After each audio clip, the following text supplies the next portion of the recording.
Amidst the vast and boundless mountains, aside from the whispering mountain winds and the bare rocks, there was naught to be seen. Rumble. Suddenly, a deafening roar echoed from the horizon where earth and sky converged. The colossal sound reverberated throughout the realm, accompanied by a blinding golden light that shot forth like a streak of lightning from the distance. Behind this golden flash, a bizarre sea of blood surged and roiled, advancing with alarming speed, keeping pace with the golden lightning ahead. This crimson expanse was vast, stretching for thousands of miles. Although the blood sea had yet to approach, a palpable stench of blood had already engulfed the surroundings. Within the vivid red expanse, millions of skeletal remains flickered ominously, evoking sheer horror. To the heart of this sanguine sea stood an imposing altar. Towering 1,000 feet high, enveloped in a shroud of crimson light, it appeared shrouded in mystery. Ha! Xiahou Zongying, you have already suffered the devastating blow of my master's 10,000 sorrows palm, shattering your dragon-slaying technique. That you have not perished immediately and managed to escape this far is commendable. Yet, I fear you have reached the end of your strength. I advise you to surrender gracefully. Considering our past ties with the Juyo Palace, perhaps the Star Ancestor might spare your life. Suddenly, a thunderous roar resonated from the depths of the blood sea, issuing forth from the grand altar. This voice was profound and far-reaching, conveyed solely through immense magical power without the aid of any communication techniques. That 1,000 miles away, amidst the golden radiance, stood a pale, middle-aged man. His complexion was devoid of color, his eyes dark and sunken, with blood seeping from his lower lip where his teeth had bitten down. Yet, he remained oblivious to his plight. He was struggling to suppress a tremendous backlash within him, desperately propelling himself forward in flight. Despite the words of persuasion that reached his ears, the middle-aged man showed no sign of concern. Seizing the opportunity while the Star Ancestor of the Juyo Palace was away, he had risked everything to steal 2 treasures from the palace, only to be confronted by the palace's patrolling envoy. With no means of justification, he was compelled to engage in battle with several fellow cultivators of the same rank. Although he had managed to escape from the heavily fortified Juyo Palace by relying on secret techniques, he had still sustained injuries from Brother Yin of the Juyo Palace. To make matters worse, he had been relentlessly pursued by another cultivator of equal standing, who had followed him to this very place. Were it in his prime, he would not have regarded this pursuer as a threat, but now, severely wounded, he could no longer contend with him. Xiahou Zongying, if you hand over those 2 treasures, I assure you that I will plead with the Star Ancestor on your behalf, sparing you from death and allowing you to languish beneath the Wanyu Mountain for a millennium as penance. Otherwise, the consequences need not be elaborated upon. Noting that the figure ahead showed no sign of halting, another voice of persuasion echoed from the boundless blood sea. Just as those words were uttered, the golden lightning before him suddenly dimmed, and the middle-aged man in white staggered in midair, desperately fleeing a few steps before. Halting, swaying precariously in the heights, his visage was contorted with pain, his teeth clenched so tightly that they sank into his lower lip, and the veins in his neck were prominently visible. Yet, a sudden flush of color appeared on his pale face, revealing a hint of madness in his eyes. As the middle-aged man came to a stop, the boundless blood sea, with its thunderous roar, had already closed in to within 1,000 feet. The undulating crimson waters abruptly halted, as if encountering an invisible barrier, ceasing their advance. Ha ha ha! Xiahou Zongying, it seems your injuries have become insurmountable. Will you compel me to act, or will you willingly surrender those 2 treasures? Should I take matters into my own hands, your chances of survival will be exceedingly slim. Think carefully. With the booming voice reverberating across the wilderness, the grand altar in the heart of the blood sea suddenly flickered, vanishing from sight. In the blink of an eye, it reappeared at the edge of the blood sea, where a youthful cultivator materialized upon the altar. This young man wore a faint smile, his gaze fixed intently upon the white-clad, middle-aged man, who stood 2,000 to 3,000 feet away. To demand that I surrender the treasures is a foolish fantasy. These 2 artifacts were originally my sister's, forcibly taken by the Juyo Palace. Though I cannot avenge her death, reclaiming what was dear to her is the least I can do, the middle-aged man retorted with a cold snort, his eyes icy and filled with palpable hatred for the Juyo Palace. Huh, even if you manage to steal them, in your current condition, do you truly think you can protect them? The young cultivator appeared unfazed, now emboldened by the middle-aged man's weakened state. In previous encounters, he would have deemed himself no match for the man, but now, the tables had turned. Ha ha ha. Even if I cannot personally offer them at my sister's grave, the Geo Palace will never possess these two treasures. The middle-aged man let out a sinister laugh, his voice echoing eerily.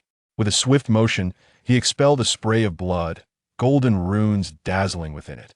Then, a circular object flew from his chest, rapidly expanding to 100-foot diameter. As the blood touched the colossal circular artifact, it erupted in a radiant golden glow, enveloping the immense object within. What are you planning? Do you intend to use this primal treasure to break through this realm? Even at your peak, you cannot accomplish this.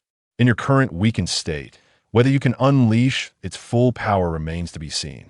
Upon witnessing the opponent summon a primal treasure, the youthful cultivator atop the altar was taken aback, his mind racing.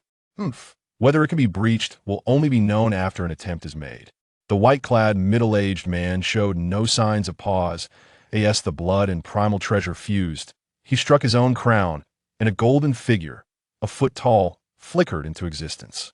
This golden figure bore no clothing, yet its visage mirrored that of the white-clad man, as if a miniature version of him had materialized. Upon the emergence of this golden figure, the middle-aged man instantly withered, transforming into a mass of blood that suspended before the golden figure. With a wave of its small hand, the golden figure sent the blood darting towards the colossal primal treasure like a blood arrow.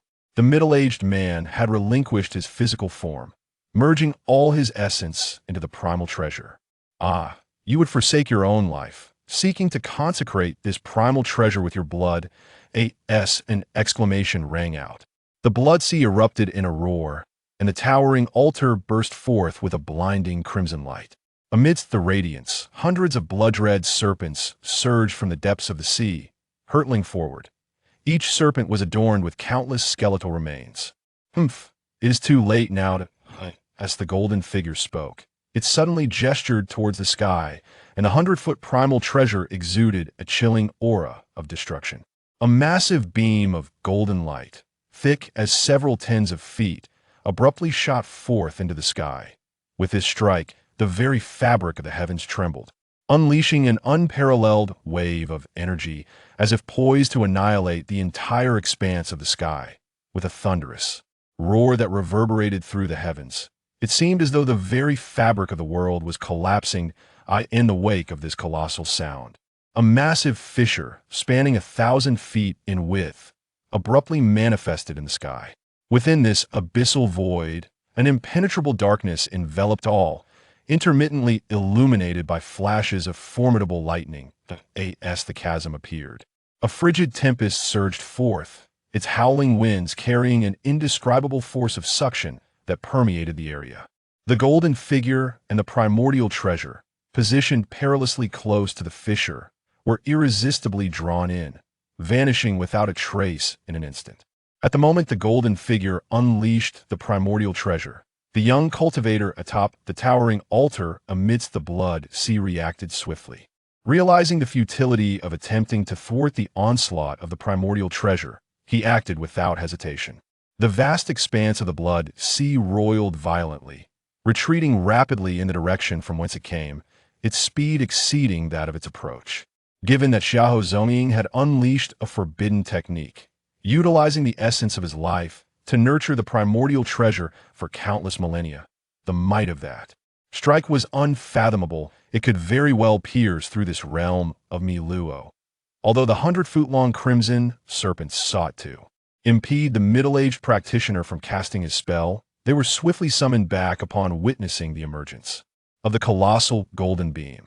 Despite their quick response, several were unable to escape in time, being consumed by the vast spatial rift, disappearing in the blink of an eye. 3 months later, amidst a mist-laden mountain range, within an imposing hall, several individuals were seated, while a young cultivator stood prominently in their midst.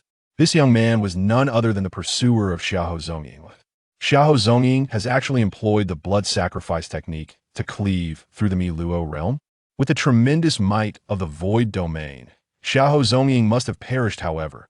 The two extraordinary treasures along with his primordial treasure should remain intact. If our ancestor were to learn that these two treasures have slipped from the grasp of the Jiuyu Palace, he would undoubtedly not let this matter rest, spoke a stern-faced, middle-aged man, his gaze icy as he spoke slowly. Although the likelihood of those two treasures remaining at the lower realms is minimal, we must search nonetheless.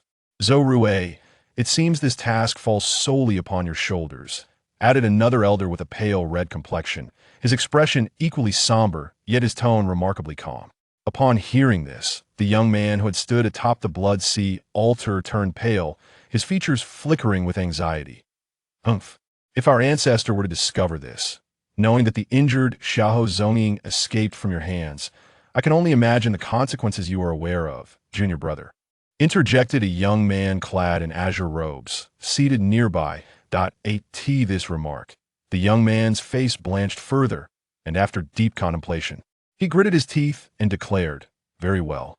I shall venture into those lower realms in search of the treasures. Should I succeed, I hope my esteemed seniors will assist me in guiding me back to the Jiuyu Palace. Naturally, this is the star compass. As long as you can locate those two treasures and activate this artifact, we will undoubtedly be informed and will welcome you back to the Luo realm," they replied. With that, the assembly rose in unison, soaring toward the heavily guarded valley in the distance. Xiao Sanzi, today we shall venture into the mountains with grandfather. Rise and shine. A robust middle-aged voice echoed through the courtyard, shattering the morning tranquility of this humble village home. "Ah, I understand," came the response from a youthful voice in the west room, tinged with the grogginess of being abruptly awakened. This setting is a small mountain village located at the foot of the vast and majestic mountains, with only about 30 households. Such quaint villages are a common sight in the mountainous region of Dalian country. Most residents here bear the surname Qin, a lineage that traces back 1,000 years to a prominent family who relocated to escape calamity. Over time, that once illustrious family has faded into obscurity, leaving their descendants to rely on hunting for their livelihood. Though their existence is modest, they are never in dire straits. The head of this household, Qin Hong, is approximately 40 years old, robust, and towering. He has 3 sons. His eldest was conscripted into military service 2 years prior, while his second son serves as an apprentice at a blacksmith shop 30 miles away in Tunglong town. Only the youngest remains at home with his parents. Qin Hong's father, now in his 60s, remains healthy, often climbing the mountains to hunt. The child who responded from the west room is Qin Hong's youngest son, Qin Feng. His name carries a significant meaning. Legend has it that when Qin Feng was born, the birds in the mountains sang throughout the night, and at dawn, he arrived safely into the world. Thus, the village chief named him Feng, proclaiming a celestial omen that he would surely achieve great success in the future. This year, Qin Feng turns 10. Although his complexion is slightly darkened, he possesses striking features and exceptionally bright eyes, reflecting a keen intelligence that sets him apart from other village children. The Qin family resides in the eastern part of the village. In impoverished households, children often assume adult responsibilities early, and this holds true for village life. Since the age of 6 or 7, Qin Feng has accompanied his father and grandfather into the mountains to hunt, and now, after 3 or 4 years, he is quite adept at it. Upon hearing his father's call, Qin Feng wasted no time, quickly dressing and stepping outside. A light rain had fallen the previous night, leaving the air in the courtyard refreshingly crisp, with the scent of wet leaves lingering. Outside, the forest was alive with the chirping of various mountain birds, contributing to the serene atmosphere. After a simple meal, they prepared some dried provisions for lunch, and armed with their hunting tools, Qin Hong and his father signaled to young Feng to follow them as they ventured into the mountains. Feng eagerly responded, securing a small knife at his waist and grabbing a tiny steel fork before hastily joining them. Unbeknownst to him, this journey would lead to an event that would alter the course of his life. 2 days prior, Qin Feng and his grandfather had set several traps and snares 20 miles from the village, and today's expedition was primarily to check for any catches. This was an activity Feng relished the most. As they traversed the terrain, his grandfather and Qin Hong constantly assessed their direction while remaining vigilant, for any venomous snakes and insects. Due to generations of hunting, the area surrounding Qin's village had become scarce in game, necessitating a longer trek to find prey. After 2 hours of navigating the rugged landscape, the trio finally reached their destination. Upon inspection, Feng was elated to discover they had captured 2 mountain chickens, a rabbit, and a marten. As midday approached, they cleaned their catch and rested on a rocky outcrop, savoring the cool mountain spring water while enjoying their prepared lunch and engaging in light conversation. The marten, among the smaller game, was particularly valuable. It could fetch a handsome price at the town's market, much to Qin Hong and his father's delight. After their meal and deliberations, Qin Hong decided to venture another 2 or 3 miles while the day was still young, in the hopes of encountering larger game such as elk or deer.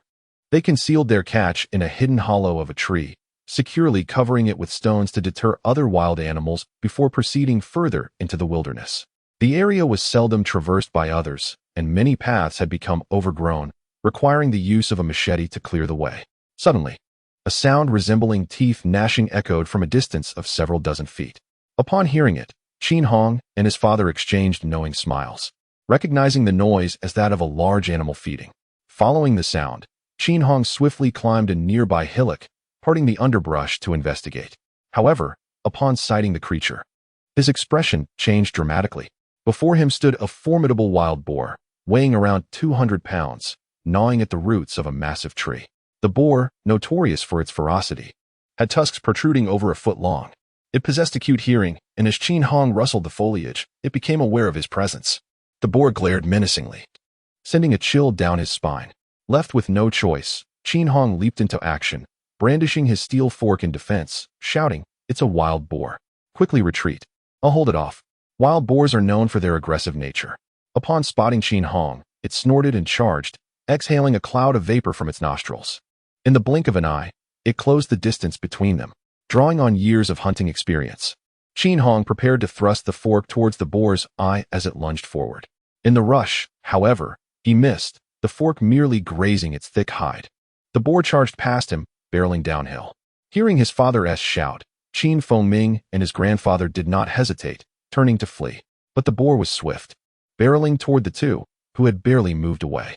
Grandfather, sensing the danger but remaining calm, swung his fork in a similar manner to Qin Hong, attempting to strike the approaching boar. Though he succeeded in piercing its flesh, the blow failed to deliver a fatal wound. Enraged, the boar, having endured 2 assaults, turned its wrath toward Ming, who was still in flight. Although he attempted to evade, the fear and the rapid pace took their toll. His small fork slipped from his grasp as he stumbled backward. Despite the panic, the years of hunting had instilled in him a sense of caution. As the boar lunged, he nimbly darted behind a nearby tree, narrowly escaping. With its fury ignited, the boar focused solely on the unarmed child. Though Ming was physically stronger than most boys his age, he was still just a 10-year-old child. After several evasive maneuvers, he began to tire. Just then, the boar charged again, and in his moment of panic, he could not evade its tusk, which caught him on the side, sending him crashing against a tree before rolling down the slope. When he regained consciousness, Ming found himself in a mountain ravine, looking up to see that the cliff above was a daunting 20 to 30 feet high. Upon encountering Ming at this juncture, a wave of trepidation washed over him. It was astonishing that he had survived such a perilous fall from such a height. Struggling to rise from the withered branches and leaves, he gingerly moved his limbs, and a flicker of joy ignited within him. Despite the numerous lacerations adorning his body, his bones remained unbroken. Nevertheless, he was acutely aware of the multiple wounds from which blood continued to seep. Should he fail to procure some hemostatic herbs promptly, he would soon succumb to excessive blood loss, rendering him unable to move. Fortunately, his frequent hunts with his father had endowed him with knowledge of various herbs that could staunch bleeding and alleviate pain. The injuries made movement arduous, and it was only when his strength was nearly depleted that he finally stumbled upon a cluster of herbs commonly used by villagers for blood clotting. Sitting beside the herbs, he took a moment to rest, allowing himself a brief respite before turning onto his side and exerting all his strength to uproot the medicinal plants. After brushing off the soil, he placed them in his mouth, chewing vigorously. Exhaustion dulled his senses, rendering him impervious to the bitterness of the herbs. He then applied the crushed herbs and their juices to his bleeding wounds and tore strips from his clothing to bind them, granting him a measure of reassurance. After a short while, A tingling sensation coursed through his wounds, signaling the efficacy of the herbs. With this newfound hope, he ceased moving, lying back upon the dry leaves, and closed his eyes. Nearly an hour passed before he reopened them, discovering that the pain from his injuries had significantly diminished. Gazing upward, he noted that only a little over an hour remained until darkness would envelop the land. Young Ming found himself devoid of much fear at that moment. However, he understood the perils of spending the night in the mountains. He must find a secure refuge. As for returning home, that concern was beyond the scope of his thoughts for the day. Gradually seeking a suitable place to spend the night, he gathered several berries along the way. After about half an hour, he finally located a cave situated a meter above the cliff's base. Struggling to haul a dry branch, he arranged some dried leaves and berries inside the cave before crawling in himself. After consuming a few berries and resting briefly, the inky darkness of night descended upon him. Curled up among the dry leaves, he listened to the chirping of insects and the distant howls of wild beasts, and an unbidden fear began to creep into his heart. Thoughts of his father and grandfather battling wild boars flitted through his mind, as did concern for his mother and grandmother, wondering if they were aware of his fall. Lost in these thoughts, he soon drifted into a deep slumber. Upon awakening, he found the dawn had broken. After a night of recuperation, whether due to the innate resilience of youth or the effectiveness of the herbs, the pain from his wounds had lessened significantly. After consuming some berries and drinking from a clear spring, he felt a resurgence of strength. Notably, he still possessed the sharp knife, over a foot long, that had accompanied him during his fall from the cliff. With determination, he severed a branch the width of a baby's arm with his knife, sharpening one end to fashion a weapon. Glancing at the sun in the sky to ascertain direction, he began to move forward slowly. He needed to find a lower elevation from which to ascend the cliff. While traversing the terrain, he suddenly felt his foot give way, and his body plummeted downward. He fell approximately 10 feet before landing on solid ground, but his descent did not halt. Instead, he rolled down a sloping path. Amidst a flurry of frantic movements, he finally came to a stop, greeted by a chilling breeze and enveloped in darkness. After some time adjusting to the gloom, he discerned the outline of a pitch-black cave before him. Surrounding the cave were several faintly glowing sources of light. Drawn to this ethereal illumination, he scrutinized the cave's interior, which measured approximately 30 feet in width and height. A small stream meandered along one edge, producing a soothing sound, while large stones lay scattered across the ground. The light filtering into the cave emanated from small openings in the walls and ceiling. Suppressing his fear, Ming propped himself up with a tree branch and slowly rose to his feet, taking a moment to stretch before beginning his search for an exit. As he explored, he suddenly spotted two glowing objects approximately 10 feet away, radiating a mysterious blue light. Alarm surged within him as he surmised these could be eyes of a lurking beast. Gripping his knife in his left hand and the branch in his right, he braced himself for potential danger. After a prolonged period, the luminous entities remained stationary. After careful consideration, Ming gently set down his branch, stooped to pick up a small stone, and hurled it forward, quickly readied with his stick for defense. A loud thud echoed, followed by a hissing sound that he recognized all too well. It was unmistakably the sound of a snake. The snake, agitated by the attack, lifted its head and began to slither toward him. Only when it was a little over 10 feet away did he realize it was a python. Thick as a bowl and several yards long, its eyes glinting with a malevolent blue glow. Sensing its prey, the python accelerated its approach, propelling itself toward Ming. Though fear gripped him, he summoned his strength and thrust the sharpened branch toward the python's head. With a resounding thump, the branch ricocheted off the python's tough skin. Enraged by the assault, the python lashed its tail, aiming to ensnare him. Anticipating this, Ming leapt aside, narrowly evading the python's strike. Thus began a frantic game of evasion as he darted around the large stone, seeking refuge from the python's relentless attacks. Faced with such a formidable adversary, he felt utterly powerless. Just when the situation seemed dire, he noticed two large rocks positioned closely together, with a narrow gap between them. A spark of inspiration ignited within him. After dodging several more strikes, he sprinted toward the gap between the rocks. The python, undeterred, pursued him with relentless speed. As Ming reached the crevice, he threw himself to the side, while the python, unable to adjust its trajectory in time, wedged its head between the two boulders. Without hesitation, Ming rushed forward, brandishing his stick, and plunged it forcefully toward the python's head. The python writhed in agony, desperately attempting to escape. The stick broke under the strain after several strikes, but undeterred, Feng grasped his knife with both hands and continued his relentless assault on the python's head. The python, battered by the blows, struggled even more vigorously. The immense force of its thrashing began to shift the boulders. Ultimately, with one final heave, the python broke free from its confinement, revealing its gaping maw as it lunged toward the relentlessly attacking Feng. The suddenness of the attack, coupled with their close proximity, left him paralyzed with fear. Drawing upon instinct, he gripped his knife tightly and thrust it forcefully into the python's mouth. As Feng awakened, he found a massive python lying lifeless beside him. Upon closer inspection, he noticed the tip of his blade protruding from the creature's head. It turned out that Feng's final strike had pierced through the python's mouth, transfixing its skull from within. With a wave of relief washing over him, he became aware of a stinging pain in his arm. Looking down, he discovered a half-foot-long gash running along his forearm in his last attack. His arm had grazed the python's razor-sharp fangs. Fortunately, the serpent was not venomous. Otherwise, he would have perished. Once he steadied his mind, Feng slowly rose to his feet, exerting effort to withdraw the knife from the python's mouth.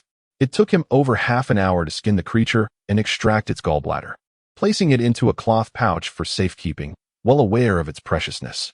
His immediate concern was to find a way out. As he wandered, he arrived at a small stream and suddenly noticed a vibrant green plant nestled among a pile of moss-covered stones. This plant, standing over a foot tall, bore 9 leaves, each resembling a child's hand, with intricate vein patterns reminiscent of human arteries. At the top of the plant were 2 pearl-like fruits, akin to caddis eyes, exuding an enticing aroma. In the light, Feng observed that one fruit shimmered with a crimson glow, as if blood coursed within, while the other was a lustrous black, resembling a dark pearl. Carefully, he plucked both fruits and held them in his hands for a closer look. Just as he removed the fruits, the green plant rapidly withered, disintegrating into ash and vanishing into the air. This peculiar occurrence left Feng momentarily stunned, yet he dismissed it, considering his tender age of 10. Bringing the fruits closer, he inhaled their fragrance, feeling an immediate surge of vitality coursing through him, with even the pain from his wounds dissipating. Unable to resist the temptation, he took a red fruit and placed it in his mouth. Before he could chew, it transformed into liquid, flowing down his throat into his belly. An invigorating warmth spread from his abdomen to his limbs, as if something was meandering through his body, leaving him with a delightful tingling sensation throughout. After a brief moment, the feeling subsided. Yet, succumbing to the allure of the previous sensation, he lifted the remaining black fruit and consumed it without hesitation. The moment the black fruit entered his mouth, a sharp, spicy liquid surged down his throat. Realizing its potency, he instinctively tried to expel it, but it was too late. A fiery heat enveloped him. His limbs swelled painfully, and his insides felt as though they were being pierced by a multitude of daggers. Overwhelmed by agony, Feng collapsed into the water, thrashing uncontrollably. Before long, he felt a foul liquid rise within him, and with a convulsive gasp, he expelled a black, viscous substance. Suddenly, a loud ringing echoed in his head, leaving him blank before he cried out and lost consciousness. Time slipped by unmeasured until Feng awoke, sitting up to find his clothes in tatters, stained with blood, and a foul substance on his chest emitting a repugnant stench. Despite the bloodshed, he felt no pain. Even his previous wounds had vanished. In the light, he noticed that his exposed skin appeared remarkably smooth and tender, akin to that of a newborn. Furthermore, the cave around him seemed much brighter, the surroundings clearer, and the sounds of flowing water and chirping insects distinctly audible. Feng stood in the stream, bewildered by the transformations he had undergone. Unbeknownst to him, he had experienced a profound metamorphosis, a coveted achievement for any cultivator. Had he not inadvertently interrupted, the python, having consumed the 2 fruits, could have evolved into a first-tier beast, capable of cultivating its innate powers. The transformation of a wild beast into a magical creature is no less challenging than a mortal's quest for enlightenment. However, the fruits required over an hour to fully mature, and during that time, Feng fell into the cave, altering everything. After cleansing himself in the water, he climbed ashore and searched the cave, ultimately discovering an exit. Emerging, he realized that an entire day had passed, compelling him to seek another cave for rest. In the dead of night, as Feng Ming drifted between sleep and wakefulness. He inadvertently glanced outside the cave and was startled to see a luminous object glowing softly about 10 yards away. Had it not been for his heightened senses, he would not have noticed this extraordinary light. Intrigued, he took his knife and cautiously approached the glowing object. Upon closer inspection, he found it nestled among the stones near the mountainside. With effort, he cleared the stones, revealing a glimmering object before him. It was about the size of a child's fist, shaped like a gourd, warm to the touch and surprisingly comforting. Feng Ming, unable to resist the allure, briefly examined it before returning to the cave to rest. The following morning, he scrutinized the gourd he had found. It was entirely emerald green, resembling jade but lacking its hardness, warm and pleasant to hold, adorned with intricate patterns. Among the designs were 5 clouds, one of which shimmered with a faint yellow hue, appearing light and ready to take flight. The top of the gourd featured a small cap, but despite his efforts to twist it off, it remained firmly in place. After multiple attempts yielded no success, he decided to take it home for his father to examine. Tearing a strip from his ragged clothing, he fashioned a necklace and hung the gourd around his neck. After quenching his thirst with some stream water, Feng Ming resumed his journey. Suddenly, a rustling sound reached his ears. Instinctively, he darted behind a massive tree, wary of a wild beast emerging unexpectedly. After some time, the brush parted, revealing 3 figures, his uncle and 2 cousins. "Uncle, it's me, Feng Ming." Upon seeing his family, Feng Ming cried out and collapsed onto the rocky ground. Feng Ming returned home safely, much to the delight of his mother, who embraced him tightly, overcome with emotion and unable to articulate her joy. "Mother, I am fine. Am I not back safe and sound?" Feng Ming reassured her, tears streaming down his face as he comforted her. "It's good that you're safe. It's good," she repeated, gently examining him with her hands. Upon discovering that he bore no injuries apart from tattered clothing, her heart finally eased. Wiping his tears, Feng Ming inquired, "Where's grandfather? Is he badly hurt?" "Your grandfather has injured his leg and is resting in bed. You should go see him to ease his worries," his mother replied. Without delay, Feng Ming dashed into his grandfather's room, where he found his grandmother sitting by the bed, tending to his grandfather and offering him water. "Grandfather, I'm back. How is your injury?" Upon hearing his voice, his grandfather propped himself up with his elbow, rubbed his eyes to focus, and upon recognizing Feng Ming, his face broke into a radiant smile, as if his pain had lessened considerably. His grandmother immediately enveloped Feng Ming in her arms, tears streaming down her face as she asked if he had been hurt. It turned out that when the wild boar had pushed Feng Ming off the cliff, both his grandfather and father had been approaching the creature. Seeing Feng Ming tumble down, they had rushed forward, armed with a steel fork to attack the boar. The creature, enraged by the injury inflicted by Hong, turned and charged at the grandfather. Remaining calm, the grandfather thrust the fork towards the boar's eye. Amidst a spray of blood, one of the boar's eyes was pierced. However, in its agony, the boar managed to injure the grandfather, goring his calf and leaving a gaping wound that revealed bone. Though severely wounded, the boar, unable to continue its assault, fled into the mountains. Witnessing his son fall off the cliff and seeing his father's injury, Hong was filled with anguish. He quickly assessed his father's wound, noting its severity, and scavenged for herbs in the surrounding area. He chewed them to create a poultice, applying it to the wound and wrapping it with cloth. He then approached the cliff's edge, calling down, but received no response, the depths too profound to fathom. Facing the towering cliff, Hong had no means to descend. So he bore his sorrow and moved his father to a safer location before rushing back to the village to inform the clan leader and request aid. As the 2 generations recounted their ordeal, Hong and the relatives, having received word, returned from the mountains. However, upon seeing Feng Ming, they were astonished to find him unscathed. In response to their inquiries, Feng Ming briefly recounted the events that transpired after his fall, omitting details about the red fruit and the small gourd he had discovered. Even he could not comprehend why he left those parts out. When the villagers learned that Feng Ming had single-handedly slain a nearly 2-meter-long python, they were incredulous. Without attempting to defend his claim, he produced the bag containing the snake's skin and gall, laying it before them. The sight of such an enormous python left everyone in disbelief. Even an adult would typically flee from such a creature. The fact that a 10-year-old boy had slain it was nothing short of astonishing. Only then did Hong take the time to assess his father's injury. Alarmed by the severity of the wound, He realized that despite the herbal treatment, healing was impossible without proper medical care. After giving instructions to family members and asking neighbors to keep an eye on his father, he wasted no time and traveled several dozen miles to seek out a physician.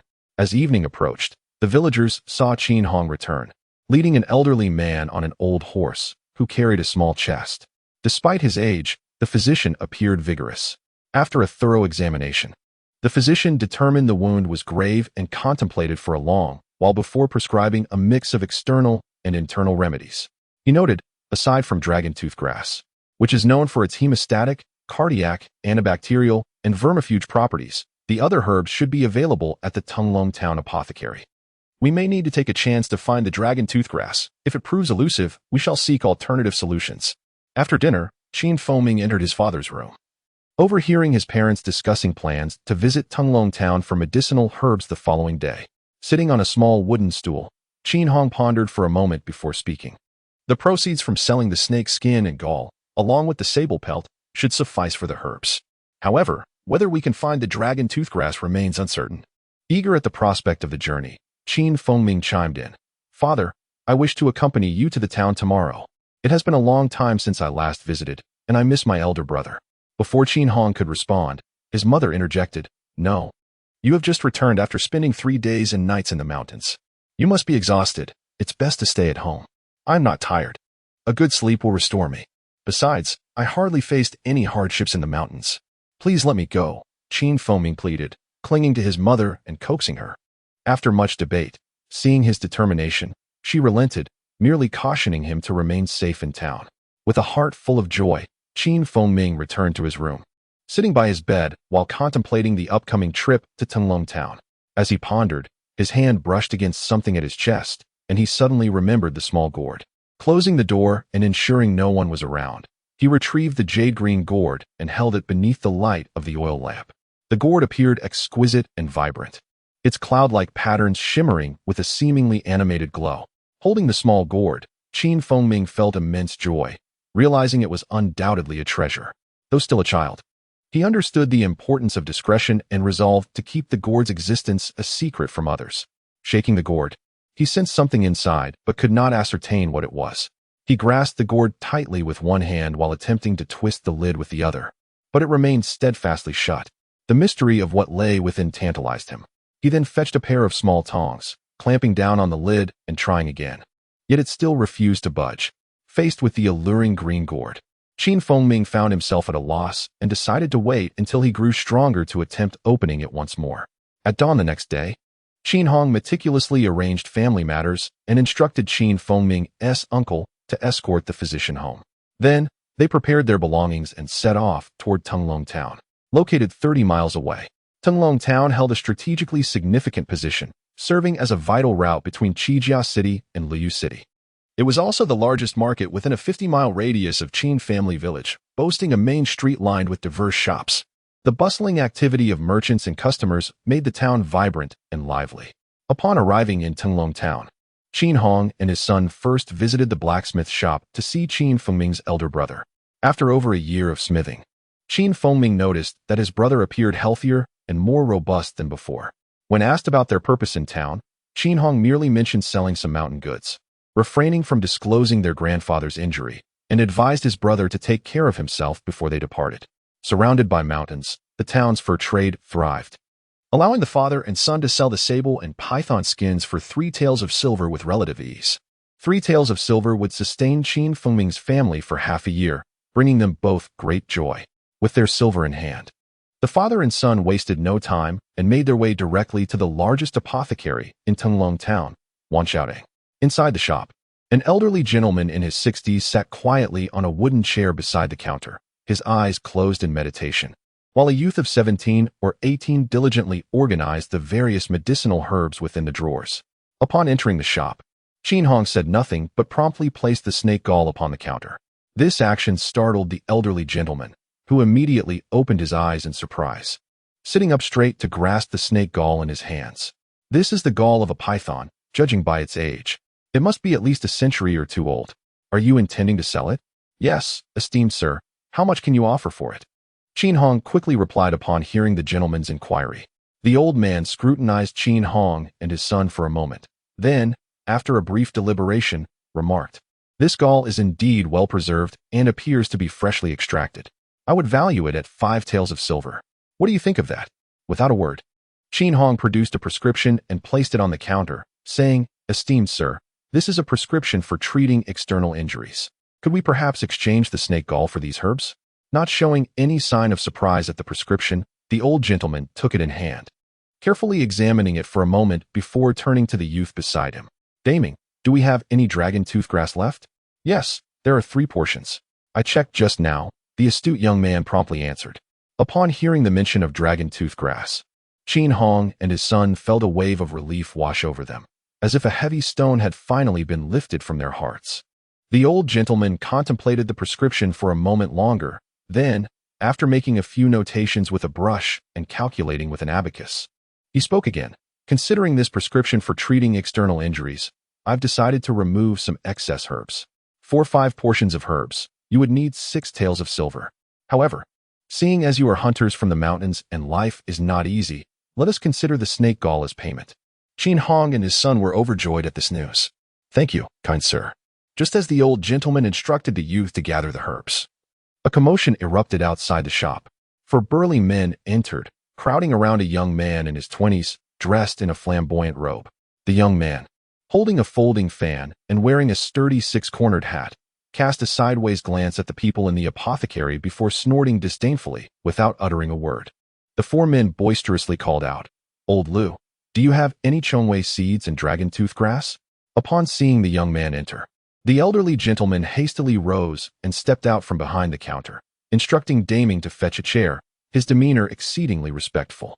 "Young Master Zhang, what brings you here? If you have any orders, please let someone relay them." Young Master Zhang glanced dismissively at the old gentleman and waved a hand at a subordinate, who promptly replied, "Young Master just returned from hunting in the mountains, but De Huang accidentally broke his leg. We need chongwei seeds and dragon toothgrass, so hurry and bring them." The old gentleman's expression shifted slightly upon hearing this. "I have chongwei seeds, but we just sold the dragon toothgrass to them," he said, gesturing towards Qin Hong and his son. Upon hearing the old gentleman's words, young Master Zhang did not even glance at Qin Hong. Instead, with a frown, he declared, "I need dragon toothgrass right now. Whoever has it must leave it behind." Although unaware of the young man's identity, Qin Hong sensed his influential status and, not wanting to appear disrespectful, stepped forward and pleaded, "Young Master Zhang, we require the dragon toothgrass to save a life. Please, show us mercy and allow us to keep it." Hearing this, young Master Zhang finally looked at Qin Hong, sneering coldly, and turned his head away in disdain. Refusing to engage in conversation, one of his subordinates rushed up to Qin Hong, yelling, "You wanted to save a life? Huh. De Huang is worth far more than your lives. He cost our young master 50 taels of silver last month in Qijia City. Get lost, or we might just take your lives instead." With that, he began to shove Qin Hong forcefully. Though Qin Hong was strong, he could not withstand the numbers against him. He was pushed out the door, stumbling and falling onto the street. Witnessing his father being assaulted, Qin Ming rushed to help, only to be met with a slap from one of the burly men, who threw him out of the apothecary as well. At this moment, a crowd began to gather outside, with some daring souls whispering among themselves, "Look, young Master Zhang is bullying again. The heavens are blind. How can such a wretched person exist in Tenglong town?" Rising to his feet, Qin Ming helped his father stand. Though Qin Hong wished to re-enter the apothecary to confront young Master Zhang, a fellow villager pulled him aside and whispered, "You are mountain folk. It's best not to provoke him. He is a tyrant here. Wise men avoid conflict. Just endure it." Understanding the futility of further confrontation, Qin Hong remained on the sidelines, glaring angrily at the apothecary. At just 10 years old, Qin Ming had never encountered such a situation. His mind blank but consumed with a singular thought. When he grew up, he would seek vengeance, ensuring young Master Zhang faced dire consequences. Moments later, young Master Zhang emerged from the apothecary with his brutish entourage. Spotting Qin Hong still lingering, the men sneered, "Daring to compete with our young master in Tinglong Town? You must be tired of living. Watch your backs, or we might just feed you to the wolves in the mountains." With that, they ignored Qin Hong and his son, walking away with young Master Zhang. After a while, the elderly gentleman from the apothecary finally stepped outside, surveying the surroundings before quietly addressing Qin Hong. The Zhang family is quite powerful in Tunglong town. Their patriarch is the town mayor. It is said that the Zhang family has another son studying the mystical arts at the blood-refining sect. The elder son abuses his father's influence, dominating and terrorizing others in Tunglong town. As outsiders, you would do well to avoid conflict with them.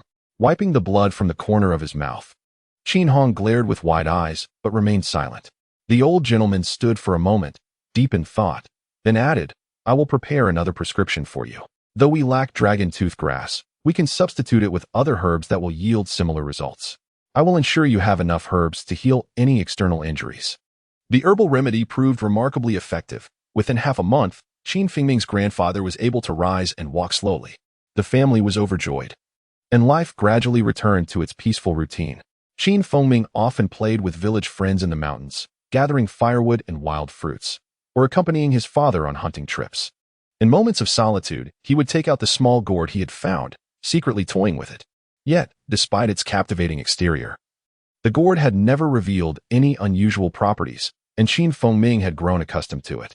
One afternoon, as Qin Fengming played on the hillside leading to Qin family village, a group of over a dozen robust young riders appeared, the last horse carrying a load of goods. Seeing the unusual number of outsiders, Qin Fengming and his friends immediately halted their play, gazing in bewilderment at the newcomers. The village, being remote, seldom encountered such a large gathering of strangers. Moments later, the procession approached the group of children. A figure dismounted from his horse, scrutinizing the group of children. Suddenly, his gaze fell upon Qin Fengming, and his face lit up with surprise. Little Sanzi, third brother, do you not recognize me? I am your elder brother, Qin Xiang. The name Qin Xiang startled Qin Fengming, who was taken aback. When his brother had left, he was merely 7 or 8 years old, and his recollection was of a slender figure with somewhat dark skin, slightly shorter than their father. However, the man before him was tall and robust, with a commanding presence and a healthy complexion. Upon closer inspection, Qin Fengming could faintly discern the features of his elder brother. He immediately leaped down the slope, sprinting a few steps to grasp his brother's hand, shaking it vigorously, his face brimming with joy. Qin Xiang affectionately ruffled Qin Fengming's hair, his own face radiating excitement. Third brother, are our parents, grandfather, and grandmother all in good health? They are all well. Let us return home quickly. Grandmother and mother often speak of you, Qin Fengming replied. Although he was puzzled by his brother's transformation, his smile remained unwavering. On that day, Qin Hong had not ventured into the mountains, but was at home organizing hunting equipment. Upon hearing of his eldest son's return, he was overjoyed and hurried with the family to the courtyard entrance. Father, mother, grandfather, grandmother, your unfilial son Qin Xiang pays his respects. Spotting his parents from afar, Qin Xiang swiftly discarded the reins and rushed forward, kneeling on the ground to greet them. Qin Hong and his son were teary-eyed as they helped Qin Xiang to his feet and led him into the courtyard. The several young men who accompanied Qin Xiang behaved with great decorum, unloading the goods from their horses at his instruction. It was then that everyone learned that the cargo consisted of fabrics, grains, and provisions. While the group was engaged in conversation, the clan leader received the news and, accompanied by some elders, visited the Qin family. Given the festive occasion, Qin Hong commanded that a feast be prepared using the provisions brought by Qin Xiang to entertain the villagers. During the banquet, Qin Xiang recounted his experiences in the military over the past 2 years, which astonished everyone present. It turned out that after joining the army, Qin Xiang had served under an officer named Li Bingtang, who was then a centurion at Qijia City. After 2 months of training, Li Bingtang, recognizing Qin Xiang's intelligence, diligence, and fortitude, promoted him to his personal guard and personally trained him in martial arts. 6 months prior, Li Bingtang had been tasked with eliminating a band of marauding horse robbers in the southeastern region of Qijia City. During the conflict, Qin Xiang displayed exceptional bravery, saving Li Bingtang from the robber leader's blade and personally slaying the villain.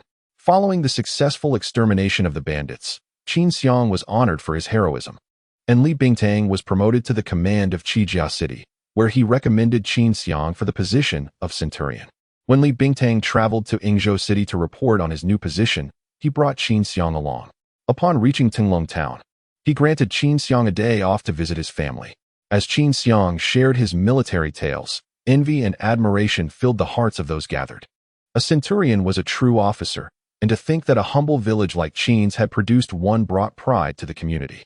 After the banquet, The clan leader and others took their leave, and Qin Xiang arranged accommodations for the soldiers who had traveled with him before finding a moment to bid farewell to his family. Qin Hong detailed the affairs of the household, yet he refrained from mentioning the matters concerning medicine. It is a blessing for our Qin family that third brother has returned safely, given grandfather's advanced age. It would be wise for him to refrain from venturing into the mountains.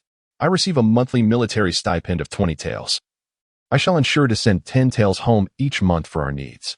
Qin Xiang gently touched his grandfather's injured leg, his eyes shimmering with emotion. Xianger, I am in good health. Do not worry about me. Our family's sustenance is adequate. Keep your military pay for yourself, his grandfather replied, his expression warm and kind. As the family conversed, Qin Xiang suddenly recalled something, and his demeanor shifted to seriousness. Father, grandfather, I have heard from the commander that in 6 months, there will be a selection event for disciples at Loxia Valley, open to those aged 8 to 12. Our younger brother is of the right age. Should we consider sending him to try? Xijia City falls under the jurisdiction of Yingzhou Prefecture, and Loxia Valley is one of the 2 major martial sects near Yingzhou, the other being Wohe Mountain. While these sects appear to be significant martial factions to the common folk, in truth, they are merely vassals of immortal cultivation schools, which maintain a rule forbidding them from appearing in the secular world, thus adopting martial sects to manage worldly affairs. Qin Hong had heard of Loxia Valley, which had a flourishing tavern in Tunglong Town, but he had never considered sending his son to a martial sect. Unsure, he sought counsel from his father. Loxia Valley is a prominent sect near Yingzhou. I've heard that a child from Yuejia village, only 30 miles from here, joined them, and in just a few years, Yuejia village became the most renowned village in Tunglong Town. This change is undoubtedly linked to Loxia Valley. Father, could we allow little Sanzi to try? Of course. He may try, but it must depend on whether little Sanzi is willing to go. Grandfather pondered, looking affectionately at Qin Fengming. While Qin Fengming did not fully comprehend his brother's words, he had always envied his second brother, and now learning of his elder brother's military rank filled his young heart with yearning for the world beyond the mountains. Observing that Qin Fengming did not refuse, the family began to discuss how to participate in the selection process. The commander had mentioned that Loxia Valley allows recommendations from each city, and he had a few slots available. It should not be difficult to request one. Upon hearing Qin Xiang's words, everyone burst into joy. Qin Xiang could only stay at home for one night due to his military duties. At dawn, he gathered the soldiers and departed the village, leaving behind 50 taels of silver. He instructed his mother that this money was for Qin Fengming's health and emphasized the arduous nature of the selection. Urging Qin Fengming to train hard, he would return in 4 months to take him away. Since his elder brother's departure, 10-year-old Qin Fengming felt as if he had discovered a new direction in life. He began accompanying his father into the mountains for hunting to build his strength, while his mother invested considerable silver in enhancing his diet. For months passed swiftly. On one particular day, while Qin Fengming was exercising on a small hill outside the village, 2 companions rushed towards him, announcing that his elder brother Qin Xiang had returned home. Upon hearing this, an unfamiliar emotion surged within Qin Fengming, signaling that his time to depart had arrived. The members of the Qin family had much to say to the 10-year-old as he prepared to leave. Yet their words boiled down to 2 main pieces of advice. Be cautious of others and do not trust too easily. And if he found the trials unbearable or was not chosen, he could always return home. Qin Fengming nodded obediently. As he gazed at his parents, who stood at the edge of the village waving goodbye, tears streamed down his face uncontrollably. Xijia City was constructed entirely from massive stones, forming an immense city that seemed boundless. At the city gate stood a tall archway, with gleaming weapons displayed atop. Outside the walls flowed a broad trench, bordered by the city walls stretching into the distance, with water cascading within, deep and unfathomable. At that moment, several soldiers were maintaining order at the gate. Qin Xiang approached without hesitation, exchanged pleasantries with the station guards, and urged his steed directly into the city. Overwhelmed by the enormity of the city, which dwarfed Tunglong Town, Qin Fengming felt as though he could not take it all in. As he paused in the bustling streets, astonishment spread across his face. Xijia City was the largest city within a 200-mile radius, and its prosperity was unparalleled. The streets bustled with people, a vibrant parade of colorful attire, each individual appearing resplendent. On either side of the street, shops stood side by side, offering an eclectic array of goods that dazzled the senses, leaving Qin Fengming feeling overwhelmed. Qin Xiang, however, did not linger on the street. Instead, he urged his steed to take a winding path directly into a small courtyard. "Third brother, you may rest here. I must report to the military camp. The streets are bustling with people, so do not leave this courtyard to avoid getting lost." After settling Qin Fengming comfortably and issuing his instructions, Qin Xiang was ready to depart for the barracks.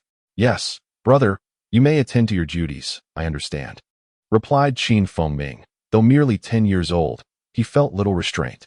As dusk approached, Qin Xiang returned, finding Qin Fengming seated serenely in the courtyard.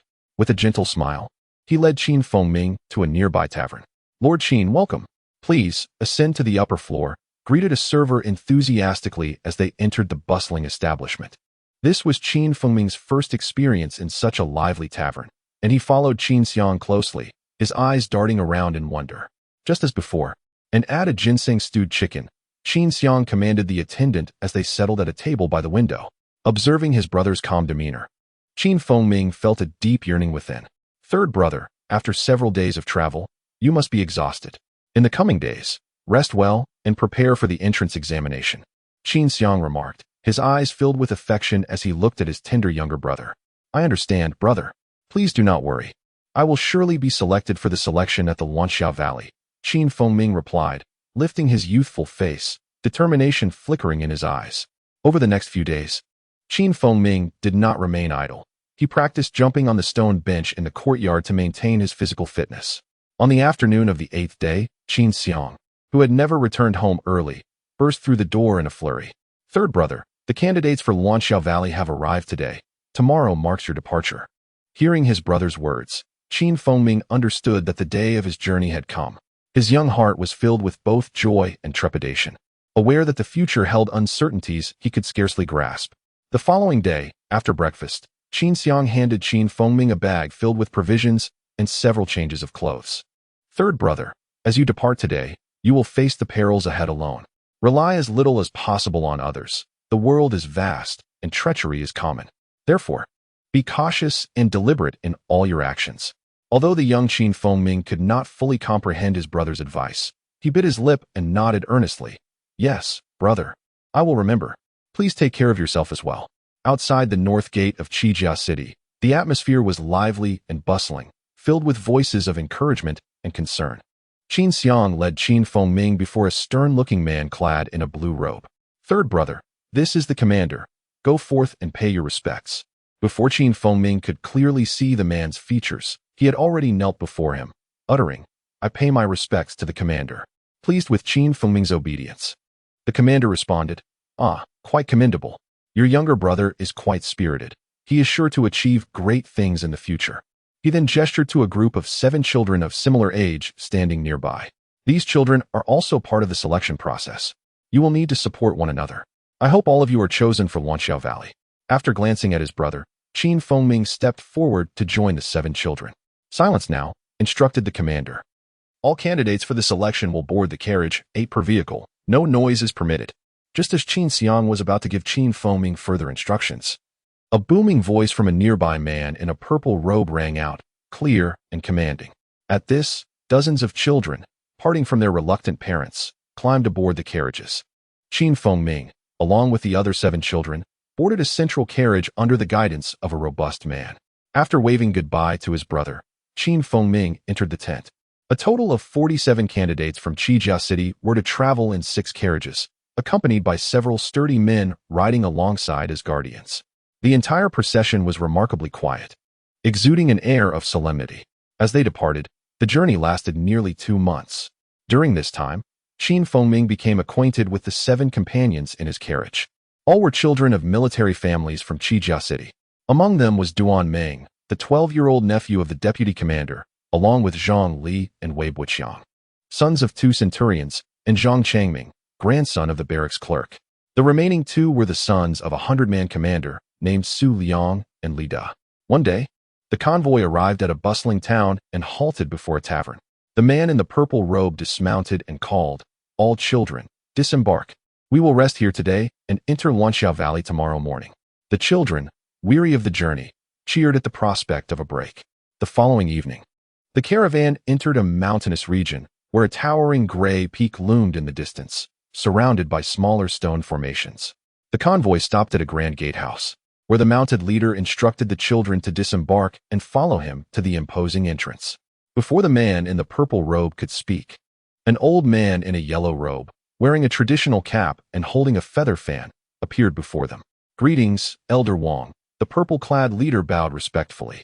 "Are these the candidates from Qijia City? How many are there?" Replying to Elder Wang, "There are 47 in total." "Very good. Thank you for your efforts, Li Shiji. Arrange for them to stay in the Tingsong courtyard and instruct them not to wander. They will be brought to the testing when the assembly begins." "Yes, Elder Wang. This will be your residence for the next few days. The premises have ample rooms. Find your accommodations. No one is allowed to leave this courtyard, and meals will be provided at designated times." The purple-clad leader turned to face the children, his expression stern, and spoke in a low voice. Though Ming and the others felt a tinge of fear and helplessness, none dared to speak out. On the 6th morning, while Ming and the other children were still asleep, they were suddenly awakened by a commotion emanating from a nearby valley. Before they could grasp the situation, the purple-clad man reappeared in the courtyard. "Today marks the triennial selection event for new disciples at Wanxia Valley. I hope each of you will strive earnestly to secure your place. I will take you to Tsueju Peak, where all candidates will gather for the selection." Understanding the significance of the day, Ming felt a surge of excitement mixed with anxiety. The purple-clad man scanned the children and, without further ado, led them towards the lively gathering. Upon arriving at a valley, they discovered hundreds of people awaiting them, including over 200 children of similar age standing in the center. Observing the robust youths clad in colorful attire and wielding blades, Ming felt an overwhelming sense of admiration. Undoubtedly, these were the disciples of Wanxia Valley. The man in purple strode forward and respectfully bowed to the handsome middle-aged man in a yellow robe standing atop a large stone, saying, "Zhang Master, the selected disciples from Qijia City have arrived." The man in yellow glanced at Ming and the others, merely uttering a single word of acknowledgement before falling silent. The man in purple, after bowing, instructed Ming and the other children to stand among the more than 200 kids present. Over the course of the next half hour, another wave of children arrived in the valley. As Ming surveyed the surroundings, he realized that there were already over 300 children gathered in the valley. Just as the tension was palpable among the children, a figure flashed into view. The Elder Wang, who had been seen entering the mountain earlier, appeared on a massive rock before them. "Brother Zhang, time is of the essence. Surely the children participating in this selection have all gathered. May we begin?" The man known as Zhang Master showed no sign of unease, lowered his head to scan the crowd, and gave a slight nod. In a swift motion, his tall figure floated gracefully onto an even larger boulder. The children, witnessing this, were filled with awe, their eyes brimming with longing. Casting a glance over the crowd, Zhang Master maintained an impassive expression and cleared his throat, stating, "I am the Hall Master of the 100 Refinements Hall. Today, I shall preside over this selection event. There will be 3 challenges, and only those who succeed in all will officially become disciples of the Falling Sunset Valley. The details of each challenge will be explained by Elder Wang." With that, Zhang Master stepped aside, and Elder Wang, with a flourish of his feather fan, appeared before the gathered children. The 3 challenges for selecting disciples of Falling Sunset Valley are as follows. The first is a test of agility, the second, a test of endurance, and the third, a test of courage. Upon hearing Elder Wang's words, Ming began to contemplate deeply. The nature of these 3 challenges seemed unremarkable, as he had encountered similar trials while hunting in the mountains. He deduced that passing through these challenges would likely not prove overly difficult, which alleviated his worries. The first challenge, the agility test, required the selected disciples to climb a peak on the eastern side within a stipulated time.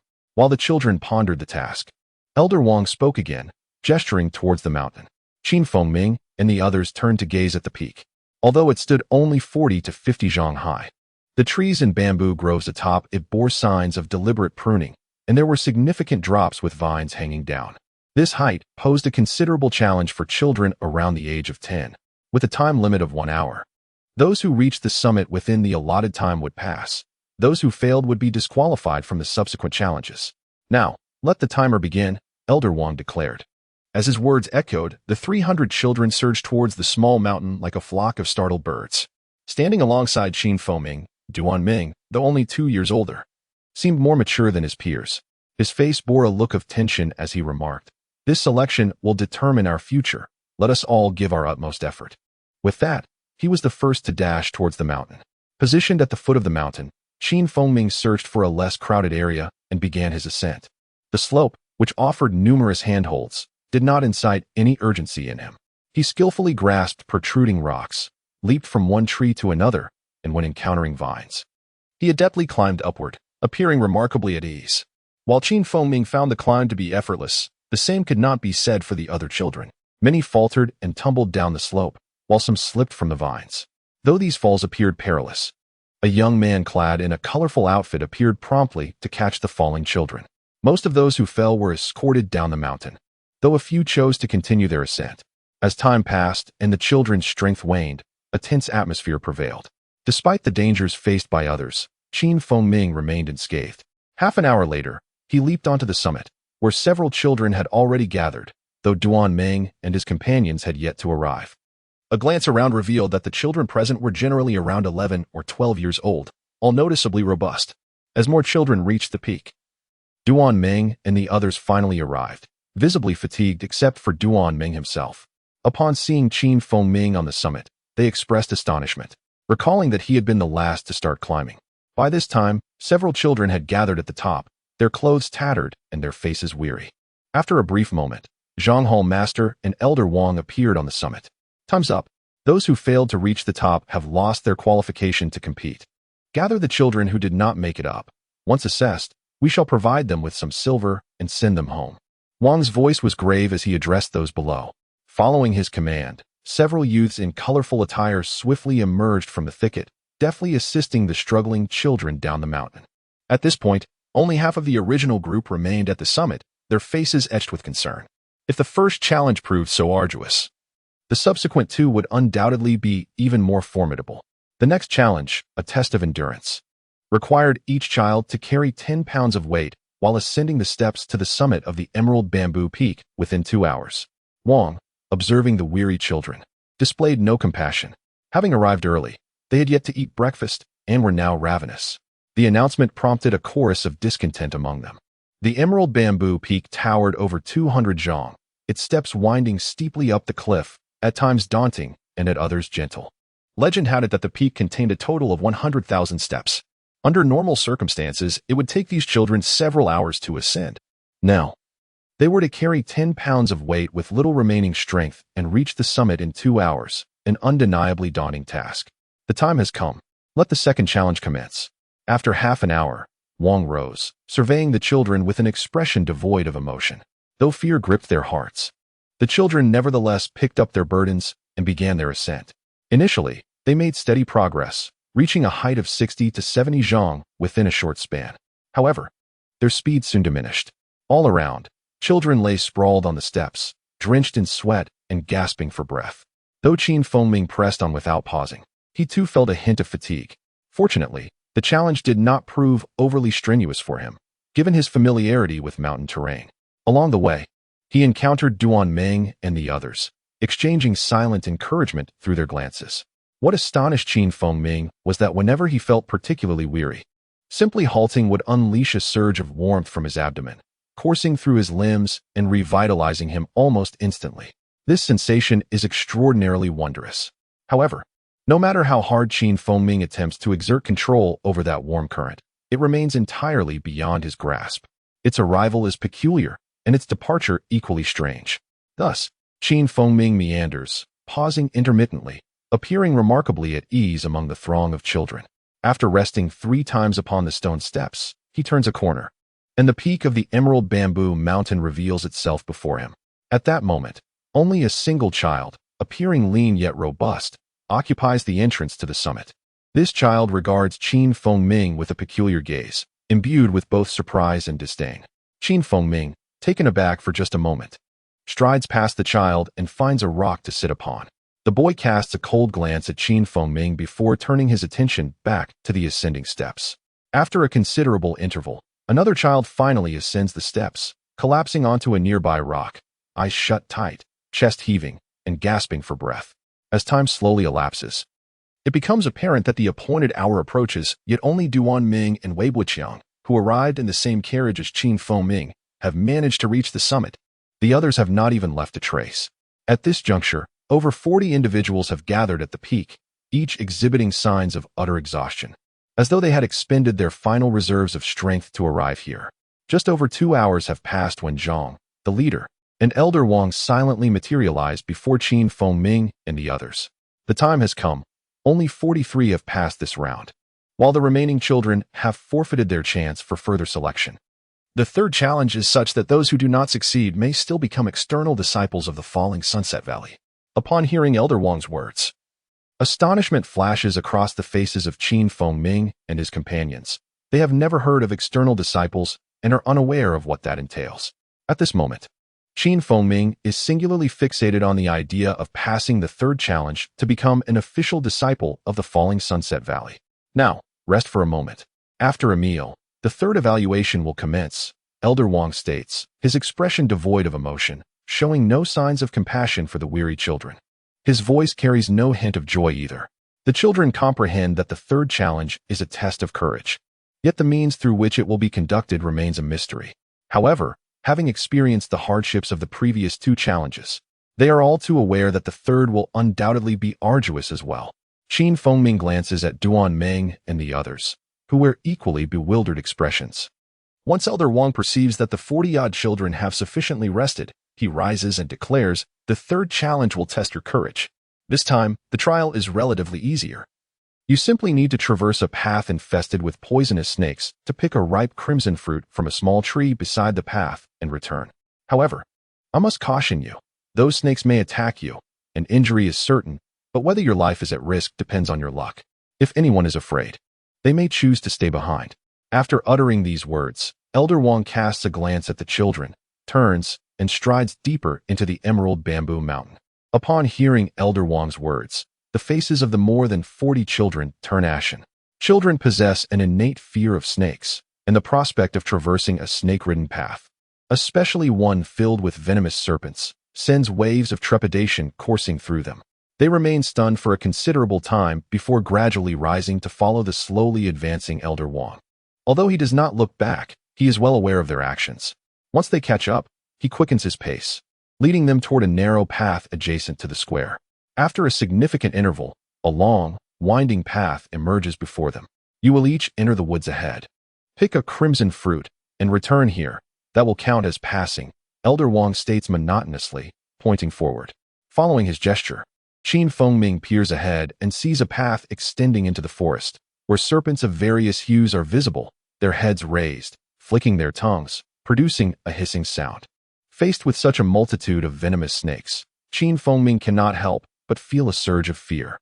The other children tremble uncontrollably at the sight of the serpents, some even crying out in fright, while others collapse to the ground, too frightened to move, appearing utterly helpless.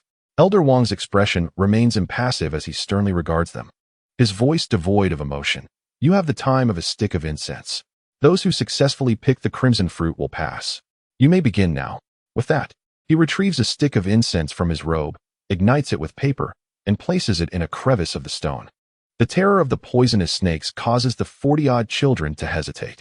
A significant amount of time passes. The incense has burned for nearly a quarter of its length, yet not a single child dares to step forward.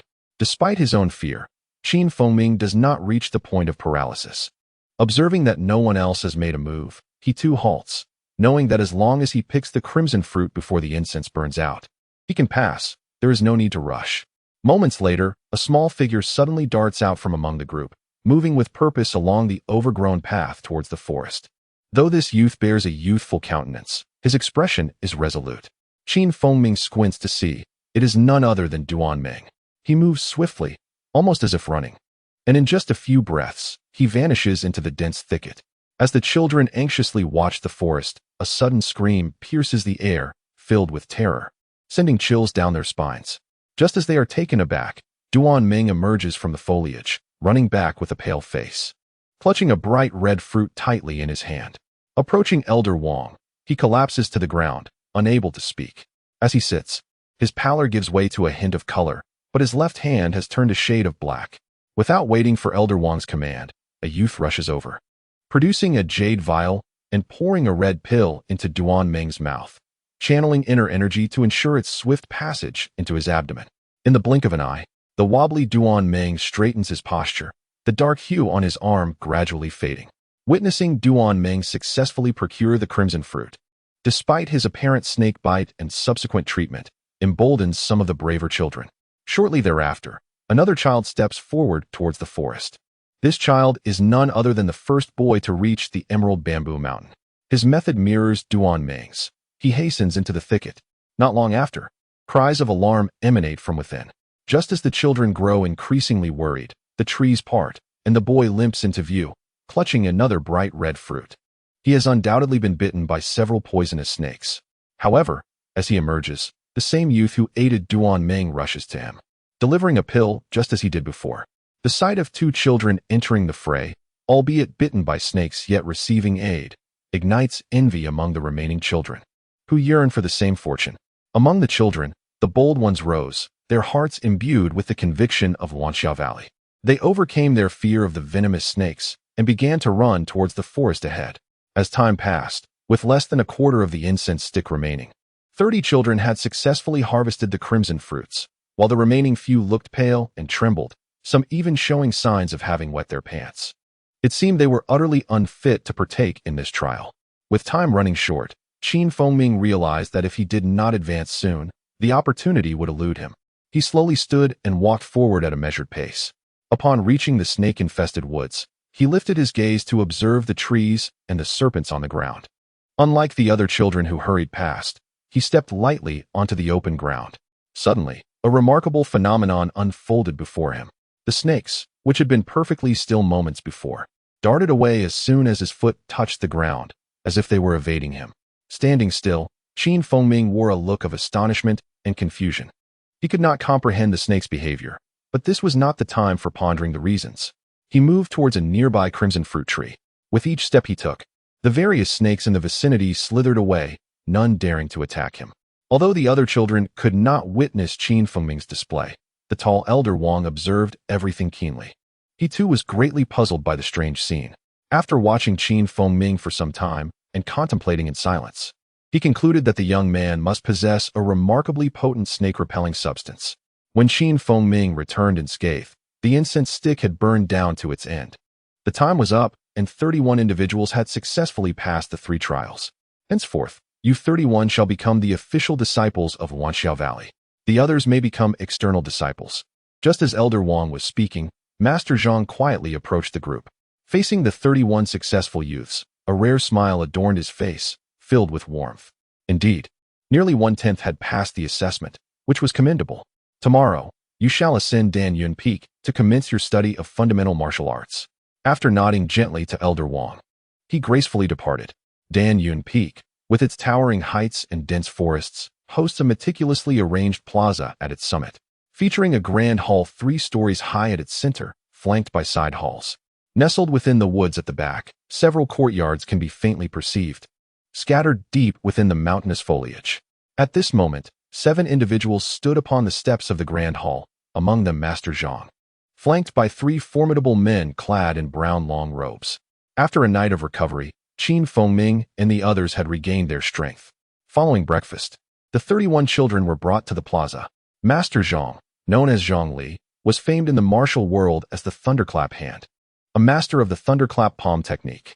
15 years prior, he had single-handedly infiltrated the Wulio Mountain stronghold, vanquishing the notorious bandits known as the Feng clan's 5 Tigers, who had terrorized UC City for 2 decades.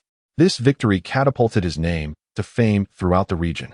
Subsequently, he was recognized by the leader of Wanxiao Valley, Sima Qingshan, who personally invited him to join as the head of the 100 Refined Hall. Now, you 31 are officially disciples of Wanxiao Valley. From this day forth, you must diligently train in martial arts, striving to become elite disciples of Wanxiao Valley, ridding the world of evil and bringing honor to our sect. Should you fail to achieve any progress within 10 years, you will have no choice but to become external disciples and leave Wanxiao Valley. Standing on the steps, Master Zhang addressed the crowd in a commanding tone. At this moment, Feng understood that there were distinctions between ordinary disciples and elite disciples within Wanxiao Valley. The elite disciples were the backbone of the sect, while the external disciples managed various enterprises such as inns, pawn shops, herbal shops, and mining operations scattered throughout the region. You will now follow these 6 masters to learn martial arts, but the choice of martial techniques lies solely with you. Regardless of your selection, the key to success is hard work. I hope you will remember this. Duong Ming, Yuan Kejian, Qin Feng Ming, come with me, Master Zhang instructed. Afterward, he ceased speaking, offered a few words to the 6 men in brown robes, and turned towards the grand hall. Upon hearing Master Zhang's command, Qin Feng Ming and Duong Ming exchanged puzzled glances. And after a moment of hesitation, they followed closely behind Master Zhang into the hall. At this time, another boy who had been called out stepped forward. Qin Feng Ming recognized him as Yuan Kejian, the first to ascend Zizhu Peak. Upon entering the grand hall and observing the 3 boys who had followed him, Master Zhang's expression softened into a smile, and his tone became much gentler. In this selection, you 3 distinguished yourselves among the disciples. As per tradition, you 3 will receive personal guidance in martial arts from me. I hope you will not disappoint me. At this, Qin Feng Ming and his companions were momentarily taken aback, their faces lighting up with joy. To receive direct instruction from Master Zhang was far superior to competing for one of the 6 masters. Overcome with excitement, the 3 boys bowed deeply and replied in unison, "We shall diligently practice martial arts and not let you down, Master." Master Zhang nodded slowly, then inquired, "Do you 3 have any particular martial techniques you favor?" "Master, during my time at home, I learned some spear techniques from my father. If possible, I would like to practice spear skills." Duong Ming spoke first after a brief pause. Yuan Kejian pondered momentarily before bowing and saying, "I have learned some sword techniques from the family guard and found them to be quite enjoyable. I hope to continue practicing with the sword." At that moment, Qin Feng Ming, unfamiliar with various martial techniques and weapons, found himself at a loss. Blushing slightly and feeling a bit anxious, he stammered, "Master, I have followed my father into the mountains to hunt since childhood, but I know little about weapons and martial skills. I used a small fork while hunting, but it feels rather cumbersome in combat." After hearing their responses, Master Zhang pondered briefly before speaking. "Duong Ming, I will teach you a set of overlord spear techniques. Said to have been created by the ancient overlord himself, it is immensely powerful and suits your temperament well. Yuan Kejian, I possess a set of thunderblade techniques. If mastered, the sound of the blade in motion resembles rolling thunder, instilling a sense of dread in your opponents merely through its momentum. As for you, Qin Feng Ming, if you have no preferred weapon, take your time to consider. Let me know your decisions soon, but do not delay excessively, lest it interfere with your training." Qin Feng Ming had not anticipated that the seemingly formidable Master Zhang would speak so kindly. His anxiety from leaving home gradually dissipated in the wake of his joy. Each afternoon and evening, you will attend classes in the right side hall to study reading and writing, familiarize yourselves with human anatomy, the 8 extraordinary meridians, and other fundamental martial knowledge. After 6 months, you will have a foundation upon which to practice martial arts with me. During this 6-month period, you must train your upper body strength each morning. You will lift 20-pound stone blocks 200 times with each hand daily. Do not shirk your responsibilities. If I discover that you have not met the count, you will face severe punishment. Afterward, return to your quarters to organize your belongings. Then settle into the easternmost courtyard behind the grand hall. As Qin Feng Ming and his companions bowed and exited the grand hall, they realized that the other disciples had already dispersed. In the eastern courtyard behind the grand hall, there were 10 rooms, each equipped with 4 beds. 7 rooms had already been occupied, leaving 3 available. The 3 boys made themselves at home without hesitation, each choosing a room to settle into. The other disciples, witnessing the actions of the 3, displayed expressions of indignation, some even revealing their discontent. However, Qin Feng Ming and his companions paid them no heed. At noon, a young man clad in a blue robe entered the courtyard, greeted them, and escorted them to a secluded grove on the west side of the main hall. Within the grove lay several houses, which would serve as their dining area henceforth. After partaking in lunch, Qin Feng Ming and his companions returned to their quarters alone. Qin Feng Ming intended to converse with Yuan Kejian, but noticed his cold demeanor. Consequently, he decided to visit Duong Ming's room. They both lamented the exclusion of their fellow disciples. Just as they were engaged in conversation, a voice suddenly called out from the courtyard. A young man, approximately 20 years old and dressed in a blue robe, stood in the courtyard. Upon hearing the call, everyone hurriedly gathered in the courtyard. Once the group was assembled, the young man nodded and, without further ado, strode out of the courtyard towards the main hall. In the presence of these senior disciples from the falling Sunset Valley, Ming and the other children remained exceedingly respectful, not daring to utter a word. Ming, these are the newly selected disciples, here to collect their belongings, he announced as they entered the left side hall of the main hall. The young man spoke little, directly addressing a young attendant in the shop. He pointed to Ming, and Feng Ming, stating, "These three have been personally designated by Hall Master Zhang. Their belongings should be handed over to them as well." Upon hearing this, Ming immediately leaped from his seat, looking at the trio with envy. "You three are truly fortunate. To be recognized by the Hall Master upon your arrival, you are destined for greatness." As he spoke, he retrieved 3 bulging bundles and handed them to the 3. He also presented each of them with a weapon. "Thank you for your kindness, senior brother."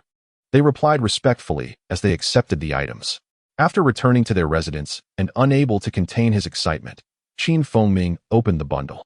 Inside, he found 2 sets of gray robes, 3 taels of loose silver, and an iron badge inscribed with 2 characters he could not decipher. He donned the robe and hung the badge at his waist, noting that everyone in Falling Sunset Valley wore a similar badge, which he presumed served as a form of identification. The following morning, after breakfast, Feng Ming made his way to the courtyard. He selected one of the dozens of stone locks lying about and commenced his first day of strength training at Falling Sunset Valley. Though the stone lock weighed only 20 pounds, it was a considerable burden for a boy of merely 10 years. After lifting it 20 or 30 times, he had to pause for a moment of rest. To his astonishment, he found that his stamina recovered almost instantly after each brief respite, a phenomenon that puzzled him greatly. However, being so young, he did not dwell on it. After an hour, he completed his initial set of lifting. Returning to his room, he examined the 3 taels of silver and began to calculate in his mind. "In 6 months, I will have nearly 20 taels of silver. By then, I shall find a way to send it home to my parents, relieving them of any worries regarding food and clothing." With this thought, he carefully stored the silver.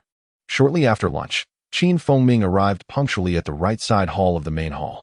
At this time, many young disciples were already seated on wooden benches within the hall.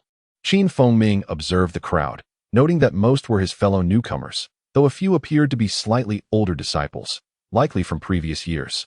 After a brief interval, an elderly man in a brown robe entered the hall, surveying the assembled youths. In a steady voice, he proclaimed, "My surname is Sure. From now on, you will follow me to learn to read and write. I hope you all take your studies seriously and commit them to memory." The children stood in unison to pay their respects to the elder before sitting down to listen to his teachings. Thus, every morning, Feng Ming and the others lifted stone locks, while afternoons and evenings were dedicated to literacy. Days passed in this manner. After half a month, having established a foundation, the group began to familiarize themselves with human anatomy, bone structure, meridians, and acupoint locations upon the elder's introduction of a human anatomy chart. Although they had been away from home for quite some time, the busy schedule left 10-year-old Feng Ming with little time for homesickness. One day, after completing his morning training with the stone lock and finding himself without further obligations, Feng Ming decided to explore the areas around Danyun Peak. After informing Ming and Kajin, he set off alone towards the back mountain of Danyun Peak. The back mountain was lush with trees, and a winding path led deep into the forest. Enchanted by the scenery, Feng Ming wandered further than he realized. Just as he became lost in the beauty surrounding him, he suddenly heard the sound of swords slicing through the air ahead. Intrigued, he hurried forward, climbing onto a large rock to glimpse the source of the noise. What he beheld left him momentarily stunned. In a small valley about 30 feet away, a young girl clad in colorful attire was gracefully wielding a longsword. The girl appeared ethereal, her movements as fluid as water, the sword seemingly alive in her hands. Having never encountered such a strikingly beautiful girl or witnessed swordsmanship so mesmerizing, Feng Ming could not help but exclaim, "Wonderful." Upon hearing his exclamation, the enchanting girl halted her practice, directing her gaze towards him. With a light leap, she effortlessly glided to the treetops, landing gracefully before Feng Ming. Overwhelmed by her beauty and the extraordinary nature of her movements, he stood in a daze, unsure of how to react. His mind raced, unable to comprehend how a living person could leap so effortlessly among the branches. The striking girl regarded him with a frown, recognizing his gray robe and youthful age. "You must be one of this year's new disciples. Why are you spying on my training?" she inquired, her expression cool yet intrigued. Feng Ming, despite his nervousness, quickly regained his composure and bowed respectfully. I have just joined Falling Sunset Valley and did not know you were practicing here. I came out of boredom and happened to see you. I hope you can forgive me." The girl observed him, noting his calm demeanor, which suggested he was not lying. "Regardless of your intent, it is inappropriate to spy on others while they train. I shall overlook this incident, but do not let it happen again. This area is home to many snakes and beasts. You should return quickly to avoid danger," she advised, before turning away and leaping effortlessly into the distance, vanishing from sight. Staring in the direction the girl had departed, Ming remained rooted in place for a long while, filled with admiration for her graceful movements and skillful swordplay. Resolving in his heart, he decided he would pursue the art of swordsmanship in the future. The next day, he sought out Hall Master Zhang to express his desire to learn swordplay and the art of leaping. After listening, Hall Master Zhang offered no immediate response, instead instructing him to continue focusing on strength training and literacy. Initially, Ming needed over an hour each day to complete his stone lock training. However, after a month, he managed to finish in just half an hour. By the time 6 months had passed, lifting the stone lock felt as effortless as handling a mere pebble, requiring only a fraction of the time to accomplish. Hall Master Zhang took note of the trio's progress, feeling immense joy, particularly in Ming's remarkable development. He was perplexed. Where could a mere child of 10 derive such strength? Even in his own youth, he never exhibited the ease that Ming displayed during his training. After 6 months of literacy education, the children had become acquainted with numerous texts concerning martial arts and anatomical acupoints. They had gained a clear understanding of the body's extraordinary meridians, the 12 primary channels, the skeletal framework, and the locations of various acupoints, laying a solid foundation for the mastery of advanced martial arts. One day, after breakfast, as Ming and his companions were about to proceed to the courtyard for their usual stone lock practice, a shadow flitted by, and Master Zhang suddenly appeared before them. The 3 youths were momentarily taken aback, then quickly bowed in unison. Greetings, Master Zhang. Today, I shall impart to you the formal martial arts. Here are 3 secret manuals. Ponder them wisely," Master Zhang stated briefly, raising his hand to present the 3 volumes to Ming and his companions. Upon receiving the books, Ming focused on the cover, which bore the inscription "The 13 Styles of the Willow Sword." He refrained from opening it, carefully tucking it away for safekeeping. "Additionally, I will teach you a set of lightness techniques. Follow me," Master Zhang instructed as he turned and walked towards the courtyard's exit. After a brief walk, they arrived at a secluded spot where Master Zhang halted and faced the 3 of them. This technique is renowned in the martial world, though it is not the pinnacle of lightness skills. You must memorize it diligently and keep it confidential. Do you understand? Hearing Master Zhang's words, Ming and the others nodded earnestly, responding in unison, "We shall strictly adhere to your command, Master, and remember it well, without sharing it with anyone." Seeing their earnestness, Master Zhang nodded, and after a moment's pause, began to recite the technique slowly, instructing them line by line. At that moment, Ming could not grasp it all immediately. He focused on memorizing the text for future contemplation. The technique was not lengthy, comprising merely a few hundred words. By the time Master Zhang had recited it for the 8th time, all 3 had committed it to memory. "I will return to your residence every 5 days to guide you. Should you have any questions, feel free to ask then. Now, return and practice diligently," Master Zhang concluded, then leaped away into the depths of the forest. Once back in his room, Ming eagerly retrieved the manual, sitting upon a wooden chair to study it meticulously. This set of techniques was known as the 13 Styles of the Willow Sword.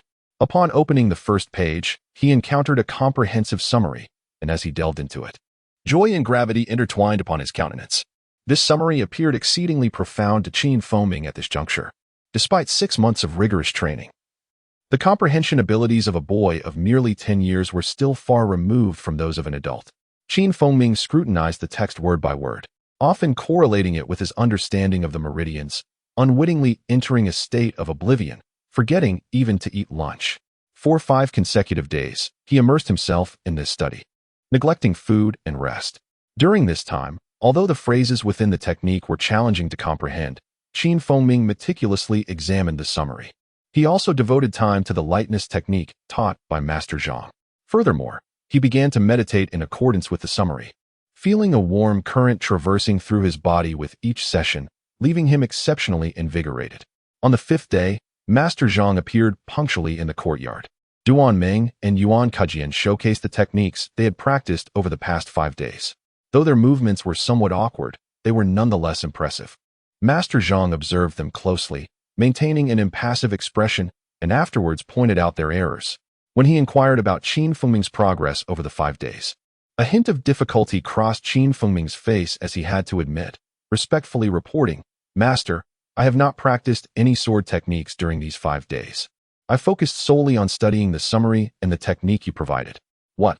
In just 5 days, you have thoroughly examined the summary and practiced the technique?" Upon hearing Qin Fengming's words, Master Zhang displayed a flicker of disbelief. As he spoke, he reached out, grasping Qin Fengming's left hand with a serious gaze, commanding, "Now, demonstrate the technique as indicated in the summary." Seeing Master Zhang's expression, Qin Fengming felt a surge of trepidation, fearing he had erred. Yet he dared not be negligent in following the master's instructions. As he activated the technique within him, a warm current began to flow throughout his body, accompanying the movements of his cultivation. While Qin Fengming performed the technique, Master Zhang silently closed his eyes. After a considerable duration, he finally opened them, astonishment radiating from his gaze. "I never anticipated that you possess such innate talent for martial arts. In merely 5 days, you have achieved this level. Were it not for your background, one might assume you had been taught by a master." Unbeknownst to Master Zhang, Qin Fengming's blood vessels had long since been unblocked. For him, conventional martial arts were as effortless as eating. All he needed was a pair of chopsticks and a bowl of rice. "Tomorrow morning, come to the 100 Cliff. I will personally teach you swordplay." After saying this, Master Zhang glanced at Qin Fengming before departing. Although Qin Fengming did not comprehend the significance of Master Zhang's words, he promptly nodded in agreement. Ming and Yuan Kejian, seeing that Master Zhang had not provided them with further guidance before leaving, displayed a hint of disappointment, yet they soon returned to their training. At this moment, Qin Fengming, though unaware of why he was deemed a martial genius merely for practicing the technique, felt immense joy at the prospect of receiving personal instruction from Master Zhang the next day. The 100 Cliff was located on the mountainside behind Qin Fengming's peak, a distance of 5 or 6 miles from his location. He had learned its whereabouts during lunch from a senior brother. The senior brother had initially expressed confusion at Qin Fengming's sudden inquiry about the cliff, for it was a place where Master Zhang engaged in solitary contemplation. Ordinary disciples seldom dared to venture there. However, upon realizing that Qin Fengming was one of the 3 disciples personally chosen by Master Zhang for instruction, he readily shared the precise location of the 100 Cliff with him. On the following morning, before dawn broke, Qin Fengming rose early, preparing himself thoroughly and following the path indicated by his senior brother towards the mountainside. Traversing the night road posed no difficulty for him. The mountain path was imbued with fresh air, and after walking approximately 6 miles, he suddenly encountered a precipice before him. Atop the cliff stood a small courtyard, surrounded by a fence, with several structures nestled within. Vegetables were planted both in front of and behind the buildings. Observing the scene before him, Qin Fengming was momentarily taken aback, pondering how such a place could exist atop the mountain. Just as he stood in astonishment, he spotted a figure seated cross-legged upon a large stone near the edge of the cliff. As he approached, he realized it was none other than Master Zhang. "Ah, Master Zhang, greetings. This is your disciple, Qin Fengming, paying my respects." "Very well, you have arrived quite early," Master Zhang replied, having already sensed Qin Fengming's approach and opening his eyes. "I did not wish to keep you waiting, Master. I set off before dawn." Zhang, the master of the hall, nodded slightly, pondering for a moment. "Fengming, you have already become familiar with the essence of the ultimate technique. If you diligently practice according to that principle, you will undoubtedly achieve great success. Now, I shall teach you the 13 styles of the Willow Sword. This set of techniques embodies a sense of grace that requires your careful contemplation." Having spoken, Master Zhang leaped into the air, and with a wave of his hand, the crisp sound of a sword echoed, illuminating the surroundings with a blinding brilliance that made it difficult to gaze directly at. He descended from the stone, formed a gesture, and began to wield the sword. Qin Fengming felt as if lightning danced before his eyes, a swirl of white light rendering Master Zhang's figure nearly invisible, with only the dazzling flashes of light visible. "What do you perceive?" As Qin Fengming stood mesmerized, lost in the spectacle, Master Zhang had already completed the entire set of sword techniques. Holding the sword behind him, he turned his gaze to Qin Fengming and inquired, "Disciple, I only saw a whirlwind of white light. I could not discern anything further. Upon hearing this, Master Zhang nodded gently. This sword technique was imparted to me by my wife. It is challenging to fully express its essence in my hands, but if you apply yourself diligently, you shall grasp the true spirit of this technique better than I ever could. Upon hearing Master's words, Ming immediately knelt on the ground, bowing deeply. Disciple shall not disappoint Master's expectations and will diligently practice this sword technique. Master Zhang remained standing before him, showing no intention of allowing him to rise. After a moment's pause, he continued, though I am the head of the 100 Refinements Hall, I have only accepted 2 direct disciples over the past decade. And that was many years ago. You may be considered the 3rd. Hearing this, Ming was filled with ecstatic joy. To be accepted as a direct disciple by the master was an extraordinary opportunity. Despite his youth, he understood the significance of this moment. Kneeling on the stone ground, he bowed deeply 3 times. Master, please accept my respects. Observing Ming, Master Zhang's eyes gleamed with delight as he slowly spoke. Your elder brother is named Yang Lan, currently serving in the Divine Pigeon Hall, while your second brother is named El Xian, now in the Gale Hall. Both have learned my palm techniques and received my true teachings. Though you do not practice palm techniques, mastering my wife's sword techniques qualifies you as a disciple of our school. As Ming listened quietly to his master, his heart swelled with emotion. Becoming a disciple of Master Zhang meant that his future achievements would surely surpass those of his peers. I also have a daughter, who is 15 this year. After we practice martial arts, I will introduce you to her. Now, I shall formally impart the sword techniques to you. This sword technique consists of 13 styles, and today I will teach you the first. Watch closely, Master Zhang declared, brandishing his sword and beginning to demonstrate the technique at an exceptionally slow pace. His movements were so deliberate that even the slightest detail was laid bare. Ming observed intently, not daring to blink, fearful of missing even the minutest detail. Simultaneously, as Master Zhang moved slowly, Ming found himself mirroring the motions with his hands and feet. By the time Master Zhang completed the first style, Ming had closed his eyes, silently reflecting on every movement his master had just executed, unknowingly entering a state of profound clarity. Although this sword technique contained only 13 styles, each style was further divided into 8 moves, with each move possessing 8 variations. Thus, the complexity of this technique was overwhelming. Ming contemplated quietly, his hands and feet moving instinctively, unaware that considerable time had passed. Meanwhile, Master Zhang stood to the side, a smile upon his face, watching Ming without uttering a word to interrupt him. After a significant duration, Ming finally opened his eyes, a look of contemplation gracing his features. He bowed respectfully and spoke. Master, this sword technique is indeed intricate. May I request that you demonstrate it once more? Upon hearing Ming's request, Master Zhang did not reply but instead formed a gesture, slowly demonstrating the first style of the 13 styles of the Willow Sword once again. Ming observed closely, then closed his eyes, falling into deep thought once more. This time, not much time had elapsed. After a brief moment, Ming's eyes suddenly opened wide. He picked up a nearby twig and began to practice the moves as his master had done. Observing the young disciple's every move, Master Zhang's expression of surprise deepened. Away, have you ever encountered such a prodigy? I demonstrated the first style of the 13 styles only twice, and he has already replicated it with perfect precision. Just as Ming completed the first style of the 13 styles, he suddenly heard his master exclaim, prompting him to turn around. To his astonishment, 2 beautiful women stood several paces away, both smiling as they regarded him. One was in her 30s, strikingly beautiful, while the other was the stunning young woman he had encountered months ago in a small valley. Faced with these two, Ming found himself at a loss for words. I remember when Master taught me the first style, I practiced for 5 days before I could master it.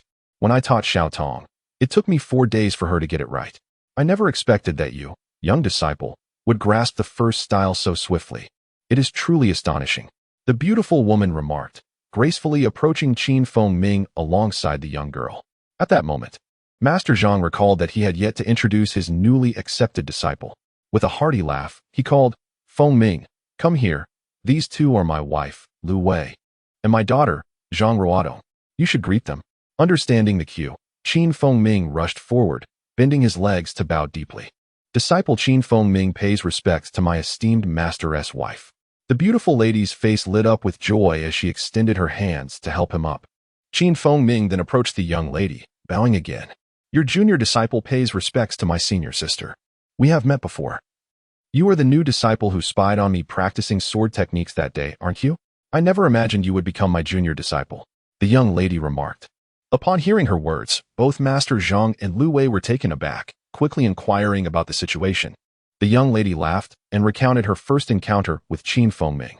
After listening to his daughter, Master Zhang realized and smiled gently. Feng Ming, is it true that after witnessing your senior sister practicing sword techniques, you were inspired to learn the sword? Feng Ming's face flushed as he confessed, Master. That day I saw my senior sister practicing sword techniques, and it was truly mesmerizing. In my excitement, I returned and expressed my desire to learn the sword. Nodding, Master Zhang looked at Feng Ming, brandishing his long sword and handing it to him. Feng Ming, take this sword and practice the first style once more. Hearing his master's command, Feng Ming dared not disobey. He formed the sword gesture and began to execute the sword techniques again. Initially, the sword felt unwieldy to him, and his movements were somewhat clumsy due to his inexperience. However, as he progressed, his motions began to flow with increasing grace. Having completed the first style, Feng Ming's face was flushed, and he gasped for breath as he looked to his master, awaiting his guidance. Just as Master Zhang was about to speak, the beautiful lady unexpectedly stepped forward, standing several paces before Feng Ming. Your master has demonstrated it. I will now show you again and see if there is any difference. Without waiting for Master Zhang to respond, the lady drew a sharp sword from her waist. And with a gesture, a dazzling figure emerged, moving gracefully about the area. She wielded her sword with an ethereal lightness, as if a celestial being dancing among flowers. Though the practice was slow, the essence of the willowy grace swaying in the wind was exquisitely revealed. It was only at this moment that Feng Ming truly comprehended why this sword technique was named 13 Styles of Swaying Willow. Even after his master's wife had completed the first form some time ago, he remained enraptured by the ethereal ambience he had just witnessed. As a gentle tap on his shoulder from the young girl roused him from his reverie, he recalled his master's words. Your master's wife has practiced this set of sword techniques for over 20 years, and her understanding of its essence is profound. It is not something a novice like me can compare to. You must deeply appreciate her swordplay, as it will greatly benefit your future training. Upon hearing his master's advice, Feng Ming respectfully replied, the profundity of my master's wife's essence is indeed remarkable. Even if I were to reach my master's level, I wonder when that would be. Martial arts cannot be mastered overnight. It requires decades of relentless perseverance. One must not succumb to pride or complacency. Consistency is key. This principle must be etched in your heart. Seeing a hint of displeasure on his master's face, Feng Ming was instantly alarmed and quickly bowed, saying, I am grateful for your teachings, master. I will diligently study and train, striving to meet your expectations. Noticing Feng Ming's remarkable aptitude, the headmaster, after a moment of contemplation, spoke again. This sword, while not an unparalleled treasure, is nonetheless extraordinarily sharp. It was a gift from an old friend of mine, and it has been by my side for many years. Today, I bestow it upon you, hoping you will treat it with care. Upon hearing such words from his master, Feng Ming's expression transformed into one of sheer joy. He hastily advanced, kneeling on both legs and accepting the precious sword with both hands, proclaiming, I shall diligently learn the swordplay and wield this sword to vanquish evil and uphold justice, ensuring my master's reputation remains untarnished. Witnessing such earnest determination from the young boy, both the headmaster and his wife nodded with satisfaction. After paying his respects to his master and his wife, Feng Ming departed to his residence. Thus, for the next half-month, he rose before dawn each day to practice swordplay under the guidance of his master. In just over 10 days, he had learned all the techniques of the 13 styles of swaying willow. However, mastery remained elusive. After receiving his master's affirmation, Feng Ming no longer practiced at the precipice, but sought a secluded spot on the back mountain of Dan Yun Peak to hone his skills.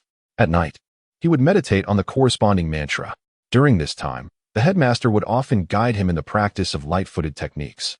With rigorous instruction from his master, Feng Ming became remarkably agile in his leaps. He could effortlessly land atop a boulder half a zhang high. Yet, in comparison to his junior sister Ruodong's lightness of form, he still fell short, though he had made significant progress. Despite his youth, Feng possessed a maturity beyond his years. He had witnessed the perils of the world and the treachery of human hearts, leading him to resolve that diligent martial training was his only path forward. Thus, after mastering the complete sword technique, he dedicated himself to even more fervent practice, setting off to the back mountain at dawn and returning only after dark. Ming and Kejian were equally diligent, each finding a secluded place to practice the headmaster's secret manual. Although the three lived in the same courtyard, their encounters grew increasingly rare. Whenever Ming met Kejian, he couldn't shake the feeling that the latter regarded him with hostility. However, he couldn't fathom the reason, as he had never wronged him, and thus shook his head to dismiss the thought, choosing to ignore it. In the blink of an eye, a year had passed. Ming spent each day diligently practicing swordplay and meditating on his inner strength. During his leisure, he would toy with the gourd he had obtained, yet it remained unchanged. Each time he attempted to twist the lid, disappointment would follow, as it remained stubbornly sealed. Naturally, he would occasionally visit the headmaster and his wife to report on his progress and seek their assessment of any mistakes. At times, he would spar with his junior sister. Initially, Ming was at a disadvantage, struggling to defend himself. Gradually, he developed the ability to counterattack. By the end of the year, he and his sister engaged in a balanced exchange of strikes, astonishing her with his rapid advancement. Throughout this year, Ming had also met his two senior brothers. The eldest, Yang Lan, was tall and imposing, with a dark complexion, around 22 or 23 years old. The second brother, El Xian, was handsome and elegant, with bright eyes, appearing to be 18 or 19. Under a cold gaze, he bore some resemblance to the master. Ming noticed that his junior sister was particularly warm towards the second brother, while she merely offered polite greetings to the eldest. Both senior brothers took a liking to Ming. The eldest gifted him a stout pipe made of fine iron, about the thickness of a thumb and half a foot long, with a small hole at the front and a mechanism at the back that could connect to his arm, allowing him to shoot 3 flying darts. The second brother presented him with a small jade sword, palm-sized yet exceptionally sharp. Despite the dullness of his year, Ming found joy in his routine, occasionally thinking of his family thousands of miles away. Yet, one conviction sustained him. He must excel in his craft to provide a better life for his family. This thought had been his sole purpose in leaving home at the tender age of 10 to come to Luminous Valley. Every day, Ming practiced in a small valley far behind Danyun Peak, a secluded spot he had discovered after much searching. It took a considerable trek to reach, and initially, there was no visible path upon entering this hidden valley. However, after a year of frequent visits, a faint trail began to emerge through the thick undergrowth. Each day, he set off before dawn, traversing 6 or 7 li of mountainous terrain, arriving at the valley while it was still dimly lit. After practicing swordplay for an hour, he would return just as breakfast commenced. This routine remained unchanged throughout the year, irrespective of wind, rain, or snow. On this particular day, Ming arose before dawn, tidied his clothing, grasped the sword gifted by his master, gently pushed open the door, and made his way to the distant small valley. Though the sky was still dark, the path was familiar to him. He had traversed it countless times. Even with his eyes closed, he could sense where the rocks obstructed the way and where the ravines lay. Thus, without hesitation, he employed the light-footed technique taught by his master and swiftly vanished into the night. Perhaps due to the overcast sky, when Ming arrived at the valley, it remained shrouded in darkness. He paid this no mind, removing his outer robe and placing it on a nearby tree. As he prepared to perform the sword techniques for his practice, a sudden, faint cracking sound reached his ears from a distance of several zhang. Then, a chilling glimmer of light shot forth from the underbrush, racing towards his left side with the speed of thunder. Ah, this is bad. Realizing the imminent danger from the cracking noise, Ming caught a glimpse of the icy light in the corner of his eye. At that moment, evading the attack seemed impossible. Shouting in alarm, he instinctively swung his sword, along with its sheath, toward the direction of the cold gleam. In the face of such a sudden ambush, it would be nearly impossible for any other 12-year-old child to perceive the threat. Yet Ming was no ordinary child. After consuming 2 pearl fruits deep in the mountains, his perception, vision, and hearing had become comparable to that of a seasoned martial artist who had navigated the complexities of the martial world for many years. Suddenly, a sharp sound resonated as an object fell from the sheath of his sword, landing amidst the grass. Startled, Qin Fengming instinctively reached for his waist as his hand rose. A projectile shot forth, aimed at a dense thicket several paces away. A scream echoed from the bushes, followed by the thud of a heavy object collapsing into the foliage. Who dares to ambush me? Show yourself. Despite realizing that the figure in the thicket had already fallen, Qin Fengming's keen gaze revealed 3 smaller figures hiding beside the fallen one. Ah, fourth brother, are you all right? Even before Qin Fengming could call out, the 3 figures stood up, and 2 rushed towards the fallen individual, their youthful voices rising in alarm. Oh, it's you, Yuan Kajin. I have no enmity with you. Why have you brought others to ambush me? Are you not afraid of the Hall Master discovering this and condemning you? At this moment, the sky had brightened considerably. Although still somewhat dim, Qin Fengming could clearly discern the 3 figures before him. He recognized them all. Leading the group was Yuan Kajin, a disciple favored by the Hall Master, while the others were Luo Shige and Shi He. The individual now lying on the ground was likely Wu Kai-shi. Boy, you are fortunate. The expensive crossbow bolt we purchased failed to kill you. However, with the 3 of us, it should not be difficult to end your life. You and I have no grievances, yet your favor with the Hall Master stands in my way. Only by eliminating you will the Hall Master regard me with favor. As for the Hall Master learning of this, do not worry. We have thoroughly scouted this area and know you come here alone to practice martial arts. If you are killed here, no one will discover a thing. With a fierce glare directed at Qin Fengming, the youth spoke with venomous hatred, as if he were consumed by resentment. Upon hearing Yuan Kajin's words, Qin Fengming comprehended the underlying animosity each time they met. There had been a flicker of malice in Yuan and Appo's eyes, rooted in a desire to eliminate him since the moment they were both chosen as disciples by the Hall Master. Our brother Yuan, fourth brother, is dead. We must avenge him. Just as Yuan Kajin and Qin Fengming faced off, 2 voices of lamentation emerged from behind Yuan. What? Wu Kai-shi is dead? Good. We shall kill this brat before us and avenge fourth brother.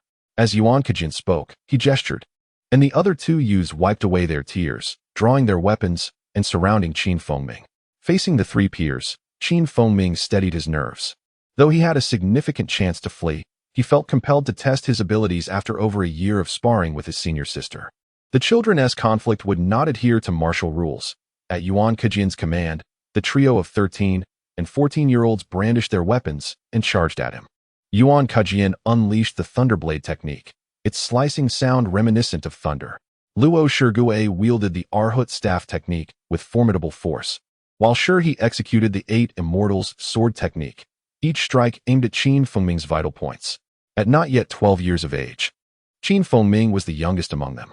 Facing the concerted assault of his contemporaries, it would be disingenuous to claim he felt no anxiety. Yet, a firm belief arose within him, the desire to ascertain the extent of his own strength. Channeling the techniques bestowed upon him by his master, Zhang Hall Master, he began to wield the sharp sword, unleashing the Whirling Willow's 13 styles. A brilliant white light erupted, dancing and swirling, effectively countering the 3 youths' offensive. The clash resulted in a stalemate, each side evenly matched. The Whirling Willow's 13 styles were particularly suited for group combat, embodying the essence of weaving through myriad willow branches unscathed. Thus, when the 2 sides met, Yuan Kajin and his companions were taken aback. They had not anticipated that Qin Fengming, 2 years their junior and raised in the mountains, would prove to be such a formidable opponent. However, as they observed, even united, their combined efforts merely afforded them a slight advantage. To vanquish their opponent would not be an easy task. As Qin Fengming engaged in combat, he felt a growing sense of astonishment. He had believed that after a year of rapid improvement, no child of his age could rival him. Yet, facing these 3 skilled adversaries, a pang of fear crept into his heart. Each of them was proficient in formidable techniques, and while he felt confident in his individual skills, the trio's combined assault forced him to rely heavily on his swordsmanship to merely withstand their onslaught. If this continued, defeat was inevitable. At that moment, regret washed over Qin Fengming.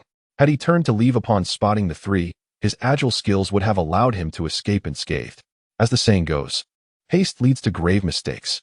This was his first life-or-death duel, and while he fought with everything he had, anxiety gnawed at him. In his haste, he stumbled over a stone, losing his balance and tumbling down the slope. Stop, boy! Just as Qin Fengming prepared to spring back to his feet, a sharp sword was thrust against his chest. The The shock of the moment nearly caused him to lose consciousness. Ha ha ha. Boy, your skills are quite remarkable. If it weren't for the three of us working together, capturing you would have been no easy feat. Sure, he. Do not take his life just yet. I have questions for him. Upon seeing Qin Fengming subdued by Shi He, Yuan Kejian's face lit up with delight. He halted Shi He from striking and approached Qin Fengming. Expecting a swift execution, Qin Fengming was taken aback when Yuan Kejian ordered restraint. In that brief pause, a sudden idea sparked within Qin Fengming. With a flick of his wrist, 3 dark arrows shot forth, striking Shi He in the chest before he could react. The event unfolded too rapidly. Had Shi He been an experienced fighter, he would have immediately restrained Qin Fengming before questioning him. However, as a mere child of 13 or 14, he was unprepared for such a tactic. He fell to the ground without even a cry of alarm. Ah no, this boy is ruthless. Initially elated at capturing Qin Fengming, Yuan Kejian's joy quickly turned to horror as he witnessed his companion fall injured. Neglecting to assess Shi He's injuries, Yuan Kejian and Luo Shige resumed their fierce duel, directing their attacks towards the already risen Qin Fengming. With Shi He no longer aiding them, the tides of battle had irrevocably turned. Under the masterful execution of the floating willow 13 styles, in mere moments, Qin Fengming's sword pierced Luo Shigue's chest. With a cry of agony, the weapon fell from his grasp, and his body collapsed amidst the underbrush. Witnessing his companions fall one after another, Yuan Kejian was engulfed by sheer terror. He could hardly fathom that, despite their meticulous plotting, they had not only failed to subdue their adversary, but had instead watched as 3 of his comrades were successively vanquished before him. Though Yuan Kejian was known for his ruthlessness, at this moment, his youthful heart was gripped by profound fear. Stop, Brother Qin, please cease. It was my folly, my grave misjudgment to harbor any ill will towards you. For the sake of our shared brotherhood, I implore you, spare my life. Yuan Kejian, aware that his agility paled in comparison to his opponents, had abandoned all hope of escape. With a clatter, he discarded his dagger and fell to his knees before Qin Fengming, pleading for mercy. Seeing such a display, Qin Fengming momentarily hesitated, halting his assault. Observing Yuan Kejian's desperate bowing, a flurry of thoughts surged within him.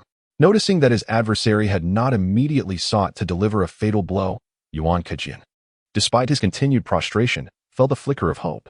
Gradually, his left hand began to inch towards his side, where he concealed a bamboo tube capable of launching a concealed projectile, though its power was modest. The proximity of less than 10 feet to Qin Fengming meant that a successful strike would undoubtedly inflict harm. However, just as Yuan Kejian's fingers grazed the bamboo tube, a chilling voice pierced through the air, sending shivers down his spine. Humph, it is too late to beg for mercy now. You may meet your demise. With the utterance of these words, a flash of sword light appeared, and Yuan Kejian felt a coldness enveloping his neck before succumbing to an overwhelming darkness. Qin Fengming decisively annihilated his adversary, yet within his tender heart, a fierce struggle ensued. He was but a kind-hearted child from a humble village, and had never before experienced the act of killing. However, the thought that, had it not been for his remarkable skills and a concealed weapon gifted by his senior brother, he would have surely met his demise at the hands of the man before him, propelled him to grit his teeth and strike down with his blade. Though he was still under 20, his experiences were far from those of an ordinary child. At the tender age of 10, he had single-handedly vanquished a python measuring several yards in length. Other children might have been paralyzed with fear at the sight of such a creature. In this moment, Qin Fengming's youthful heart had already begun to comprehend the malice of the world. Against wicked individuals, one could only respond with even greater wickedness. After dispatching Yuan Kejian, Qin Fengming swiftly moved to the locations of the other 2 men, delivering a final blow to each, ensuring their complete eradication. Once he had finished, he suddenly collapsed onto the stone ground. At that moment, he was merely a child. Yet the exhilaration of slaying 4 men was overshadowed by an immense dread that gripped him. He remained there for nearly 2 hours, before gradually regaining his composure and relocating the bodies to a secluded spot, covering them with rubble. The weapon that had felled the first man was indeed the jade dagger bestowed upon him by his second brother, Lu Xian, and at this realization, Qin Fengming felt an overwhelming gratitude for his 2 brothers. Had it not been for the concealed weapon gifted by his senior, he would have undoubtedly perished here today. When he spotted the bamboo tube at Yuan Kejian's waist, a tremor of fear coursed through him. Recalling Yuan Kejian's expressions and actions, Ming was suddenly struck with clarity. Yuan Kajian had indeed attempted to deceive him with feigned pleas for mercy, lying in wait to strike him down with that very weapon. Contemplating this, Ming found himself deeply reflective. It was not until noon that he returned to his dwelling. After a brief freshening up, he proceeded to the dining area, intending to partake of some food. Regarding the slaying of Yuan Kajian and his companions, Ming felt no particular concern. There were simply too many disciples within the sect, and it was not uncommon for individuals to go missing without explanation. The surrounding area of Luoxiao Valley was rife with towering mountains and deep ravines. It was entirely plausible for someone to fall off a cliff, and such occurrences were of little consequence. Naturally, no one would conduct a thorough search. The matter would likely dissipate into obscurity. As Ming was enjoying his meal of steamed buns, he suddenly overheard two fellow disciples conversing behind him. "I heard Brother Lin has been training diligently. His tiger-catching staff technique has reached the 5th level. Next year, during the grand competition, it would be no surprise if he makes it into the elite hall. That's not a certainty. There are several other capable individuals as well. Although they were defeated in the previous trials, 3 years of training will undoubtedly enhance their strength significantly. It's possible that other disciples may also emerge as formidable contenders." The phrases grand competition and elite hall struck Ming with astonishment. He was already somewhat familiar with the elite hall, yet the specifics remained elusive to him. Turning around, he noticed the two speakers, appearing to be around 15 or 16 years of age, likely previous years and Appos, selected disciples. He bowed respectfully and addressed them. "Excuse me, esteemed brothers. I have a matter I wish to inquire about, if you would be so kind as to enlighten me." The two looked at Ming, noting his youth, and their expressions turned slightly unfriendly. One of them replied coolly, "What is it you wish to ask? If it is not too troublesome, we can certainly explain a thing or two." Unperturbed by their demeanor, Ming bowed again. "It is no trouble at all. I merely wish to understand what you spoke of regarding the grand competition." "Ah, so that is the matter. It is understandable that you do not know. During the grand competition next year, the instructors will provide you with detailed information. Since you are asking now, we can offer you some insights in advance." Upon hearing Ming's query, the initially displeased expressions of the two brightened considerably, and one of them, now slightly excited, began to explain. "The grand competition is a significant event for all disciples training within the 100 Refinements Hall. It occurs every 3 years, and the top 20 participants gain entry into the elite hall for further cultivation. I am sure you are aware that the elite hall represents the essence of our sect. If you perform exceptionally during the competition and catch the eye of any hall master or elder, you may be taken directly under their wing, a remarkable opportunity. However, this time around, new disciples are not required to participate. You will have to wait until the next competition in 3 years." The two elaborated in great detail on the grand competition. Though their explanation was brief, Ming absorbed all the information. "Thank you, esteemed brothers, for your guidance. I wish you both success in the upcoming competition and hope you secure your places in the elite hall." Upon hearing his commendation, the two displayed expressions of hope and waved him off as they departed. Returning to his quarters, Ming's mind was anything but tranquil. Since his battle with Yuan Kajian and the others, he had come to grasp his own capabilities. With another year of dedicated training, he was certain his strength would increase significantly, even if he could not compare with those who had been training for 8 or 9 years. Overcoming peers with 5 or 6 years of experience should pose no great challenge. With this thought, excitement surged within him. Early the next morning, before dawn had even broken, Ming set out for the 100-Zhang Cliff. He had resolved that he would implore his master to allow him to participate in next year's grand competition. However, for several consecutive days, he found no sign of his master. Even his mistress and senior sister, Zhang Ruotong, were nowhere to be found, leaving Ming puzzled. Reluctantly, he set aside his thoughts of the competition and immersed himself wholeheartedly in his martial training. Despite the recent disappearance of 4 fellow disciples, none of the remaining residents expressed any sense of peculiarity. In truth, the children secretly hoped for someone to vanish, as it would lessen their competition. One day, Duan Ming unexpectedly arrived at Ming's room, wearing a joyful expression as he handed him a letter. Upon seeing it, Ming's heart soared. He knew without a doubt that it was a letter from his elder brother. The rest of his family could not read, so he eagerly accepted the letter, hastily opened it, and began to peruse its contents. After some time, he carefully tucked the letter away, his face glowing with happiness. His elder brother informed him that the 30 taels of silver he had sent home had been received, and that their parents and grandparents were all well. He urged Qin Fengming to take care of himself, focus on his martial studies, and not to worry about home. Seated on the edge of his bed, Qin Fengming found his thoughts drifting back to the small mountain village where he had spent 10 years of his life, picturing his grandparents, father, and mother. A month later, Qin Fengming finally reunited with his long-absent master. After kneeling and bowing in respect, he eagerly informed his master of his intention to participate in the upcoming competition. After listening to Qin Fengming's words and gazing at him for a considerable time, Hall Master Zhang finally spoke. Fengming, considering your young age, participation in next year's competition is not out of the question. However, your foundation is still somewhat shallow, and in comparison to the other participants, your strength may be lacking.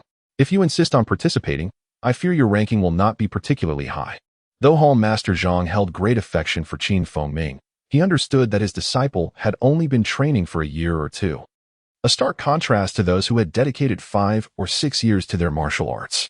Rest assured, Master, my intention in participating is not to secure a place among the top 20. I merely wish to gain practical experience. I kindly ask for your approval.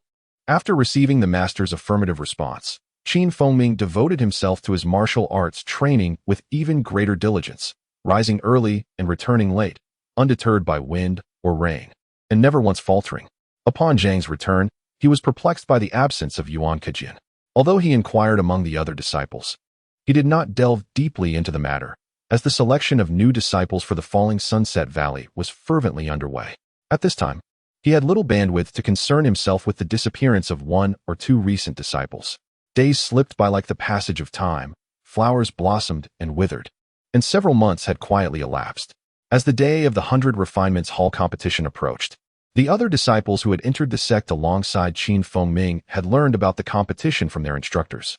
While they were filled with excitement, they were informed that they would not be allowed to participate this year, but could attend as spectators, which greatly disheartened them.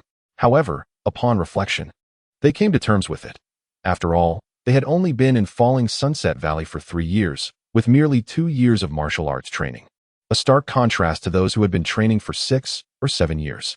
This grand competition would see all disciples still cultivating in the 100 Refinements Hall participate, totaling around 60 to 70 individuals, with the least experienced having trained for at least 5 or 6 years, including over a dozen who had been in the sect for 8 or 9 years. Fortunately, this competition was exclusive to the 100 Refinements Hall. If one included the disciples from Falling Sunset Valley, the number of peers would exceed 100.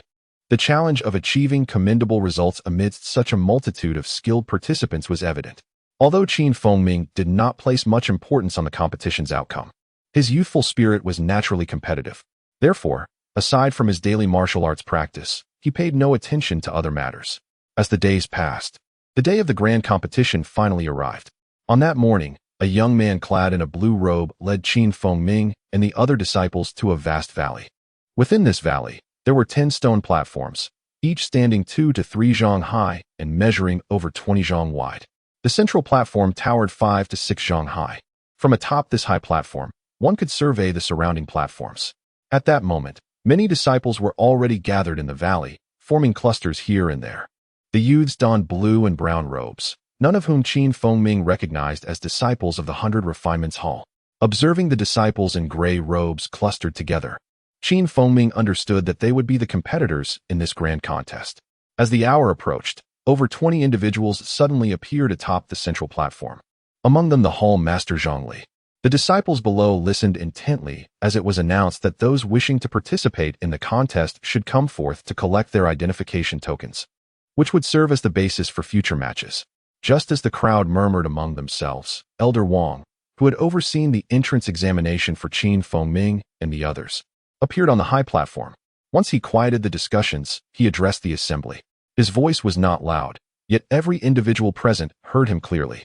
Following Elder Wang's words, disciples stepped forward, confidently approaching the stone platform. Not hesitating, Qin Fengming nodded to Duan Ming and stepped out from the crowd. Moments later, to Duan Ming and the others' astonishment, Qin Fengming returned, holding a bamboo token inscribed with a number. Fengming, are you really participating in the contest? Duan Ming and the other disciples were taken aback. Indeed, I pleaded with the Hall Master, and he graciously permitted me to give it a try. The revelation that Feng would participate astonished his companions, who had been explicitly informed that no current disciples were allowed to enter. At this moment, Feng had no intention of elaborating. Although the other disciples were unaware that he had become the master's apprentice, Ming was aware. Seeing Feng granted an exception to compete, Ming understood without further inquiry. Presumably, the participating disciples had already received their tokens, and the elderly man continued to explain the competition rules. Disciples numbered 1 to 8 would ascend the first platform. Numbers 9 to 16 would proceed to the second, numbers 17 to 24 to the third, and so forth, concluding with numbers 57 to 62 on the 8th platform. Each platform would feature matches based on the pairing of the smallest and largest numbers, and so on. The 4 victors would then face off, with the winners advancing directly, while the first 4 who lost would also have a chance to compete again, with victors from that match advancing to the next round. Questions could be directed to the hosts at each platform. Now, disciples, find your designated platforms and commence the competition. Elder Wang concluded his address and returned to his seat. The disciples, having heard the elder's words, eagerly checked their tokens to confirm their assigned platforms. Holding the token inscribed with the number 45, Feng contemplated and made his way towards the 6th platform. Ming and the other disciples followed suit. Arriving at the base of the 6th platform, this action attracted the attention of the hundreds present, who turned to watch and began to discuss amongst themselves. Atop the 6th platform stood a young man in a brown robe. With a serious expression, he surveyed the 8 disciples at the stone platform's base and stated, "During the competition, strikes should be controlled. Do not recklessly endanger lives. Should you violate this principle, severe penalties will follow. Remember this." He then called forth disciples 41 and 48 to ascend the stage, while 42 and 47 prepared, instructing the remainder to step aside and wait. As the brown-robed youth spoke, 2 individuals stepped forward and ascended the stairs to the side. "The competition can commence now." After collecting the participants' tokens, the brown-robed youth announced. The 2 competitors bowed to the brown-robed youth, exchanged glances, clasped their fists in greeting, and without further words, they assumed their stances and began to duel. One wielded a saber, while the other brandished a long sword. Their techniques were remarkable, as their weapons clashed, glowing orbs intertwined, creating an intensely fierce spectacle. Observing closely, Feng quickly discerned the disparity in strength between the 2. The swordsman with the saber clearly held the upper hand. As anticipated, within a short span, the saber-wielding youth feigned an attack, using a feint to lure his opponent into a trap beneath his blade. Witnessing the preceding duel, Feng felt a surge of confidence. After a year of arduous training, his swordsmanship and agility had vastly improved, and against the 2 disciples he had just observed, even without exerting his full strength, he could easily subdue them in mere moments. As the first match concluded smoothly, the action continued without pause, and 2 more youths, each wielding a wooden staff, ascended the stone platform. At the brown-robed youth's signal, they unleashed their techniques and engaged in combat.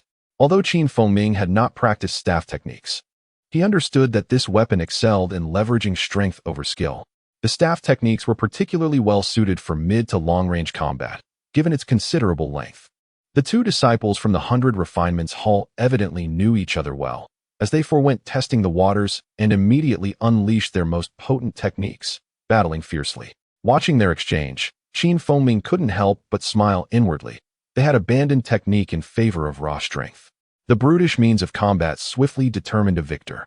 In the third match, the contestants were markedly different in both age and strength. Within mere moments, one combatant, adept with his bare hands, effortlessly disarmed his opponent of a long spear. Observing the young man who wielded his palms, Feng's expression turned grave. Despite relying solely on his fleshly hands, the young man's martial prowess was exceptional. Although he had not yet reached the mastery of his master's thunderpalm technique, he evoked an undeniable sense of intimidation in Feng. Witnessing the youth's prowess, Feng could no longer harbor a dismissive attitude towards his fellow disciples. As the third contest concluded, it was Feng's turn to take the stage. He offered a faint smile to his fellow disciples and stepped forward confidently onto the stone platform, grasping a bamboo plaque. The young man in a brown shirt turned to regard Feng, his expression momentarily faltering. Judging by Feng's stature and age, it was evident he was a recent initiate. The audacity to ascend the platform at such a tender age astonished him. However, After a brief pause, he gestured for the two to commence their duel.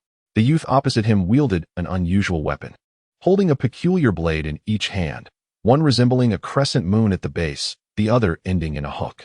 As the young man gazed at Feng, a flicker of confusion mingled with surprise shone in his eyes.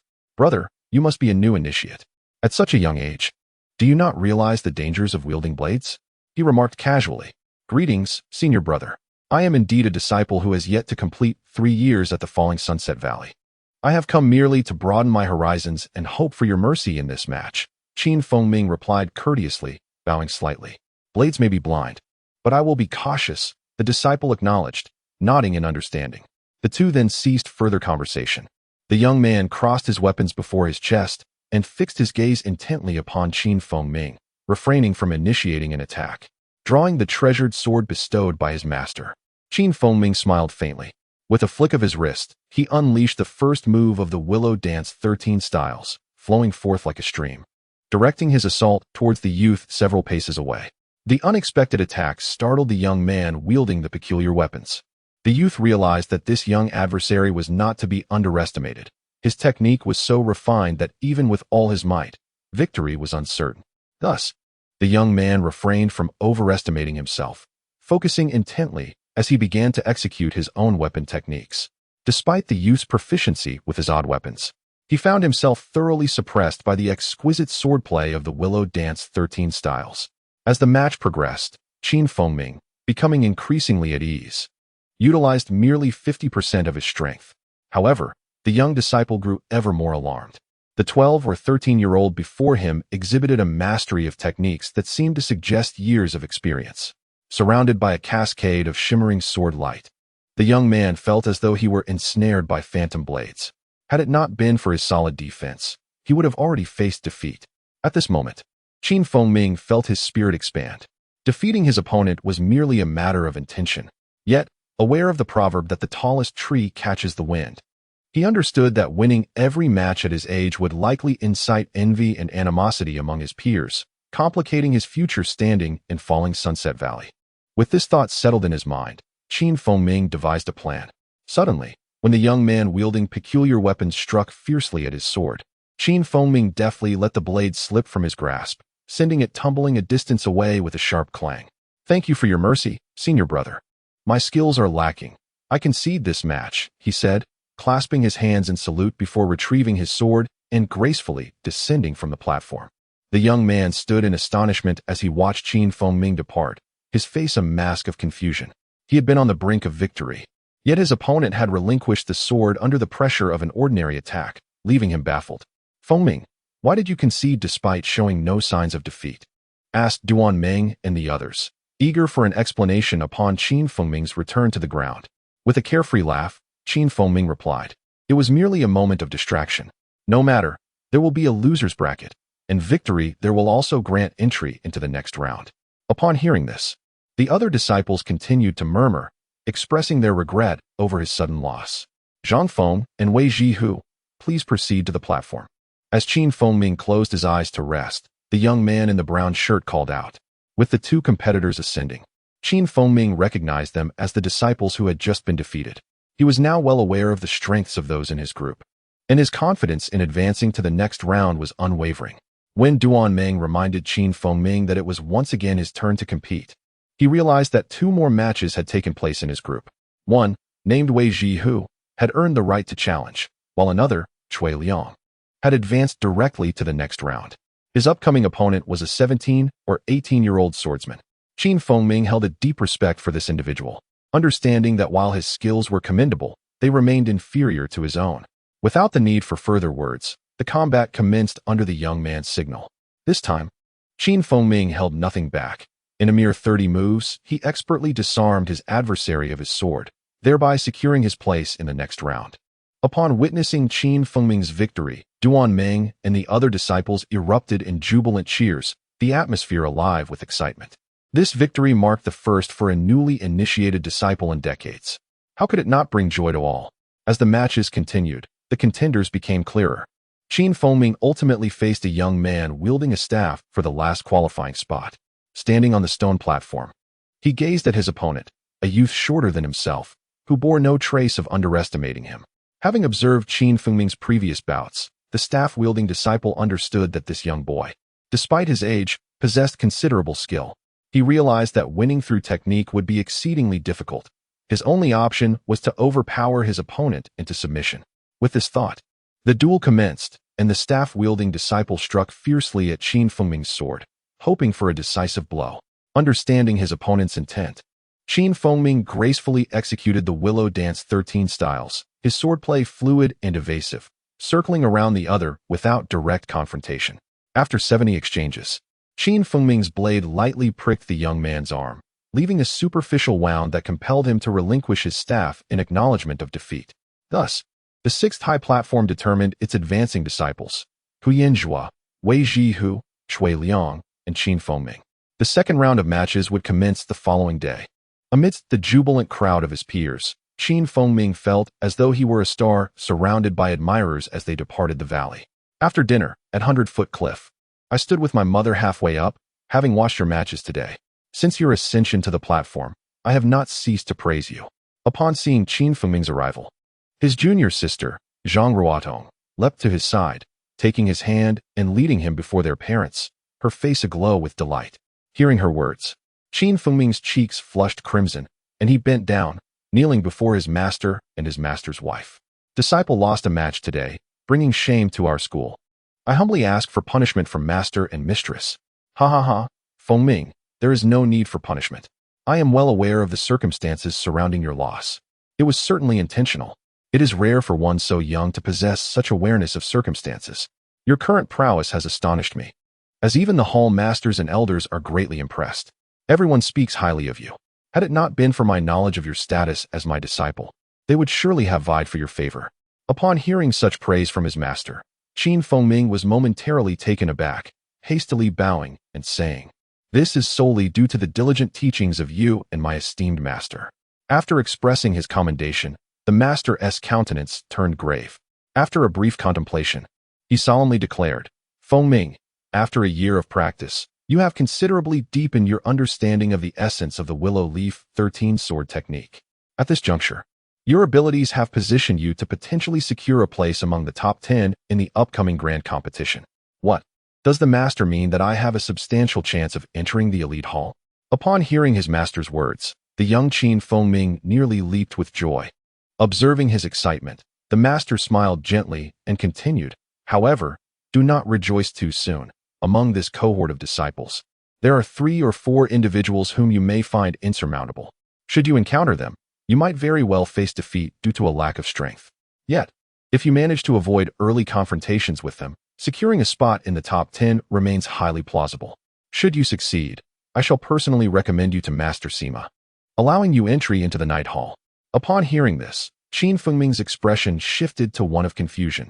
He was entirely unfamiliar with the Night Hall, yet it seemed to be a place of greater prestige than the Elite Hall.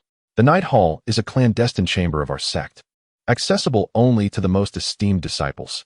Few are privy to its existence. Not even the master knows its precise location. However, entry into the Night Hall would grant access to an abundance of martial resources, a coveted aspiration for any disciple. Qin Fengming felt a surge of excitement at the master's explanations. It appeared that the Night Hall was undoubtedly the ultimate goal for the disciples of Luoxiao Valley. Although the master had mentioned the possibility of recommending him for entry, Qin Fengming understood that he must first undergo several trials to earn such an opportunity. The upcoming competition would allow no room for negligence. On the following day, the valley was even more bustling than before, yet the number of disciples participating had dwindled to half. At the hour of the snake, Elder Wang once again took to the central platform. Today, only 32 participants remain, and we shall proceed with an elimination tournament.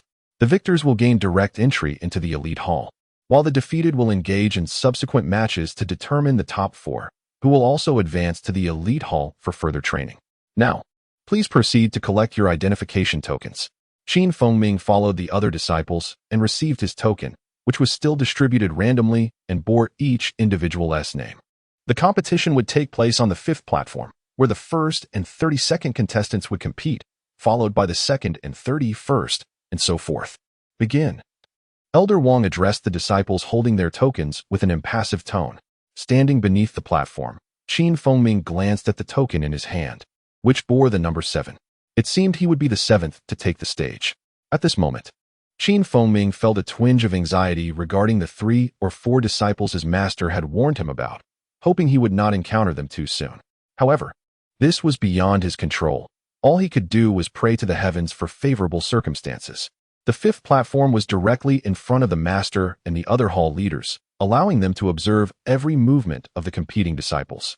At this juncture, Qin Fengming had lost all interest in the matches above.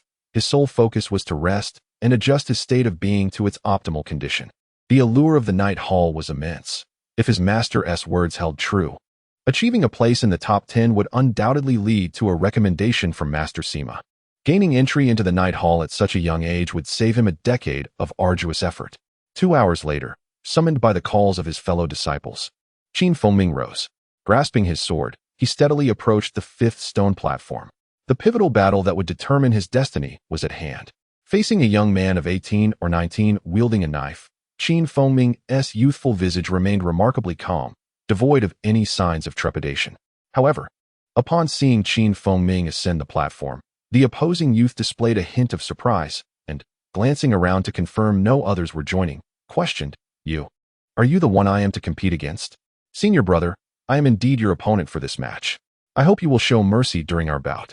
Junior brother, you are quite young. Even if you began training at 8, you have only practiced for 4 or 5 years. Surely, you cannot contend with those of us who have trained for 7 or 8 years. It would be wise to concede. Seeing the diminutive youth before him, the knife-wielding young man felt a wave of relief wash over him. Defeating such a seemingly weak disciple would undoubtedly secure his place in the elite hall. To spar with you, senior brother, would be a valuable experience for me. If you could show a modicum of restraint, I would be most grateful. With a gesture from the host, the crucial match commenced. Observing Qin Fengming's tranquil demeanor, the youth felt a flicker of uncertainty. As the host signaled, the young man's long knife danced in the air, and with a flash of steel, he launched a rapid assault on Qin Fengming. He intended to conclude the fight swiftly, denying Qin Fengming any opportunity to retaliate. Aware of the opponent's intentions, Qin Fengming remained undaunted. He wielded his sword with finesse, executing intricate techniques that flowed like willow leaves in the breeze, ensnaring the young man in a shimmering cocoon of light.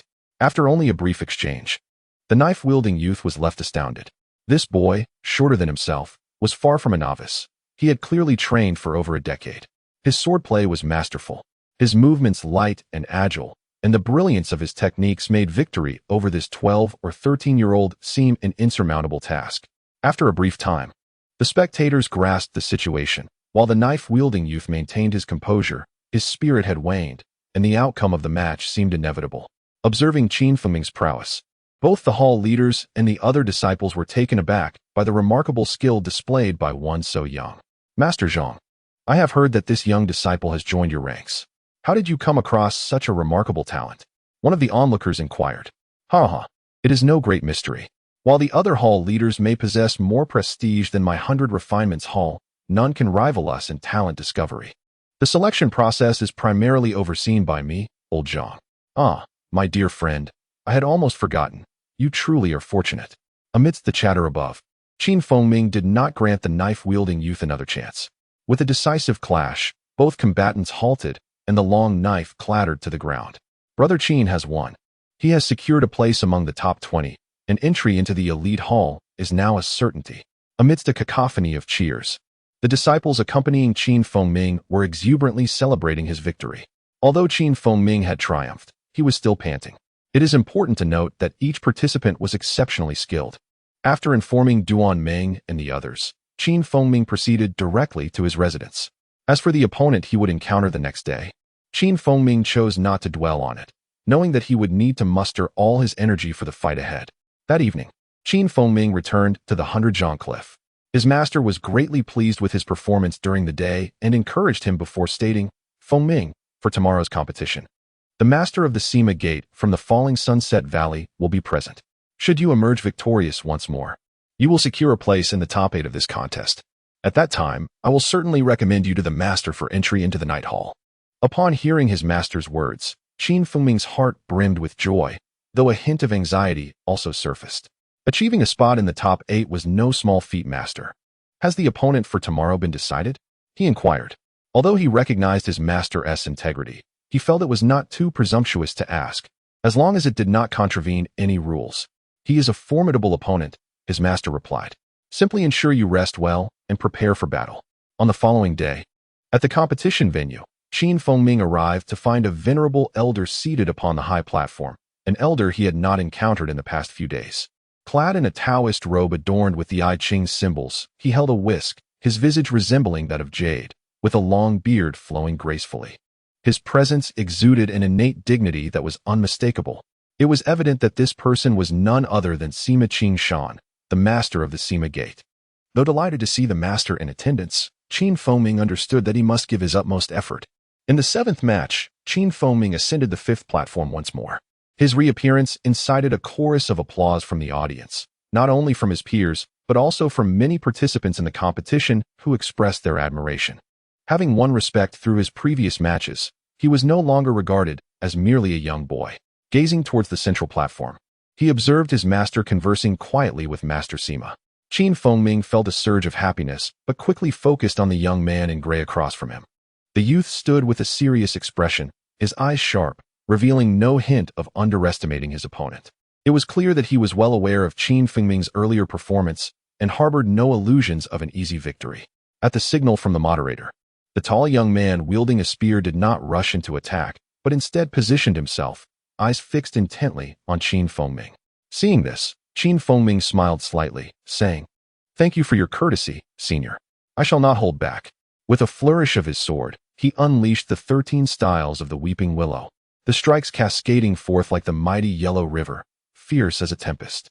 In an instant, a dazzling white light enveloped the fifth platform, swirling around the standing figure of the young man, creating a mesmerizing spectacle.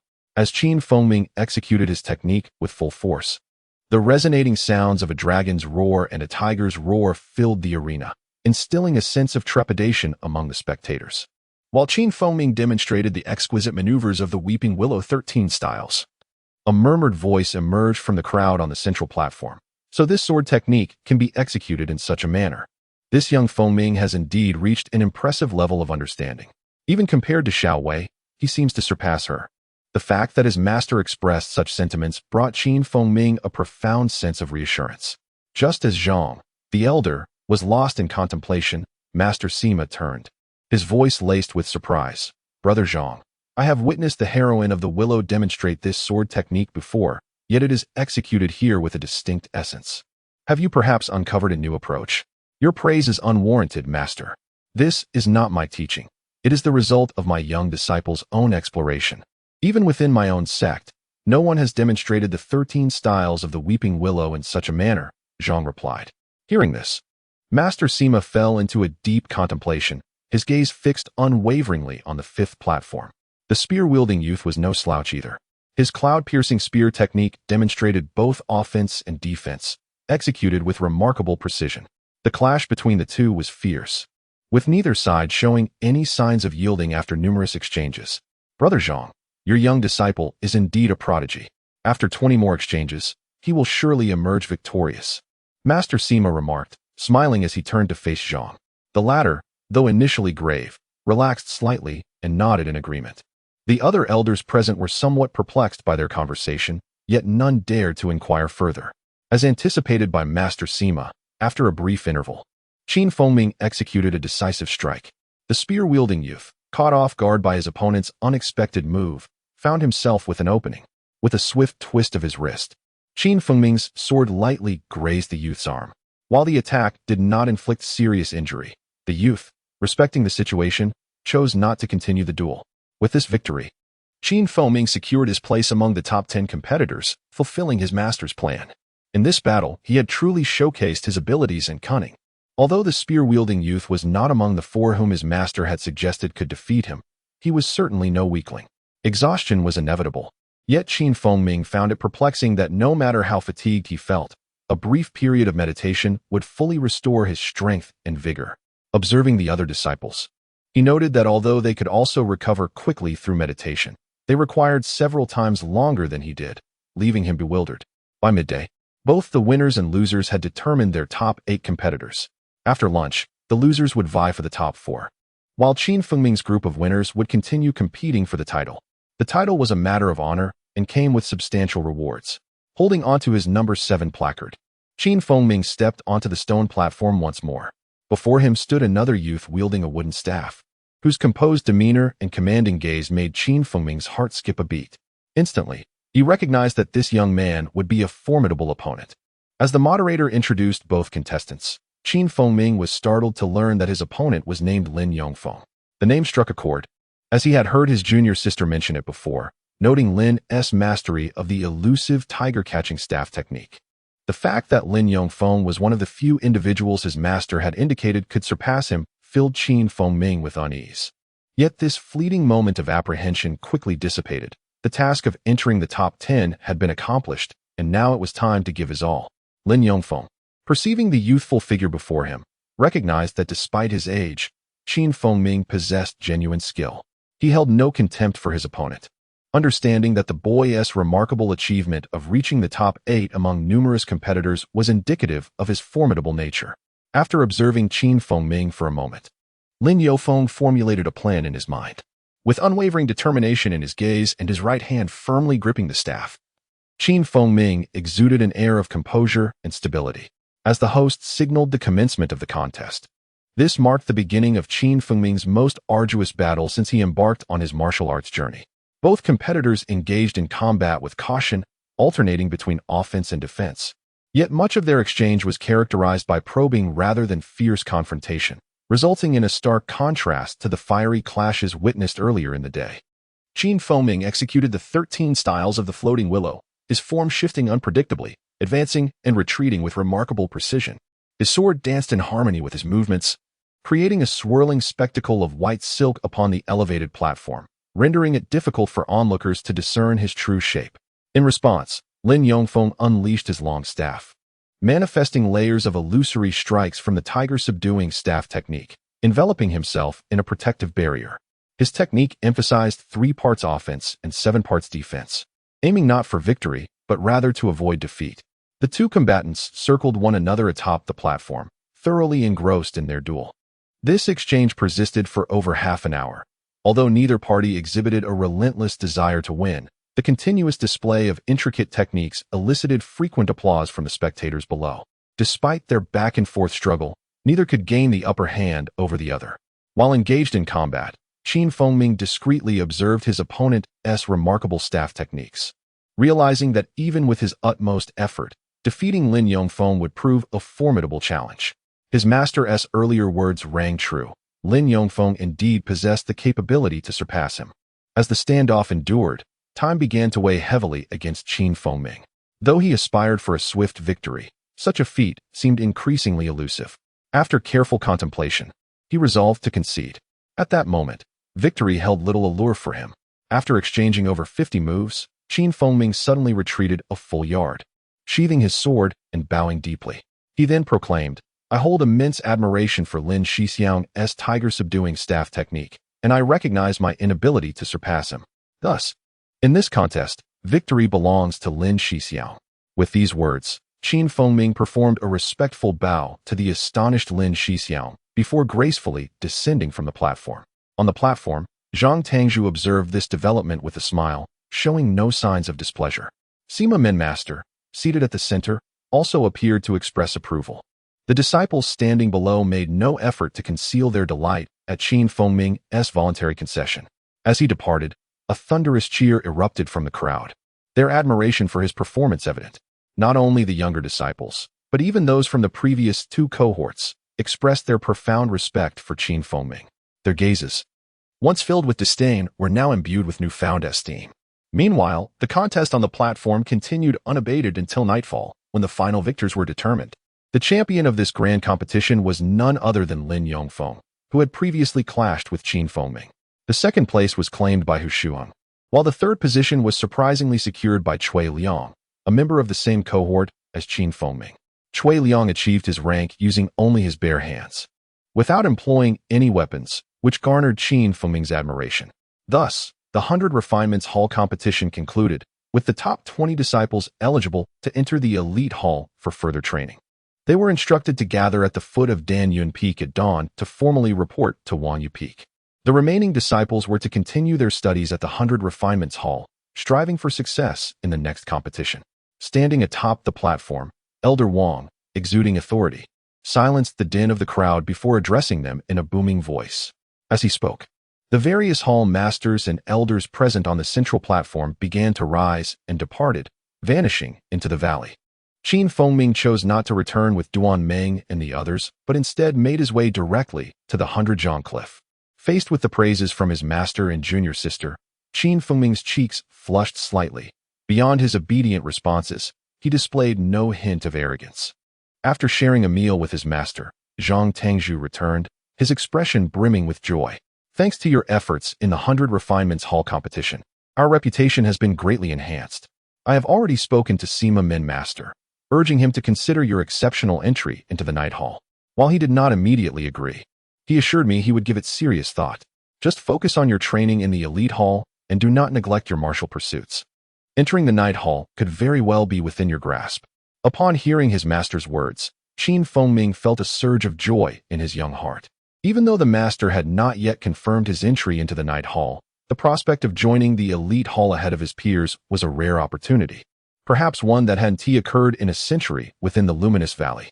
The head of the Elite Hall, Li Tangzhu, was a close friend of his master. And should any questions regarding martial arts arise, he could seek guidance from him. Tomorrow, there would be rewards for the victorious disciples. He was advised to seize the moment.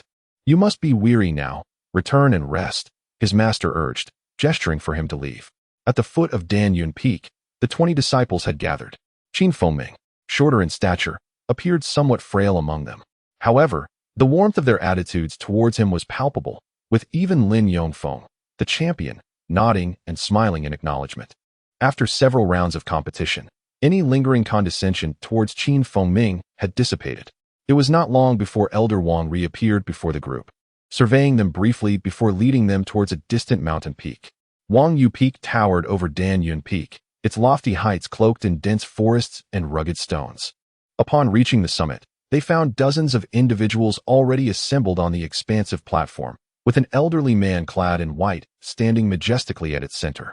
Oh, I apologize for the delay, Li Tangzhu. These disciples are the top 20 from the recent competition. I have brought them here, fulfilling my duty. The onus now rests with you, Elder Wang announced. Upon hearing this, the dignified man in white broke into a smile, clasping his fists in a gesture of respect. It is my responsibility, and I appreciate Elder Wang for personally bringing them here. Please, come inside for tea. I shall take care of these disciples. The two appeared to be merely acquaintances rather than close friends, exchanging polite courtesies before Elder Wang followed an Elite Hall disciple inside the hall. Once Elder Wang had vanished from sight, the elderly man in white turned his gaze toward Ming and the others, his demeanor now imposing. After surveying them, he spoke. From this moment forth, you 20 will officially become elite disciples of the Luminous Valley. Within the back peak of Wang Yu Peak, numerous residences await your selection. You may practice your martial arts in solitude, but heed the sect's summons when necessary. Do you understand? Ming and the others bowed respectfully, answering in unison, we understand. Master. Observing the group, Li Tangzhu's expression softened. He gestured toward 5 elderly men standing beside him and continued. These 5 are elders of the Elite Hall, each possessing profound martial skills.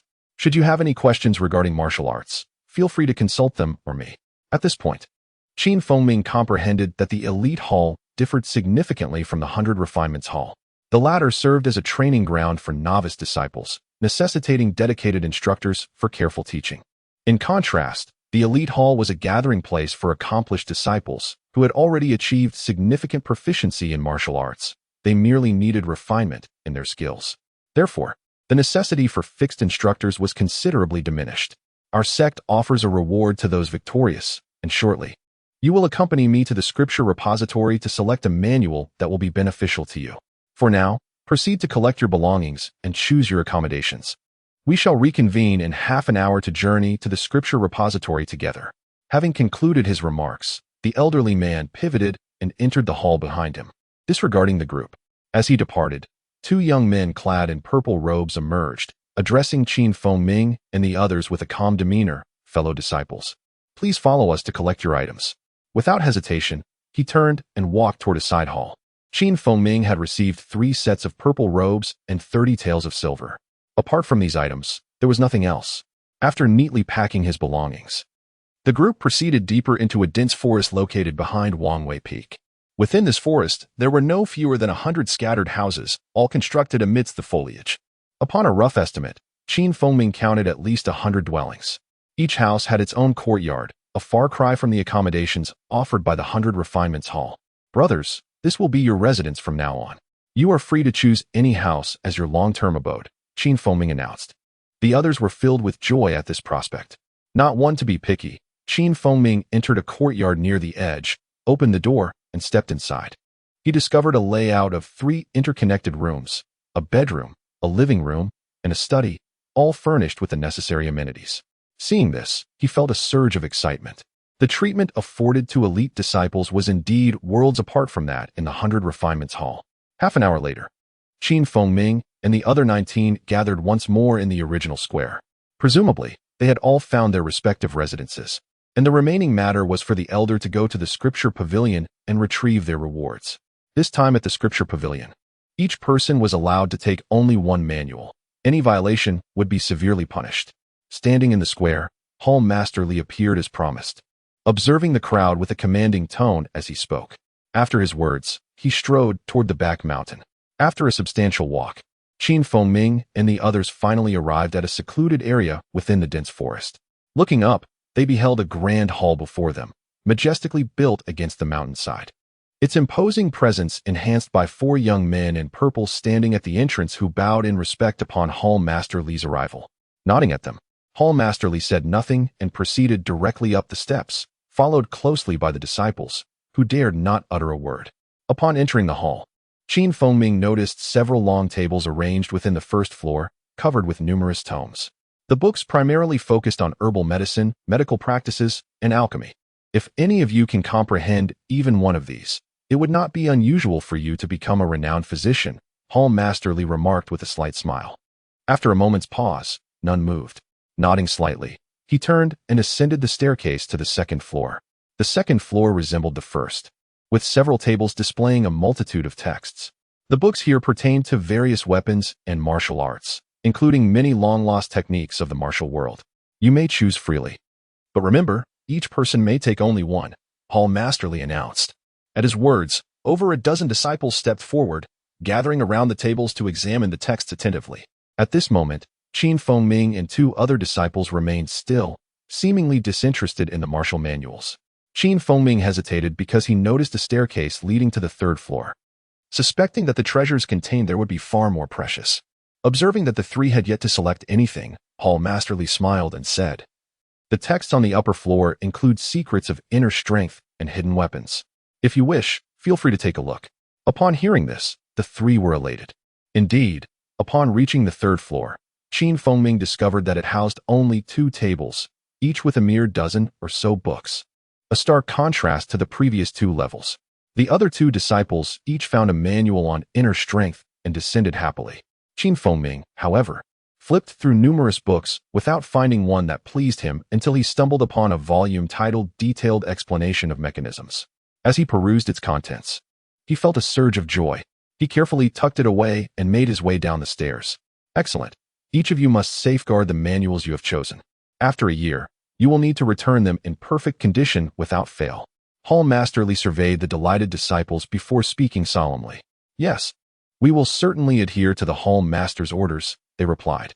If you encounter any difficulties with the manuals, you may seek the elders or myself in the elite hall for guidance. Do not engage in combat amongst yourselves, as it may lead to fatal consequences. You may now return to your respective quarters. Eagerly, Ming retrieved detailed explanation of mechanisms upon returning to his room and began to study it meticulously. This work provided an in-depth exploration of the principles and crafting processes of mechanism-based hidden weapons. It detailed several long-extinct devices from the martial world, and if such a manual were to circulate, it would undoubtedly create a significant stir in the martial realm of the Great Liang Kingdom. Ming had his reasons for studying this manual. He recognized his own limitations in strength. No matter how exquisite his sword techniques were, he was still constrained by physical endurance.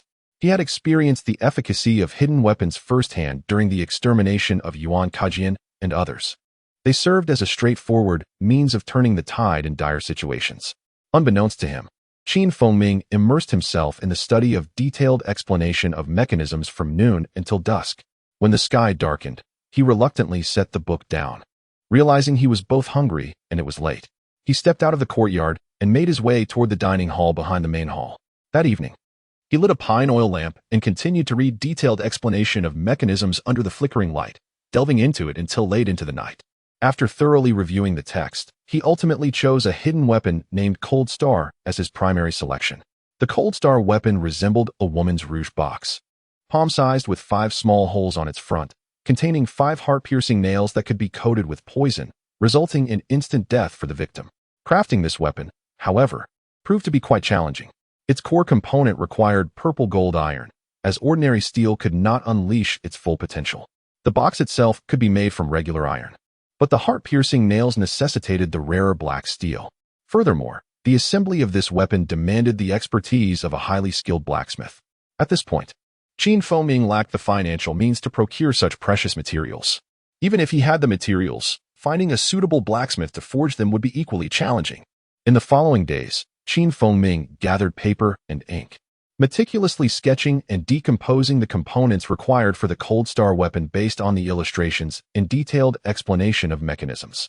After careful examination, he found no errors and concealed the designs close to his person. Though he could not forge it now, he remained hopeful that he might accomplish this in the future. A month later, while Feng was meditating and practicing his internal skills in his room, an elder brother came to his courtyard, informing him that the hall master wished to see him. Not daring to delay, Feng hurried to the elite hall, where he found not only the hall master, but also a robust middle-aged man in a yellow robe seated beside him. Feng, this is Elder Wu. He is here to take you to meet sect leader Sima. Please return to gather your belongings and accompany Elder Wu, Hall Masterly said, his face lighting up with joy at Feng's arrival, speaking before the latter could even greet him. His expression was filled with encouragement and delight. Hearing the Hall Master's words, Feng was perplexed but did not dwell on it. After bowing respectfully, he returned to his residence to pack his belongings, then took his sword and followed Elder Wu down Wanhua Peak. At this moment, a flicker of understanding crossed Feng's mind. Could it be that the sect leader had consented to allow him entry into the Dark Night Hall? Saixiao Peak, the residence of the Lord of Luoxiao Valley, derived its name from the vibrant clouds that could be seen floating around the summit after a rainstorm. The valley to the west of Saixiao Peak was profoundly deep, and the colorful clouds seemed to descend into that valley. Hence it was named Luoxiao Valley, which also serves as the foundation for the Luoxiao Valley sect. As they journeyed, Elder Wu pointed out various landmarks, providing a detailed introduction to Feng. After a while, they arrived at a vast valley filled with numerous dwellings. Feng surveyed the area and was immediately taken aback. He realized there were no fewer than 1,000 courtyards within the valley. The comings and goings of men, women, and children resembled those of a bustling town. Observing the individuals, Feng noted that, despite their seemingly ordinary appearance, they all possessed martial prowess. Noticing Feng's astonishment, Elder Wu smiled faintly and remarked, "The inhabitants here are all family members of our Luoxiao Valley disciples. After centuries of reproduction, their numbers have grown into the thousands. This is merely one of several gathering places." Hearing Elder Wu's words stirred a wave of emotion within Feng. He realized he had only scratched the surface of understanding Luoxiao Valley. In truth, the sect had existed for far longer than a few hundred years. But the disciples were only informed of this shortened history. The specifics of its foundation had become lost to time. An hour later, the two reached the summit of Saixiao Peak. Before them lay an estate spanning dozens of acres, surrounded by a tall stone wall, with rows of wooden houses adorned with intricate carvings. 8 individuals stood at the entrance, bowing respectfully as Elder Wu approached. It was evident that he was well acquainted with them, as he merely nodded and led Feng into the estate. They proceeded to the third courtyard. Despite encountering several disciples dressed in Luoxiao Valley attire along the way, none interrupted them. They finally halted before a central building. Report to the sect leader, "Our income has seen a slight increase over the past 3 months. From Yingzhou City, we received 38,000 taels of silver and 3 carts of fabric. From Luyu City, 25,800 taels of silver and 2 carts of various herbs. From Songwei City, 31,000 taels of silver and 3 carts of weapons. In total, we have accumulated 278,000 taels of silver over these 3 months, with a tribute of 173,653 crystal stones. During this period, we lost 6 disciples and had 17 injured. However, the small bandit group, which has always been at odds with us, has been eradicated. As they stood outside, voices emerged from within. Following the exchange, a calm voice replied, "I understand. Compensation for the fallen disciples must be dispatched promptly. If any disciple's family faces hardship, we should extend additional assistance. Injured disciples must receive proper care. You may leave now." A moment later, although no one exited the room, silence enveloped the interior. Just as Elder Wu moved to knock on the door, a voice suddenly called out, "Is that you, Elder Wu? You and Qin Fengming may enter." In the center of the room sat the Lord of Sima, whom Qin Fengming had encountered on the martial arts stage. Without waiting for an introduction from Elder Wu, Qin Fengming stepped forward, bowed deeply, and declared, "Disciple Qin Fengming pays his respects to the sect leader." Observing the 12 or 13-year-old Qin Fengming, the Lord of Sima noted his slight frame but calm demeanor, devoid of any signs of nervousness. Smiling, he asked, "Fengming, do you know why you have been brought here?" "Disciple does not know. I humbly request the sect leader's guidance," Qin Fengming replied, bowing respectfully. "Ah, I suspect you may have guessed. Based on your exceptional performance in the last 100 Refinements Hall competition and the strong recommendation from Hall Master Zhang, the higher-ups have deliberated and wish for you to join the Dark Knight Hall. Do you consent?" The Lord of Sima began with a smile, but his tone grew serious as he concluded. Upon hearing the sect leader's words, Qin Fengming momentarily froze, but then suddenly awakened to the realization of his aspirations. His excitement palpable as he bowed once more and replied, "Disciple is willing." "Hold on, do not rush your answer. You may not yet fully comprehend what the Dark Knight Hall entails and the responsibilities it carries. Allow me to explain, and then you may respond." The Lord of Sima said with a faint smile, his expression shifting to one of gravity. "The Dark Knight Hall is the most pivotal part of our sect. Its members are the elite among our ranks. To enter signifies that you have reached the pinnacle of martial prowess, and you will have priority access to various resources. This is a position all disciples aspire to attain. However, it is also the most perilous place within our sect. The tasks assigned are fraught with danger, where one may suffer injuries or even lose their life. Yet, I can tell you that over the course of hundreds of years, only 78 disciples have fallen within the Dark Knight Hall, making it the area with the lowest mortality rate among all our divisions. Once you join the Dark Knight Hall, you will receive 100 taels of silver each month. Furthermore, if you remain there for 10 years, you will automatically be eligible to exit and assume the position of elder, along with a settlement payment of 10,000 taels. Now that you have a clearer understanding of what the Dark Knight Hall entails, do you still wish to join?" The Lord of Sima's gaze bore into Qin Fengming, exuding an air of authority that startled the young disciple. Although Qin Fengming harbored some apprehension regarding the dangers mentioned, the prospect of receiving 100 taels of silver each month overshadowed all other concerns. This amount was equivalent to several years of his family's expenses. With such resources, not only could he improve the lives of his parents and family, but he could also enhance the living conditions of his fellow villagers. "I am willing," Qin Fengming said, raising his head to meet the Lord of Sima's gaze, his youthful countenance resolute. After scrutinizing Qin Fengming for a moment, the Lord of Sima nodded slightly and clapped his hands thrice. In an instant, a figure emerged from behind a screen, dressed in black robes, with a hat and face veil obscuring their identity. Had Qin Fengming not seen them directly, he would have believed the figure to be a mere figment of his imagination. "This is the head of the Dark Knight Hall. At this moment, you officially become a member of the Dark Knight Hall. From now on, you will heed only the commands of the Hall Master, and no one else's orders will be accepted, not even mine. At this point, Fengming, you must understand," the Lord of Sima stated, his expression serious as he gestured towards the black-clad figure. Qin Fengming nodded at the Hall Master, affirming, "Disciple understands." After observing Qin Fengming for a moment, the Hall Master offered no further words and coldly instructed, "Follow me."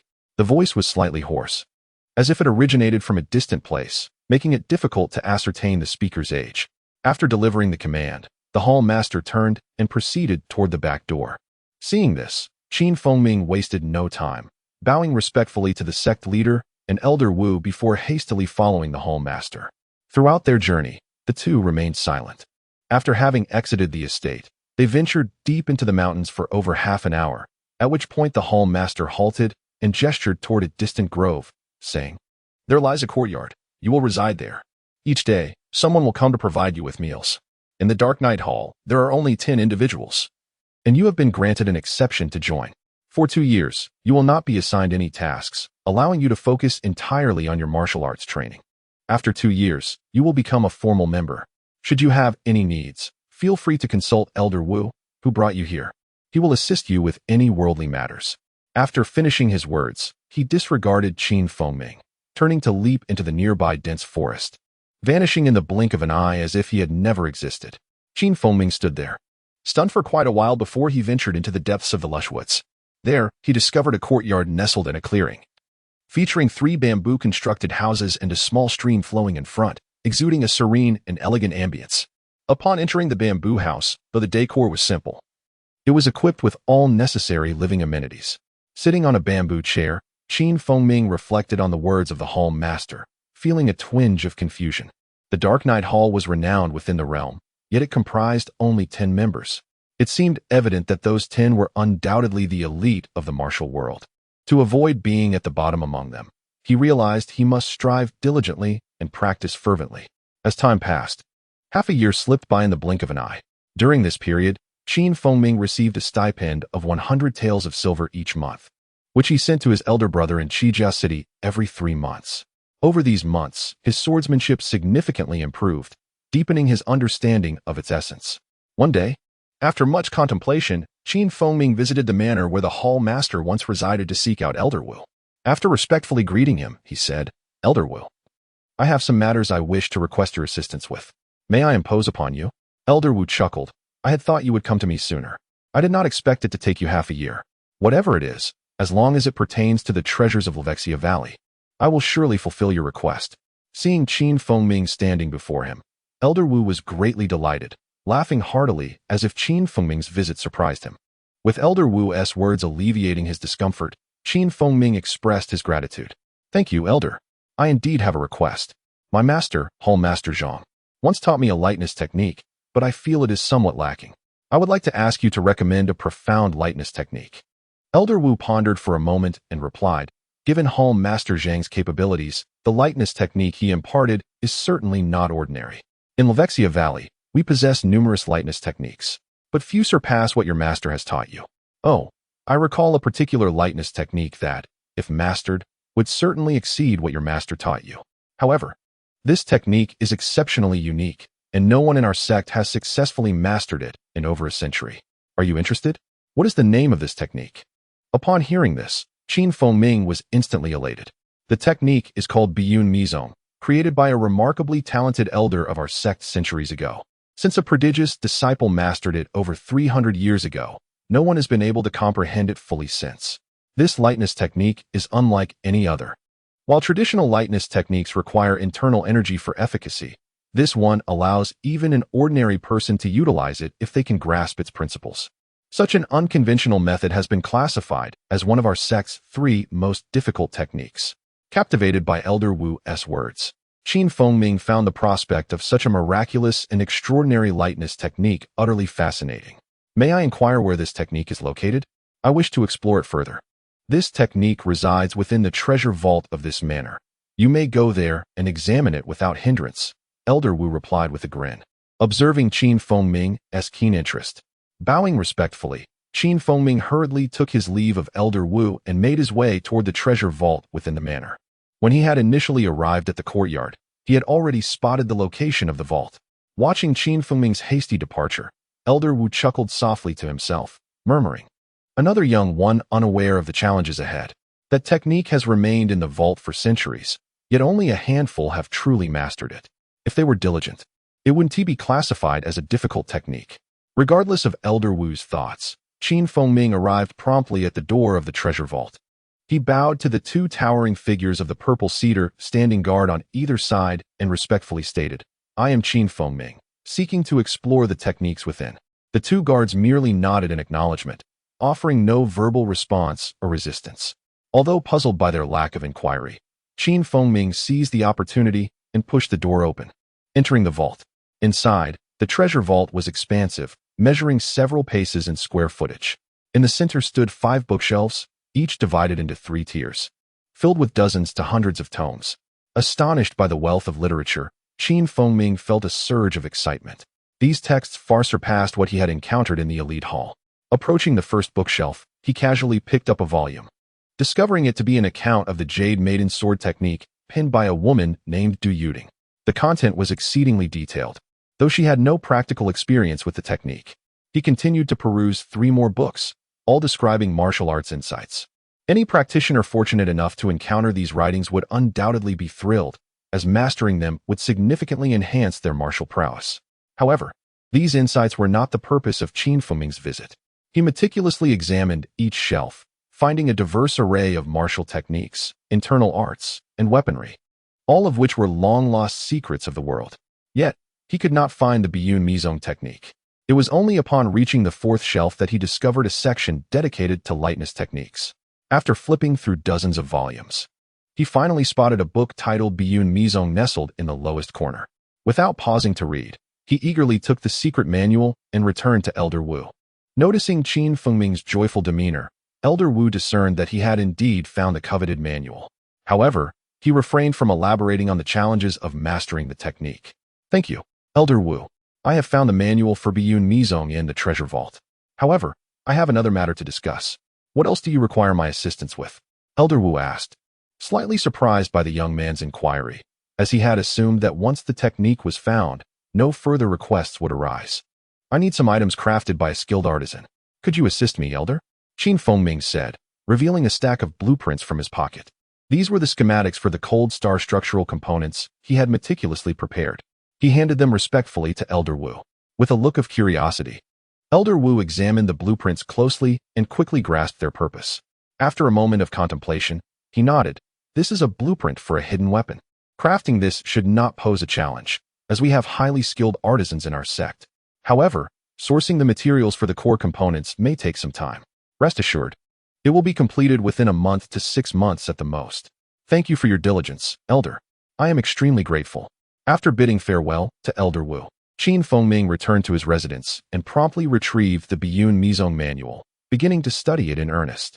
He immersed himself in study for 5 consecutive days, dedicating all his time to the meticulous examination of the manual, save for meals and sleep. As he delved deeper into the technique, Ming's expression grew increasingly grave. By the 6th day, he gently set aside the secret manual, his brow furrowed, and a look of perplexity evident on his face. His meticulous study revealed that the contents of this manual were astonishingly extraordinary, completely overturning his previous understanding. Just as Elder Wu had mentioned, if one were to master this technique, they would need no internal energy to soar into the air and leap rapidly. Such an enigmatic skill seemed akin to asking a person with no strength to wield a heavy iron rod. It was undeniably an insurmountable challenge. In just a few days, although Ming had yet to unravel the mysteries of this technique, he harbored no thoughts of abandoning it. Despite his youth, his resolve was remarkably steadfast. From that point onward, he found himself perpetually contemplating the intricacies of the cloud's enigma. Time passed swiftly, and a month had gone by without any progress in his understanding of the technique. Another month elapsed, yet he remained stagnant. From then on, Ming became almost obsessed. Whether eating or sleeping, his mind was consumed by thoughts of the cloud's enigma. Half a year later, one day, Ming sat by a small creek in a daze. Suddenly, he sprang to his feet, swiftly retrieving the secret manual for a quick review. Then he closed his eyes, his mind becoming a blank canvas. Sitting in that state for several hours, the servant boy, quietly approaching with a meal, observed the untouched food, shook his head, and left. Ming remained oblivious. As night fell, he suddenly stood up, his eyes sparkling with excitement, a joyful expression overtaking his face. With a deep breath, he let out a long, resounding cry, dispelling months of gloom in that singular sound. 2 weeks later, when Elder Wu arrived at the back mountain of Caixia Peak, carrying the completed components of the concealed weapon along with several heart-seeking nails, he spotted a figure darting through the forest. The figure moved erratically, flitting from east to west with ghostly agility, as if teleporting. Staring in astonishment at the elusive silhouette, Elder Wu was deeply shocked. He understood that the young Feng Ming had undoubtedly mastered the cloud's enigma technique. Upon noticing Elder Wu's arrival, Feng Ming, in a blur, leaped several dozen feet in the blink of an eye, landing gracefully before the elder. Disciple greets Elder Wu. Might you have good news to share with me?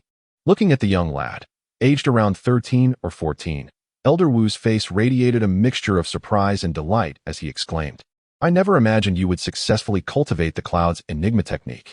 This is indeed a momentous achievement for our sect and centuries. Disciple merely stumbled upon a path to understanding. There is still much to learn. It is not worthy of such praise from the elder, Feng Ming replied with humility, his demeanor calm. Although this technique was not directly imparted by Elder Wu, Feng Ming felt immense gratitude toward him, as the Valley of Falling Clouds highly valued respect for one's teacher. Do not be so modest, young one. In our sect's history, countless talented individuals have spent their lives trying to grasp even the slightest hint of this technique, yet without success. Your achievement clearly demonstrates that your talent far surpasses that of others, Elder Wu praised sincerely. Hearing such commendation, Feng Ming felt no pride swell within him. Elder Wu, observing the respectful and humble demeanor of the young boy before him, was greatly impressed. Most talented disciples bore an air of arrogance. Yet this young man remained composed and modest. I nearly forgot my purpose for coming here. The small items you requested have been crafted, and I am here to deliver them to you, Elder Wu stated. Really? Thank you so much, Elder Wu. Upon hearing this, Feng Ming's excitement surged, and he bowed deeply in gratitude. He took the cloth bag Elder Wu offered with palpable eagerness. After seeing Elder Wu off, Feng Ming hurried back to his room, trembling with anticipation as he emptied the bag's contents onto his bed. Gazing at the numerous finely crafted iron components laid out before him, Feng Ming's eyes sparkled with excitement. He meticulously organized the parts according to his drawn blueprints, confirming that each piece corresponded perfectly. Only then did he allow himself to relax. The detailed explanation of mechanisms had already been returned to Wang Yue Peak, and now he had to rely solely on memory to assemble the Cold Star concealed weapon. Sitting cross-legged on a wooden chair, Feng Ming closed his eyes, rapidly recalling the assembly steps. After a considerable time, he began to work on the construction. An hour later, a small black box appeared before him. It was palm-sized, with 5 pea-sized holes on the front cover and 2 small ear holes on either side. A small hole was located on the left side. Feng Ming understood that the side holes were for fixing the box, while the left hole was for connecting the triggering mechanism. He carefully attached a sturdy thread to connect the mechanism, threading it through the small hole to lead outside the box. Examining the Cold Star concealed weapon in his hands, Feng Ming felt a surge of excitement. He cautiously took out 5 heart-seeking nails and meticulously placed them into the 5 recesses within the box, then carefully secured the lid. He lifted the box, aligning the small hole with the bamboo wall opposite him, and with a swift pull of the thread, he activated it. With a crisp sound, 5 points of cold light flashed past, and the bamboo wall resonated with a simultaneous thud. 5 small holes appeared, intersecting in a cross pattern on the bamboo wall. Running his hand over the 5 holes that pierced through, Feng Ming felt a swell of joy. The power of this Cold Star concealed weapon exceeded his expectations. If it could penetrate sturdy bamboo, it would undoubtedly pierce through human flesh.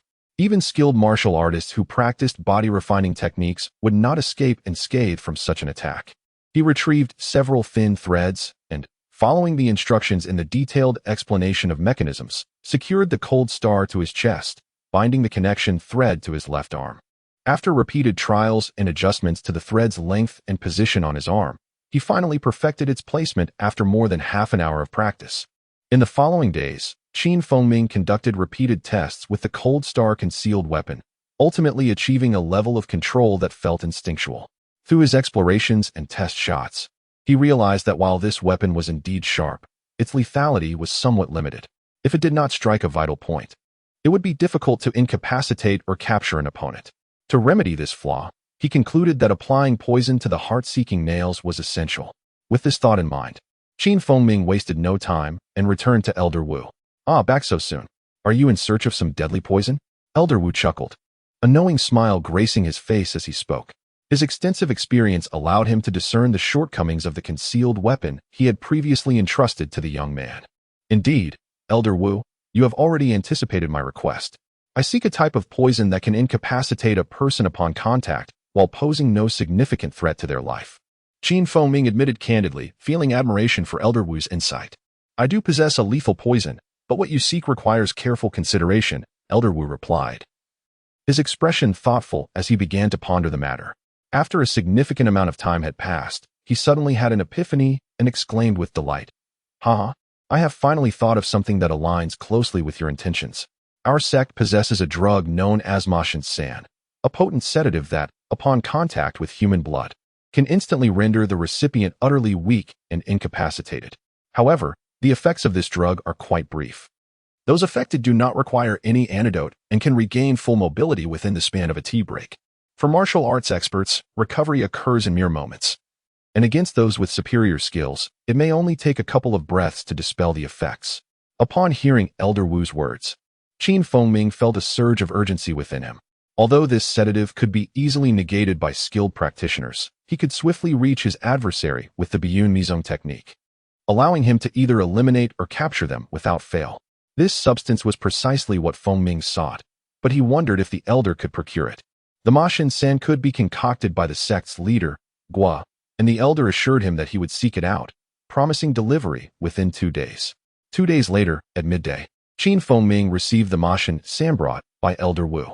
After explaining its usage, the elder made his departure. Following the prescribed proportions, Qin Fengming blended the sedative into a measured amount of water, stirring it until perfectly dissolved. He then submerged all the Wenxin nails into the mixture. After soaking for a full hour, he carefully extracted each nail with chopsticks, allowing them to dry before placing them into a leather pouch. He reserved 5 of the Wenxin nails to be safely stored within the haunching and eagerly ventured deeper into the dense forest. Swiftly navigating through the woods, he soon spotted a mountain hare. Observing it, Qin Fengming silently prayed, "Forgive me, but you must serve as a target for my experiment." With a subtle click of the mechanism, the unsuspecting hare, which had been munching on grass, collapsed, its body rendered limp as if devoid of bones. After an interval sufficient for a meal, the hare finally managed to roll over and awkwardly hop away into a nearby pile of stones, disappearing from sight. Delighted by the hare's reaction, Qin Fengming felt reassured that the San was indeed effective. However, to fully comprehend the drug's efficacy, he needed to test it on larger animals. Half an hour later, a robust mountain boar, weighing over 100 pounds, appeared before him. This prey was precisely what Qin Fengming desired. Silently approaching from behind, he deftly activated the mechanism, and 5 Wenxin nails struck the boar's tough hide. Despite their sharpness, the nails merely penetrated the skin without delving deep into the flesh.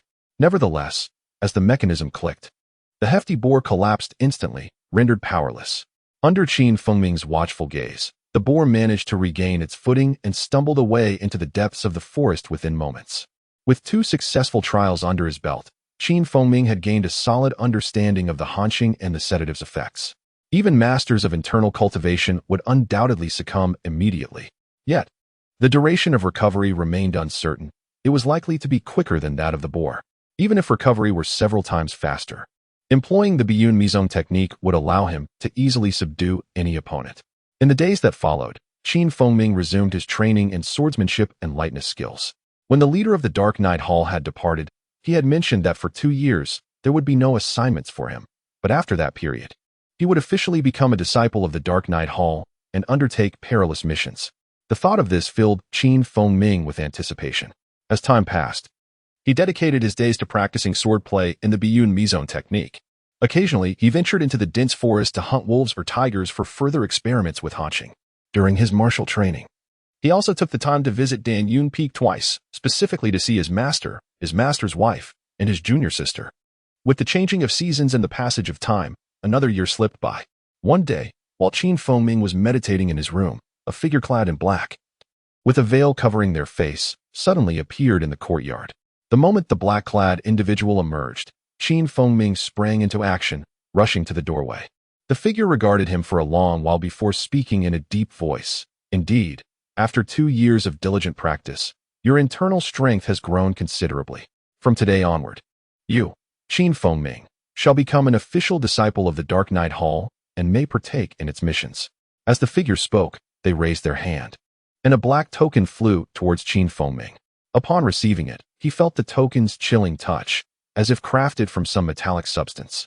It bore an intricate character on one side and the number 11 on the reverse.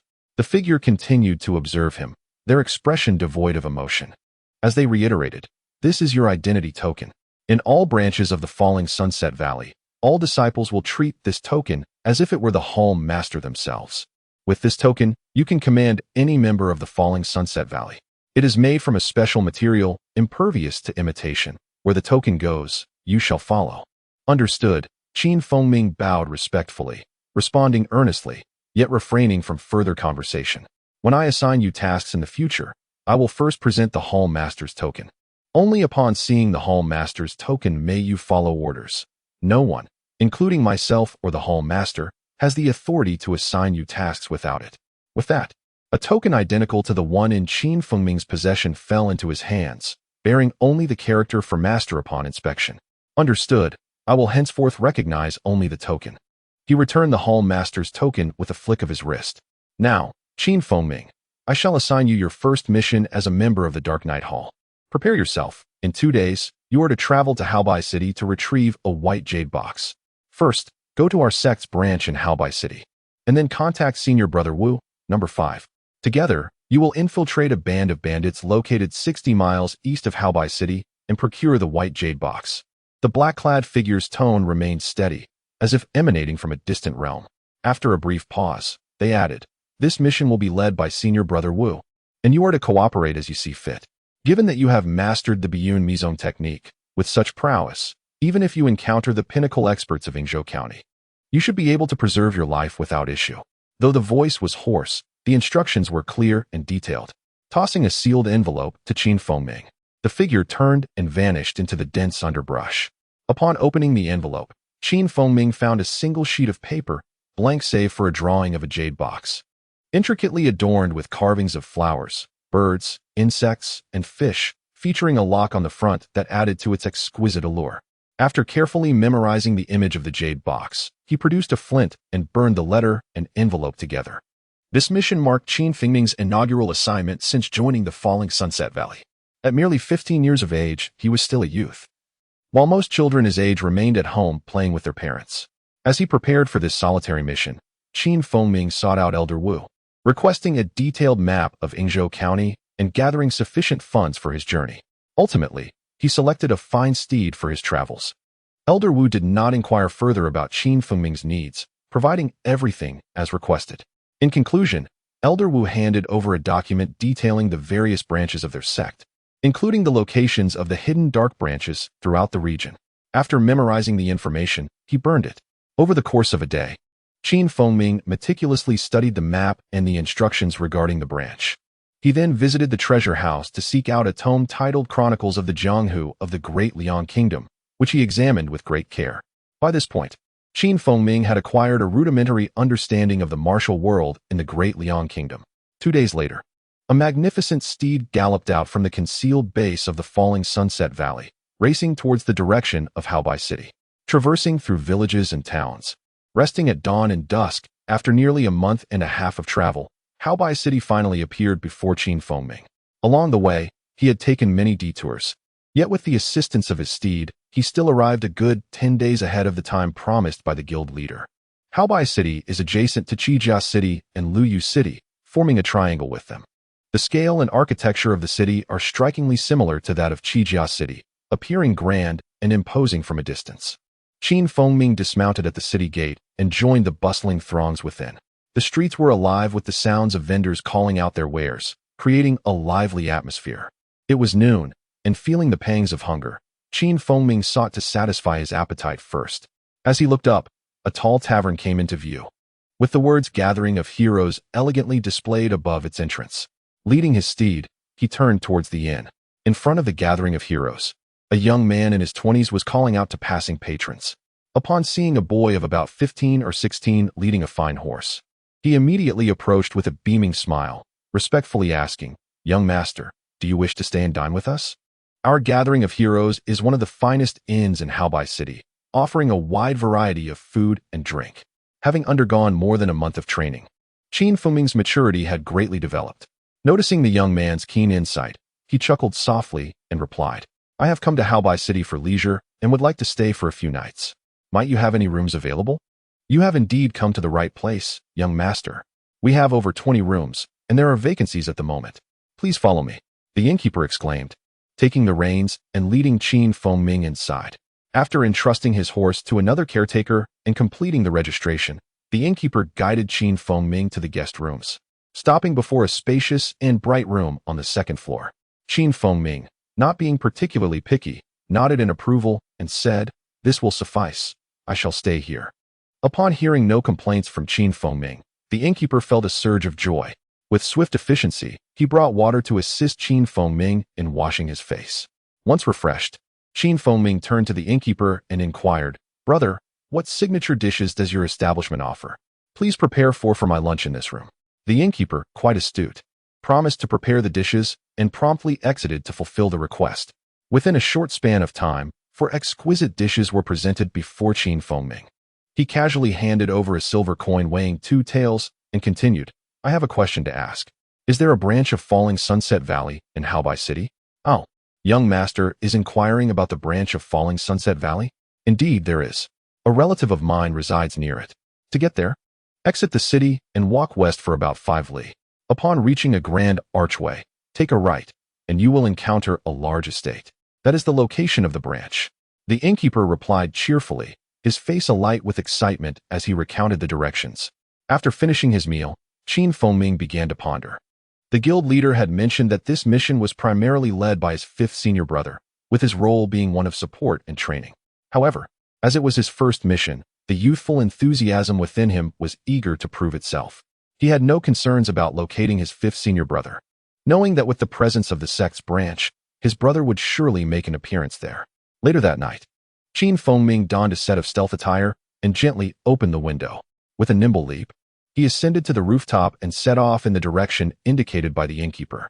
In the western part of Haobai City, a bustling area filled with merchants and laborers awaited, making the branch of Falling Sunset Valley relatively easy to find. Concealed in the shadows next to a grand estate spanning several acres, Feng focused his gaze. He could see the plaque bearing the branch's name hanging over the opulent entrance. Despite the late hour, 2 burly guards stood watch at the gate. Stealthily moving around the perimeter of the branch, Feng searched for a secluded spot. Covering his face with a black scarf and securing his sword on his back, he swiftly scaled the high wall. Peering down, he could see the layout of the courtyard clearly. Though it was silent within, he easily identified several lookout points, both overt and covert. Impressed by the meticulous security measures in place, Feng felt a deep admiration for the local branch leader. With a fleeting motion, he activated the Bai Yunmi Zong technique, slipping into the courtyard like a phantom. Unfamiliar with the layout of the estate, he pressed on, heading towards a brightly lit hall within the compound. Utilizing his stealth technique, he remained undetected by both the visible and hidden guards. Arriving silently at the hall, he observed its grandeur. The first floor was illuminated, while the upper 2 levels were shrouded in darkness. Pausing in the shadows outside the second-floor window, Feng listened intently. The voices from the lobby below were distinctly audible. "Brother, our discussions will yield no results. With our current manpower at the Haobai City branch, attacking the Wang family's twin eagles seems overly ambitious. If we launch a major offensive at their mountain gate, it would irreparably damage our relationship and hinder our future endeavors." Although Feng was unaware of the prior discussions, he clearly heard the ongoing conversation. Following the speaker's words, another voice chimed in. "Fifth brother's words are indeed wise. Engaging in open conflict with the Wang family would be detrimental to our future operations in Haobai City. We must carefully consider how to reclaim what belongs to Falling Sunset Valley from those 2 rogues." As discussions erupted in the hall, Feng discerned that there were 7 or 8 men present. Yet, throughout this time, the individual referred to as the Big Brother, the leader of the Falling Sunset Valley branch, had remained silent. After a period of debate, a commanding voice finally broke through. "Brothers, please remain calm. I have already devised a strategy regarding the Wang family. As for our course of action, arrangements will be made. We need only wait here." Though the speaker's voice was not loud, it resonated with authority, indicating a level of internal mastery. Without needing to think further, Feng recognized that this must be Zhang Qingshan, the leader of the Haobai City branch, known for wielding a formidable pair of 5-element wheels. "Oh, so Big Brother has already made arrangements. Has Falling Sunset Valley dispatched several elders down the mountain?" The man referred to as fifth brother inquired, his tone revealing a remarkable intuition. Indeed, fifth brother, you are known as the divine calculator. As soon as our main sect received my message, a decision was made. I kept it confidential to avoid letting those two Wang family scoundrels catch wind of our plans too early. At this moment, all the brothers had gathered, and the old man could finally impart his words. He hoped that none would take offense. Upon hearing this, the others displayed no excessive reaction, seemingly comprehending the helmsman's profound intentions. After further discussion, they all rose to depart. Among them, 5 headed towards a secluded courtyard behind the estate, while 2 others strode directly out of the branch, venturing deeper into the bustling streets. Observing their departing figures, Ming felt a subtle unease. He sensed nothing unusual about the 5 who lingered at the branch, but the 2 middle-aged men heading outside exchanged a glance as they left the building. Though this action seemed innocuous, one man, initially intending to follow the 5 into the rear residence, spoke a few words to them before departing alongside the other middle-aged man. Despite his limited worldly experience, Ming felt an unusual tension in their behavior. With a slight movement, he exited the branch of Luoxiao Valley, concealing himself in the shadows. He swiftly followed the 2 departing middle-aged men, maintaining a distance of several dozen paces. The 2 men did not look back or engage in conversation. Everything appeared remarkably tranquil. After winding through a few streets, they entered a residence with 3 courtyards. By now, it was deep into the night, and the entire estate was shrouded in darkness. As the 2 entered, a light suddenly illuminated a room within the inner courtyard moments later. Ming did not linger in the front courtyard but proceeded to the back garden, hiding outside the window from which the light shone, straining to hear the conversation within. Huang brother, what are your thoughts on the helmsman's earlier words? One of them spoke as he settled into a seat, his tone grave, as if the matter was of utmost importance. What insights could I possibly offer? Huang brother, do you expect me to betray Luoxiao Valley once more? The other replied with a tone of disdain, suggesting that they had previously sold out Luoxiao Valley. Ha ha ha, Huang brother, let us not forget, you were complicit in that affair. Had it not been for your infatuation with the golden sparrow of the drunken red tower, we would not have fallen into the hands of the Wang family's twin eagles of Tiansong Mountain. How dare you bring that up? Though I was indeed enamored by that courtesan and clashed with Wei Hu, it was you who incited the situation. Reflecting on it, you must have colluded with Wei Hu to set a trap for me. While I may have consented to embezzle funds from the branch, I will not sink to your level again. The middle-aged man named Huang grew increasingly agitated, his expression darkening. Ha ha ha, embezzling from the branch. Huang brother, do not forget that the ambush of my dozens of disciples at Xiaoyang Mountain was also your doing. Subsequently, a sum of silver found its way into your accounts. What? That ambush was also orchestrated by the Wang family's twin eagles? I was led to believe it was the work of the Wu Mountain faction. Now I understand. It must have been your deliberate deceit. Very well, Wang Peng, you truly possess a cunning mind, forcing Huang into a corner. Are you not afraid I might strike you down now? Upon hearing this, the middle-aged man named Huang's eyes gleamed with malice, and he made a move to attack. Hold on, Huang brother, I have more to say. You are undoubtedly more skilled than I, and I am well aware of this. I have contingencies in place. Should I perish, the deeds you committed will be disclosed to Zhang Qingshan immediately. If you doubt my words, feel free to test me. After saying this, Wang Peng clasped his hands behind his back, offering no resistance, exposing his chest entirely to Huang. A full tea's worth of time passed before a helpless sigh escaped Huang's lips. Once this matter is resolved, I shall resign from my position as the head of the investigation hall. Upon hearing this, Wang Peng smiled faintly. Very well. Based on your contributions to Tiansong Mountain over the years, the Wang family will certainly welcome you. At that time, you can bring your wife and young nephew to Tiansong Mountain, and you shall live in peace henceforth. Huang was taken aback by this, feeling a tremor in his heart at the mention of family, leaving him devoid of any desire to resist. Haha, if you have no objections, I shall inform Tiansong Mountain of tonight's events. With your assistance, should any mishap occur at Luoxiao Valley, they will certainly not suspect you or me. After saying this, Wang Peng produced a brush and, on a narrow strip of paper, wrote for a moment before placing it in a small bamboo tube. He then produced a pigeon from beneath, and moments later, the sound of wings flapping filled the air as the small black figure vanished into the darkness. Having heard their conversation, Ming comprehended their treachery. No longer wishing to listen to their plotting, he swiftly moved into the night, determined to intercept the pigeon. With the aid of his swift technique, he covered a distance of several dozen paces in mere breaths. Just as he spotted the fleeting shadow of the pigeon a few dozen paces ahead, another figure emerged before him. Bang! Just as Ming felt a jolt of alarm, a loud noise erupted from the front. The black pigeon collided with an unseen object, flapping wildly before plummeting downward. Ming halted abruptly, drawing his sword with a flick of his wrist. "Who goes there? Reveal yourself." "Ah, you must be the junior disciple Ming. I am your fifth senior brother." Came a light-hearted laughter as a figure stepped into view. The man raised his hand, sending a dark object floating towards Ming. Seeing the object approach, Ming refrained from direct contact, instead using a leather pouch to catch it. Although he recognized the man as his fifth senior brother, he remained vigilant. Grasping the leather pouch and inspecting its contents, he discovered it was an identical token to the one bestowed by the hall master, marked with the character for 5. With this revelation, any lingering doubts dissipated. The person before him was undoubtedly the fifth senior brother of the night hall he sought. "Greetings, fifth senior brother." Ming bowed respectfully upon recognizing the token. "Your lightness skill is indeed remarkable. When I first heard you had mastered one of Luoxiao Valley's 3 great techniques, I was incredulous. Yet, seeing you now, it is undoubtedly true. This is not a place for conversation. Let us discuss in detail outside the city." With the token secured, the fifth senior brother smiled gently, and without waiting for Ming to respond, he turned and sped towards the city wall of Haobai City. The two leaped over the unguarded wall and into the dense forest beyond, finally coming to a halt.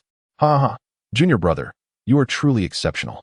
When I was your age, I had only just entered the elite hall, yet you have already ventured out on missions. I am genuinely humbled. Senior brother, your praise is overly generous, and I am quite overwhelmed. Since you have appeared, you must certainly be aware of the recent events. In the face of your commendation, I, Ming, cannot accept it lightly. After all, those who enter the night hall are all remarkably talented individuals. Observing that I, at such a tender age, still maintain a clear mind, senior brother is indeed greatly impressed. To be frank, I noticed you during the division of the sect. Your exceptional agility at such a young age was unmistakable. As for the matter of the 2 traitors, I am also aware of it." Hearing this, Ming's heart jolted with surprise. He had believed himself to be exceedingly cautious during the division, without anyone discovering his actions. Yet he had not anticipated that his every move had been entirely within senior brother's sight. "Do not be alarmed, junior brother. My awareness of you stemmed from my own concealment within the 2nd floor at that time. Had you not ascended to the 2nd level, even I would have been unaware of your presence." Understanding the thoughts behind Ming's expression, senior brother offered clarification. Upon hearing this, Ming's demeanor remained unchanged. It was indeed a matter of concern that senior brother had been present on the 2nd floor without him noticing. If he had been an enemy lying in wait, surviving such an ambush would have been exceedingly precarious.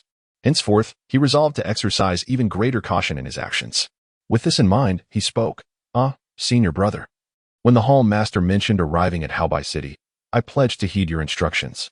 However, I wonder if you have a comprehensive strategy regarding this matter? As for this issue, I have already devised a plan. Since the 2 traitors have emerged from Haobai City, we must utilize this to our advantage. The note states that I have dispatched individuals from Wanxiao Valley to seize the Jade Box. Therefore, we shall turn this situation to our benefit and attribute the matter to the Gui Tianshan and Luchiking, as the 2 families have long-standing enmity."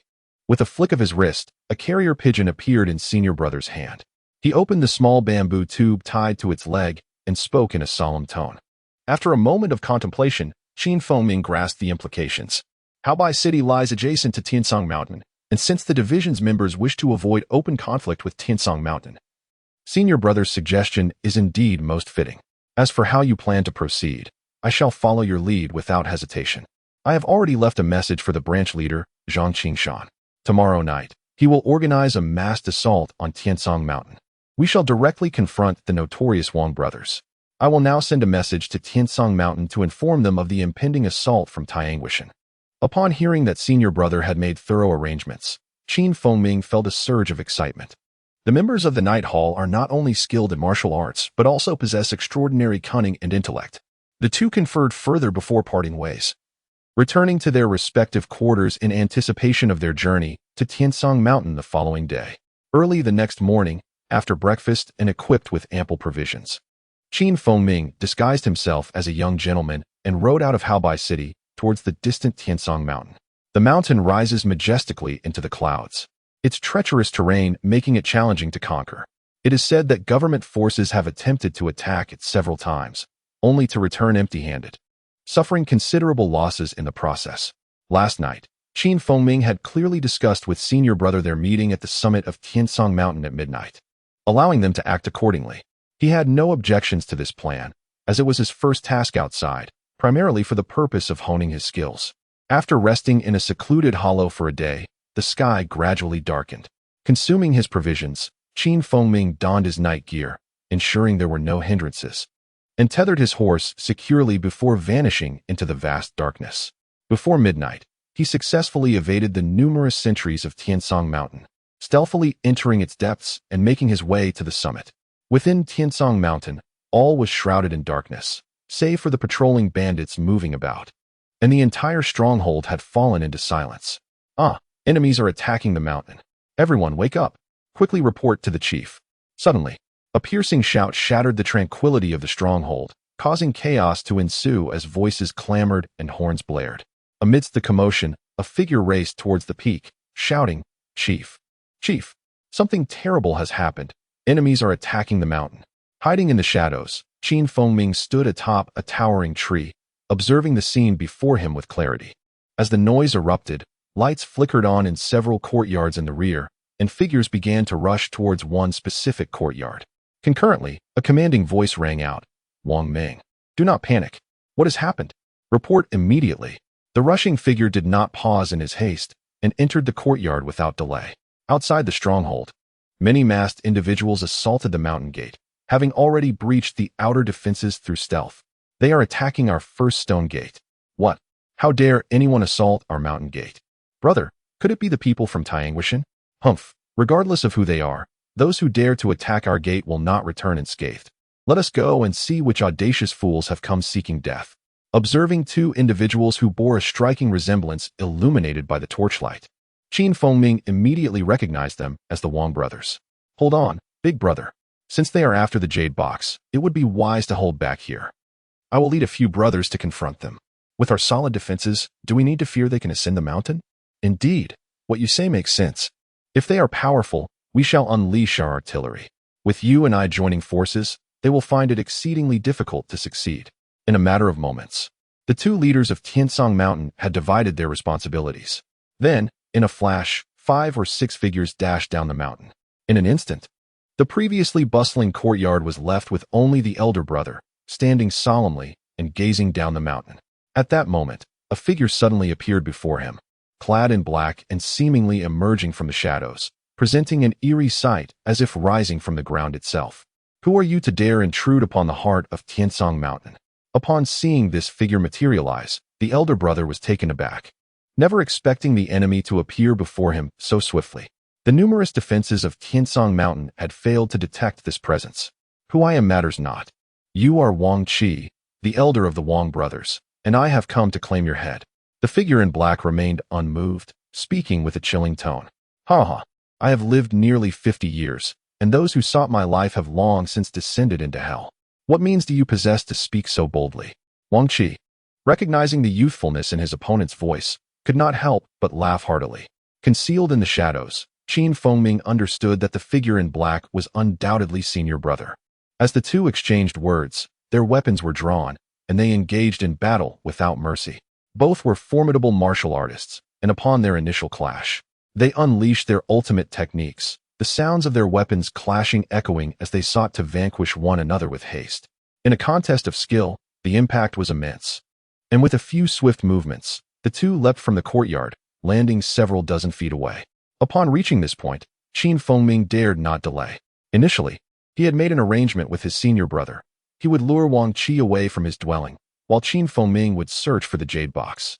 With a swift movement, Ming appeared in Wang Qi's room. Wang Qi, having practiced martial arts since childhood, remained unmarried and had lived alone for decades. The room was devoid of any presence.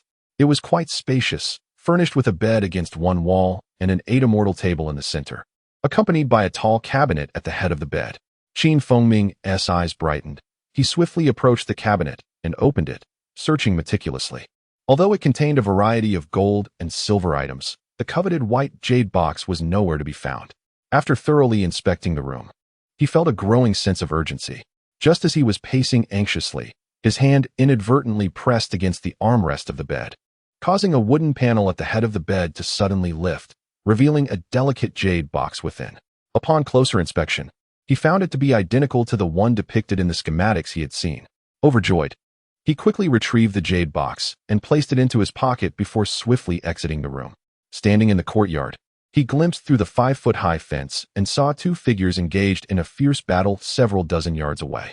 Ming instinctively reached behind him, grasping his sword, and dashed toward the two combatants. Since he had come this far, he was determined not to miss the opportunity to spar with skilled opponents. Within moments, he had positioned himself beside the two fighters, and after a brief assessment, he unleashed a flurry of swordplay directed at one of the towering figures. The two combatants, engrossed in their duel, immediately sensed Ming's sudden appearance. The fifth senior brother was elated, although he did not yet recognize the newcomer. He instantly recognized the distinct stature of his junior brother, Ming. He recalled their earlier conversation, where he had made it clear that he would draw the crowd, while Ming searched the room for the jade box. The appearance of his junior brother confirmed that the jade box was indeed in hand. Wang Qi, startled by the sudden appearance of another person, was taken aback. Just moments ago, his second brother had led several chieftains toward the mountain gate, and without a doubt, this newcomer was also an assailant. Swiftly, he contemplated retreating from the fray. After engaging in battle with the black-clad opponent, he recognized the formidable skills of his adversary. Alone, he could only hold his ground. And with the addition of another ally, his situation now appeared dire. After a flurry of attacks, before Ming could launch his assault, Wang Qi leaped away. "Thieves! How dare you be so bold as to invade my mountain stronghold? None of you shall escape."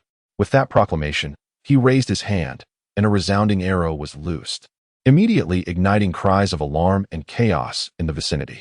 Under the flickering light of lanterns and torches, a significant number of individuals, at least 20 or 30, materialized.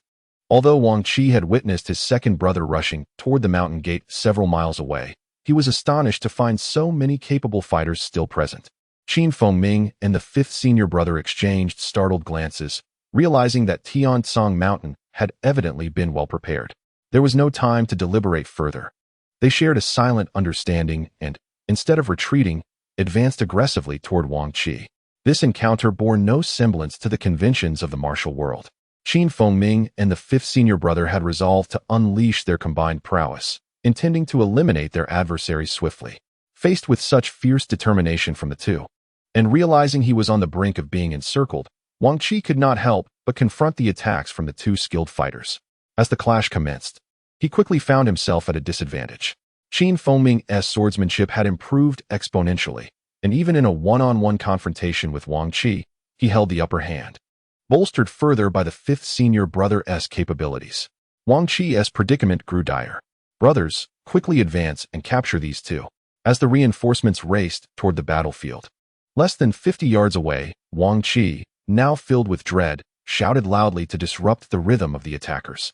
Although this was Ming's first true confrontation with skilled opponents, he felt no fear. He understood the necessity of unwavering resolve. With his sword unsheathed, he launched into action without hesitation. The fifth senior brother, possessing far more experience than Ming, remained composed and undeterred. The tempestuous flurry of sword strikes and blades enveloped Wang Qi, leaving him with an overwhelming sense of helplessness. With a piercing sound, the sword plunged into flesh, eliciting a pain scream as a figure collapsed, rolling helplessly several yards away. As Ming's figure flickered, he aimed to pursue the fallen adversary, when suddenly he heard a series of cracking sounds around him. Reacting swiftly, he leaped into the air. With a rush, Ming soared upward, and as he did, the sound of projectiles whizzed past him. The wind howled as he landed, just as the fifth senior brother's urgent voice reached his ears. Understanding the peril of lingering to finish off Wang Qi, he realized that numerous figures were closing in. As Wang Qi lay on the ground, those armed with hidden weapons surged forward. With the fifth senior brother's call, he charged toward the approaching adversaries. The only chance for the two of them to escape lay in breaking through before the others closed in. Any hesitation would make their escape nearly impossible. Ming, valuing his life, moved with swiftness surpassing that of his senior, darting toward a direction where only one person stood. With a crack, a hidden mechanism activated, and a flying dart struck the left shoulder of an intercepting figure. In a flash, Feng slipped out of the encirclement and vanished into the enveloping darkness of the night. Upon returning to the secluded spot where he had concealed the horses, Feng was startled to find a figure clad in black seated in the valley. "Senior brother?" he gasped, recognition dawning upon him. "Indeed. An impressive performance for your first mission," the fifth senior brother replied with a chuckle. "Wang Qi is indeed formidable, and had it not been for our combined efforts, injuring him would have proven exceedingly difficult. You have secured the jade box, I trust?" "Certainly. Here it is," Feng responded without hesitation, producing the jade box he had acquired from Wang Qi's room. "Very well. This is indeed our objective. I shall take it back to the sect. You may return at your own pace." After inspecting the box and expressing his satisfaction, the fifth senior brother clasped his hands in gratitude and swiftly vanished into the dense mountain shadows.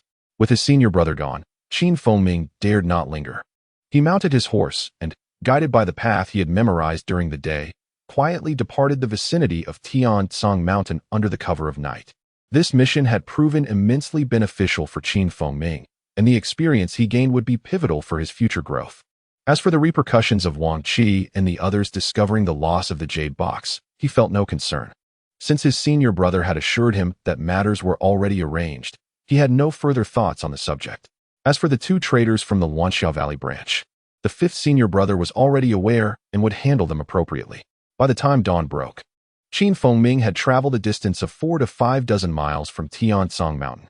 Since there was no urgency to return to the sect this time, Feng resolved to take advantage of this free time to return home and visit his parents, thus alleviating the longing in his heart. Haobai City is adjacent to Qijia City, where the Qin family estate is located, allowing him to reach it in just 5 days on horseback. However, the notion of returning home was as swift as an arrow. By the evening of the 4th day, he found himself 30 miles away from the Qin estate in Tunglong Town. He intended to stay overnight in the town and return home at dawn the next day. Feng was quite familiar with Tunglong Town. Upon entering, he made his way directly to the largest inn in the area, the Fortune Inn. After handing over his horse to the stable boy, he ascended to the 2nd floor of the inn, choosing a table near the window. He ordered several dishes and began to eat while observing the street scene, his mind filled with reflections. He recalled his visit to this place 5 or 6 years ago as a Navi youth, and now he had grown into a capable martial artist able to undertake tasks independently. Such changes were truly unpredictable. Suddenly, a commotion erupted from the distant street, characterized by the shouts of men and the cries of women. Just as Feng pondered this confusion, he noticed a throng of people pushing through the streets, causing a cacophony of voices. From his vantage point on the 2nd floor, he could see clearly. A group of 7 or 8 burly men, with their chests bare and hats askew, led the way, while 2 of them forcibly supported a young girl, her hair disheveled, crying and struggling as they proceeded. This raucous group was heading eastward towards Tunglong Town, and onlookers pointed but did not intervene. Feng was perplexed by the scene. Meanwhile, patrons on the 2nd floor began to murmur among themselves. "Look, the Zhang family is up to no good again. I wonder which girl is in trouble this time." It was said that a mother and daughter from afar had come to visit relatives, but unfortunately caught the eye of the Zhang family's eldest son, who was smitten at first sight and proposed to them on the spot. When they rejected him, he, in a fit of rage, sent people to abduct the girl to the Zhang residence. "What a tragedy," someone whispered. "Be careful.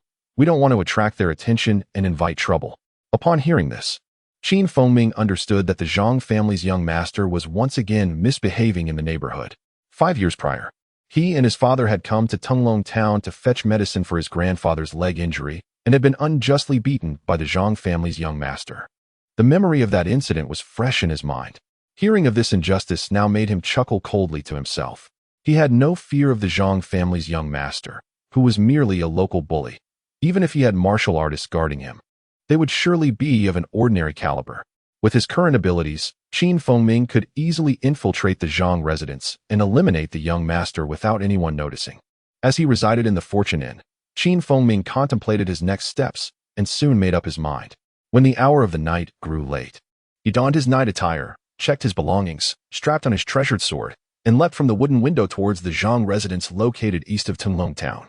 The Zhang family estate, situated on the most prosperous street of Tenglong Town, sprawled across several acres, with tall, lavish walls enclosing it. Concealed in a hidden spot outside the estate, Feng lightly touched the ground with his toes and swiftly scaled the high wall. Finding a concealed vantage point, he peered into the courtyard. Inside, the Zhang residence was brightly lit, and the sounds of laughter and revelry spilled forth from the grand hall. Numerous maids and servants bustled in and out, carrying trays and cups. It appeared that the Zhang family was hosting a grand banquet. Employing the stealthy technique of Bai Yunmi Zong, Feng silently approached the hall, concealing himself in the shadows to listen intently. An elderly voice spoke, "Young nephew, it has been 5 or 6 years since you last returned home. You must stay for several days this time. Your cousins have missed you dearly and would love to see you." A youthful voice, somewhat tender yet exceedingly respectful, responded, "Yes, uncle. I miss my cousins very much as well, and will certainly find time to visit them. I have gifts to bring for my 3 cousins." A robust middle-aged voice chimed in, "The young master hasn't been back in a long time. Tomorrow, I will have my son accompany you around. Tenglong Town has changed significantly, with a growing population and bustling streets." Upon hearing this, Feng was momentarily taken aback, suddenly recalling that he had heard someone mention that the Zhang family's second young master had gone away to study some mystical arts at a tender age of 5 or 6. It seemed that this speaker was indeed the second young master. Although he had never heard of such mystical arts, Feng dismissed it as irrelevant. After all, the second young master was merely an 11 or 12-year-old child. Could he truly be superior to him? While Feng pondered this, he suddenly noticed a figure standing anxiously outside the hall, peering inside. Moments later, the hall's lights flickered, and a somewhat pale young man exited, quickly approaching the anxious figure to exchange hushed words. The pale young man, upon hearing what was said, displayed a hint of impatience on his face. After a brief return to the hall, he hurriedly stepped out again, leading the anxious figure towards the back of the estate. Recognizing the pale young man, Feng's heart stirred with excitement. Although 5 or 6 years had elapsed, he immediately recognized him as the Zhang family's eldest son. With a rush of joy, Feng swiftly followed the two as they traversed 2 courtyards and arrived at a secluded room in the 4th courtyard. Before they reached the door, they could hear the cries of a young woman inside, accompanied by the soothing voices of several middle-aged women trying to console her. The Zhang family is a prominent household in this area. If you agree to marry the young master, you'll never have to worry about food or clothing again. Many women dream of marrying him, yet you refuse. You should comply, or else when the young master gets angry, you won't have a good outcome. While the women were persuading her, the doors suddenly swung open, revealing the young master of the Zhang family. "You little wretch, don't you dare defy me. No one in Tenglong Town dares to resist.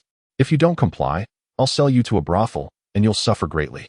As he appeared, the middle-aged women fell silent, while the young girl tied to the bed continued to sob uncontrollably. "Get out, all of you. I will teach her a lesson," the young master roared in fury, causing the door to swing open once more. The 3 middle-aged women and the servants swiftly exited, closing the door behind them, disappearing into the distance. "Girl, if you submit to me today, I will ensure you live a life of wealth and luxury. Otherwise, even if you wish for death, I will not grant it." The sound of intense resistance echoed from within the room. At this moment, Feng felt no hesitation. With a swift movement, he stepped to the door, and with a light touch of his sword's tip, the door swung wide open before him. The Zhang family's young master, who had lunged towards the bed to tear at the girl's clothing, suddenly spotted a short figure clad in black, standing in the center of the room, holding a gleaming sword and gazing at him with a cold expression. Upon seeing this, the young master of the Zhang family was immediately taken aback, a look of terror crossing his face as he shouted, "Who are you? Do you know where this is?" Facing such a cowardly ruffian, Feng felt no fear whatsoever. With a mocking smile, he replied, "You must be the young master of the Zhang family. You have committed heinous acts, and today, I, Qin, shall serve justice and eliminate you. You wish to kill me? Do you not realize that I am the son of the mayor of Tenglong Town? Should you take my life, you will undoubtedly find yourself ensnared in dire consequences. I strongly advise you to lay down your weapon." Facing the gleaming sword merely a foot from his chest, the young master of the Zhang family dared not act recklessly. Though he was not engaged in honorable pursuits, he was certainly not a fool. At this moment, His sole intention was to leverage his family's influence to intimidate his opponent. Huh. The Zhang family is of no consequence to Qin. Your words have been spoken. Prepare to meet your demise. With no further hesitation, Qin Fengming thrust the sword into the youth's chest, extinguishing his life before he could utter a cry. The young master, fully aware of his grave predicament, felt a chill in his chest and succumbed to oblivion. Observing this scene, the woman on the bed displayed fear in her eyes but refrained from uttering a sound. Instead, she gazed at Qin Fengming, a flicker of hope glimmering within her gaze. Noticing that the girl appeared to be merely 16 or 17, her skin as fair as snow, with willow-like brows and a cherry blossom mouth, she was indeed a vision of delicate beauty, her ordinary attire failing to conceal her graceful form. Although it was a fleeting glance, Qin Fengming found himself momentarily entranced. No wonder the young master of the Zhang family was so eager to possess her. My apologies, young lady. After a brief moment of contemplation, Qin Fengming raised a finger, rendering the girl unconscious. He then hoisted her delicate form onto his back and swiftly exited the Zhang residence, hastening to a secluded location. Upon regaining consciousness, the girl realized she was no longer in the previous room, but instead faced the mysterious figure who had just slain the young master of the Zhang family. Understanding that she had been rescued, she expressed her gratitude. Thank you, noble benefactor, for saving me. May I inquire your esteemed name? I shall surely honor you with offerings, lighting incense thrice daily in your remembrance. It is perhaps best that you remain unaware of my name. The young master of the Zhang family is dead, and soon enough, that knowledge will spread. You must seek your mother and flee Tinglong town, finding refuge elsewhere, Qin Fengming advised. With a flick of his wrist, he placed a bundle containing 50 taels of silver at her feet.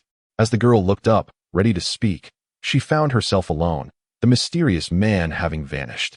With the young master of the Zhang family eliminated, Qin Fengming was resolute in his mission. He would not rest until the Zhang family, notorious for their malevolence in Tinglong town, was eradicated entirely. Upon returning to the Zhang residence, the banquet was still in full swing.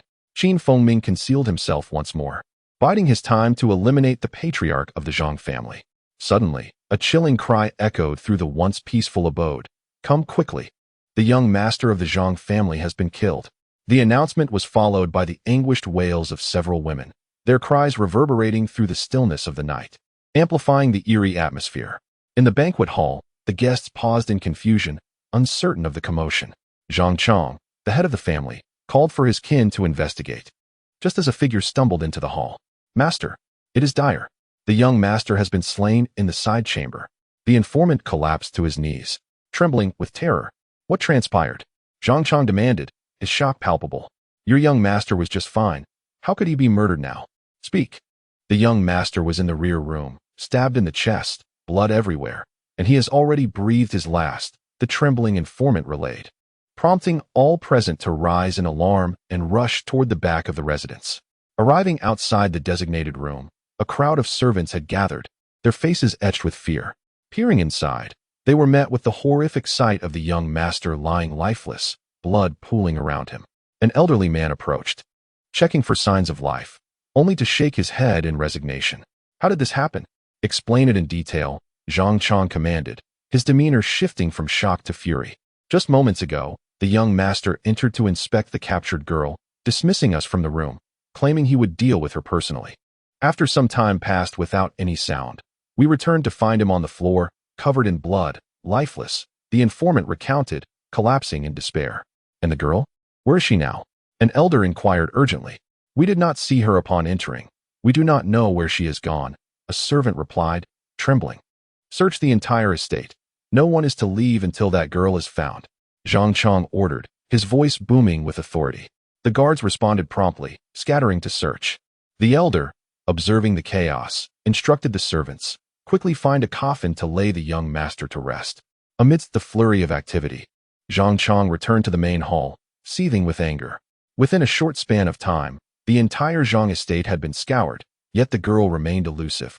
Frustrated by the lack of results, Zhang Chong commanded that they go to her residence to seize her. Father, do not fret, we will uncover the truth. I shall personally retrieve the girl and ensure justice for my brother, declared a young boy of 12 or 13, stepping forward with a group of servants. Just as the boy stepped outside, the lights in the hall extinguished simultaneously, plunging the spacious area into darkness. Chaos erupted as voices clamored for order. "Do not panic. Light the lamps." After a frantic struggle, the servants managed to reignite the flames. Yet, when they turned to the patriarch of the Zhang family, they found him slumped over the table, blood streaming from his neck. "Ah, master, he has been murdered too." The sight of such a gruesome scene shattered the composure of those present, who fled in terror as the lights flickered out once again. The young boy, having just exited, heard the commotion from within the Zhang residence, faintly catching the words, "The master has been killed." Alarmed, he hurried back, only to find a scene of horror unfolding. "Dear nephew, your father has been slain in the hall." The words struck him cold. Yet, he displayed little panic, waving his hand as he assumed a stance, confidently stepping toward the darkness of the hall. To the ordinary eye, darkness obscured everything, but to this young boy, the hall remained as clear as day. The pervasive scent of blood filled the air as he beheld his father sprawled across the table, a distinct wound visible on his neck. After a moment's hesitation, he retrieved a yellow paper from his pocket, and with a flick of his wrist, a golden light enveloped him. In an instant, the young master of the Zhang family soared into the air, resembling a bird in flight. Upon witnessing such a scene, the crowd of dozens fell into an immediate hush. Astonished, the young man hovered in the air, displaying no signs of panic. After a brief survey of his surroundings, he discerned a shadowy figure in the distance, swiftly retreating. Young one, where do you think you're escaping to?" A commanding voice echoed, and in the blink of an eye, the young man vanished like the wind before the eyes of the crowd. After assassinating Zhang Chong, Feng did not linger at the Zhang residence, but leapt away, intending to return to the inn. He believed that with his remarkable speed, even the boy with celestial powers would not be able to catch up to him. At that moment, having never encountered any mystical arts, he had no desire to compete with the young master in any measure. As he neared the inn, however, Feng suddenly heard a sound and turned around, only to see a dark figure racing towards him from afar. After a moment's hesitation, the figure was already within 30 zhang of him. Upon seeing this, Feng's heart surged with fear. Such rapidity was unlike anything he had ever witnessed outside of himself. Without further thought, his form flickered as he activated the misty cloud evading technique, sprinting wildly towards the edge of town, quickly covering several dozen zhang. The pursuer was none other than the second young master of the Zhang family, adept in celestial techniques. Upon witnessing the fleeing figure accelerate and turn to escape, the second young master hesitated for a moment but swiftly redirected his pursuit. Both individuals moved with unparalleled speed, swiftly exiting Tunglong town, maintaining a distance of several zhang between them. The second young master remained composed, his gaze sharp. He contemplated using a small 3-inch talisman in his possession to eliminate the figure ahead, but ultimately quelled that thought. Despite his curiosity about the fleeing individual, a mere mortal, he was astounded by the latter's speed. His master had once stated that the pinnacle of martial arts was hardly comparable to the celestial skills he had mastered. Yet, witnessing the speed of the figure ahead left him perplexed, as he yearned to discover the secret behind such astonishing agility. At this moment, Ming was engulfed in terror. His own speed was rare in the world, yet the young man floated effortlessly several zhang above him, closely tailing him. No matter how hard he tried, he could not shake him off. Although he did not turn to face the pursuer, he sensed that the youth showed no signs of exertion. The sheer incredibility of the celestial arts instilled profound fear in Ming's heart. One was on the ground, the other in the air, as they darted through the mountains and forests in a frenzied chase, covering several miles from Tunglong town in mere moments. Suddenly, an unforeseen event occurred. As Ming sprinted, his foot slipped, causing him to tumble to the ground. His face veil was torn away by a branch, and his sword was flung several feet away. In a state of shock, Ming's expression shifted dramatically as he sat up, yet before he could rise, the young man had already descended to a point 3 zhang above him. His rapid motion came to an abrupt halt. In his right hand, he conjured a small flame that danced upon his fingertip. "Do not move. A single twitch will send your soul to oblivion." The youthful voice carried no hint of anger. Upon hearing the young man's words, Ming immediately ceased his movements, sitting on the ground with his hands behind his back, gazing up in terror. The second young master, upon seeing the countenance of the boy before him, could not help but display a flicker of shock. The young man appeared to be no older than 15 or 16, merely 4 or 5 years his junior. "What martial art do you practice to achieve such speed?" It rivals my flying talisman. He continued, if you confess the truth, I shall grant you a swift death. Otherwise, be assured, I shall make your suffering unbearable. As he spoke, he gradually descended to within a zhang of Qin Fengming, the flame in his hand flickering ominously, as if poised for attack. Despite the fear evident on Qin Fengming's face, he remained silent, gazing intently at the young master. The second young master chuckled softly, your silence means little. I wonder what grievances my family holds against you that they would treat you with such cruelty. He took another 2 steps closer, now within a mere foot of Qin Fengming. Qin Fengming's expression was one of terror as he continued to hold his tongue. Very well, since you refuse to speak, I shall send you to the netherworld in retribution for my family. Unhurriedly, the second young master raised his right hand, preparing to unleash the flickering flame. Hold on, I have something to say. Qin Fengming's voice erupted just as the second young master was about to strike. At the sound of his call, the second young master halted his hand, but just then, a faint cracking sound reached his ears. In an instant, several dark projectiles shot forth, aimed directly at his chest. Although the second young master was alert, the distance between them was too close. A flash of cold light pierced him, and he felt a sharp pain in his chest before collapsing to the ground, utterly drained of strength. Seeing the young master fall, Qin Fengming's face lit up with joy. He sprang into action, swiftly approaching the fallen figure. Humph, a mere child. Even if you possess supreme celestial arts, you lack the cunning of the martial world. Now, you may join your family in the afterlife. Recognizing the young man's lifeless form, Qin Fengming finally exhaled a sigh of relief, collapsing onto the ground. Time passed, and a mountain breeze swept through, bringing a chill that roused Qin Fengming from his stupor as dawn broke. Turning to look at the corpse of the young man, he felt a wave of dread wash over him. Surviving this encounter was solely due to the misty cloud evading technique and the cold star projectiles as his trump cards. Moreover, the adversary's lack of combat experience had played a significant role in his survival. Squatting beside the youthful corpse, he searched the body and found only a few pieces of silver and a nameless, yellowed booklet, disappointing him greatly. Observing the body, he marveled at the extraordinary abilities of this peculiar youth, who could fly. His intrigue in the celestial arts grew stronger. As he knelt beside the body, he noticed a ring made from tungsten on the young man's right middle finger. Though the ring appeared rough and unremarkable, it piqued Qin Fengming's curiosity. How could a youth clad in pristine white have such an unattractive ring? He surmised it must possess significant value. With that thought, Qin Fengming removed the ring from the young man's finger. Holding it in his hand, he examined it closely. It felt strangely light, neither distinctly metal nor wood, and bore no remarkable features. Placing the ring on a rock, he struck it with his sword, and with a resounding thud, the sword ricocheted high into the air. Yet the ring remained unscathed. Seeing this, Qin Fengming's heart leapt with joy. He was certain this ring was a treasure. He knew his sword was capable of cleaving through gold and jade. Without delving deeper into its properties, he carefully stowed the ring in his pouch. He then covered the body with earth, concealing the surrounding bloodstains, and departed the forest. On the following morning, as Qin Fengming savored his breakfast at the tavern, a sudden uproar erupted in the streets. A contingent of soldiers rushed in from outside the town, heading toward the Zhang family estate. The townsfolk, startled by the commotion, poured into the streets, gazing in bewilderment at the approaching troops.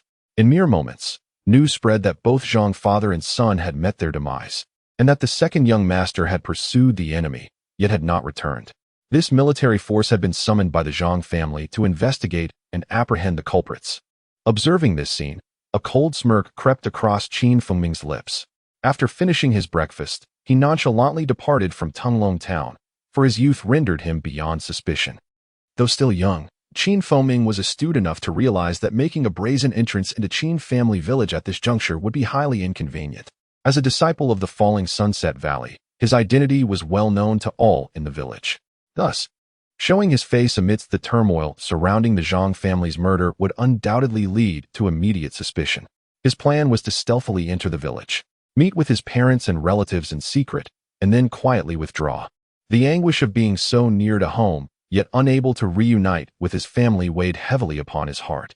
After waiting in a concealed spot until darkness fell, Qin Fengming changed into black garb and skillfully made his way toward Qin family village. Upon his arrival, he was astonished to find that the village had undergone a remarkable transformation. The once dilapidated surroundings had given way to neat streets and tidy courtyards. Standing before what was once his family's entrance, he was taken aback by the sight before him. A grand black gate stood tall, the courtyard wall towering over him, and the former bamboo fence had vanished entirely. As he stood at the entrance, Feng confirmed that he was indeed at his family's location. Yet doubts lingered in his heart. He slipped away to a secluded spot, deftly leaping onto the high wall for a better view. Inside the courtyard, the area had expanded significantly. Directly ahead were 6 tiled houses, with 3 more flanking each side. The central building was aglow with light, and the sounds of conversation wafted through the air. Positioning himself quietly outside the room, he strained to listen to the voices within. The occupants were enjoying dinner, the clatter of dishes accompanied by familiar tones. "Xiaomengzi, eat slowly, be careful not to choke," came a voice he recognized as his mother's, the very phrase she often used during meals. Another young woman chimed in, "Look at you, be careful. You're already 2 years old and still so reckless. Don't worry about him. Let him eat by himself," a steady voice, presumably his grandfather, interjected. "Xiaomengzi is already 2 years old. I wonder how Xiao Sanzai is doing. It's been nearly 6 years since we last saw him," his grandmother's loving voice resonated, sending ripples of emotion through Feng. Overwhelmed, tears streamed down his face as he stood outside, listening to the familiar voices that stirred long-suppressed feelings of longing. Gradually regaining his composure, Feng deduced that the young woman speaking earlier must be his second sister-in-law, as his elder brother's letter had mentioned that his second brother had married 3 years prior to a decent young woman from a neighboring village. The child addressed as Xiaomengzi was undoubtedly his nephew. Peering through the open window, he glimpsed familiar faces, his heart swelling with joy at the sight of his family's well-being. Kneeling on the ground, he bowed 3 deep prostrations toward the room, then slowly rose. Wiping the tears from his eyes, with a heavy heart, he turned and resolutely left Qin family village. A month later, Feng successfully returned to Falling Sunset Valley. He first visited Danyun Peak to see his master and mistress. At that time, his senior sister had married his second senior brother, Lu Xian, and no longer resided on Danyun Peak. His master and mistress did not inquire further about his journey, merely expressing their delight and offering encouragement. To Feng's astonishment, during the half-month that he had been back at Kaixia Peak, not a single person from Falling Sunset Valley had come to inquire about him, as if he had never descended the mountain at all. Even sect leader Sima and Elder Wu had not sought him out in the slightest. This peculiar state of affairs left him quite perplexed. One day, after practicing his swordplay, Feng returned to his room, intending to cultivate his internal energy. Suddenly, he recalled the dark ring belonging to the young master of the Zhang family that he still held. He took out the ring, examining it closely. Finding no signs of flaw, there were neither seams nor hidden mechanisms. Drawing his sword once more, he struck the ring with moderate force, only to hear a resounding clang. Yet the ring remained unscathed. His sword was exceptionally sharp, far surpassing ordinary weapons. Even striking solid steel would leave a mark. Yet this ring was impervious. Holding the ring, Feng pondered its extraordinary nature. He dared not exert his full strength for fear of damaging the precious sword gifted by his master. Concealing the ring once more, he felt a familiar small booklet in his pocket. He had perused this booklet countless times, yet it bore no title and the text was exceedingly cryptic, entirely unlike any internal cultivation manuals he had previously encountered. With time to spare, curiosity piqued, he resolved to delve deeper into its contents. Since this item belonged to that youthful immortal master, it surely contained some rare and valuable secrets. Over the course of the following month, Feng dedicated 2 hours each day to studying the small booklet, frequently cross-referencing it with his own internal cultivation techniques, ultimately yielding fruitful results. He discovered that the manual was divided into 10 levels. One must complete each level before progressing to the next. At the end of the booklet, a few techniques were introduced, but when he attempted to practice them using his internal energy, they proved ineffective, indicating that mastery of the manual was a prerequisite. At first glance, the manual resembled a conventional internal cultivation technique, yet upon closer examination, it exhibited notable differences.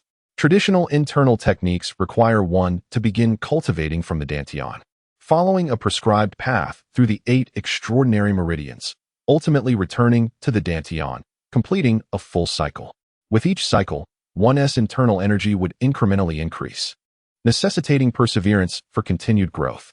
However, this unnamed manual emphasized the absorption of some external energy through cultivation, guiding that energy along a specified route through the extraordinary meridians and into the dantian.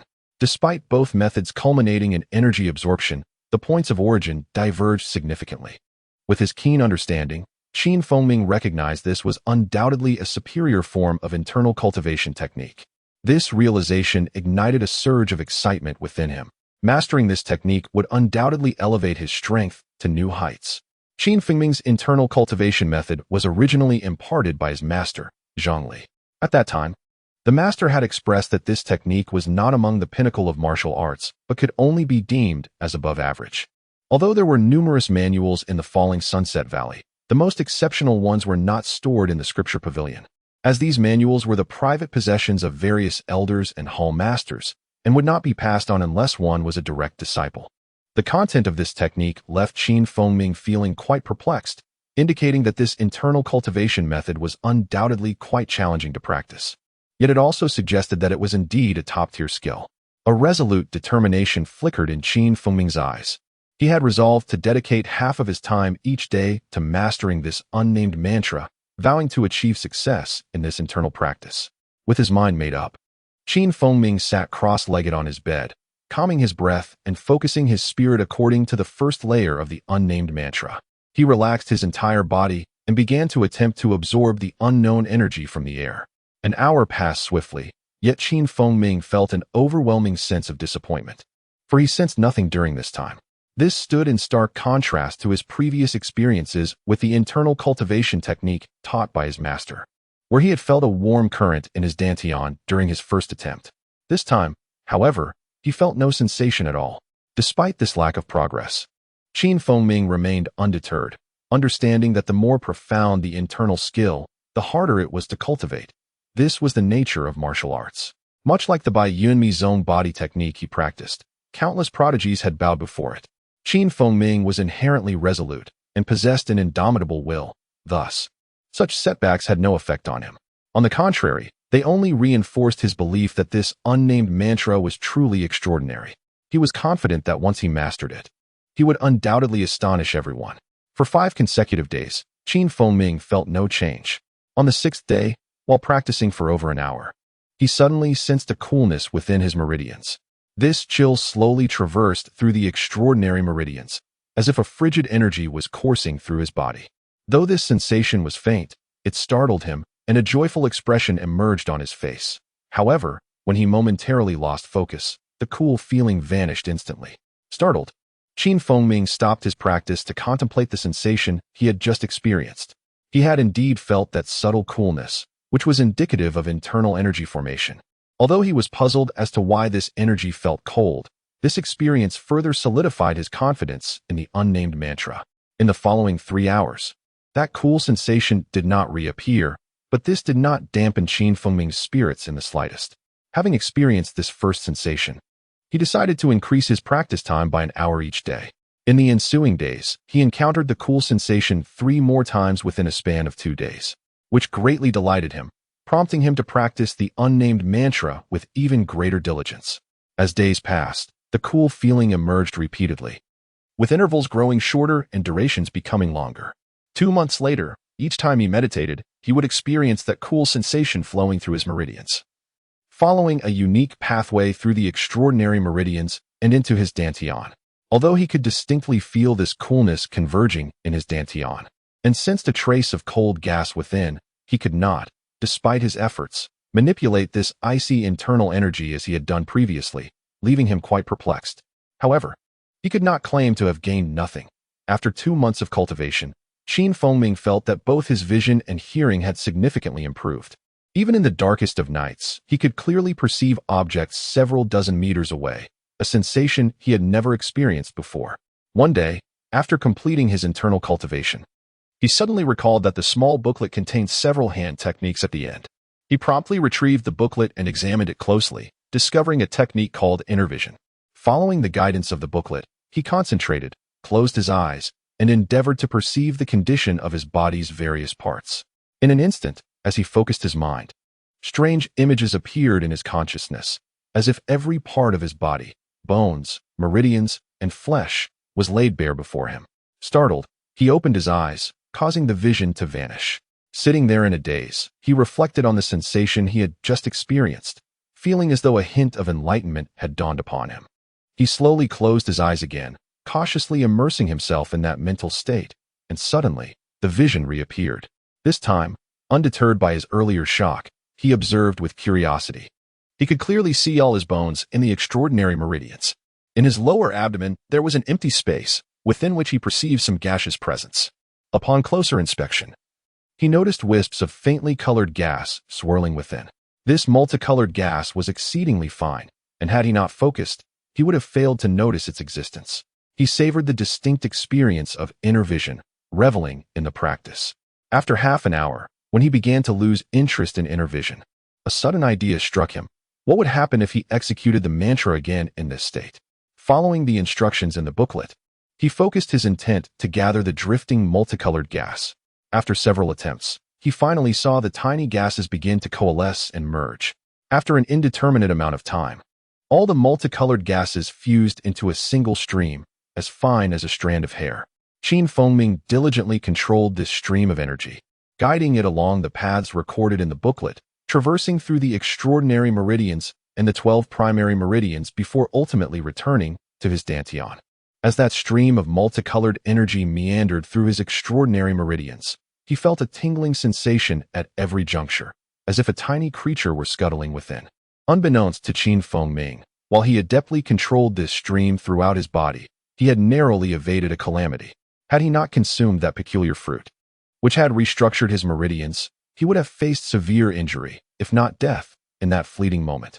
Feng was unaware that if anyone else were to practice this technique as he had, upon completing the first layer of the method and subsequently executing such a grand circulation, their meridians would undoubtedly rupture, rendering them incapacitated for life. It was entirely plausible that they could even perish on the spot. Generally, the cultivation of such a technique requires guidance from a master within a sect, who imparts the necessary skills. From the very beginning, practitioners must continuously perform the grand circulation, allowing their spiritual energy to circulate through the meridians even when it is still feeble, thereby enabling the channels to expand proportionately without the risk of rupture due to an excess of energy. Feng was oblivious to the fact that what he was practicing was, in essence, the most fundamental 5 elements technique of the immortal realm. Moreover, what he referred to as inner strength was, in reality, the spiritual energy commonly acknowledged in the cultivation world. According to the technique, the spiritual energy stored in the dantian flows through the meridians, enhancing their permeability. Once the meridians are unobstructed, one can absorb more energy from the natural world, which can then be transformed into spiritual energy. The execution of the grand circulation is an indispensable aspect of cultivation, and it also serves to hone one's consciousness. This consciousness, or spiritual awareness, is crucial for cultivators as it allows them to perceive their surroundings, enabling them to detect an opponent before they even appear, thus allowing for preemptive preparations. In fact, ordinary individuals possess a form of awareness as well, albeit limited to a mere 10 feet. Martial experts have a considerably wider range, capable of sensing several yards, even dozens of yards. Nevertheless, this pales in comparison to a true cultivator. For example, the young master of the Zhang family was able to swiftly detect Feng through the use of his spiritual awareness. The initial execution of the grand circulation using the unnamed technique was profoundly taxing on Feng's spiritual awareness. After just one attempt, he felt a heavy fog clouding his mind. To persist further would undoubtedly inflict harm upon his body, a realization that he was keenly aware of. Consequently, he refrained from further practice that day. This experience ignited a greater fervor for cultivation within Feng, who diligently practiced and frequently turned his attention inward, monitoring the fluctuations of the 5-colored gas within his dantian. The sight of this gas multiplying filled him with immense joy. As time passed, a year and a half slipped by. For a youth of barely 17 or 18, enduring such prolonged solitude in cultivation would be unbearable for anyone lacking resolute determination. During these nearly 2 years, aside from his rigorous practice of the unnamed technique, Feng undertook 2 missions. The first involved tracking down a notorious bandit who had mercilessly slaughtered an entire wealthy family in Baiyang Town, 70 miles west of Human City, leaving no survivors. This heinous act incited outrage throughout the martial world of Yingzhou, prompting a unified call for the bandit's demise. Qin Fengming, along with his senior brothers from the Dark Night Hall, pursued the bandit for over 20 days, ultimately confronting him in the mountains bordering Yingzhou and Taihu counties. After a fierce battle, the three of them succeeded in slaying the criminal. The second mission entailed escorting a shipment of ore from the border between Yingzhou and Wuling counties back to their sect. As they neared Liu City, they encountered the Five Tigers Gang, a band of outlaws that had been terrorizing the area, leading to a fierce confrontation. The second elder brother managed to injure the third son of the Duan family, scaring off the gang members, allowing them to return to their sect safely. Although both missions were fraught with danger, they provided Qin Fengming with invaluable experience. In this year and a half, he had successfully mastered the first 3 layers of the unnamed technique. At this juncture, if he were to introspect into his dantian, he would discover that the 5-colored gas had multiplied several times compared to a year ago, and when he gathered it with his consciousness, it had grown to the thickness of a chopstick. This transformation filled him with exhilaration. Following the methods described in the latter part of the manual, he had also acquired an ice orb technique, allowing him to condense his 5-colored inner strength into several small ice spheres. When propelled using secret techniques, these spheres could penetrate a large tree, freezing the surrounding area upon impact, a remarkable feat that his original master had deemed impossible. These accomplishments were the fruits of Qin Fengming's private training, never revealed before others. One day, after finishing his sword practice, he returned to his chamber, intending to practice the unnamed technique. However, to his dismay, no matter how he concentrated, he found it exceedingly difficult to enter a meditative state, something that had not occurred in over a year. Aware that the practice of inner strength cannot be forced, lest one risk falling into madness and suffering dire consequences, he reluctantly abandoned his training for the day. Stepping outside, he gazed into the distance, where a range of mountains undulated endlessly, stretching beyond the horizon. Suddenly struck by a whim, he realized that he had been here for several years without ever venturing deep into the mountains. Being a spirited youth of 17 or 18, he found himself drawn to the allure of the distant peaks. With nothing pressing to attend to that day, he resolved to explore further. With this determination, Qin Fengming hesitated no longer. He slung his sword across his back and set off alone down Saixia Peak, traversing the Loxia Valley toward the heart of the mountains. Initially, there were paths to follow, but after a few miles, the way became obscured by dense underbrush, ravines, and crumbling cliffs. However, such obstacles posed little challenge for Qin Fengming. When he encountered small ravines, he leaped over them with his lightness skill, and when faced with thorny brambles, he wielded his sword to carve a passage. At times, he even employed the Bai Yunmi Zong technique, soaring gracefully from the treetops. After 2 hours of unrelenting progress, he found himself nearly 100 miles deep into the mountains. Along the way, he encountered numerous deer and other woodland creatures. Strangely enough, some of these animals displayed no fear at all. Even when he approached within several yards, they remained oblivious to the danger. This suggested that the area had long been untouched by human presence, leading the wildlife to lose their instinctive wariness. Another hour passed, and Qin Fengming had ventured approximately 150 to 160 miles into the depths of the mountains. His master, Zhongli, had once warned him that beyond 100 miles, one would encounter a fog that could envelop the mountains. However, despite having traveled so far, no fog was in sight, which perplexed Qin Fengming greatly. His master had repeatedly cautioned him that entering the fog could lead to becoming lost, and while he had come to investigate, he had yet to find any. Disheartened by the lack of fog, he decided to return the way he came.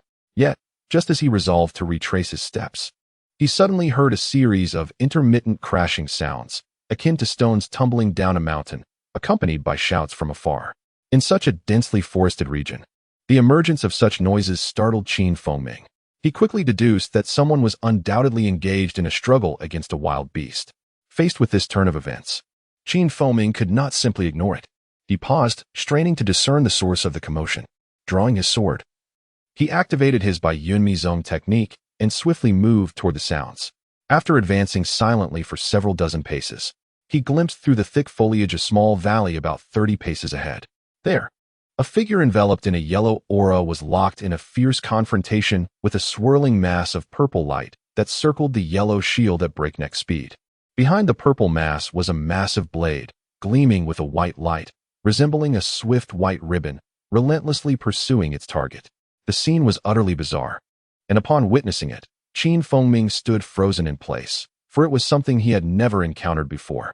The sight evoked memories of the Zhang family's second young master, whom he had slain a year prior. The individual before him appeared to be a cultivator. The purple entity, locked in combat with the cultivator, moved at such a velocity that even Ming struggled to comprehend it. Observing the violet aura and the speed of the flying sword, one could discern that they surpassed even his own ethereal movements by a notable margin. As the fierce battle raged on, neither combatant noticed the arrival of Ming. Silently, he advanced another several dozen paces, bringing him to a mere 10 paces from the battlefield. The scene before him became increasingly vivid. Within the violet sphere, a small purple beast darted around the yellow energy barrier, intermittently unleashing violet energy orbs that struck against the barrier's surface. With each impact, the yellow barrier trembled slightly before regaining its composure. The flying sword, closely pursuing the small beast, only needed to slow down slightly for the figure behind it to gesture into the void. The sword would then emit a clear sound as its speed surged once more. Inside the yellow barrier, a figure held a pair of glimmering green stones in each hand, seemingly channeling energy. Upon closer inspection, these stones were of the same type that Ming had previously escorted. The individual within the barrier fixed his gaze upon the small purple beast, his face betraying an expression of urgency. As time elapsed, the yellow barrier exhibited significantly increased tremors, accompanied by a series of booming sounds. It was evident that the individual within could not endure for much longer. The speed of the flying sword had diminished considerably, and although the small beast's pace had also lessened, the potency of the violet energy orbs remained undiminished. At that moment, the small purple beast expelled a violet energy orb, striking the yellow barrier with precision. With a resounding crash, the barrier vanished, revealing a pale-faced young man clad in black. Terror was evident in his eyes as he pointed, and the flying sword swiftly returned to hover before him, circling incessantly. The young man, visibly anxious, watched the small beast from several paces away. The small beast, sensing the tension, halted as well, its eyes gleaming with a sinister light, fixed intently on the black-clad figure. The standoff persisted for what felt like an eternity. Suddenly, the small beast lunged, expelling a violet energy orb aimed directly at the black-clad youth. Simultaneously, it propelled itself forward with astonishing speed, its claws gleaming ominously. The black-clad youth directed the flying sword towards the violet orb with a swift motion, while simultaneously casting a yellow talisman that transformed mid-flight into a fireball, hurtling towards the small beast. Both parties exhibited remarkable speed, seemingly choreographed in their attacks.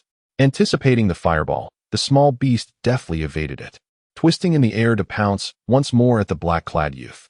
With no time to launch another talisman, the youth hastily sidestepped, managing to escape a couple of paces.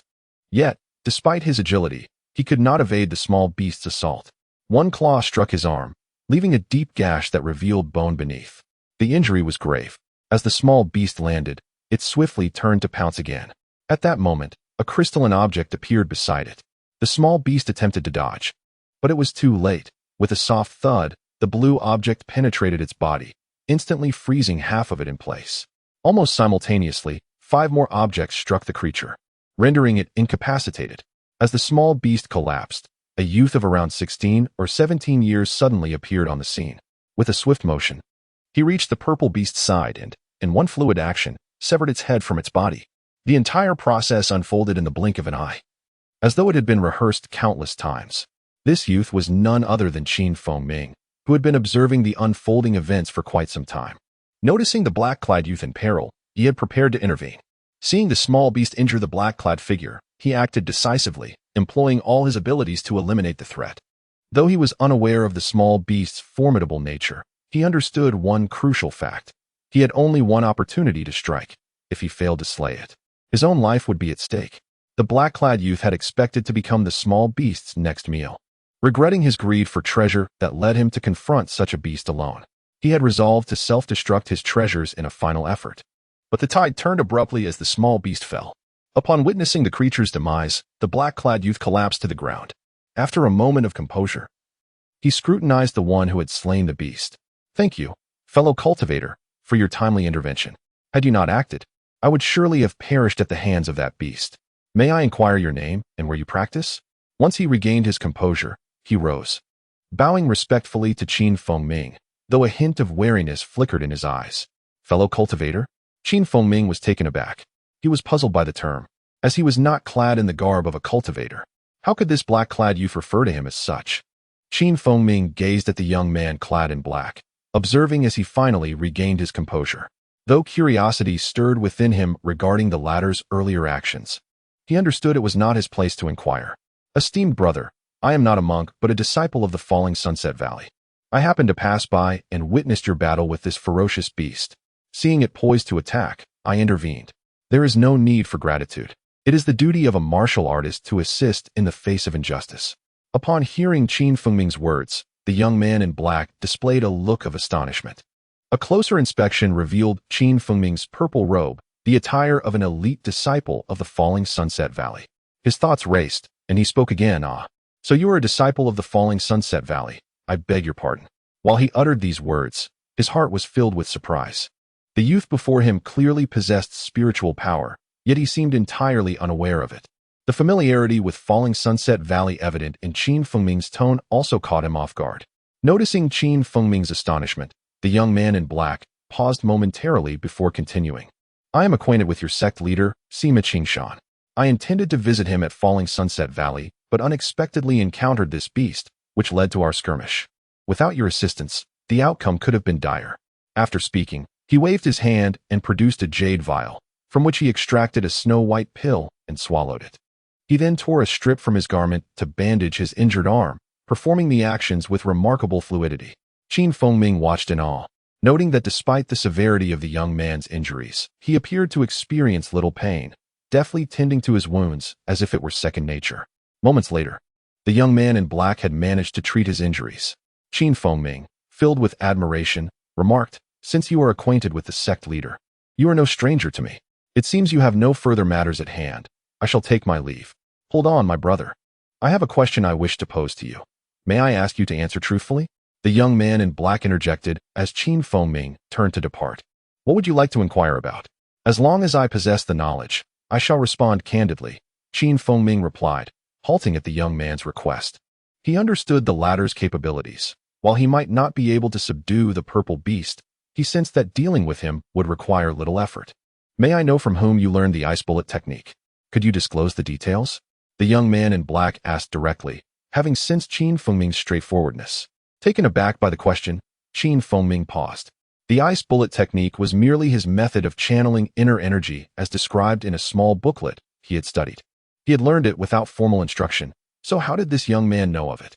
Nevertheless, recognizing the potential threat posed by the individual before him, he chose honesty. You refer to the small ice spheres I conjured earlier. That technique is my own method of harnessing inner strength, and no one has taught me. The young man in black gazed at Feng Ming in confusion, scrutinizing him for a long while. Noting his calm demeanor, which suggested honesty, he shifted the conversation. Ah, so you have mimicked the technique yourself. I am grateful for your timely intervention. Otherwise, my life would have been forfeit. There is no need for formalities. It is the duty of a martial artist to assist one another. However, during your confrontation with the purple beast, you employed a celestial technique, which must have been formidable indeed, Feng Ming said, his expression filled with admiration. You are knowledgeable about celestial arts? The young man in black was taken aback. While he was unaware of the ice bullet technique, his awareness of celestial arts indicated that he must have encountered cultivators before. I have only heard tales. I have not witnessed them firsthand until now. It is truly wondrous and awe-inspiring, Feng Ming replied, choosing not to divulge his previous encounters with those skilled in celestial arts. My technique is merely the most ordinary of spells. It hardly warrants mention, the young man in black said, sensing Feng Ming's reluctance to elaborate. The sun is setting, and if you have no further matters, I must return to falling Sunset Valley. Farewell, and may we meet again, Feng Ming declared, turning to leave. The young man in black, surprised by Feng Ming's nonchalance toward the slain purple beast, felt a renewed sense of astonishment. It was known that the purple beast was a first-tier demon, with its teeth and claws being ideal materials for crafting artifacts, and its hide was valuable for creating talismans. Such a creature could fetch a handsome sum in the marketplace, an impressive income for an average disciple. Recognizing Feng Ming's ignorance of the cultivation world, he inquired. Might I know your esteemed name? I am called Feng Ming.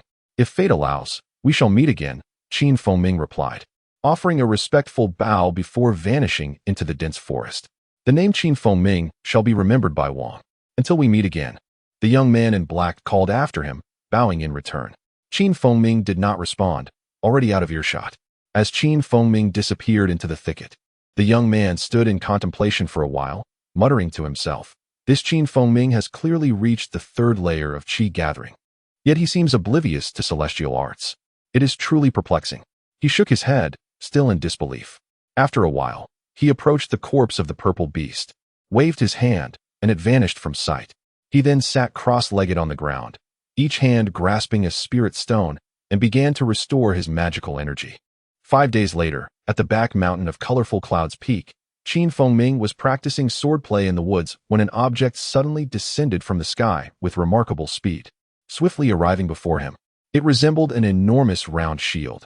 As it landed, 3 individuals emerged from it, and the shield promptly shrank and vanished. Feng Ming, taken aback, was filled with uncertainty. Fortunately, among the 3 who disembarked, he recognized 2. The foremost individual appeared to be around 40, with a ruddy complexion and bright, piercing eyes, clad in a yellow robe. Although unfamiliar to him, the 2 behind were well known. One, dressed in a blue long robe and wielding a whisk, was Sima Qingshan, the sect leader. The other was the young man in black he had encountered days prior in the depths of Falling Sunset Valley. Despite his initial astonishment, Feng Ming quickly approached, bowing respectfully. I did not realize sect leader Sima was present. I apologize for the lack of a proper greeting. Afterward, he turned to the young man in black, smiling. Esteemed brother, how have you been? It seems you are indeed acquainted with sect leader Sima. Sima Qingshan, unfazed by Feng Ming's words, chuckled heartily. Feng Ming, allow me to introduce you to Master Feng. He has come specifically because Wang encountered you a few days ago. As he spoke, a smile illuminated his face, and envy sparkled in his eyes. Feng Ming, taken aback, was filled with confusion. The name Master Feng carried an air of reverence that compelled him to pay homage. It was evident that he surpassed the young man in black in prowess.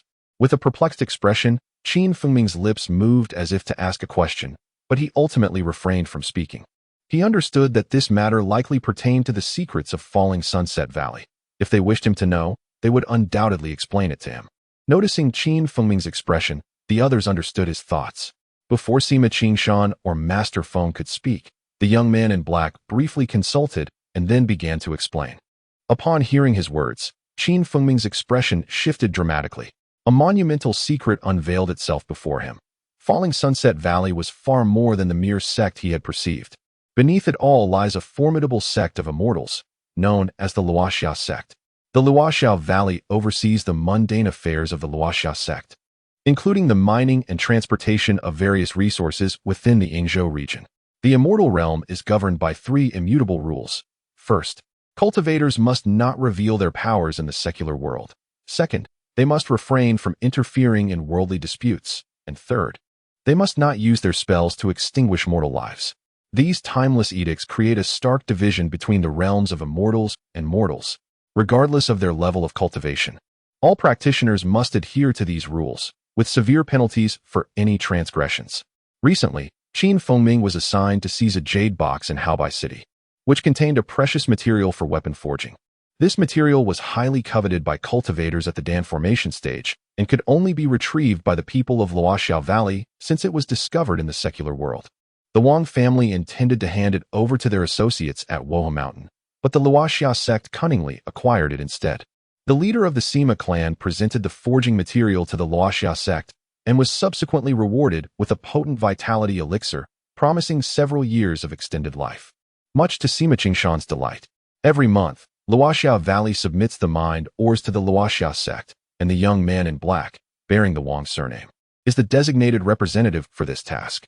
Within Luoxiao Valley, only a few high-ranking members, including the Sima clan leader, are privy to these matters, while other hall masters and elders remain in the dark.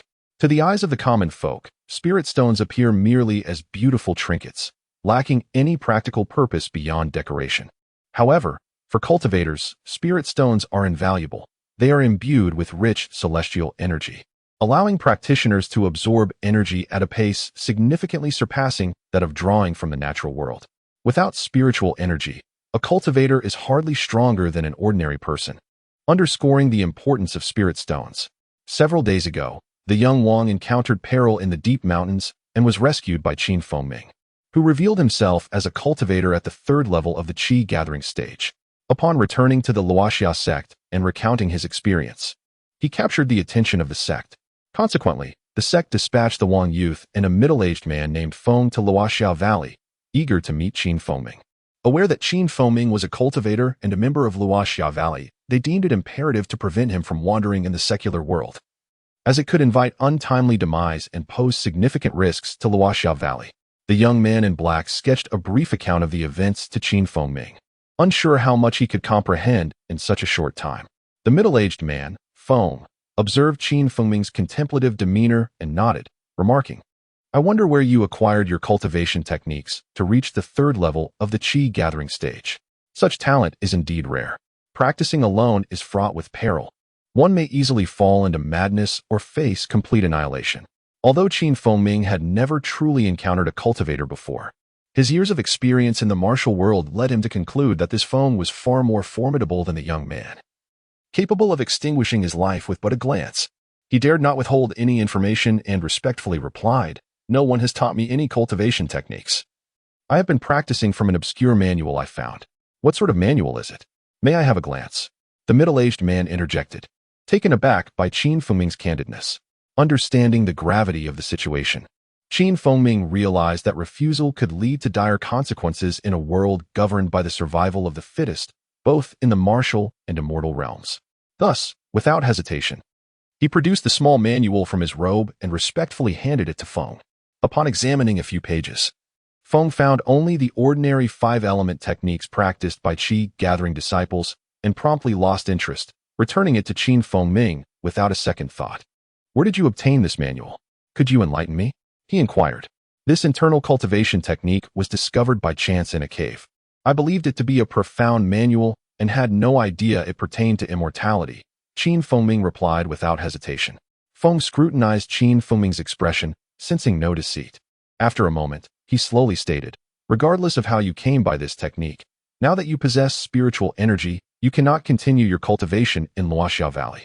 Would you be willing to join our Luoxia sect and learn more advanced techniques, with the prospect of successfully establishing a foundation and possibly sharing a long life alongside the heavens?"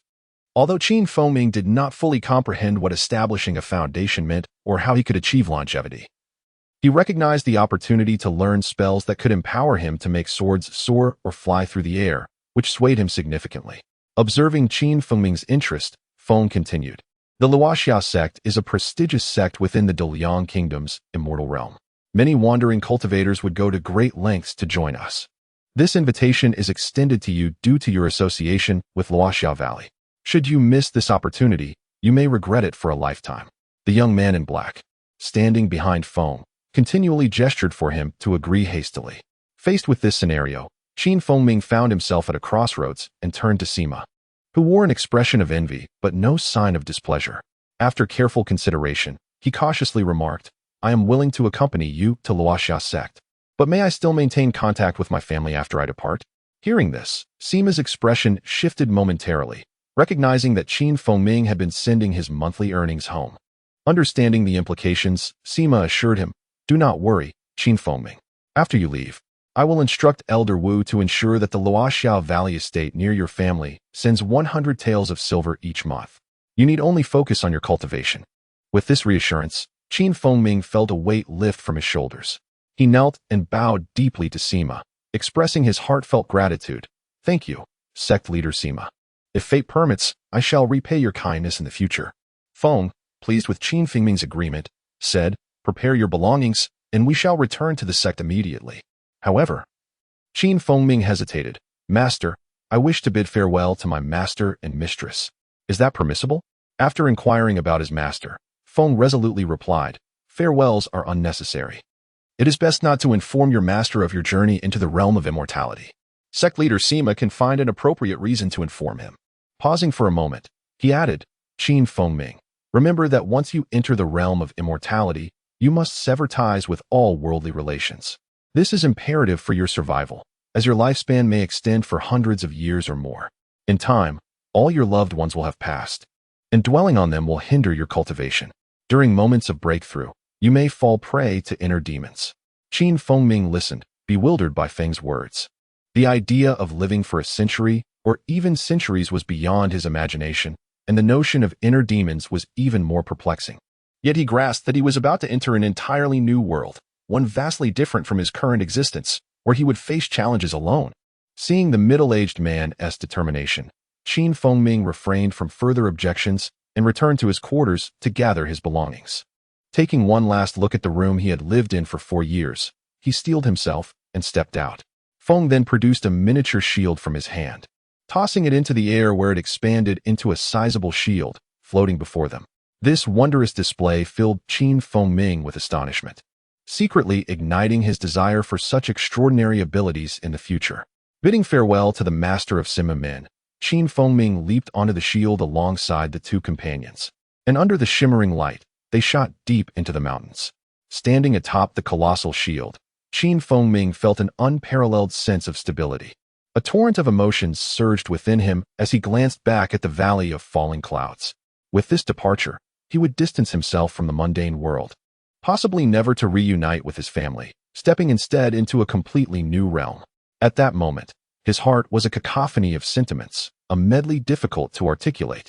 After flying 100 miles through the layered, towering mountains, a white mist began to appear in the valleys. The deeper they ventured, the denser the fog became. Upon traveling another 100 miles, the mist suddenly vanished. My junior brother. This expanse of mist spanning 100 miles is a mesmerizing barrier set by the ancestors of the Valley of Falling Clouds. Any ordinary person who enters will surely become lost within, serving as a safeguard to prevent villagers from the outside from trespassing into our sect. The middle-aged man named Feng explained. Feng listened intently, his excitement growing even more. After flying several hundred miles further, the shield came to a halt beneath a towering peak. The middle-aged man named Feng waved his hand, and a jade pendant appeared in his grasp. With a flick, the pendant shot forward and appeared to collide with an invisible barrier, coming to an abrupt stop. Around the pendant, ripples began to emerge, as if a luminous curtain blocked their path. Witnessing such a bizarre scene, Feng was filled with astonishment. The young man beside him smiled faintly and explained, "This is the protective array of our sect, the Valley of Falling Clouds. Without permission from within, even those of great power cannot easily breach it." At that moment, Feng, nodding in silent agreement, found no other thoughts intruding upon his mind.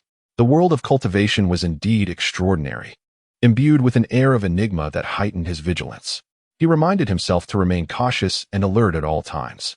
Just as the young man named Wang conversed with Feng, a red light surged down from the peak, striking the jade pendant.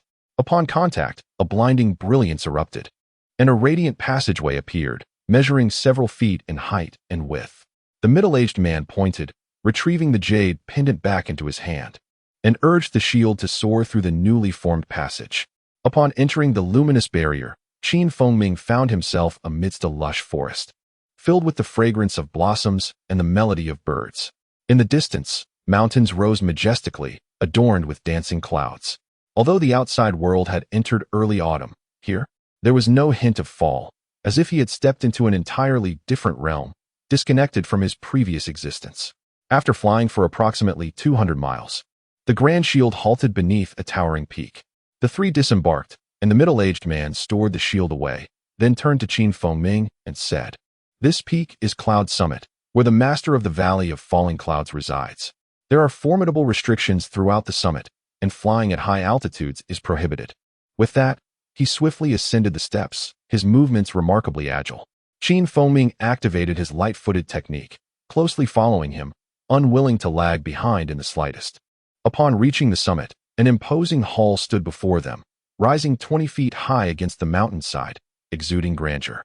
Outside the hall stood two individuals clad in black. The middle-aged man named Feng seemed acquainted with them, merely nodding in acknowledgement before leading Feng inside. Once inside, Feng discovered the vastness of the hall, which was adorned with dozens of chairs arranged along either side, while at the front sat an elderly man in a blue robe. Appearing to be in his 50s or 60s, his countenance gentle. Flanking him were 7 or 8 individuals dressed in yellow attire. As the trio entered, all eyes turned toward Feng. The middle-aged man approached the elder in blue and bowed respectfully, saying, "I present my respects, master. I have brought Feng from the Valley of Falling Clouds, and he has consented to join our sect." After speaking, he stepped aside. The elder in blue smiled, glanced at Feng, and nodded before addressing the middle-aged man. "Thank you for your efforts, Brother Feng, and for you, young Wang. You may both retire to rest." After bowing in acknowledgement, the two exited the hall. As Wang departed, he offered Feng an encouraging nod. At this juncture, Feng had steadied his emotions. The elder in blue, witnessing the departure of the two men, turned his smile toward Feng and said, "I have heard that you have cultivated to the 3rd level of the Qi gathering stage all on your own, which piques our curiosity. Would you share with us the details of how you acquired your cultivation techniques and your methods of practice?" Upon hearing the elder's inquiry, Feng felt no hesitation and recounted the tale he had pondered upon numerous times. Once, while pursuing a notorious thief into the mountains neighboring Yingzhou and Taihu, I stumbled upon a cave where I discovered a skeleton alongside a small booklet without a title. I assumed it contained profound internal cultivation techniques and subsequently practiced according to its contents. As he spoke, he produced the unnamed booklet and presented it to the elder in blue. The elder nodded, took the booklet, flipped through a couple of pages, and then returned it to Feng.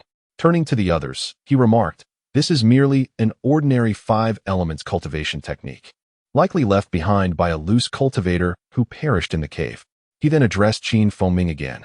"The reason we specifically invited you to join the Valley of Falling Clouds is due to your remarkable ability to cultivate without your body being damaged by spiritual energy. We find this quite intriguing. It seems you are indeed a person of great fortune. As a disciple of the Valley of Falling Clouds, if you were to remain there, it would undoubtedly invite calamity, hence the need for your arrival. Come forth, let me assess your spiritual root attributes." Though Feng felt a hint of confusion at the sect master's words, he dared not delay and approached, extending his hand to the elder in blue. The elder placed 2 fingers onto Feng's wrist and closed his eyes. Feng felt a gentle energy surging into his body, accompanied by an overwhelming sense of comfort. Suddenly, the elder opened his eyes wide, astonishment etched across his features. His fingers tightened slightly, and moments later, his surprise deepened. The onlookers were taken aback by the sect master's expression. "Fellow disciples, have you ever heard of someone possessing all 5 elemental roots who could reach the 3rd level of the Qi gathering stage within a year or 2 without external assistance?" Upon hearing the elder's words, the crowd gasped, their gazes fixed on Feng, filled with disbelief. Could it be that this individual possessed all 5 elemental roots? As the murmurs filled the air, several individuals stepped forward to grasp Feng's arms, testing him one by one, each displaying expressions of incredulity. Feng stood there, bewildered, unaware of what the 5 elements roots entailed. Just as confusion reigned, an elderly man with graying hair seemed to ponder deeply before speaking up. "Master, fellow disciples, have any of you heard of the concept of the void root?" Instantly, the crowd fell silent. A fair-skinned middle-aged man pondered for a moment before inquiring, "Brother Wei, are you referring to the notion mentioned in the texts, where it appears one has all 5 elemental roots, yet some of those roots are merely illusory? Moreover, these roots can even transform over time. Such attributes are exceedingly rare, found in only one among countless individuals in the world." Indeed, Brother Guo is correct. Observing this young man's roots, they bear a striking resemblance to the descriptions of void roots found in the texts. If he possesses 3 or 4 illusory roots, the Valley of Falling Clouds will undoubtedly encounter a great opportunity. With careful nurturing, in several decades, or even centuries, our sect may once again produce a figure of exceptional prowess. The elderly man named Wei spoke with growing excitement, his tone urgent. Upon hearing his words, the assembly erupted with enthusiasm, casting eager glances at Feng, as if he were a rare treasure. The elderly gentleman clad in a blue robe, after a moment of contemplation, spoke. "In order to verify the true attributes of this young man's spiritual root, we must invite Master Shiman to conduct an examination." He then turned to a middle-aged man beside him. The man, without hesitation, rose and departed from the grand hall. After a duration equivalent to a meal, the middle-aged man returned, accompanying another man with a sharp nose and a pointed chin into the hall. Upon his arrival, everyone in the hall stood, bowing respectfully and addressing him as Master Shiman. The sharp-nosed man gave a slight nod, his demeanor somewhat haughty, before turning to the elderly gentleman in blue. I have heard from Disciple Ma that there is a student possessing a virtual spiritual root. Is this the individual? He inquired, gesturing toward Feng Ming. Indeed, Master Shiman. We dared not make a judgment, hence we summoned you for a thorough assessment, replied the elderly gentleman. Master Shiman then turned his gaze upon Feng Ming, his eyes glimmering with intensity. Feng Ming felt an invisible pressure surging toward him, and just as he was at a loss as to how to respond, it vanished in an instant. The distance that once separated them was bridged in a heartbeat. As Master Shiman approached with a speed that seemed to surpass even his own elusive movements, he grasped Feng Ming's arm firmly. And Feng Ming sensed a force more profound than that of the others flooding into his body, coursing through him in a mere moment. After a brief interval, Master Shiman released Feng Ming and inquired in a calm tone, "How many years have you been practicing the 5 elements technique?" Respectfully reporting to the immortal master. "I have been cultivating for nearly 2 years, Feng Ming replied earnestly. Upon hearing this, Master Shiman ceased his inquiries and turned to the others, stating, "Even if this young man possesses a virtual spiritual root, it is still a form of spiritual root. After 2 years, he has only reached the 3rd layer of the Qi gathering stage. His aptitude is rather mediocre." With that, he paid no further heed to the assembly and departed the grand hall, seemingly impervious to any restraints. The elderly gentleman in blue and the others exchanged glances, all revealing expressions of disappointment and dejection. The blue-robed elder sighed softly and addressed Feng Ming. "Regardless, you have become a disciple of our sect. I hope you will diligently cultivate and succeed in establishing your foundation soon." Feng Ming hastily bowed and nodded repeatedly. At that moment, he remained unaware of the true significance of establishing a foundation. Yet the solemn mentions by the middle-aged man surnamed Feng and the elder surnamed Wang indicated that this was of utmost importance for his future. Is there any miscellaneous task assigned to that disciple?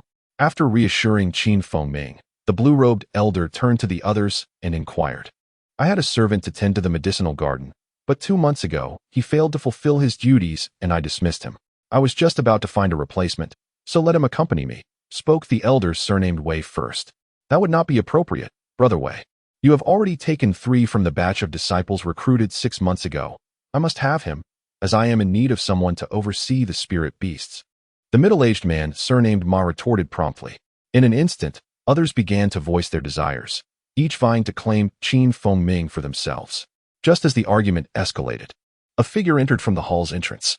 Clad in a red robe, the newcomer had a ruddy complexion and a diminutive stature, yet his gaze sparkled with intensity.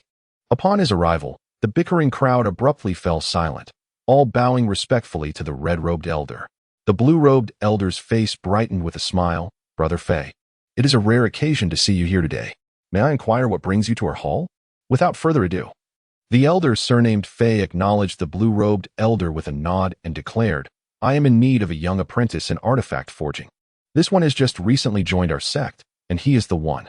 Hearing the resolute words of the red-robed elder, those present exchanged glances, their expressions betraying a sense of unease, as if they were reluctant to offend him.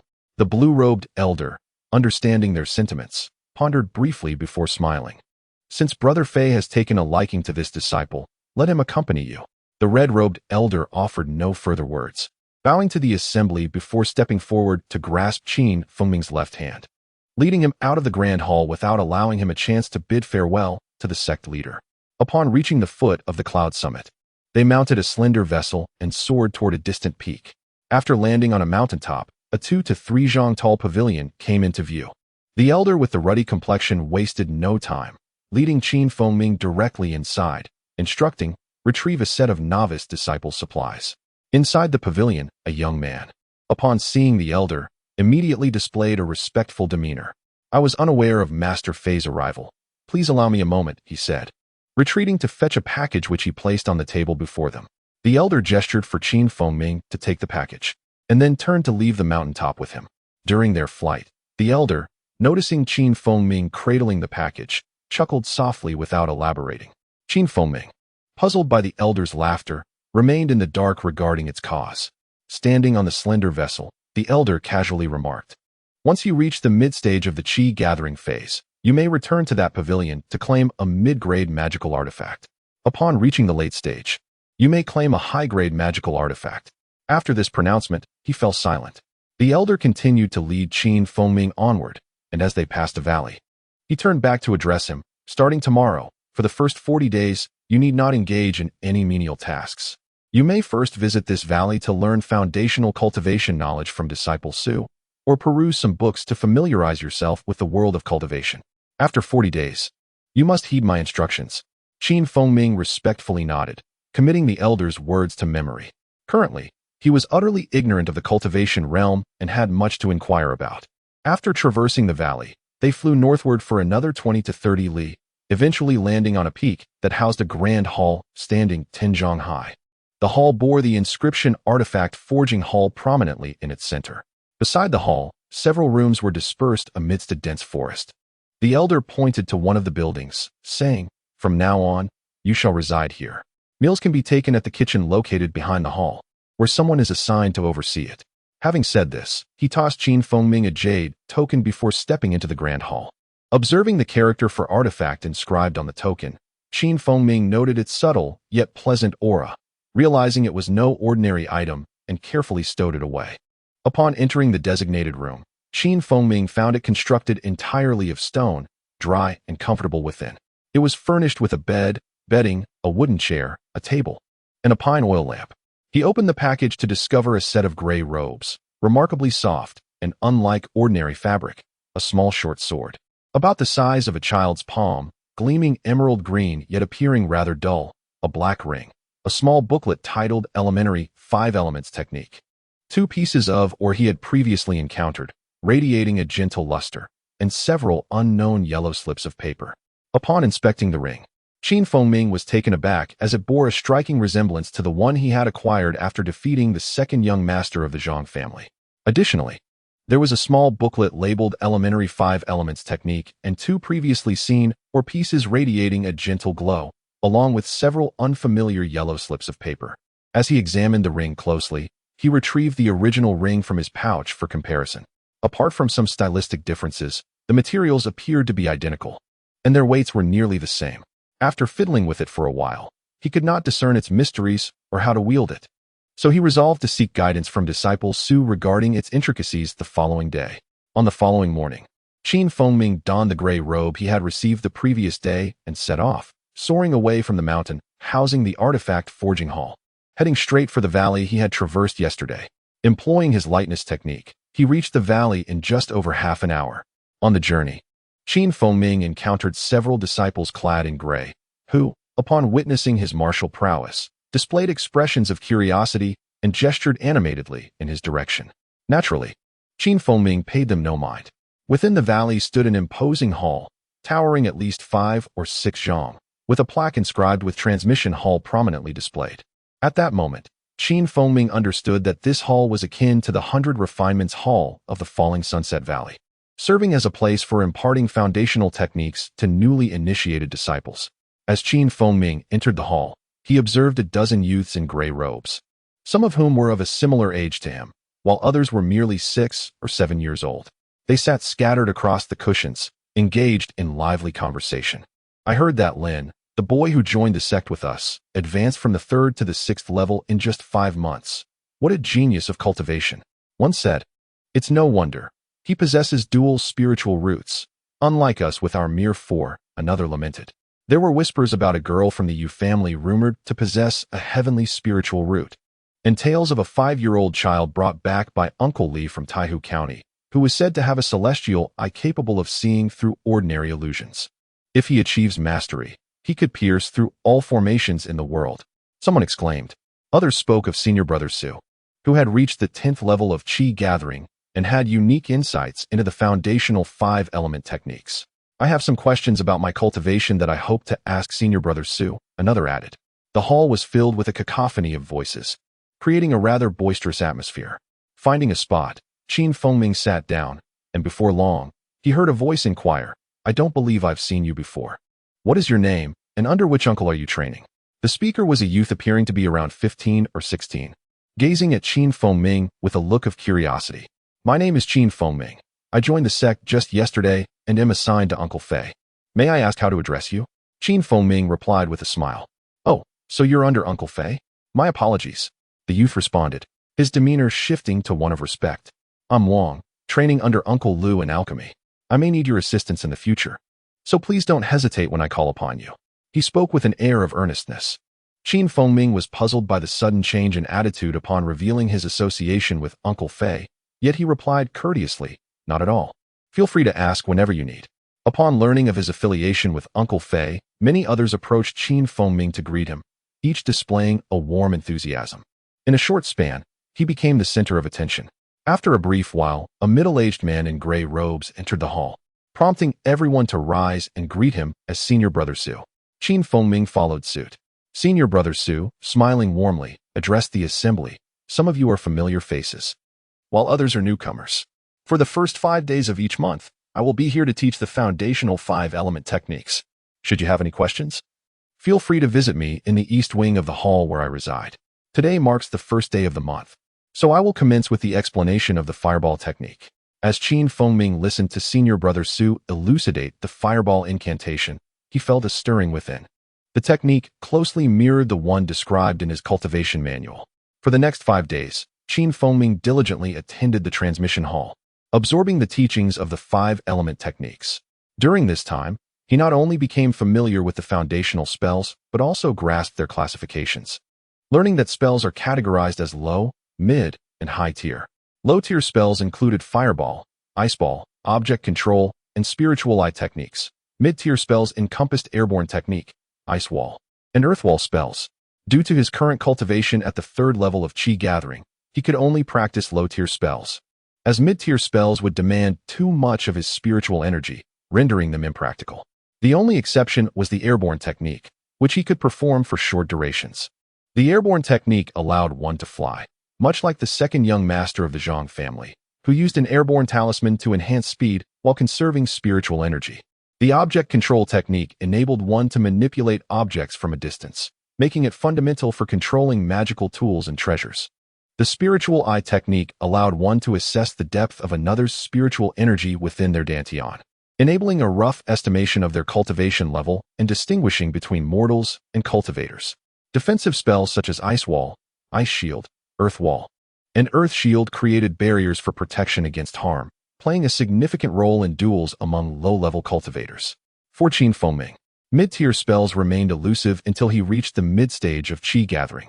During this period, he sought out Senior Brother Su to inquire about the use of a storage ring. Upon learning that Ming was unfamiliar with the storage ring, Senior Brother Su found it peculiar, but his expression softened upon realizing he was under Uncle Fei, who was solely devoted to crafting and indifferent to other matters. Understanding Ming's ignorance of the storage ring was therefore not surprising. After a patient explanation from Senior Brother Su, Ming finally comprehended how to utilize the storage ring and became aware of its limitations. One could not store another storage ring within it, lest the spatial laws cause it to shatter. Living beings could not be stored either, for they would perish. Additionally, the ring had a storage capacity limit that could not be exceeded. After bidding farewell to Senior Brother Su and returning to his quarters, Ming eagerly retrieved the storage ring belonging to the second young master of the Zhang family. Following Senior Brother Su's instructions, he effortlessly extracted the items within. The resolution of a problem that had troubled him for years filled him with immense joy. Inside the ring, he found over 30 low-tier spirit stones, 7 talismans, 2 of which were mid-tier, 1 a thunder talisman and the other an ice shield talisman, while the rest were low-tier talismans, including an invisibility talisman, a ground escape talisman, a quake talisman, and 2 fireball talismans. There was also a jade vial containing 3 yellow pills of unknown origin and a black fragment emanating faint spiritual energy. Lastly, he discovered a small fork, only a few inches long. Judging by the spiritual energy it radiated, this fork appeared to be a high-quality magical tool, and this realization further heightened his excitement. Among these items, the most delightful discovery was the spirit stones, as Ming had already acquired some knowledge about their value and was overjoyed. It is noteworthy that among the items he initially possessed, there were only 2. Yet at this moment, he had acquired dozens. After fiddling with various objects for a while, Ming stored all his possessions into his storage ring. However, When he attempted to also place the emerald green gourd, which he had carried with him at all times, into the storage ring, he was greatly perplexed. No matter how hard he tried, he could not succeed. This left him astonished, and he had no choice but to keep the gourd close to him. For over 10 consecutive days, he diligently practiced the 5 element spells taught by senior brother Su, and he had already mastered various low-level spells. Although his proficiency was not yet refined, he had become familiar with them. Aware of his limited spiritual power, he knew he was not yet capable of casting intermediate spells. One day, Feng returned to the training area of senior brother Su, standing outside the barrier and casting a sound transmission talisman. This talisman was among the unknown symbols he had received in his package upon arriving at the Falling Sunset sect. After speaking a few words into the talisman and directing it with his consciousness towards a person or location, it automatically flew away. Soon after, senior brother Su appeared at the entrance of the loft, and upon seeing Feng, he smiled and said, "Junior brother Qin, what brings you to me?" During their interactions over the past few days, Feng had proven to be the most diligent and hardworking disciple among them, earning senior brother Su's favorable regard. "I apologize for interrupting your training, senior brother, but I had no one else to inquire with, so I had to trouble you," Feng replied respectfully. "Feel free to ask your question," senior brother Su responded calmly. Without beating around the bush, Feng stated, "I wish to examine some cultivation texts, but I do not know where I might borrow them. I would be grateful for your guidance. From here, proceed inward. There is a grand hall atop the mountain ahead, known as the Mechanism Pavilion. The pavilion houses an extensive collection of books, including alchemy, artifact forging, cultivation techniques, and talisman crafting. However, disciples in the Gathering Chi stage are only permitted to access the first floor. Do you possess a token?" Feng was taken aback, unsure of what senior brother Su meant by a token. "I only received a jade token from Uncle Fei. Does that count?" he said, producing the jade token and handing it to senior brother Su. "Yes, this jade token will suffice as a token. Take it with you. You should be granted entry," senior brother Su replied. After bidding farewell to senior brother Su, Feng headed straight toward the mountain peak. As he approached the foot of the mountain, he suddenly felt an immense pressure bearing down on him, causing him to plummet from the air. Startled, he quickly activated his lightness technique to gently land on the rocks below, where he took a moment to regain his composure. He realized that this overwhelming pressure was undoubtedly due to a formidable barrier nearby. Abandoning the use of the sky-soaring technique, Feng employed the lightness technique once more, swiftly making his way to the mountain's summit. At the peak, he beheld a grand hall adorned with a plaque reading Mechanism Pavilion. This hall was not particularly tall and appeared considerably smaller compared to the grand hall where Sect Master Wang resided on Cloud Peak. While ascending the path to the mountain, Feng had sensed at least a dozen powerful presences brush past him, each far more formidable than himself. He dared not display any unusual behavior, fully aware that this pavilion was an important place within the Falling Sunset sect, with tight security undoubtedly in place. Even foundational stage seniors were likely to be present. 2 disciples clad in gray robes stood guard at the entrance of the Mechanism Pavilion. Feng, feeling cautious, approached them respectfully. After bowing deeply, he said, "I am Feng, a disciple wishing to enter the Mechanism Pavilion to view some texts. Might you grant me passage?" The 2 gray-robed disciples scrutinized him, noting that he was merely at the 3rd layer of the Gathering Chi stage, and one of them let out a slight huff. "Which sect are you from? Do you possess a token?" one of them asked coolly. "I am currently in the Artifact Forging Hall, training under Uncle Fei, and here is the jade token given to me by him," Feng replied, presenting the token. Using a control technique, the jade token floated slowly towards the questioning disciple. After examining the token closely, the disciple returned it to Feng, saying, "The token is valid. You may enter the pavilion, but you are restricted to the first floor." Feng bowed in gratitude and did not linger, stepping into the pavilion. Upon entering, he noticed an elderly man seated on a meditation mat in the center, with several rooms flanking either side. Utilizing his spiritual perception, Feng was taken aback as he discerned the profound spiritual power emanating from the elder, making it difficult for him to ascertain the elder's exact cultivation level. There was only one possibility. The elder was a senior in the foundation building stage. Disciple Feng pays his respects to the elder, he said without a moment's hesitation, bowing deeply. The elder did not even open his eyes, but merely replied, "At the Gathering Chi stage, and you wish to examine texts? You may peruse the first floor, But if you wish to borrow anything, you must pay with spiritual stones. With that, the elder fell silent, ignoring Feng Ming entirely. Feng Ming bowed again and turned to enter a room labeled Secrets of the Jianghu. Eager to explore before deciding on which foundational text to select. Inside the room, he discovered 3 bookshelves filled with numerous tomes. He casually picked up one titled Divine and Demonic Palms, and then another called 5 Tiger Soul Severing Spear. These secret manuals were renowned martial arts techniques. And even in the martial world, they were difficult to find in their entirety. The cultivation sects were indeed extraordinary. Any single martial arts manual could incite disputes in the secular world. Most of the martial arts texts here were long-lost legacies of the martial community. However, at this moment, they held no allure for Feng Ming. He continued to another room labeled Herbs and Medicinal Stones, casually browsing through books on herbal medicine, acupuncture, and medical practices. Mastering even a single volume from this collection would undoubtedly elevate someone to the status of a renowned physician. As he walked through the rooms, he finally arrived at a chamber labeled Tales of Immortal Cultivation. His eyes brightened. Having recently entered the world of cultivation, he still found many aspects of it perplexing. Unlike those from families of cultivators or sect disciples, who received guidance from elders from a young age, Feng Ming had to rely solely on himself for knowledge. Filled with joy, he eagerly flipped through the pages, eventually discovering a book titled Chronicles of the Falling Sunset Sect and another called An Introduction to Immortal Cultivation. Elated, he clutched the texts and approached the elder once more. Seeing Feng Ming holding those 2 books, the elder was momentarily taken aback, a hint of surprise crossing his face. "Do you wish to borrow these 2 books?" he inquired. "Yes, elder, I wish to borrow these 2 books for 5 days. How many low-grade spiritual stones will that require?" "1 stone per book. Are you certain you wish to borrow them?" the elder reiterated. Feng Ming nodded, producing 2 low-grade spiritual stones from his storage ring, offering them to the elder. After bowing deeply again, he exited the loft.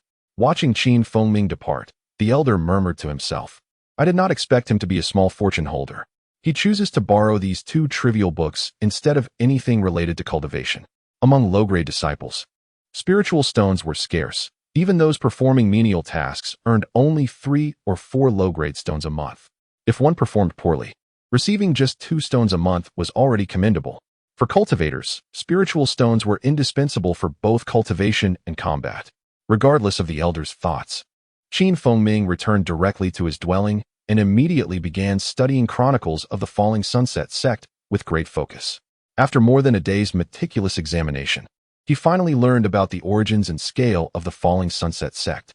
Founded over 50,000 years ago by a Lu surname cultivator in the late transformation stage, the sect was established in the hopes of finding a path to enlightenment and was located in the central region of the Haoyuan mountain range. The Lu cultivator even relocated his entire family to the Haoyuan mountain range. From among the secular descendants, some individuals with commendable potential, yet unable to cultivate immortality, were selected to practice martial arts and establish the Falling Sunset Valley. 50,000 years have passed, dynasties have risen and fallen, and numerous sects have emerged and waned. However, both the Falling Sunset Sect and Falling Sunset Valley have remained steadfast within the moonlit mountain range. This enduring presence is in no small part due to the formidable protective array set up by the Lu clan's ancestors. Over the millennia, the Falling Sunset Sect has proliferated, with many disciples choosing to marry and return to the secular world at a point where further cultivation seemed unattainable. Consequently, these lineages flourished and became affiliated immortal families of the Falling Sunset Sect. Among these notable families are the Lin, Yu, Huang, and Feng clans, each boasting alchemical practitioners and consistently contributing talented disciples to the sect, thereby fostering mutual support and shared prosperity. 8,000 years ago, following the passing of the last nascent soul elder from the Falling Sunset Sect, no further nascent soul cultivators have emerged. Nevertheless, the sect has weathered multiple existential threats, thanks to the protective array established by the Lu ancestors.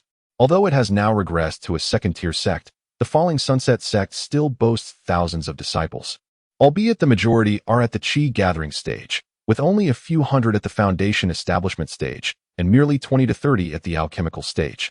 Compared to larger sects such as Windchase Valley, Wang Pavilion Mountain, and Carefree Gate, it appears considerably weaker. Reflecting on the extensive history of sect establishment over tens of thousands of years caused Ming to feel a sense of vertigo. A mortal and Apos' life typically spans only 70 to 80 years, while thousands of years encompass a multitude of lifetimes. Ming brushed past these thoughts. At his current level of cultivation, he could only focus on the present. As he delved deeper into his reading, he uncovered more about the Falling Sunset sect. It was revealed that the sect's leaders throughout history were not necessarily the highest cultivators, but rather foundation establishment practitioners who, upon realizing further advancement was unattainable, chose to devote themselves to sect affairs. The current sect leader is a peak foundation establishment cultivator of the Wang clan, and various managers within the sect are also practitioners who have willingly relinquished their cultivation pursuits. For instance, the middle-aged man who brought Ming here, of the Feng clan, oversees the management of spirit stones within the sect, while individuals like the Elder Wei and the middle-aged man Ma serve in the main hall of Yunke Peak. When a foundation establishment practitioner successfully reaches the alchemical stage, they automatically become an elder of the Falling Sunset sect, enjoying the sect's offerings and holding a position of high esteem. Notably, the sharp-featured elder of the Shimen clan occupies a significant role. The sect is structured with a grand elder position responsible for the overall governance of the sect, who primarily focuses on personal cultivation in hopes of achieving the nascent soul stage. Currently, the Grand Elder is a Chun clan practitioner at the late alchemical stage, just a half step away from the nascent soul realm. There are also practitioners who, while not abandoning their cultivation, fervently pursue specific interests, such as Uncle Fei's obsession with weapon forging and Uncle Lu's passion for alchemy. These individuals hold esteemed positions within the sect and are treated with great respect by even the alchemical elders. Additionally, there are some Qi-gathering disciples who, upon reaching the pinnacle of their stage without hope of advancing to foundation establishment, take on significant roles as stewards, such as Brother Su of the Transmission Hall. The majority of disciples are still at the Qi-gathering stage, required to perform several days of menial tasks each month, with the remainder of their time at their discretion. Once they reach the 9th level, they no longer undertake any menial duties, focusing solely on their cultivation in preparation for foundation establishment. Those who successfully establish their foundation gain the right to seek out a spiritually rich location within the moonlit mountain range to create their own cave dwelling. Generally, these spaces are undisturbed. However, in times of sect crisis, they must return to serve the sect. The interpersonal dynamics within the immortal cultivation realm differ significantly from the secular world. Practitioners of the same realm interact as peers, while those of a higher realm are referred to as seniors, and fellow sect members are addressed as uncles or aunts. Typically, higher-tier cultivators focus solely on their own cultivation and seldom take apprentices unless exceptional circumstances arise. Familial bonds are often tenuous among cultivators, who tend to prioritize self-interest, a notion that Ming finds perplexing. The Chronicles of the Falling Sunset sect also elucidated the current state of the immortal cultivation realm in the Great Liang Kingdom.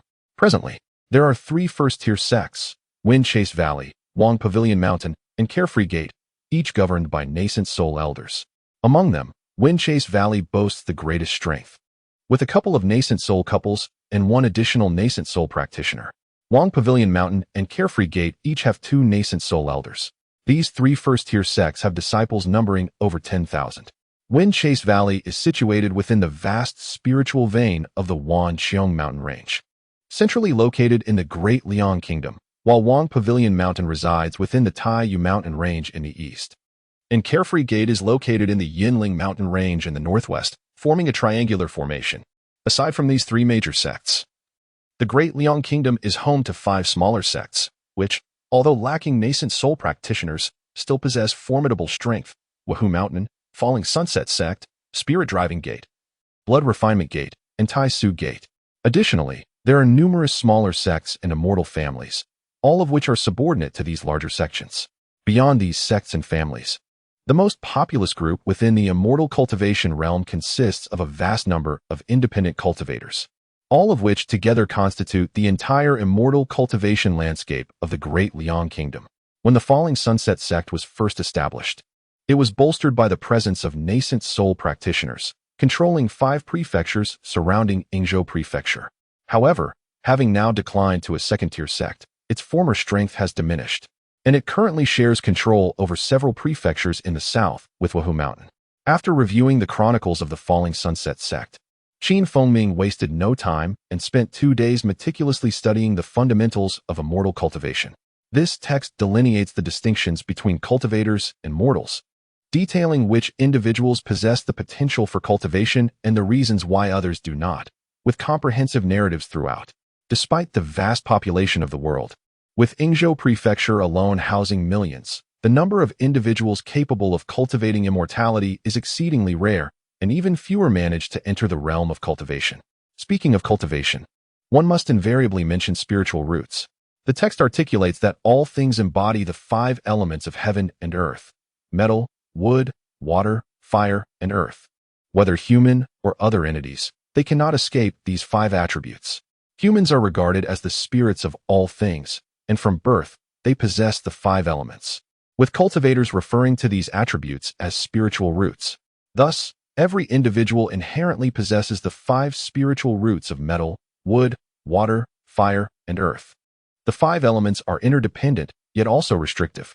For instance, metal generates water, water nurtures wood, wood fuels fire, fire transforms into earth, and earth produces metal, illustrating their complementary nature. Conversely, metal overcomes wood, wood conquers earth, earth extinguishes water, water extinguishes fire, and fire melts metal, demonstrating their antagonistic relationships. The spiritual power spoken of by cultivators is the elemental force contained within heaven and earth, and cultivation entails absorbing this elemental energy.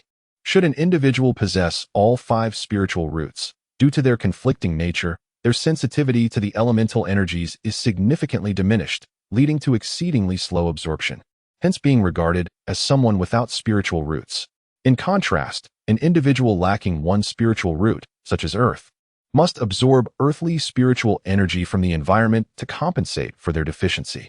Consequently, they become acutely attuned to earthly spiritual energy, facilitating relatively swift absorption. However, due to the interelemental conflicts, other attributes will still impose restrictions on their ability to absorb earthly spiritual energy, resulting in a speed that, while faster than those with all 5 spiritual roots, remains moderate. If one were to lack 2 or 3 spiritual roots, their sensitivity to the corresponding energies would be markedly heightened, allowing for absorption rates 2 to 3 times faster than those missing just 1 root. If 4 spiritual roots are absent, the absorption rate would accelerate even more. In the realm of cultivation, individuals who lack spiritual roots are deemed capable of practicing cultivation techniques, with the missing roots referred to by their respective elemental attributes to distinguish them from ordinary individuals. When Feng first entered the Falling Sunset sect, the sect leader and various uncles assessed his spiritual root attributes by infusing him with elemental energy to observe his responses, thereby determining which roots he possessed. Unfortunately, they were unable to ascertain any results. However, among humanity, those with spiritual roots are exceedingly rare, and even fewer possess the ability to cultivate. Consequently, although the populous numbers in the millions or even billions, the ranks of cultivators appear remarkably sparse. For practitioners of the Tao, apart from absorbing the abundant elemental energies from the world, the most critical resource for their cultivation is the spiritual stone. Spiritual stones are ores infused with the energies of metal, wood, water, fire, and earth. Absorbing these elemental energies from the stones is significantly faster than drawing from the air. Utilizing the energy from spiritual stones is a common method for cultivators to engage in combat or rapidly restore their magical powers. Based on the amount of energy contained within, these stones are classified into 4 grades: inferior, medium, superior, and exceptional. The inferior stones, also known as low grade, are the most abundant, while medium grade stones are quite rare. Superior and exceptional stones are even scarcer. The text also discusses the levels of cultivation, generally divided into 8 stages: gathering qi, foundation establishment, dan formation, infant transformation, aggregation, God communication, mystical spirit, and great ascension. Each stage is further divided, with the gathering qi stage encompassing 10 levels. Levels 1 to 3 represent the early stage. Levels 4 to 6 the mid stage, level 7 to 9 the late stage, and level 10 signifies the pinnacle of perfection. Surpassing this level solidifies the foundation for entering the foundation establishment stage. The stages of foundation establishment, dan formation, infant transformation, aggregation, God communication, mystical spirit, and great ascension are also divided into 4 tiers: early, mid, late, and peak. Each tier allows cultivators to progress to the next stage upon breaking through their bottleneck. The gathering chi period is the initial phase for practitioners entering the realm of cultivation, where they begin to absorb the energies of heaven and earth in preparation for foundation establishment. During this period, the cultivator's body remains unchanged, with a lifespan comparable to that of ordinary humans, typically reaching only a century or so. However, once a cultivator successfully establishes their foundation, they genuinely embark on the path of cultivation, with a typical foundation establishment cultivator's lifespan exceeding 200 years, more than double that of an ordinary person. Thus, every cultivator aspires to achieve successful foundation establishment. If fortunate enough to enter the Dan formation stage, their lifespan extends even further, reaching 500 to 600 years, earning them the title of Earth Immortal, which is quite fitting. Cultivators in the Dan formation stage possess a myriad of techniques and extensive abilities. Ascending beyond the Dan formation stage leads to the infant transformation phase, where one's lifespan can surpass 1,000 years. It is said that the founder of the Falling Sunset sect lived for over 1,300 years. The higher the cultivation level, the longer the lifespan. The specific longevity of cultivators in the aggregation and God communication stages is not detailed in the text, as the author was merely at the foundation establishment stage. It is said that the highest-ranking cultivator in the entire Dalian kingdom was the founder of the Falling Sunset sect, who reached the pinnacle of the infant transformation stage. However, the text does not specify whether higher-ranking cultivators exist in other nations. Initial insights into cultivation also elaborates on the weapons utilized by cultivators, which play a crucial role in their battles. They are categorized from lowest to highest as magical tools, spiritual instruments, magical treasures, ancient treasures, spiritual treasures, and primal treasures. Magical tools are typically used only by gathering chi stage cultivators and are divided into inferior, medium, superior, and exceptional grades. Spiritual instruments can be wielded by both gathering chi and foundation establishment stage cultivators, also classified into the same 4 grades. However, even peak gathering chi stage cultivators cannot control spiritual instruments for extended periods due to excessive consumption of spiritual energy. If they fail to swiftly eliminate their opponent during combat, they risk being captured due to their own depleted powers. Magical treasures can be wielded by cultivators above the foundation establishment stage, but those at this stage expend too much internal power to maintain control for long. This situation mirrors that of gathering chi cultivators with spiritual instruments. Once cultivators ascend to the Dan formation stage, they typically create a magical treasure that aligns with their attributes, which they then maintain in an alchemical sea for continuous refinement, serving as their lifebound treasure. Such treasures are intrinsically linked to the cultivator's spirit and are easily damaged. Otherwise, they may suffer backlash and spirit damage. Ancient treasures are magical artifacts crafted by ancient cultivators, possessing superior materials compared to what contemporary practitioners can acquire, thus exhibiting greater power than similar modern treasures. Spiritual treasures, said to be not of this realm, are endowed with extraordinary abilities. Even in the Dalian kingdom, no such treasure exists. Primal treasures are rumored to be naturally occurring artifacts that defy the laws of heaven and earth, beyond the control of ordinary cultivators. Both spiritual treasures and primal treasures remain mere legends, as no one in the realm of cultivation has ever witnessed them. In combat, cultivators also employ talismans. Talismans are items that seal spells within specially crafted paper, possessing formidable offensive capabilities, such as ice needle talismans and fireball talismans. With a slight infusion of spiritual energy, they can be activated, simple yet effective, making them the best weapon for lower-tier cultivators. However, their creation is exceedingly challenging, resulting in a high price for each talisman. Among the talismans, there exists a beast talisman, which encapsulates the soul of a demon beast using special techniques within the paper. It can be activated with spiritual energy to command the beast's spirit to attack foes, though its creation is even more arduous. Another type of treasure, known as a talisman treasure, can only be produced by cultivators at the aggregation stage or above. This involves sealing a portion of the powers of their lifebound treasure within specially crafted paper, enabling lower-tier cultivators to harness some of the original treasure's abilities for offense or defense. Producing a talisman treasure results in a loss of some of the original treasure's power, necessitating long periods of refinement for restoration. Consequently, talisman treasures are seldom circulated.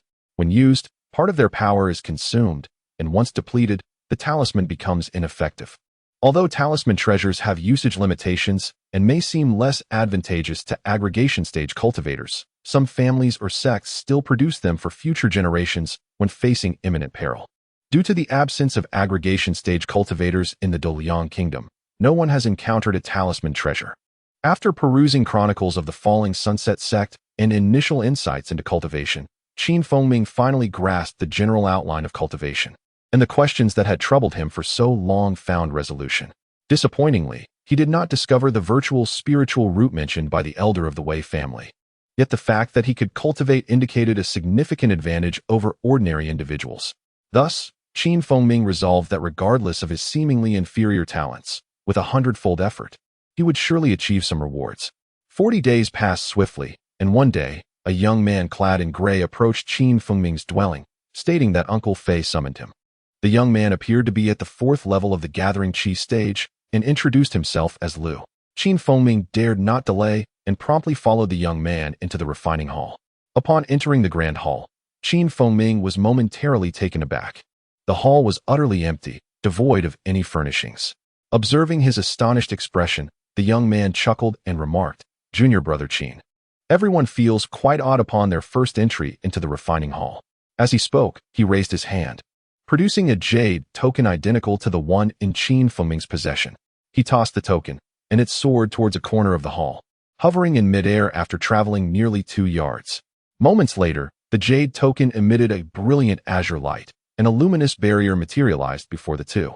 With a soft pop, a passageway appeared within the light screen. The young man did not speak further and gracefully entered the passage. Qin Fengming, not daring to lag behind, followed closely behind. Upon entering the light screen, they discovered a downward-sloping tunnel with an entrance towering a yard and more than half a yard wide. The young man remained silent, hastening down the tunnel.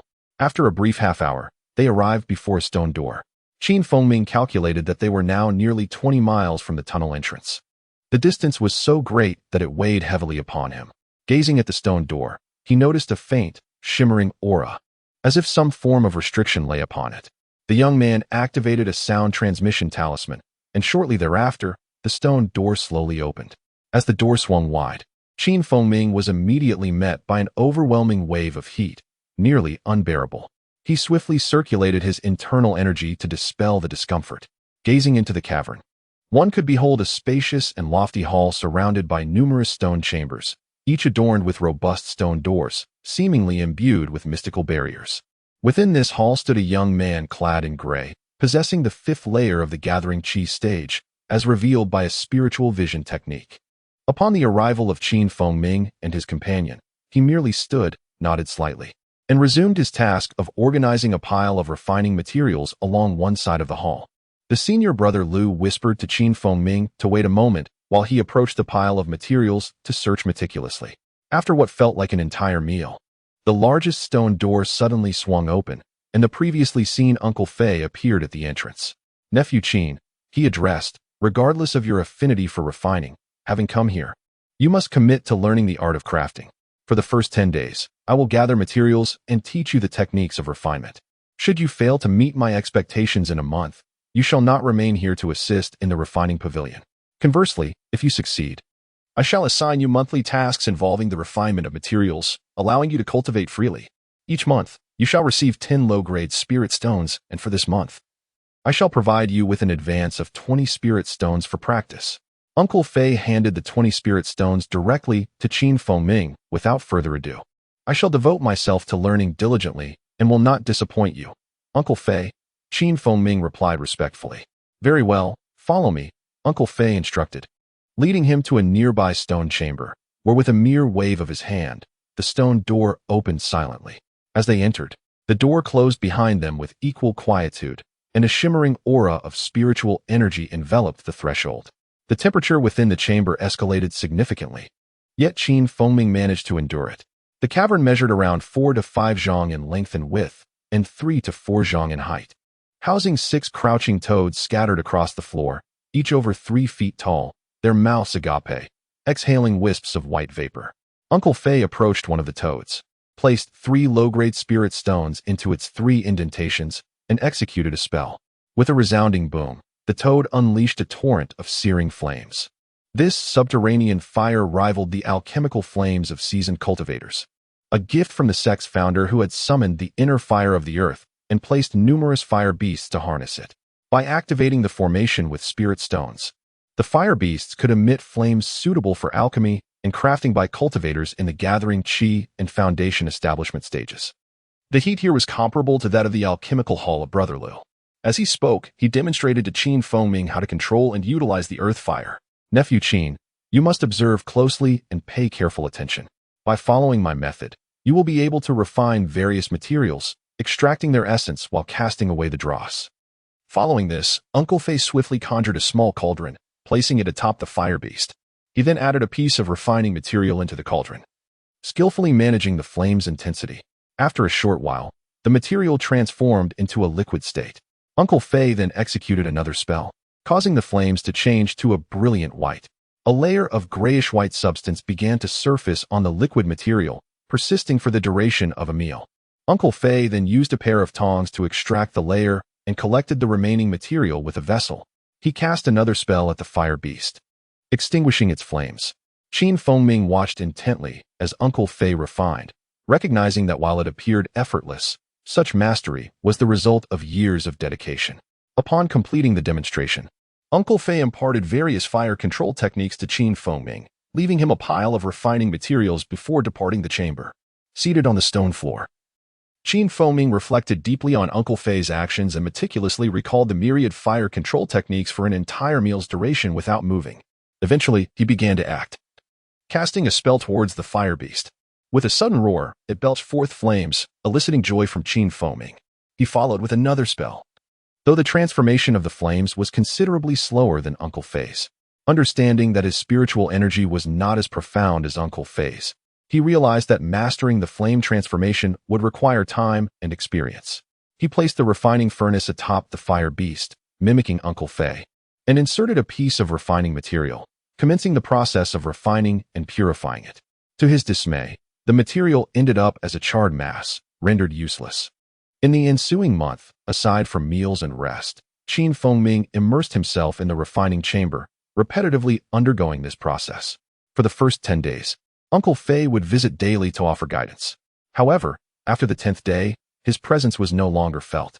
Every 4 or 5 days, Qin Feng would exchange spirit stones. Soon realizing the significance of the 20 stones provided by Uncle Fei, as their rapid depletion was beyond the means of an ordinary disciple. In the first half of the month, nearly every attempt at refining resulted in failure. Yet, by the 20th day, his failure rate had dropped to 50 to 60%. And by the end of the month, his success rate soared to 70 to 80%. Despite these improvements, anxiety lingered within him, uncertain if he would meet Uncle Fei's standards. Unbeknownst to him, his success rate was already exceptional within the realm of refining.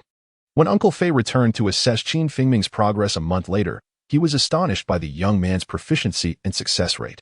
He had anticipated a mere 20 to 30% success, as seasoned refining masters often took years or even decades to achieve flawless results. To witness Qin Feng attain such skill in just 1 month was nothing short of remarkable. Observing the still somewhat youthful countenance of Qin Feng, Uncle Fei's heart brimmed with astonishment. To master the art of refinement to this extent within a month could only be attributed to prodigious talent. Although the materials he practiced on were commonplace in the refining world, they were scarce in the mundane realm, leading Uncle Fei to conclude that Qin Feng had never encountered such techniques prior. With a rare smile gracing his features, Uncle Fei's flushed face glowed as he exclaimed, "Excellent. Your refinement skills have met my expectations, allowing you to remain in the refining pavilion. Henceforth, I shall assign you various refining materials. As long as you complete the tasks, you may cultivate independently. Additionally, I will share more refining techniques with you, and I hope you learn diligently." Relieved by Uncle Fei's smile, Qin Feng felt a weight lift from his heart. "I shall earnestly follow your guidance and fulfill the tasks you assign." Uncle Fei gestured towards the disheveled pile of refining materials in the hall, stating, "Once you have mastered the refining techniques, you may utilize those materials to create low-grade magical tools for trading with your fellow disciples for spirit stones. However, these materials are strictly for use within the refining chamber, and must not be taken outside for trade. Remember this well. Upon hearing Uncle Fei's words, Qin Fengming finally understood why the two senior brothers were so diligent in organizing the materials. They were likely surplus or unwanted items left by Uncle Fei for the benefit of the disciples. This also served as a means for Uncle Fei to hone his disciples' refining skills. In the blink of an eye, 3 months had passed, during which Qin Fengming consistently completed the tasks assigned by Uncle Fei with utmost diligence. The two senior brothers who entered the refining hall before him did not achieve their tasks with the same ease and perfection as he did. During Uncle Fei's leisure time, he dutifully imparted some refining techniques and methods to Qin Fengming. During this period, Qin Fengming also visited the Machine Hub Pavilion, where he found 2 volumes on refining techniques. He studied them meticulously, diligently seeking out methods to enhance the power of magical artifacts, correlating this newfound knowledge with his own practice, which yielded significant gains. His cultivation level had also seen progress in recent days, and he felt on the verge of breaking through to the 4th level from the 3rd. Thus, Qin Fengming commenced intensive training. After several days of arduous effort, he successfully broke through the bottleneck of the 4th level of the Gathering Qi stage, which filled him with exhilaration. At the same time, his fellow disciple Lu also made progress, successfully advancing to the 5th level of the Gathering Qi stage.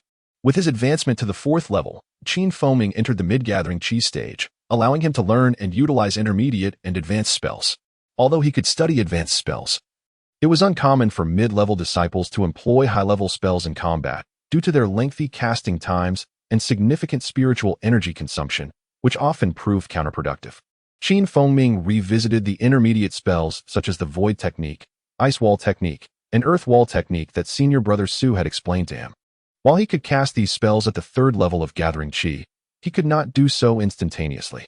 Now, having reached the 4th level, he could summon them with just a thought, significantly increasing his speed. Subsequently, he sought out senior brother Su and selected 2 intermediate spells, the Ice Blade Technique and the Fire Serpent Technique, requesting a detailed explanation. Although these spells were classified as intermediate, their offensive capabilities were substantial, and Qin Fengming had long yearned to master them after witnessing senior brother Su's execution. Thus, upon entering the mid-Gathering Qi stage, he eagerly consulted senior brother Su. In the subsequent 2 months, after completing tasks assigned by Uncle Fei, Qin Fengming busily practiced various spells alongside his cultivation. One day, while he was alone in his residence, senior brother Lu visited him, and they conversed about refining techniques for a considerable time. Noticing Lu's hesitance, Qin Fengming sensed there was something he wished to discuss. With a smile, he inquired, "Senior brother Lu, if there is anything I can assist you with, please feel free to say so." Lu's face flushed slightly, and after clearing his throat, he replied, "Since you put it that way, I shall be straightforward. Senior brother Li and I have gathered some materials sufficient to refine a high-quality magical artifact. However, we lack confidence in succeeding on our first attempt due to the limited materials. Therefore, we would like to ask for your assistance in the refining process." Upon hearing this, Qin Fengming was taken aback, for he knew that both Lu and Li had entered the sect long before him. It was difficult to comprehend why they would ask for his help. What you may not realize, junior brother, is that although senior brother Li and I have been here for a year or 2 longer than you, our proficiency in refining techniques does not match yours. Uncle has mentioned that you possess the capability to refine high-quality artifacts, which is why we are asking for your help. We hope you will not decline. After a brief pause, Lu continued, "Of course, we will not ask you to help without compensation. If the refining is successful, you will receive 1/5 of the spiritual stones in exchange. What do you think, junior brother?" Lu looked at Qin Fengming with hopeful anticipation. Qin Fengming found the situation both amusing and perplexing.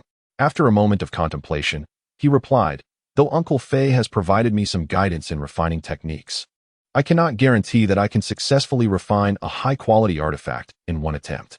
If I fail, the materials will be wasted. I cannot take such a risk. From my perspective, senior brother Lu, it might be wiser to seek someone else for assistance, as I truly lack confidence." Upon hearing Qin Fengming's refusal, Lu grew anxious and implored, "You know well that as lower-tier disciples, we are often overlooked within the sect.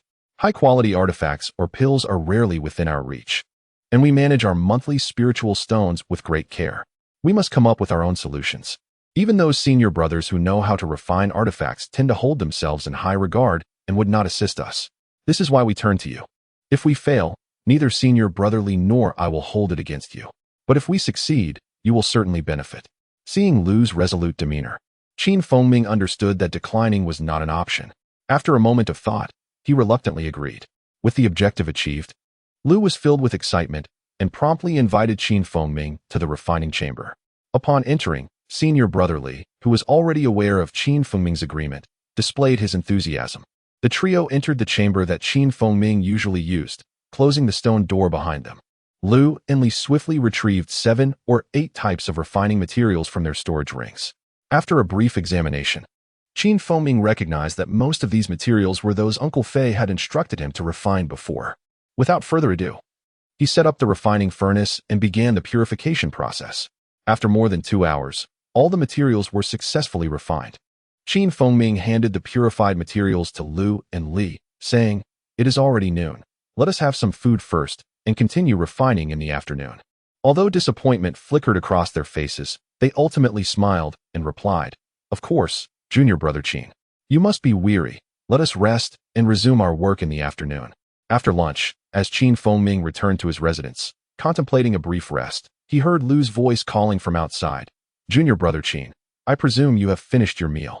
May we proceed to the refining chamber?" Seeing his 2 senior brothers so eager, Qin Fengming could not refuse them. He closed his door and rose to accompany them back to the refining chamber. The 2 senior brothers, impatient as ever, quickly entered the refining chamber and presented the refined materials before Qin Fengming. Uncertain of what type of artifact they intended to create with these materials, Qin Fengming inquired directly. "Junior brother Qin, this piece of purple cloud iron can serve as the primary material for forging a purple cloud sword. I believe it should suffice. What do you think?" It appeared that they had already conferred, as senior brotherly responded without hesitation. Qin Fengming chuckled. "As you both suggest, I shall attempt to forge a purple cloud sword. However, it is crucial that I not be disturbed during the refining process. Therefore, I hope you 2 can wait outside the chamber while I work. What do you think?" Upon hearing this, the 2 brothers' expressions shifted slightly, but after exchanging glances, they stepped outside the refining chamber. Seeing their compliance, Qin Fengming could not help but smile to himself. He closed the stone door, took a moment to meditate, and adjusted his state to its optimal condition before commencing the refinement of his first high-quality magical artifact. Though he had refined several artifacts under Uncle Fei's guidance, those were all of lower quality. He had never attempted to create a high-quality artifact before. Qin Fengming understood that the quality of a magical artifact primarily depended on the energy contained within the refining materials. The rarer the materials, the greater the energy they contained. For instance, even the most skilled refiner could not create a high-quality artifact from mere iron. However, a piece of Xuanwu stone, even in the hands of the least skilled refiner, would yield an artifact far superior to a mundane weapon. Beyond the quality of the materials, the refiner's technique and the amount of incantation infused during the refinement process also played critical roles. Although Qin Fengming was familiar with various techniques and incantations, he had yet to reach an exceptionally profound level of mastery. Thus, to forge a high-quality magical artifact, he needed to focus entirely, ensuring that not a single mistake occurred. Casting aside all distractions, Qin Fengming first meticulously divided all the materials, retaining only the required quantity, while storing the surplus in his storage ring. He then placed the refined Ziyun iron into the smelting furnace, channeling his fire control technique with his left hand. After the duration of a meal, the Ziyun iron had completely melted into a liquid state, which he skillfully directed into one of the 9 grooves within the furnace, specifically designed for containing molten liquid. The furnace he was utilizing was of inferior quality. From his studies, he understood that medium and superior grade furnaces contained a greater number of grooves, and the finest furnace, as rumored, possessed 640 grooves, beyond the capability of ordinary practitioners to manipulate. Demonstrating adeptness, Qin Fengming systematically added the remaining materials into the furnace, melting each into liquid form before carefully positioning the Ziyun iron liquid at the center of the furnace, blending it with the other liquids one by one. As the liquids gradually merged, Qin Fengming's expression grew increasingly cautious. This was indeed the pivotal moment of the forging process. Every step required utmost precision, for any error would lead to the complete failure of his efforts. Observing the liquid within the furnace, he regulated the heat and swiftly executed a spell with his right hand. The liquid began to slowly take shape, forming a small purple sword, approximately the size of an infant's palm, that started to rotate gently. Seeing this, Feng Ming felt no hesitation. With deft movements of his hands, he unleashed a series of spells, each infusing streams of spiritual energy into the nascent purple sword, merging seamlessly with its form. As the multitude of spells coursed into the sword, a faint purple glow began to emanate from its surface, while a flicker of purple sword energy danced unpredictably at its tip. Upon imprinting the final spell into the purple sword, a resonant hum echoed as the sword suddenly soared forth, hovering in front of Feng Ming, trembling with energy. Though he had expended a significant portion of his spiritual power, joy radiated from his countenance. This was his first self-forged superior-grade magic weapon, a source of immense pride. With a smile illuminating his face, he flicked his fingers, channeling a surge of spiritual energy that caused the purple sword to elongate to 3 feet, swiftly circling around him and leaving a trail of purple light. When Feng Ming, appearing somewhat pale, emerged into the hall, he found his 2 senior brothers, Lu and Li, anxiously pacing, their expressions tense. "Junior brother Qin, have you succeeded in the forging?" they inquired in unison as soon as the stone door opened. "Apologies for keeping you waiting.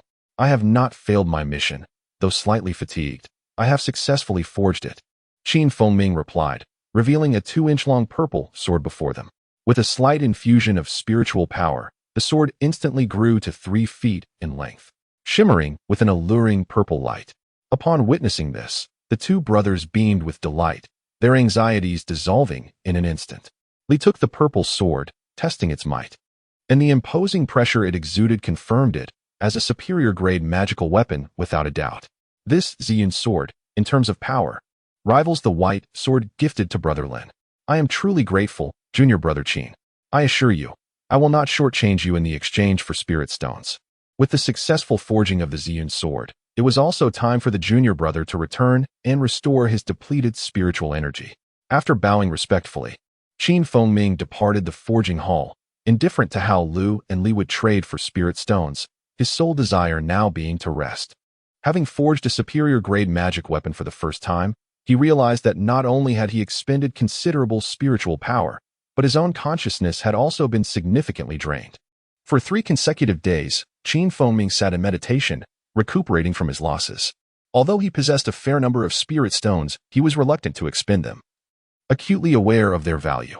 Unbeknownst to him, during his 3 days of meditation, a remarkable event transpired that reverberated throughout the lower-tier disciples of the Luoxia sect. A disciple, having only entered the sect for 6 months and at the 4th level of Qi gathering, had successfully forged a Ziyun sword that could rival top-tier magical weapons. This sword became the subject of awe among lower-tier disciples, ultimately being purchased by an 8th-level Qi gathering disciple of the Feng family for 230 spirit stones. According to market standards, an ordinary superior-grade magical weapon required over 100 spirit stones, while a top-tier weapon demanded 300 to 400. Thus, the Ziyun sword was firmly placed between the superior and top-tier classifications. The acclaim it received from 2 Foundation establishment elders, who had personally tested the sword, justified its high price. With the emergence of the Ziyun sword, the name Feng Ming became widely recognized among the lower-tier disciples of Luoxia sect. Throughout this time, he remained blissfully unaware of the stir he had caused. It was only when Lu and Li appeared at his residence with 50 spirit stones that his astonishment became evident. "The Ziyun sword fetched over 200 spirit stones?" he exclaimed, taken aback, accepting the 50 spirit stones offered by his brothers without hesitation. He understood that although he had provided no materials, he was nonetheless the craftsman behind the creation. It was only fair to receive some compensation. Despite earning 10 low-tier spirit stones monthly, after accounting for the costs of forging and daily cultivation, he could only save 2 or 3 stones. Thus, the sudden influx of 50 spirit stones brought immense joy to Feng Ming. He was quick to accept the stones, knowing that his brothers had only spent 20 spirit stones on the Ziyun iron, with the remaining materials being leftovers from their master. Their initial intention had been to forge a superior-grade magical weapon and exchange it for 100 or so spirit stones, each expecting to pocket 20. They had not anticipated that Feng Ming would create an exceptional piece among superior-grade weapons, which instantly elevated their status among lower-tier disciples, making them quite affluent and exceedingly pleased. The news of Feng Ming's successful crafting of a superior-grade magical weapon was a source of joy for all lower-tier disciples. They understood that achieving such a feat required years of dedication to the craft, and that only disciples at least in the late stages of qi gathering could manage to forge superior-grade weapons, even within sects focused on forging. It was unheard of for a fourth-level qi gathering disciple to accomplish such a task. As word spread of a junior disciple capable of forging superior-grade weapons, excitement surged among lower-tier disciples, who began to gather materials and seek opportunities to request his assistance in crafting their own magical weapons. This resulted in a flourishing exchange of forging materials among the lower-tier disciples, creating a vibrant atmosphere within the Luoxia sect. Not long after, the youthful Wang, whom Feng had met several times in the transmission hall, led a 7th-level qi gathering brother to seek him out. "Junior brother Qin, how have you been? I wonder if you remember me?" Wang inquired. "How could I forget, brother Wang? You were incredibly helpful when I first arrived at the Luoxia sect, and I remain grateful." Feng replied. "Months have passed, and I see your cultivation has improved significantly. Congratulations," he added with a smile, delighted to reconnect with one of the few acquaintances he had made in the sect. "This time, I've specifically come to request your assistance, junior brother Qin," Wang stated, his heart brimming with joy at Feng's polite demeanor. He gestured towards the accompanying practitioner, saying, "This is Brother Hong, who trains alongside me in the alchemy hall. He wishes to forge a superior-grade magical weapon and heard of my acquaintance with you, thus requesting my company. I hope you will kindly accept." Upon hearing the words of the young man with the surname Wang, Feng's expression immediately revealed his predicament. "Brother Qin," Hong interjected, "I would never let you assist me in vain. I shall first offer you 5 low-tier spirit stones. Should you succeed in your endeavor, I will certainly reward you with 2 Huangjing pills. Even if you do not succeed, I will not hold you accountable in the slightest." The clever-minded Hong had already laid out the benefits before Feng could respond. Feng was familiar with the Huangjing pill, a medication distributed by the Falling Sunset sect to disciples at the 6th level of qi gathering and above, and could only be claimed every 6 months. It was said that this pill could aid in enhancing the cultivation of qi gathering practitioners, helping them break through their bottlenecks. Each Huangjing pill was worth at least 50 spirit stones. The fact that Brother Hong could offer 2 at once suggested he had either acquired them through his own clandestine refinement or had been saving them. "Since both of you seniors hold me in such esteem, I shall reluctantly accept this task. However, I must make it clear that I cannot guarantee success on the first attempt. If I happen to falter, please do not hold it against me," Feng stated. Upon hearing his agreement to refine, the 2 brothers' faces brightened with joy. Regardless of the outcome, Hong promised to remember Feng's kindness. As he spoke, he produced a storage ring, and with a flick of his mind, 5 spirit stones and a plethora of materials appeared before Feng, comprising an impressive 7 types of refining materials. Hong pointed to the materials, his face etched with anxiety. "I am not well versed in refining, so I am unsure if these materials can be crafted into a top-tier magic weapon." Having studied under Master Fei, Feng had perused numerous texts regarding refining materials in his spare time. He quickly recognized a yellow ore among the materials, its surface shimmering with a faint golden glow. Picking it up, he examined it closely and identified it as a Huangjing crystal, a rare and excellent material for crafting magic weapons, sufficient for creating 2. The other materials were mere auxiliary components, easily found in the hall. After a brief contemplation, Feng spoke. "This Huangjing crystal can serve as the main ingredient for crafting a magic weapon. However, the auxiliary materials appear somewhat lacking." Upon hearing this, disappointment washed over Hong's face. Noticing his expression, Feng continued, "Do not distress, brother. Though there is a slight shortfall, I possess some surplus materials that can easily supplement the requirements. Furthermore, I will incorporate fire crystals and starfire sand, which will undoubtedly enhance the weapon's potency." Hong, who had felt as if he had plunged into an abyss, now soared as high as the clouds upon hearing Feng's words, his face radiating gratitude. The refining hall prohibited outsiders, leaving the 2 brothers to wait. Regardless of success or failure, Feng assured them he would return after the crafting was complete. After delivering his message, he made his way toward the refining hall, leaving the 2 brothers with a hint of reluctance on their faces, though they refrained from voicing it. Feng's absence extended for 7 or 8 hours, during which he neglected to eat lunch. Upon returning to his quarters, it was already deep into the night. Seeing that Hong and the other brother were anxiously waiting, Feng's pale visage broke into a smile as he handed a stone box to Hong. "Forgive me for causing you worry. Although I encountered some initial difficulties, I ultimately succeeded in my task. Do you find it satisfactory?" With trembling hands, Hong accepted the box with great excitement and opened it to reveal a 2-inch-long dagger that shimmered with a golden hue, infusing it with spiritual energy. The dagger instantly elongated to over 3 feet, radiating a brilliant light and emitting waves of scorching heat. The weapon danced at his fingertips, as if it might break free at any moment. Lost in delight, Hong played with the dagger, momentarily forgetting the presence of the other 2 men. It was only when reminded by Brother Wang that he snapped back to reality. This weapon is truly remarkable. I was momentarily distracted, so please do not take offense. I must thank you, Brother Qin. Without your addition of those 2 materials, this dagger could never have achieved such power. In his surprise, Hong also exhibited a self-deprecating smile, handing Qin Fengming a jade vial containing 3 yellow pills. Qin Fengming was taken aback. Did we not agree on a reward of only 2 Huangjing pills? Why now 3? Brother Qin has put forth great effort in crafting this weapon and even added several of his own materials. I am truly grateful, so I have decided to give you an extra one. Please do not refuse, Hong insisted.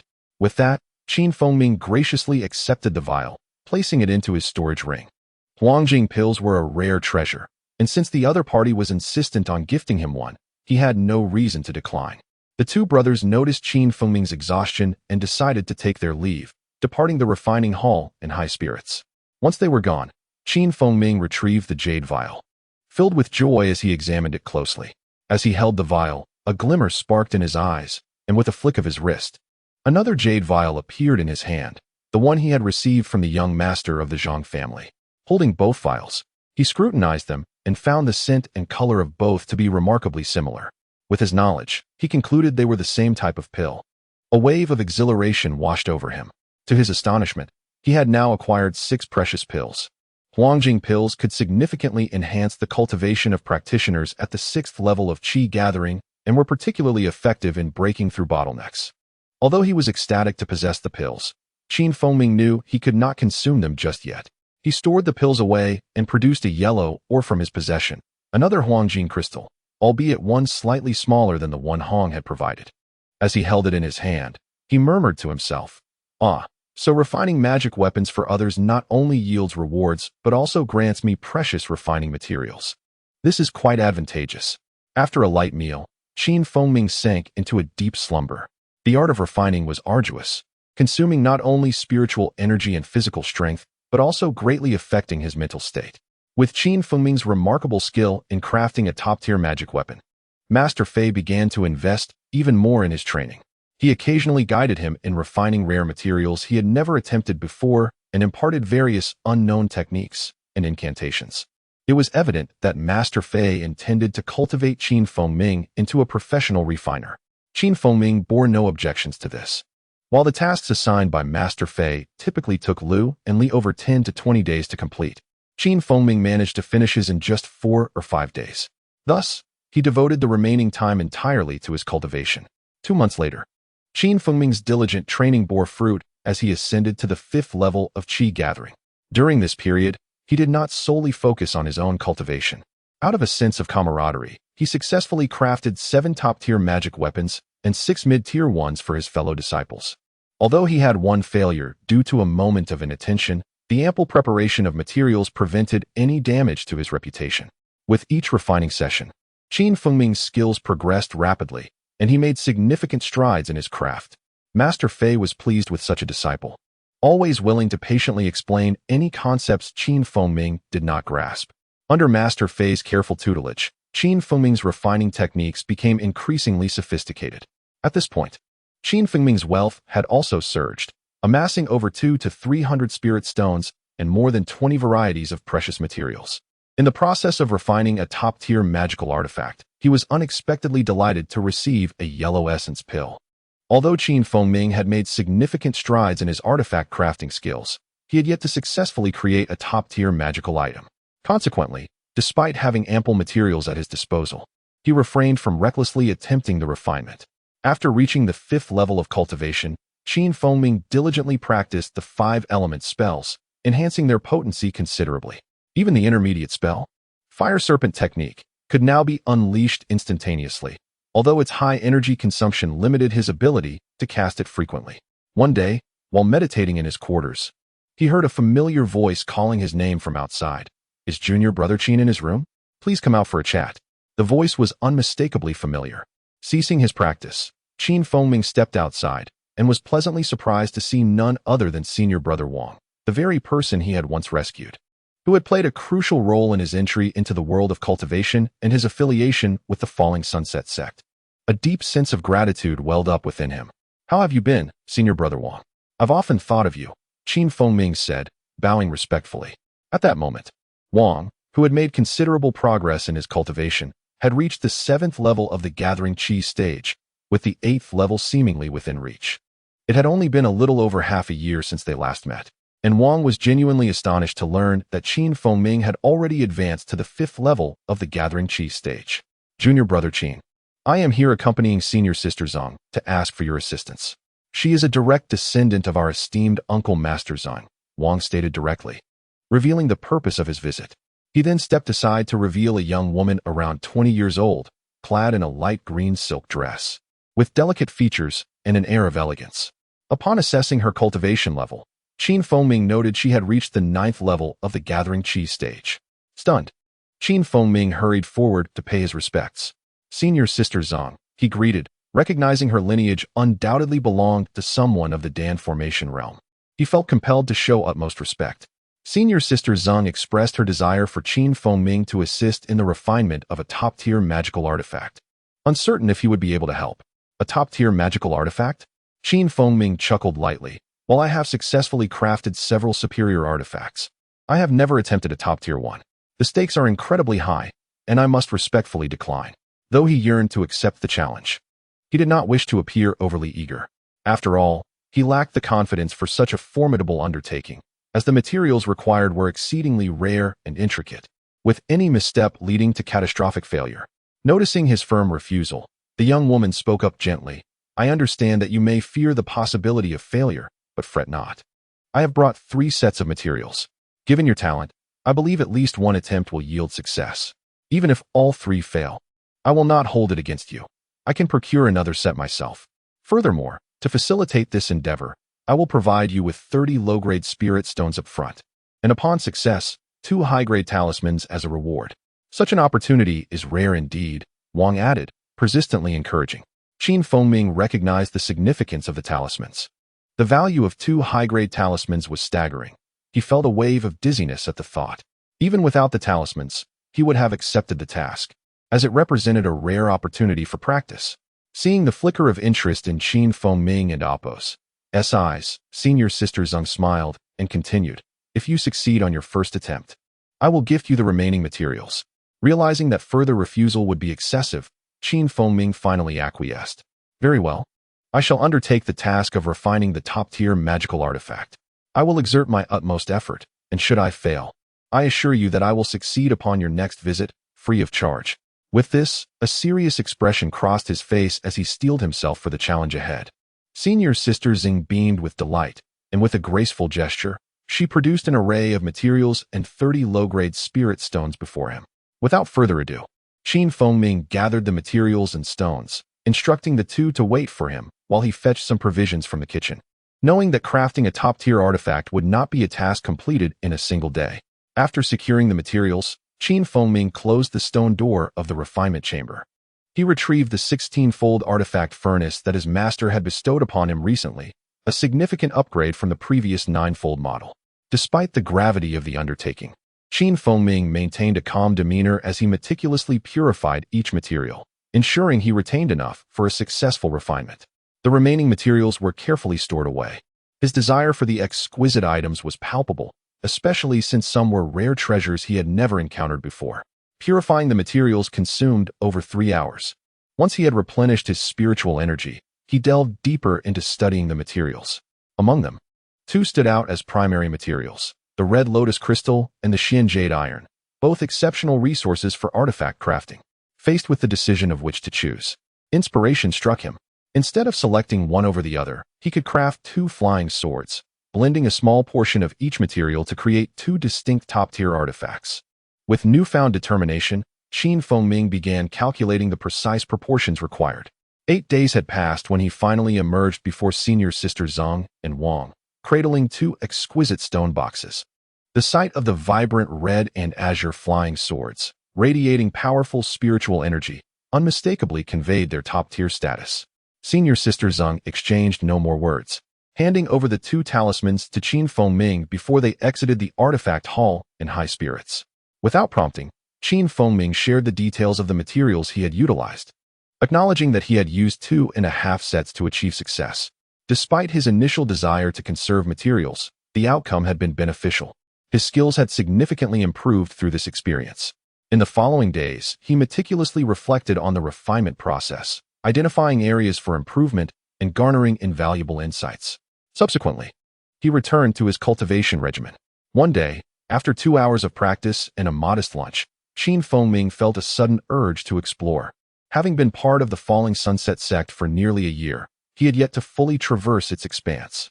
Consulting the sect's map, he noted that the Haoyue mountain range lay at the southwestern corner of the Dalian Kingdom, bordering the Haoyu Kingdom. The entire mountain range stretched nearly 3,000 miles from east to west and 2,000 miles from north to south. For an ordinary person to explore the entirety of the range would take decades. In the realm of Haoyu, there exist 7 prominent sects of cultivation, yet none can be classified as supersections. Only the Baijiao sect and the Golden Sword sect each have a nascent soul stage cultivator presiding over them. Nevertheless, the relationships among these 7 sects have always been amicable, and for tens of thousands of years, no other nation's sects have invaded their territory. As he observed the map, Qin Feng Ming noted that numerous peaks were marked with names such as the Refining Hall, Alchemy Hall, Talisman Hall, Spirit Beast Valley, and Herb Garden Peak, among dozens of others, most of which bore the presence of restrictive symbols. Understanding that these locations were safeguarded by formidable restrictions, he meticulously studied them before selecting a peak marked as the Foreign Affairs Pavilion. Utilizing his aerial technique, he soared towards that peak. The Foreign Affairs Pavilion serves as the administrative hub for the Luoxia sect, overseeing matters both internal and external. Every disciple entering or departing the sect, as well as visiting cultivators from other sects, must pass through this pavilion. It is also the most accessible source of information within the sect, being the first to receive news about events occurring both inside and outside. Upon entering the pavilion, Qin Feng Ming discovered a young man clad in gray, with a fair complexion, seemingly in the 5th or 6th layer of Qi gathering stage, seated on a mat with his eyes closed in meditation. "Excuse me, senior brother," Qin Feng Ming began, interrupting the young man. The gray-clad youth opened his eyes, glanced at Qin Feng Ming, and, noticing he was merely a 5th-layer disciple, responded indifferently, "What business do you have?" "Junior brother? I wish to venture outside the sect. Are there any procedures I need to complete?" Despite the coldness of the youth's words, Qin Feng Ming remained unfazed. "What is your name, and on which peak do you cultivate? Do you possess an identity jade token?" The gray-clad youth inquired with a raised brow. Upon hearing the question, Qin Feng Ming did not dare to delay and was about to respond when 2 individuals entered through the door, 1 male and 1 female, both in their 20s. The man was tall and dashing, while the woman was graceful and enchanting, resembling a pair of celestial beings as they entered side by side. The gray-clad youth's demeanor transformed into a broad smile upon recognizing them. "Brother Feng, Sister Ling, are you both leaving the sect to attend the auction?" He then handed them 2 jade tokens. The pair did not respond verbally. Brother Feng merely nodded, while the sister maintained a stoic expression. They accepted the tokens and exited the Foreign Affairs Pavilion. Noticing that the young man's surname was Feng, and observing his 8th-layer Qi gathering stage, Qin Feng Ming deduced that he must be a disciple of the Feng family, the one who had acquired the Ziyun sword. With a respectful demeanor, the gray-clad youth turned back to Qin Feng Ming once the Feng siblings had departed. "I am a disciple following Master Fei at the Refining Hall, named Qin Feng Ming. Here is my jade token." He retrieved it and presented it. "Ah, so you are junior brother Qin Feng Ming. My apologies for any offense earlier. I hope you do not take it to heart. May I inquire where you intend to go?" Upon learning Qin Feng Ming's identity, the gray-clad youth's expression shifted, revealing excitement. Realizing the youth was familiar with his reputation in artifact refining, Qin Feng Ming felt a swell of pride. "I merely wish to explore. I have heard that we low-ranking disciples have an opportunity to venture out once a month. Is that true?" "Indeed, we can go out once each month." "It seems you are not heading to the auction after all. Given your refining skills, I suppose the mere top-tier artifacts would not catch your eye anymore." The gray-clad youth remarked. "Auction? Top-tier artifacts?" Qin Feng Ming was taken aback. Seeing his astonishment, the gray-clad youth smiled and explained, Have you not heard about the Huanghe Mountain auction? The Huanghe Mountain auction? I have been in seclusion these days and have not heard of it. Could you elaborate? Feng inquired, intrigued by the youth's eagerness to share. Huanghe Mountain is located over 2,000 miles east of our Haoyuan mountain range, not far from the Haoyu Kingdom. It is a marketplace jointly managed by the Luoxia sect and the Wohe Mountain sect. Due to its position at the border between the Dalian Kingdom and the Haoyu Kingdom, it thrives in prosperity. To invigorate the Qi gathering stage disciples, the management has mandated an auction every 3 years at Huanghe Mountain, exclusively for Qi gathering stage disciples. This auction will feature 2 top-tier artifacts, and many from our Luoxia sect will surely participate. Even if one cannot acquire those artifacts, they can still exchange for numerous valuable items. It is a grand event for us low-ranking disciples. The gray-clad youth spoke with great detail, clearly well acquainted with the auction. Ming, having already learned about marketplaces from texts, understood that they serve as trading hubs for cultivators, where one can exchange spirit stones for various items such as artifacts, elixirs, refining materials, herbs, talismans, spirit beasts, and materials from magical beasts. With sufficient spirit stones, it is said one can purchase treasures and ancient relics. Though he had only heard of such claims. Brother, do you know when this auction will take place? Ming inquired, his interest piqued.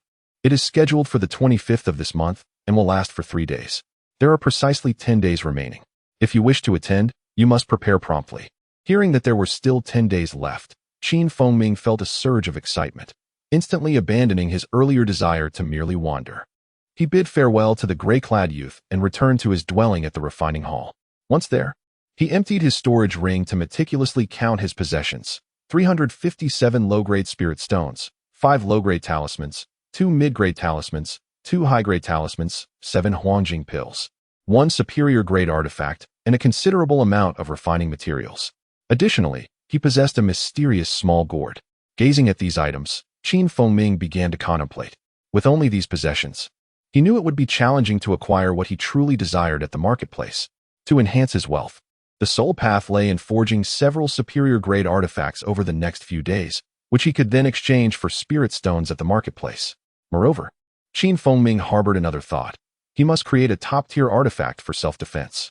Though he had yet to venture into the cultivation world, his years of experience in the martial realm made him acutely aware of the heightened dangers that awaited him in the realm of immortals. With these thoughts solidified, Ming no longer hesitated. He gathered his belongings, took some provisions from the kitchen, and entered the refining chamber. Once the stone door of the refining chamber closed, he remained inside for 8 days. His fellow disciples, Lu and Li, were bewildered, uncertain of what Ming was refining, yet they refrained from intruding. On the afternoon of the 8th day, the stone door suddenly swung open, and Ming emerged, looking fatigued yet elated. Without exchanging words with his 2 companions, who were still organizing items in the hall, he made his way directly to his quarters and collapsed onto his bed, slipping into slumber. During this seclusion, Ming had reaped considerable rewards.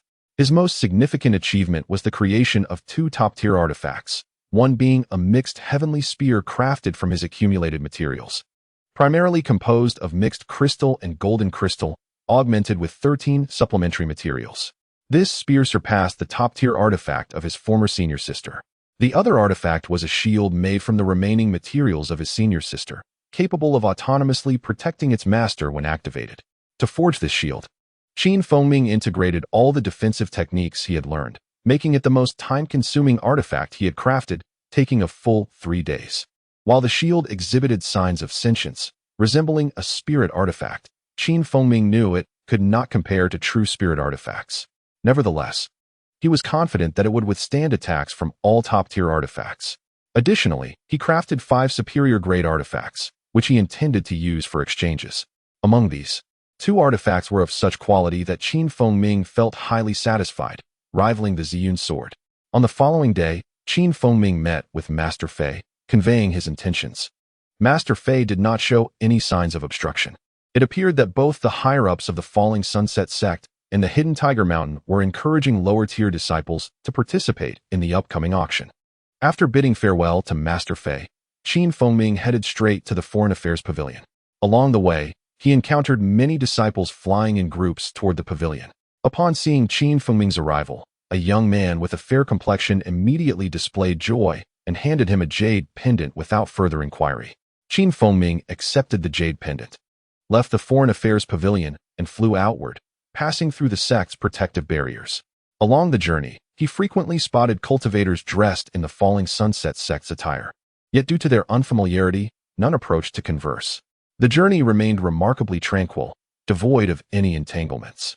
After flying for a considerable duration of over 10 hours, he finally stopped deep within a forest. According to the map inscribed on the jade slip, this location was merely over 100 miles from Yellow Sparrow Mountain, reachable within an hour.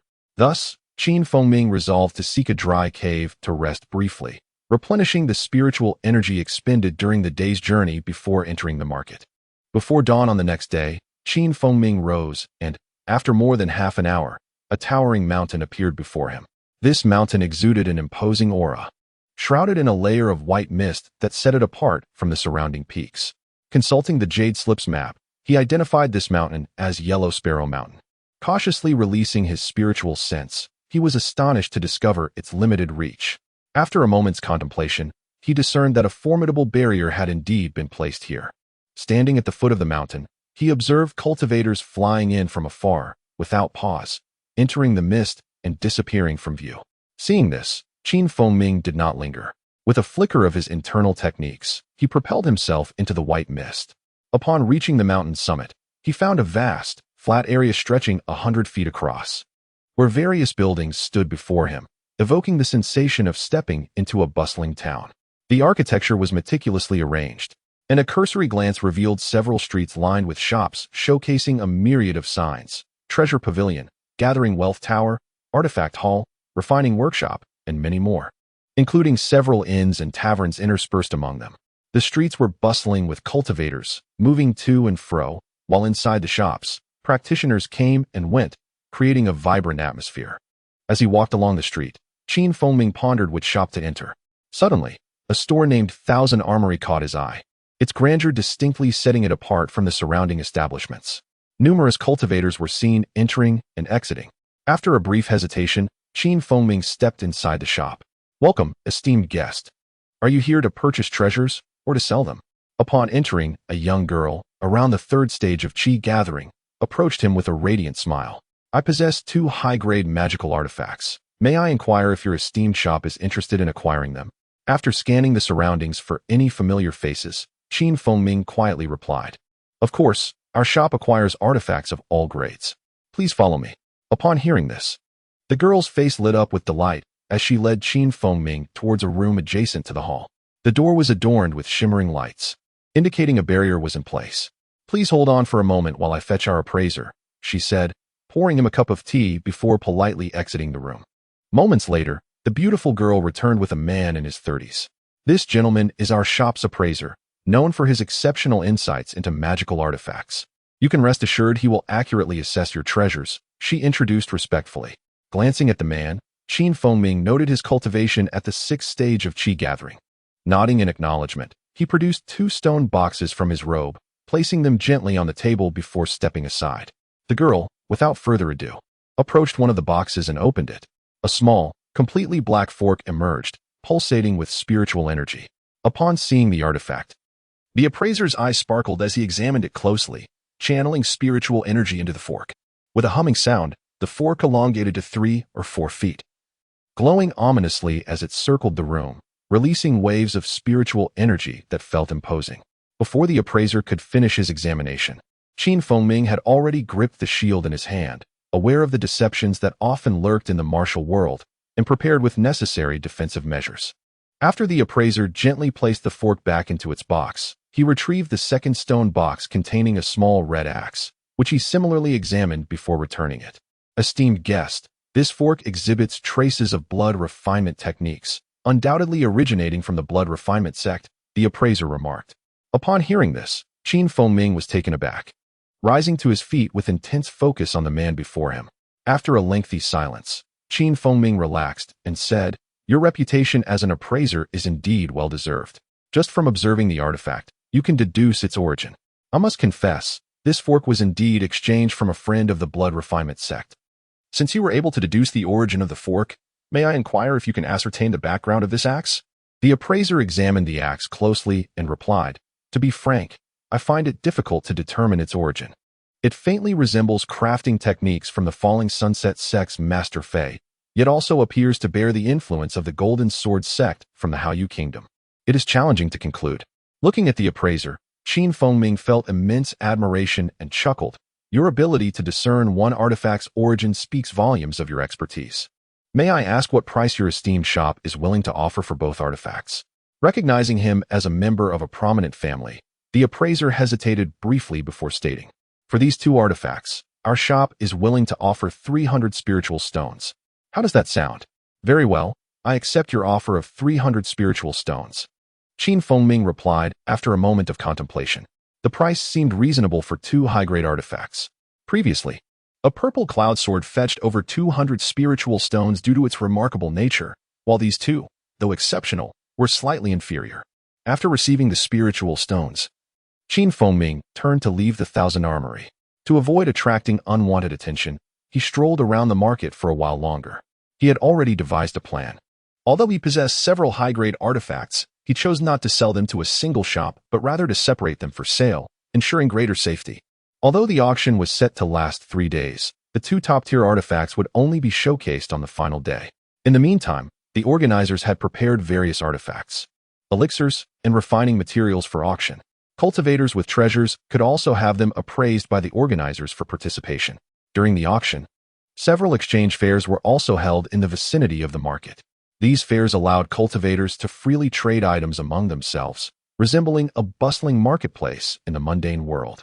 Practitioners could set up stalls to display their tradable items for others to select. Such exchange fairs were particularly popular among lower-tier cultivators. At this moment, Ming stood before one such exchange fair, situated on a vast, flat expanse of land in the southeastern corner of the market. The area was already crowded with people, with numerous stalls scattered throughout. Cultivators moved among the stalls, creating a lively atmosphere filled with calls and chatter. The low-tier talisman requires merely 5 low-tier spirit stones each. As for the medium-grade magic weapon, it can be acquired for 40 low-tier spirit stones. The elixir for enhancing cultivation, known as the essence elixir, is priced at 50 spirit stones per vial. Strolling past numerous stalls, the variety of goods on display is astonishing, ranging from low-level talismans to materials for first-tier monsters, all of which greatly broadened Feng's horizons. After wandering for some time, Feng halted before the booth of a burly man with a rugged face. At that moment, several cultivators were inquiring about prices, but the man appeared rather indifferent, responding only half-heartedly. Observing the man, Feng noted that he possessed a cultivation level of the 8th layer of Qi gathering, and the items for sale seemed not to originate from any sect, but were a motley assortment of materials and elixirs, leading him to surmise that this individual was a loose cultivator. Loose cultivators are those who have not aligned themselves with any sect or family of cultivators, but instead practice independently. Among the inquiring cultivators, there was a girl of around 16 or 17 years, holding a medicinal herb and asking about its price. The burly man, noticing that the girl was only at the 4th layer of Qi gathering, displayed impatience, stating, the 50-year blue star grass costs 60 low-tier spirit stones. Upon hearing this, the girl's expression immediately fell, yet she did not relinquish the herb from her grasp. The man, seeing her reluctance, snapped, if you lack sufficient spirit stones, kindly leave and do not disturb my business. Ming observed the girl, noting her delicate figure and charming appearance, though she was not stunningly beautiful. Upon hearing the burly man's words, her round face flushed with embarrassment, rendering her exceedingly lovely and fragile, her demeanor marked by urgency. She softly implored, this blue star grass is of great importance to me. May I inquire if you would accept other items in exchange? Other items? If they lack value, I shall not accept them. The girl remained silent, revealing several items from her hand, including a few low-tier talismans and some refining materials, as well as a book titled Elementary Talismans Simplified. Are there any items here that you find appealing? She asked timidly. The burly man glanced at the items with disdain, snorting lightly, these hold no value to me. If you possess nothing else, please leave. Seeing her offerings fail to impress, the girl turned pale, wishing to say more, but feeling the man's growing impatience. As a 4th-layer cultivator, she dared not offend him. Just as she was about to put her materials away, a thought struck her, and she spoke again. Friend, I possess one more item. Might it pique your interest? As she spoke, a black object appeared in her hand, emanating a faint aura of spiritual energy.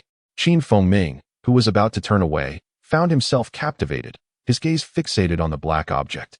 The surrounding crowd was equally drawn to it, though none could discern its nature. The burly man picked it up, examining it closely.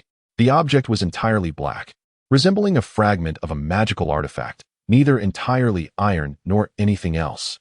Upon channeling spiritual energy into it, he found it utterly unresponsive. The crowd shook their heads in silence. The man returned the fragment to the girl, his impatience evident as he remarked, "What use is a worthless artifact fragment?" This fragment was uncovered in an abandoned cave, where several cultivator skeletons were found. They likely perished fighting over it, indicating its significant origins. "Please reconsider," she urged. Haha, how can one ascertain its origins? To me, it is utterly useless. If you have no other items, I shall take back the blue star grass. The burly man remained unmoved. Disheartened, the girl reached for her materials and the black fragment. At that moment, a soft voice interjected. "Might I inquire how many spirit stones you seek for that fragment?" Surprised by the question, the girl turned to see a figure shrouded in a straw hat and black veil standing nearby. Such a figure was common in the market. "I require 32 low-tier spirit stones. Provide me with that sum, and the fragment shall be yours," she stated. 32 spirit stones? You ask far too much. Even if this fragment were an extraordinary spiritual artifact, it is merely a shard now, devoid of any power. I am only interested in the crafting techniques associated with it. The burly man retorted. Upon hearing this, the girl froze in disbelief. "Seeing as you truly desire the blue star grass, I shall assist you. But you must also relinquish those refining materials and the book elementary talisman simplified. What do you say?" The girl, filled with renewed hope, quickly replied, "Very well, as you wish." Taking the fragment and the assortment of items, the veiled figure handed over 35 low-tier spirit stones to the girl. She was momentarily taken aback. 3 stones extra. I merely wish to ask you one question." The veiled figure was none other than Feng. The girl, disregarding any response, promptly produced 25 spirit stones and handed them to the burly man, then secured the blue star grass in her storage ring. With a cautious demeanor, she followed Ming to a secluded area, asking warily, "What would you like to inquire about?" "I shall respond truthfully if I know. It's nothing secretive. I merely wish to know where you found that fragment." Startled by the question, the girl hesitated, finally revealing, "What I mentioned earlier holds true. I did find it in a cave, but the location is quite significant. Have you heard of the Desolate Forest?" "The Desolate Forest?" Ming was taken aback. It was known to be a perilous area in the Dalian Kingdom, where no ordinary person could survive. Even cultivators faced grave dangers. Given that the girl was only at the 4th layer of Qi gathering, it seemed implausible for her to have ventured there, and he regarded her with skepticism. Sensing his doubt, the girl quickly explained, "As a cultivator of my level, I could never enter the Desolate Forest. Even those of higher realms seldom return alive. I merely explored the outskirts with my brother and a few companions, and even then, one of our party fell. My brother was gravely injured while rescuing me and urgently needed the blue star grass for healing." Her expression turned sorrowful as she spoke. Hearing her words, Ming felt a sense of relief and pondered a moment before asking, "Could you replicate the location of that cave for me?" "Of course. I shall inscribe it on a jade slip right away." She produced a blank jade slip and infused it with spiritual energy, sketching the details before handing it to Ming. Cultivators often recorded information by imprinting their spiritual energy onto jade slips. This method required regular infusions of energy, otherwise, the information would dissipate over time. "Thank you, fellow cultivator. I have no further questions. Please proceed as you wish," Ming remarked as he accepted the jade slip. The girl offered a respectful bow before turning back toward the market. Cultivators are known for their lack of sentimentality, and Ming's willingness to assist the girl had its reasons. The black fragment was not unfamiliar to him, for he already possessed a similar piece.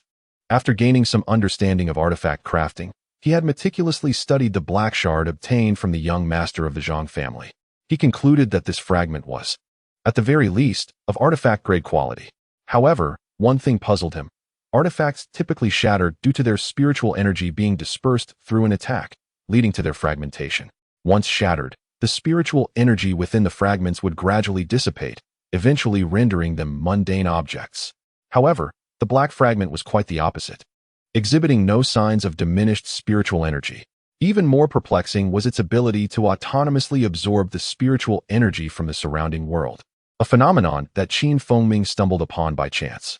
On one occasion, he placed a spirit stone alongside the fragment, and after a few days, upon organizing his belongings, he discovered that the spirit stone had completely lost its energy, transforming into an ordinary stone.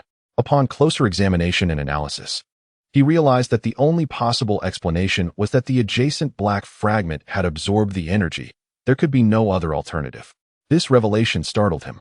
Yet, when he attempted to infuse the fragment with spiritual energy, it remained unchanged, further deepening Feng's confusion. Regardless, it was evident that this black fragment was extraordinary. Thus, upon encountering an item identical to his own fragment, he did not hesitate to claim it. Although he could not unravel the mystery of the fragment just yet, he was certain of its significance. After wandering through the exchange venue, he found no items of interest.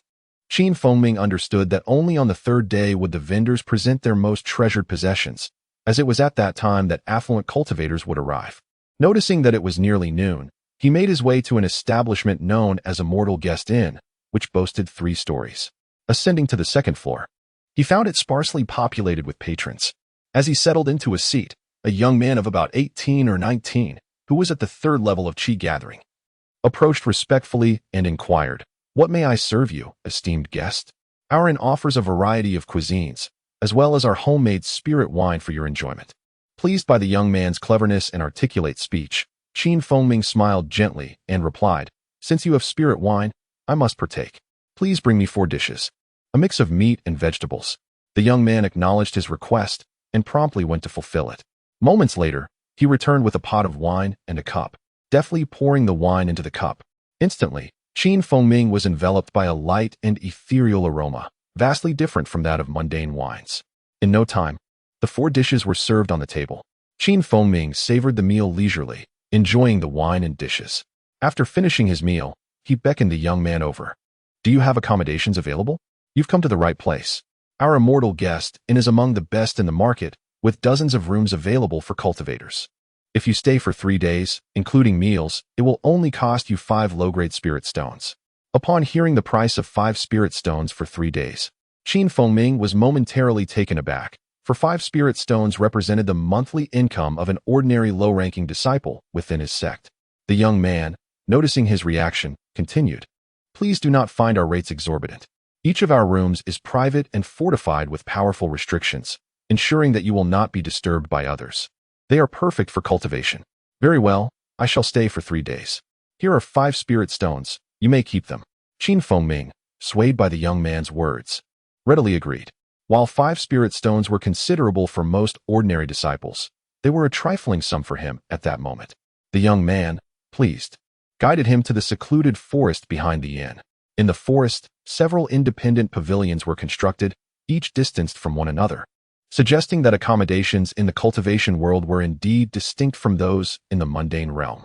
The young man led him into one of the pavilions and handed him a formation talisman, saying, "Esteemed guest, simply infuse this talisman with spiritual energy, and a protective barrier will manifest around the pavilion, preventing any intrusion or probing. Should you wish to leave, simply store the talisman in your storage ring." After a courteous bow, the young man departed. Feng slowly infused the talisman with spiritual energy, and in an instant, a transparent barrier enveloped the pavilion. Satisfied, he eagerly retrieved the fragment and compared it to the one he had previously obtained from the young master of the Zhang family. The patterns on the 2 fragments were identical, undoubtedly originating from the same artifact. Upon closer examination, Feng deduced that these 2 fragments were not adjacent pieces, and he surmised that there must be at least 5 or 6 fragments in total. After toying with them for a while, he carefully stored both fragments in his storage ring. Subsequently, he took out the book titled Elementary Spellcraft Exposition and, upon a brief glance, realized that it was considerably more profound than the introduction to talismans he had previously acquired. Having long aspired to master the art of talisman crafting, the availability of these 2 texts inspired him to seek an opportunity to delve into their study and experimentation. Today, however, Feng did not plan to venture out. After several days of refining and a day of travel, he had yet to fully recuperate. He seated himself on the bed, holding a spirit stone in each hand, and began to meditate. After a night of meditation and the consumption of several spirit stones, Ming regained his optimal state. Being far from the sect, he understood the necessity of being prepared for potential dangers. Within the market, he felt secure, for it was prohibited for cultivators to engage in combat, with violators facing the wrath of the Falling Clouds Valley and the Crouching Tiger Mountain. Moreover, a law enforcement team patrolled the market regularly, deterring anyone from breaking the rules. However, outside the confines of the market, such restrictions would not apply, and violent acts could indeed occur. Though young, Fengming's experiences were extensive, rivaling those of seasoned practitioners who had traversed the cultivation world for decades. On the following morning, after breakfast and a brief organization of his belongings, Ming departed from the Immortal Guest Inn. He needed to sell 3 of the remaining high-grade artifacts to amass sufficient spirit stones for the auction on the 3rd day. With 2 top-tier artifacts in his possession, he felt no need to rely on the mid-grade ones, and after careful consideration, decided to retain only 1 mid-grade artifact while exchanging the rest for spirit stones. As he stepped onto the street, he noticed an influx of cultivators arriving from various directions, significantly more than the previous day. After contemplating his options, he resolved to sell the 3 artifacts separately. Strolling along the street, he ambled aimlessly until he found himself at the entrance of the auction house. The Huanghe Mountain auction was set to last 3 days, with an auction held each day. However, the 2 top-tier artifacts would only be featured on the final day. It was still early, and many cultivators were entering the auction house. Initially, Ming had little interest in the auction. His purpose for attending was merely to broaden his horizons. Of course, should he encounter an item to his liking, he would not hesitate to make a bid. After a moment of contemplation, he stepped inside. The auction house was a vast hall, measuring 30 to 40 feet in diameter, with rows of cushions lining the floor, numbering in the hundreds. At the front stood a raised wooden platform about a yard high, with a long table placed upon it. At that moment, many cultivators were already seated in the hall, most of whom were at the chi gathering stage, with several veiled like him. As the auction had yet to commence, familiar cultivators were engaged in hushed conversations. Ming took a seat in a remote corner, observing as more cultivators continued to enter. After more than half an hour, a door at the back of the platform gradually opened, revealing a man accompanied by 2 women. The man, appearing to be in his 60s, exuded the aura of a perfected chi gathering stage cultivator, while the 2 women, both in their 20s and strikingly beautiful, were at the 4th level of chi gathering. Each woman held a jade box, concealing an object within. The elderly man approached the long table, scanning the hall with a relaxed demeanor before clearing his throat and stating, "Welcome, esteemed friends, to this auction. I will be your host for today. Some of you may recognize me. I am Yu Chong, and I have been serving at this auction house for over 30 years. Whether it is the first time participating or a returning friend from yesterday, the auction rules remain unchanged. The highest bidder wins. If a friend does not possess enough spirit stones, they may use other items as collateral, but such items must be appraised by our auction house's appraiser, and one cannot arbitrarily inflate their value. Without further ado, we shall commence the auction with the first item, a first-grade beast's claw from a pangolin. This claw serves as an excellent material for crafting magical instruments." The elderly gentleman, surnamed Yu, showed no hesitation and promptly initiated the bidding for the first item. As his words concluded, a woman stepped forward, casually removing the silk cloth and opening the jade box, revealing a pair of glossy black claws. The starting price for this item is 40 low-grade spirit stones, and friends may now place their bids. Although first-grade pangolins are scarce in Liang Kingdom, with some effort, they can still be located, making the base price of 40 spirit stones reasonable. At this moment, bids began to trickle in, albeit from only a few participants, and ultimately, one individual secured it for 65 spirit stones. The elderly gentleman wasted no time and cleared his throat to announce, "The second item for auction is a top-tier material for crafting, the Phoenix Tail Stone. This stone contains an immense amount of fire energy, making it perfect for the creation of fire attribute magical instruments, providing a significant enhancement for those of the fire affinity. The starting price for this item is 60 spirit stones." Another woman approached, opened the jade box, and revealed a fiery red mineral within. Ming, of course, recognized the Phoenix Tail Stone. It could indeed be used to craft fire attribute instruments and would enhance the attacks of practitioners with fire spiritual roots, making it a rare material. However, this material held no allure for him. This round of bidding attracted more participants than the first item, predominantly those with fire affinities. Ming had no intention of bidding, as he had come to sell items, not to purchase them, though he would not mind acquiring something of interest. After a tense round of bids, the Phoenix Tail Stone was ultimately claimed by a figure shrouded in a black veil for 92 spirit stones. Thus, several more items were auctioned off. At this point, Ming had a clear understanding of the proceedings. Noticing the time, he stood and approached a staff member of the auction house. "Do you require any assistance, friend?" The staff member inquired, surprised by Ming's approach. "I have a magical instrument that I would like to auction through your esteemed house. Would you be willing to accept it?" Upon hearing this, the staff member was elated and quickly replied, "Please, follow me to a private area for further discussion." He led Ming into a small reception room furnished with a tea table and 4 chairs. After they settled in, a young girl entered with tea. Once she exited, the staff member asked, "What kind of magical instrument do you wish to auction? Our house does not accept items of lower quality than superior grade." Ming chuckled softly, remaining silent as he placed a stone box on the table. With a flick of his finger, the lid of the box opened, revealing 2 small swords, each 2 inches long, shimmering with azure and violet light. The staff member was momentarily taken aback, having served in the auction house for many years. He had seen countless superior-grade instruments, and just from the appearance of these 2 swords, he realized they were extraordinary. He picked up one of the swords and, with a slight infusion of spiritual energy, it instantly elongated to over 3 feet, its tip radiating a flickering sword light. And the sword danced in his hand as if eager to take flight. After inspecting it thoroughly, he returned the sword to the box and remarked, "Please wait a moment. I will fetch the appraiser for an evaluation." He exited through another door. After a brief interval, the staff member returned with an elderly man. Introducing him, "This is Elder Wang, our chief appraiser at the auction house. He has been engaged in appraisal for several decades and has never made an error with any magical instruments he has evaluated." The elder nodded at Ming, but did not speak, proceeding to the table to examine one of the small swords closely. As he scrutinized the weapon, he appeared to be deep in thought, occasionally shaking his head. The young staff member began to feel anxious, seemingly more concerned than Ming. After a moment, the elder set down the sword and addressed Ming. "I cannot determine the origin of this set of magical instruments, but I can assure you that they are undoubtedly among the finest of superior-grade instruments. If the materials were of even higher quality, they could ascend to the ranks of top-tier instruments. What a pity. What starting price do you intend to set for the auction?" Elder Wang inquired further. 300 low-grade spirit stones, Ming replied without hesitation.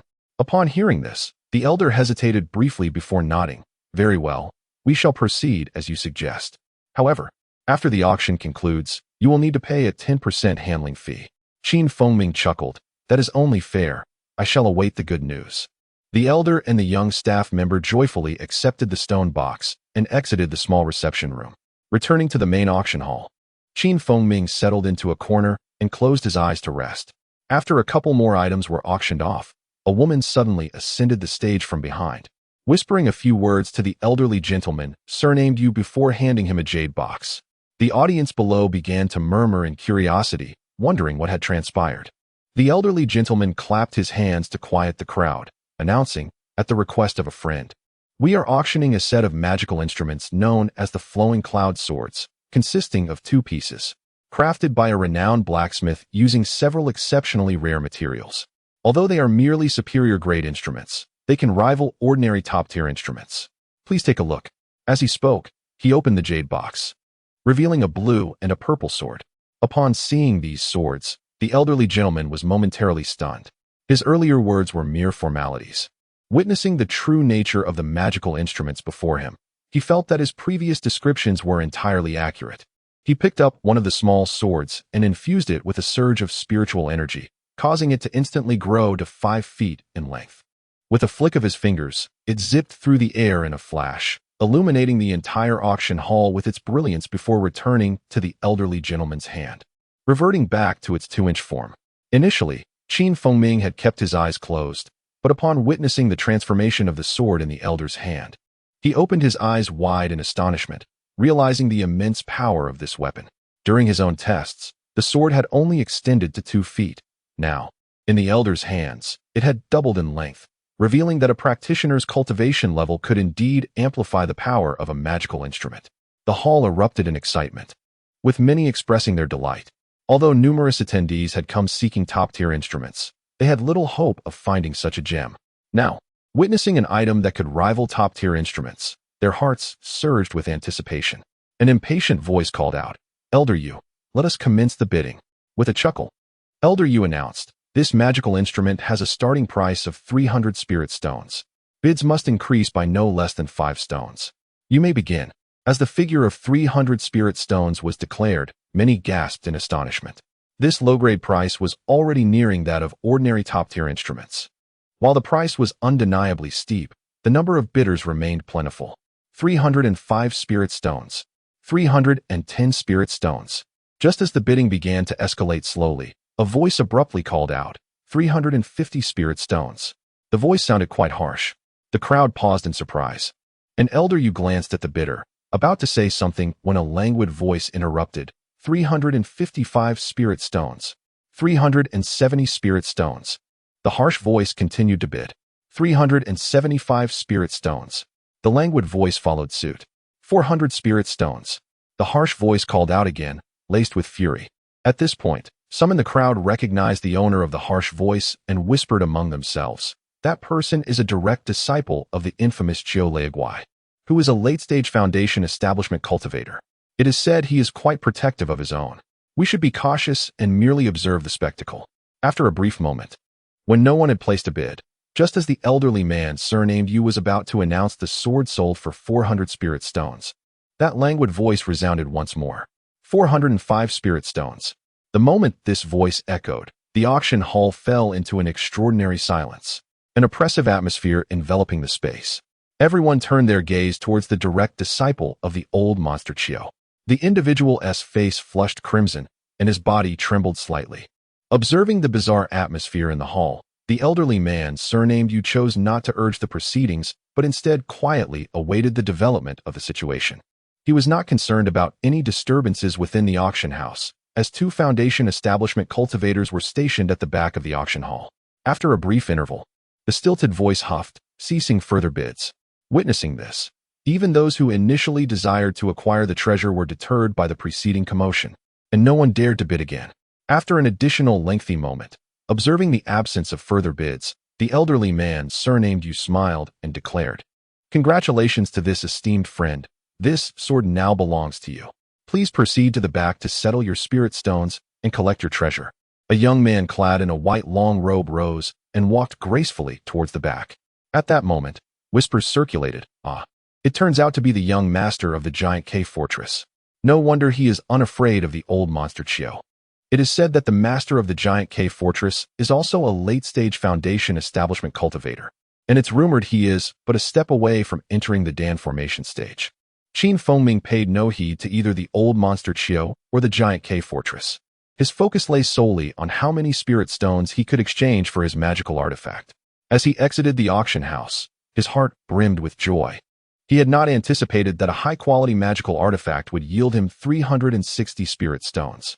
Just as he was leaving, the manager persistently urged Ming, stating that if he ever possessed such high-quality magical artifacts again, he must bring them to their auction house.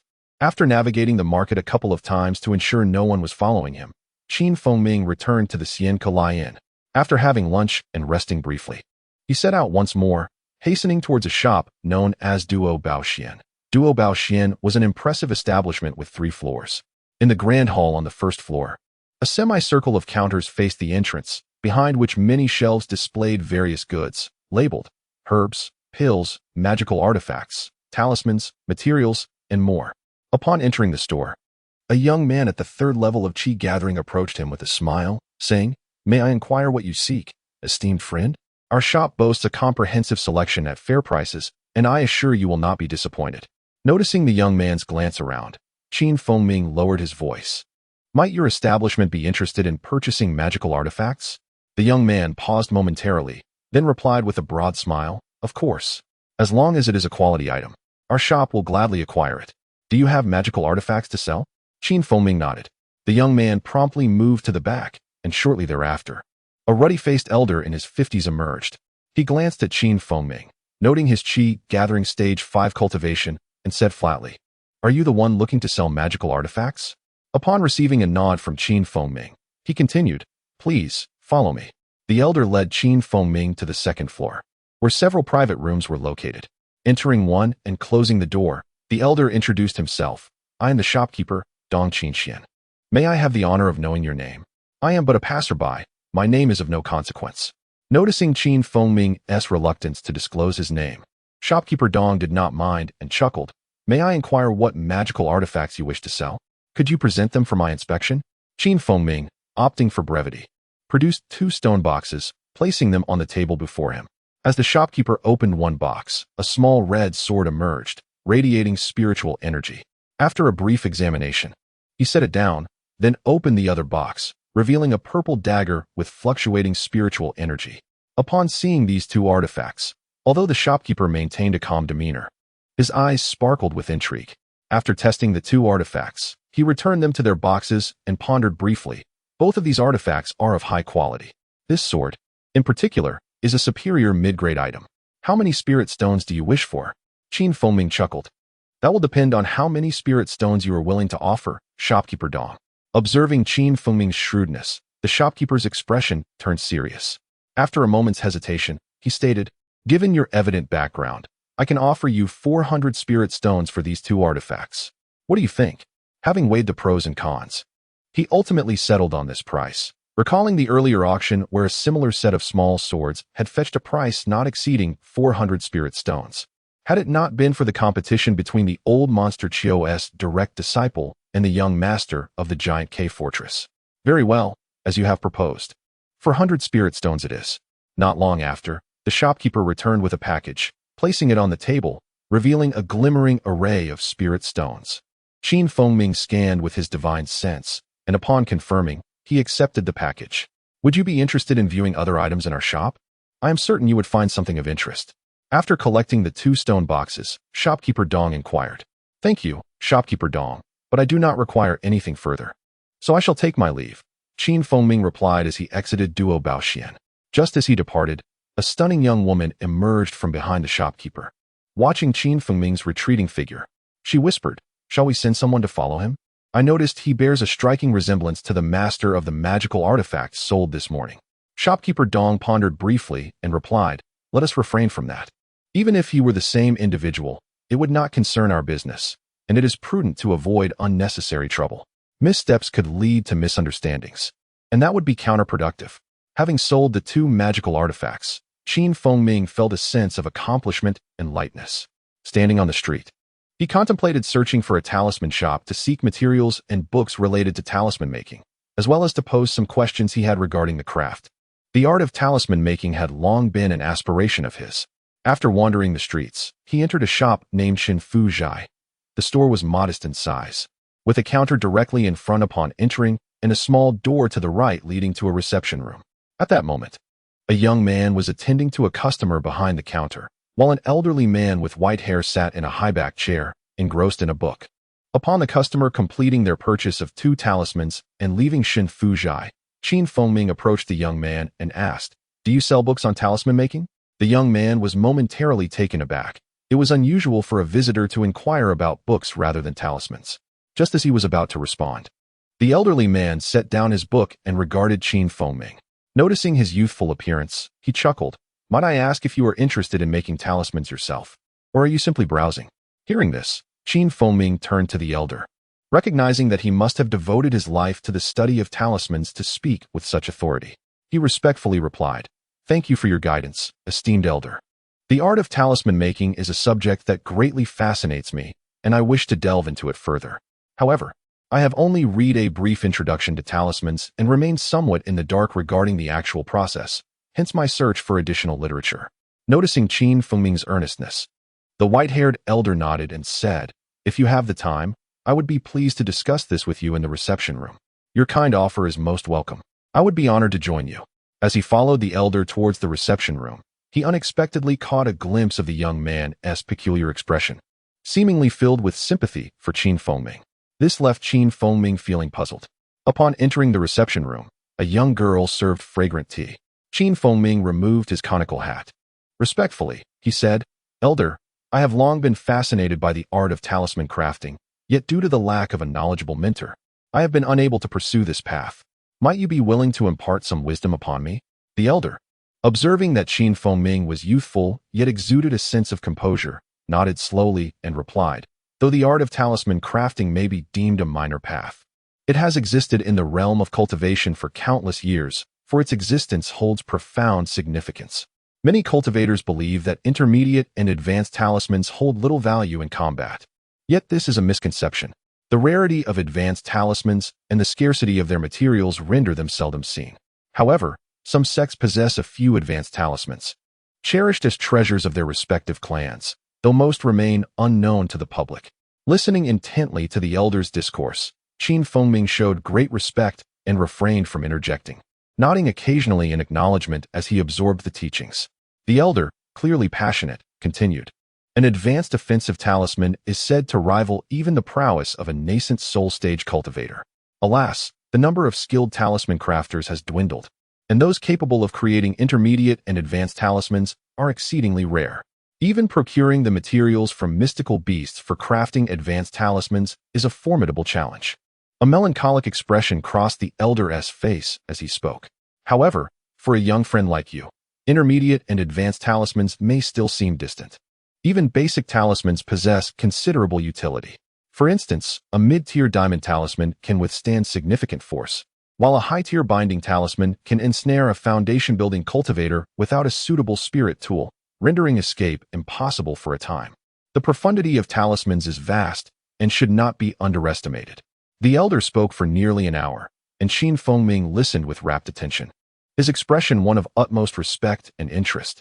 Once the elder concluded, Feng inquired, "Elder, your insights have been immensely beneficial. May I ask how one might successfully craft a basic talisman?"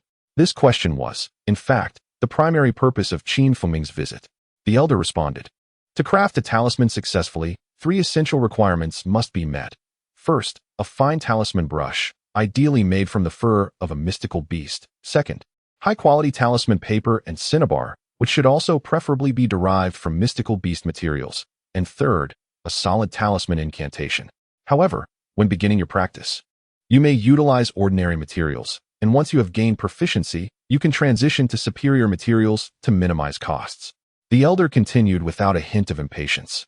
Despite Feng's seemingly naive question, listening to the elder's elaboration, Feng felt a flicker of clarity regarding talisman crafting.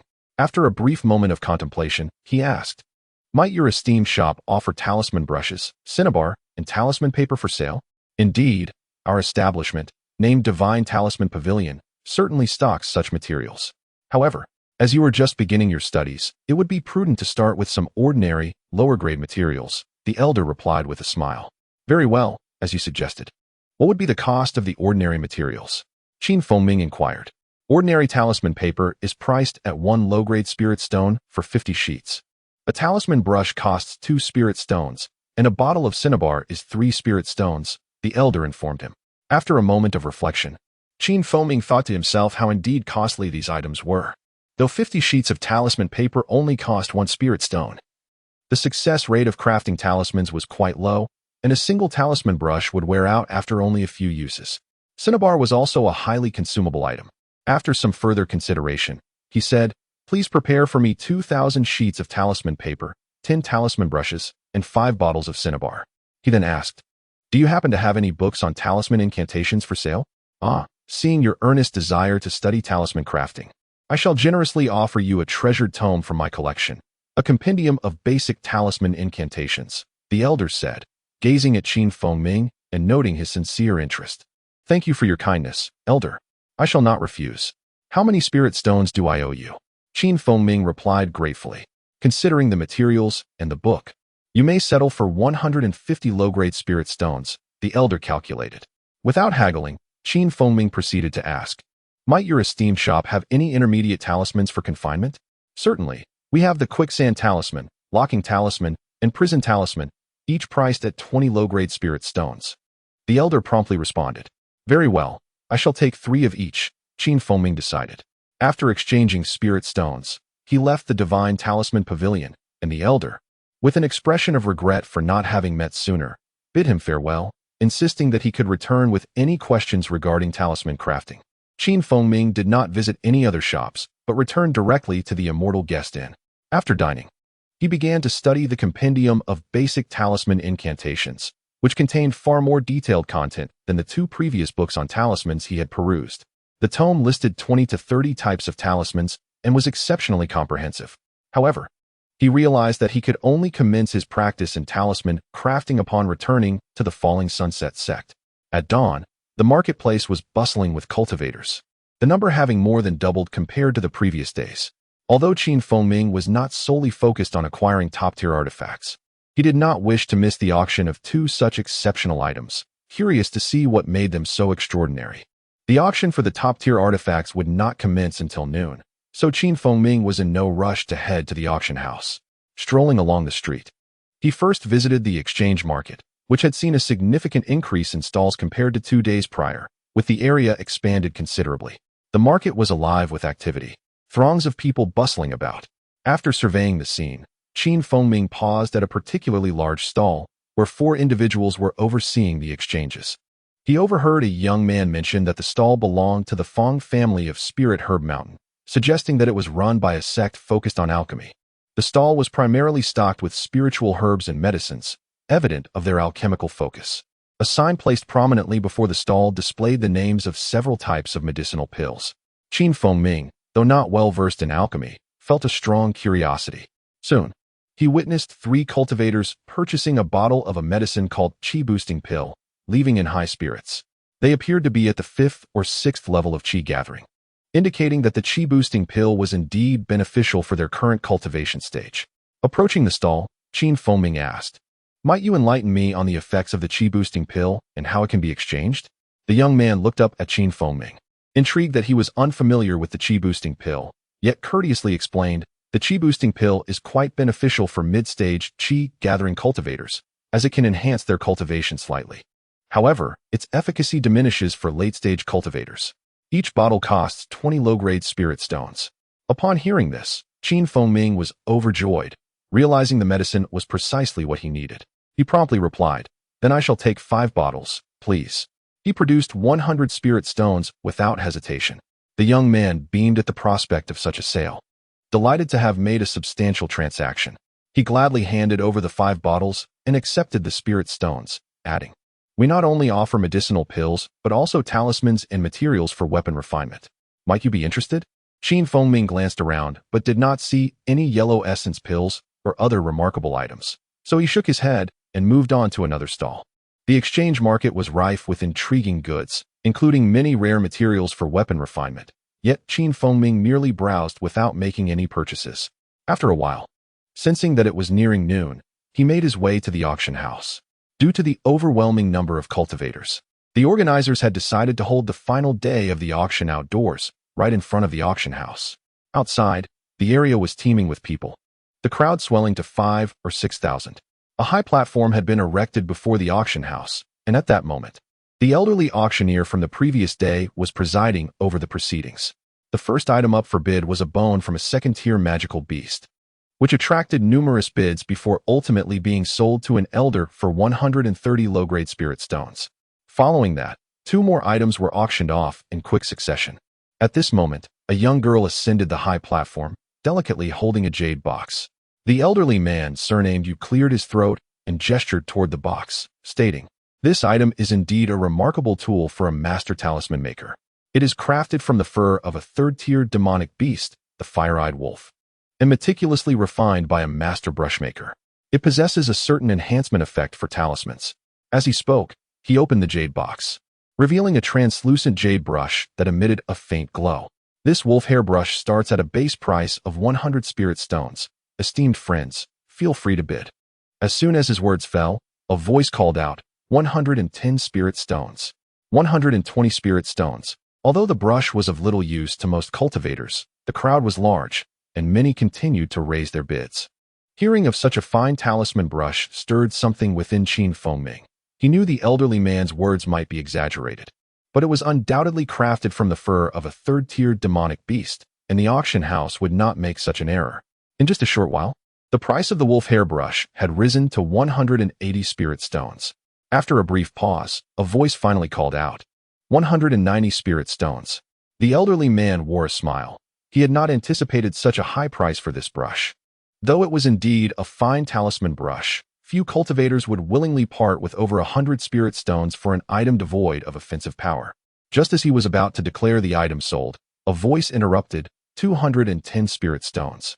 Everyone was momentarily taken aback. Typically, aside from elixirs and rare refining materials or magical artifacts, items seldom fetch prices exceeding 2 to 3 times their base.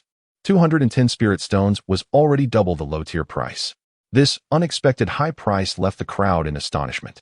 After what felt like half a tea's worth of time, no further bids were made, and the elderly man announced the wolf hair brush had been sold for 210 spirit stones, with Feng being the last bidder. Now, it was time for the grand finale of this auction. 2 premier magical artifacts crafted by the renowned master alchemist from the Baijiao sect of Haoyu country were to be showcased. The first was the Qingjiao sword, forged primarily from the rare hacking stone found only in Haoyu country, enhanced with an additional 14 rare materials and refined over 3 days and nights. As the elderly man explained, a young man approached the platform, respectfully holding a jade box. The elderly man opened the box, and a small azure sword leaped forth, as if yearning to soar away. Anticipating this, the elderly man quickly pinched it between 2 fingers and infused it with spiritual energy. With a resounding hum, the small sword expanded to over 10 feet long, its formidable spiritual power radiating towards the audience. After a brief rotation in the air, the elderly man retrieved it. Esteemed friends, as you can see, this magical artifact has not yet been refined by a practitioner, and what I displayed was merely a fraction of its true potential. Once you acquire it and return to refine it, you shall stand invincible among peers at the same level. The base price for the Qingjiao sword was 500 low-tier spirit stones, with increments of no less than 20 stones. The bidding commenced. 550 spirit stones, 580 spirit stones, 600 spirit stones. The price of the Qingjiao sword soared past 600 spirit stones after just a few bids, causing over 90% of the cultivators present to withdraw from bidding. Ming stood amidst the crowd, his gaze fixated on the Qingjiao sword, his heart racing with excitement. Observing its capabilities, he found it comparable to his own crafted Huitian halberd. However, when it came to durability, the Huitian halberd undoubtedly excelled. As it included 2 rare primary materials, a fact Ming was certain of. The price of the Qingjiao sword continued to climb rapidly, with any cultivator of means eager to seize it. Once the price surpassed 800 spirit stones, only 5 or 6 bidders remained. At 880 stones, only 3 voices remained in contention. When the price reached 900 spirit stones, a previously unheard voice suddenly chimed in, exuding a sense of nonchalance. 920 spirit stones, chimed one of the last 3 bidders. 950 spirit stones, the nonchalant voice reappeared, indicating a strong resolve to acquire the Qingjiao sword. This bold move astonished the other cultivators present. Indeed, after what felt like half a tea's worth of time, no further bids emerged, and the elderly man announced the Qingjiao sword had been sold for 950 spirit stones. At that moment, someone finally recognized the owner of the nonchalant voice. It was the young master of the Juek fortress, who had previously acquired a superior-grade magical artifact from Ming. It appeared that this young man had made significant gains at the auction. After settling the payment, the young master swiftly departed with an elderly companion, seemingly uninterested in the final item on offer. With the successful transfer of the top-tier magical artifact, the elderly man cleared his throat and announced, "Now we present the final item of this auction, also crafted by the Baijiao sect. This top-tier magical artifact is known as the Flame Spear, primarily made from the exceedingly rare flame stone, and likewise enhanced with 14 auxiliary materials, refined over 3 days and nights. Let us see how formidable this spear truly is." As he spoke, a young man stepped onto the platform and opened a jade box. With a whoosh, a 2-inch-long fire-red spear shot into the air. The elderly man flicked his finger, capturing the spear in his hand. Once infused with spiritual energy, it instantly expanded to over 10 feet long, swirling with fiery brilliance above the elderly man's head before returning to his grasp in its original form. This magical artifact commenced at the same base price of 500 spirit stones, with increments of no less than 20 stones. The crowd collectively gasped at the sight. This artifact was no less impressive than the earlier Qingjiao sword. 550 spirit stones, 600 spirit stones, 650 spirit stones. Having witnessed the auction of the Qingjiao sword, the flame spear, equally formidable, quickly garnered the attention of numerous cultivators, and the bidding escalated rapidly, reaching 900 spirit stones in mere moments. When someone called out 950 spirit stones, the bidding paused only briefly before someone exclaimed, 1,000. Watching the excitement unfold among the crowd, Feng felt no inclination to bid. Ultimately, the flame spear was sold for 1,070 low-tier spirit stones to a direct descendant of the Feng family from Woa Mountain. Thus, the Huangke Mountain auction concluded splendidly. Given the limited number of items sold at this auction, amidst the thousands of cultivators present, only a select few walked away with treasures. Consequently, many cultivators dispersed to various shops to seek their desired items. Ming, however, did not linger elsewhere and returned directly to the Shinker Inn. He was not in a hurry to return to the Luoxia sect. True to his cautious nature, he planned to leave the market stealthily the following morning. After lunch, Ming visited several alchemy shops in search of Huangjing pills, but to his dismay, none of the stores had any in stock. One shop assistant informed him that to purchase Huangjing pills, he would need to pay a deposit, with each pill priced at 90 spirit stones, nearly double the usual price. Left with no option, he returned to the sect to devise another plan. As night settled, the following day before dawn, Ming placed the restriction array talisman on the table within his loft and quietly departed the market, flying southward toward Huangke Mountain. After flying several hundred miles, he adjusted his direction once more, a testament to his vigilance. Not long after Ming left the market, three figures emerged at the market's exit, standing atop a high point, gazing in the direction he had departed. One of them remarked, "It seems this lad is quite astute. He did not follow our ambush route. Second brother, what do you suggest we do? Shall we intercept him? With our combined abilities, do we really need to fear him?" The third replied, "No, we cannot. If what that person said is true, he possesses 2 or more superior grade magical artifacts. We may not be able to subdue him, and alerting him would be counterproductive." One individual contemplated briefly, yet resolutely declined the proposal put forth by the other. The efficacy of the ordinary communication talisman had already proven inadequate, as it was too far from where the elder brother resided. It seemed that the only recourse was to trouble the fourth brother to inform the elder brother, instructing him to set an ambush 500 miles from the falling sunset sect. The one referred to as the second brother's eyes sparkled with determination as he spoke. "Very well, second brother, I shall contact the elder brother immediately. Although our opponent possesses only a 5th-level cultivation and is equipped with superior magical artifacts, you and the third brother must exercise caution." After speaking, the individual soared westward toward Yellow Sparrow Mountain. The remaining 2 observed the fourth brother's departure, whispered a few words to one another, and then both activated a concealment talisman before heading in the direction of Ming. This talisman, once activated, could completely suppress one's spiritual energy, rendering it undetectable unless observed face-to-face. It was a technique superior to the ordinary energy-concealing methods employed by cultivators, albeit only applicable to practitioners at the Gathering Chi stage. Ming, unaware of the 2 following him, continued his flight, observing that he did not wield a magical artifact. The 2 could only utilize the sky-riding technique to trail him slowly. Initially, they followed him with relative ease, but as time passed, their apprehension grew. Ming alternated between flying and employing agile martial arts to navigate through the mountainous terrain, moving with a speed that exceeded their own aerial technique. Without invoking their magical artifacts, they had to muster all their spiritual energy to keep pace with Ming. After traveling south for approximately 200 miles, Ming finally halted on a hillside to consume some provisions. Due to their hurried departure, the 2 had not prepared any food, and upon witnessing Ming's sudden stop for breakfast, they inwardly cursed. After his meal, Ming resumed his southerly flight. However, a sense of unease lingered in his heart, as if a needle were pricking his back. Consequently, he continuously altered his movement style and scanned the surroundings with his spiritual sense, extending his awareness for several dozen miles. Yet he discovered nothing. Naturally cautious, he decided to fly another 200 miles southward. The 2 pursuers noticed Ming's vigilance, but felt little concern, as they remained 25 miles distant. In the realm of cultivation, it was customary for practitioners at the 5th level of the Gathering Chi stage to have a spiritual sense that could reach around 20 miles. while those at the later stages could extend their awareness to 25 or 30 miles.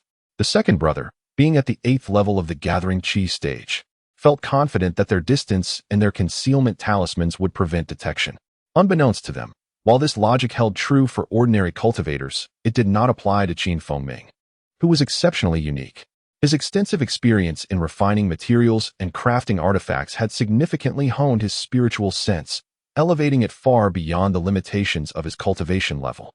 At that moment, his spiritual awareness could rival that of a practitioner at the pinnacle of the gathering chi stage. As he continued his flight southward for about another 100 miles, he suddenly sensed an energy fluctuation approximately 20 miles behind him. Upon a closer inspection, that energy wave vanished without a trace. This revelation startled Ming, as he understood it to be the unmistakable signature of a cultivator's spiritual energy. Although it was merely a fleeting glimpse, he discerned that the direction of the energy was heading toward him. His heart raced, but he did not halt his progress, continuing to soar forward. After a moment's contemplation, he deduced that the recent manifestation of spiritual energy was undoubtedly the result of someone behind him activating their concealment talisman, which had momentarily faltered. With his keen intellect, Ming realized that the individual tailing him was not merely passing by, but was indeed following him. This thought sent a jolt of alarm through him. Despite his extreme caution, he had still attracted the attention of others. Nevertheless, he was certain that his pursuer's cultivation level was not particularly high. Otherwise, they would have acted against him already. With a flicker of resolve, Ming pressed a concealment talisman he had purchased in the market onto himself. The two trackers, upon realizing that their quarry had vanished, were immediately taken aback. They exchanged worried glances, and in a flurry of movement, they arrived at the spot where Ming had disappeared. They revealed themselves, scanning the surroundings with their spiritual senses, but found nothing amiss. Second brother, how could he suddenly vanish? Could it be that he noticed our pursuit and hastily fled? One inquired. Impossible. We are still 25 miles away, and he is merely at the 5th level of cultivation. How could he detect us? It must be that this fellow is naturally cautious and has concealed his presence, the second brother replied. What shall we do now? Should we continue searching? If we find nothing, we must hasten to meet with the elder brother and see if we can intercept him before he returns to his sect. As they deliberated, they prepared to take flight once more. However, at that moment, an unexpected turn of events occurred. With a flash of cold light, 10 spherical ice projectiles suddenly emerged from behind a large tree 5 zhang away, launching themselves toward the two men. Not good, danger. The second brother, quick to react, sensed the threat and shouted, already evading to the side while conjuring a protective barrier before him. With a series of explosive sounds, 5 of the ice projectiles detonated against his shield. The other individual was not as fortunate. Although he sensed the danger, he could not summon his protective barrier in time. The 5 ice projectiles struck him directly, and before he could utter a cry, his body was enveloped in a layer of icy substance, collapsing to the ground. His fate uncertain. In a flash of energy, a figure appeared 30 or so zhang away, unmistakably the young cultivator they had been pursuing. The second brother's expression shifted dramatically. Had he not reacted swiftly, he too would have met the same fate. Who are you, and why do you wish to harm me? Ming asked, his tone grave as he regarded the individual before him. The second brother, realizing his cover had been blown and that his younger brother had been injured, replied, There is no need for further discussion. I shall send you on your way now. With a swift motion, he conjured a blade of wind and hurled it toward Ming. Ming stood firm, channeling his spiritual energy into his protective barrier. With a resounding thud, the shield remained unyielding. Upon witnessing this, Ming felt a surge of confidence. This was his first direct confrontation with a cultivator, and he had yet to experience the true potency of spells. Seeing his ice barrier withstand the attack with ease, he wasted no time. Formulating hand seals, he conjured 5 fireballs in each hand and launched them at his adversary. Since mastering various spells, he had diligently practiced, and his proficiency in lower-tier spells surpassed even that of late-stage gathering chi practitioners. With a series of explosive strikes, the fireballs collided with the opponent's protective barrier. Although the number of attacks was considerable, the barrier merely trembled slightly before returning to its original state. The assault bore no fruit. Given the second brother's 8th level cultivation, Ming's current abilities were insufficient to breach his defenses. Yet, he remained undeterred, for he possessed a formidable trump card yet to be revealed. The second brother possessed considerable combat experience and understood that the wind blade technique would not yield any significant results. Without hesitation, he flipped his hand, causing a talisman to fly out, transforming into a fire snake over half a zhang long, which spiraled menacingly towards Feng Ming.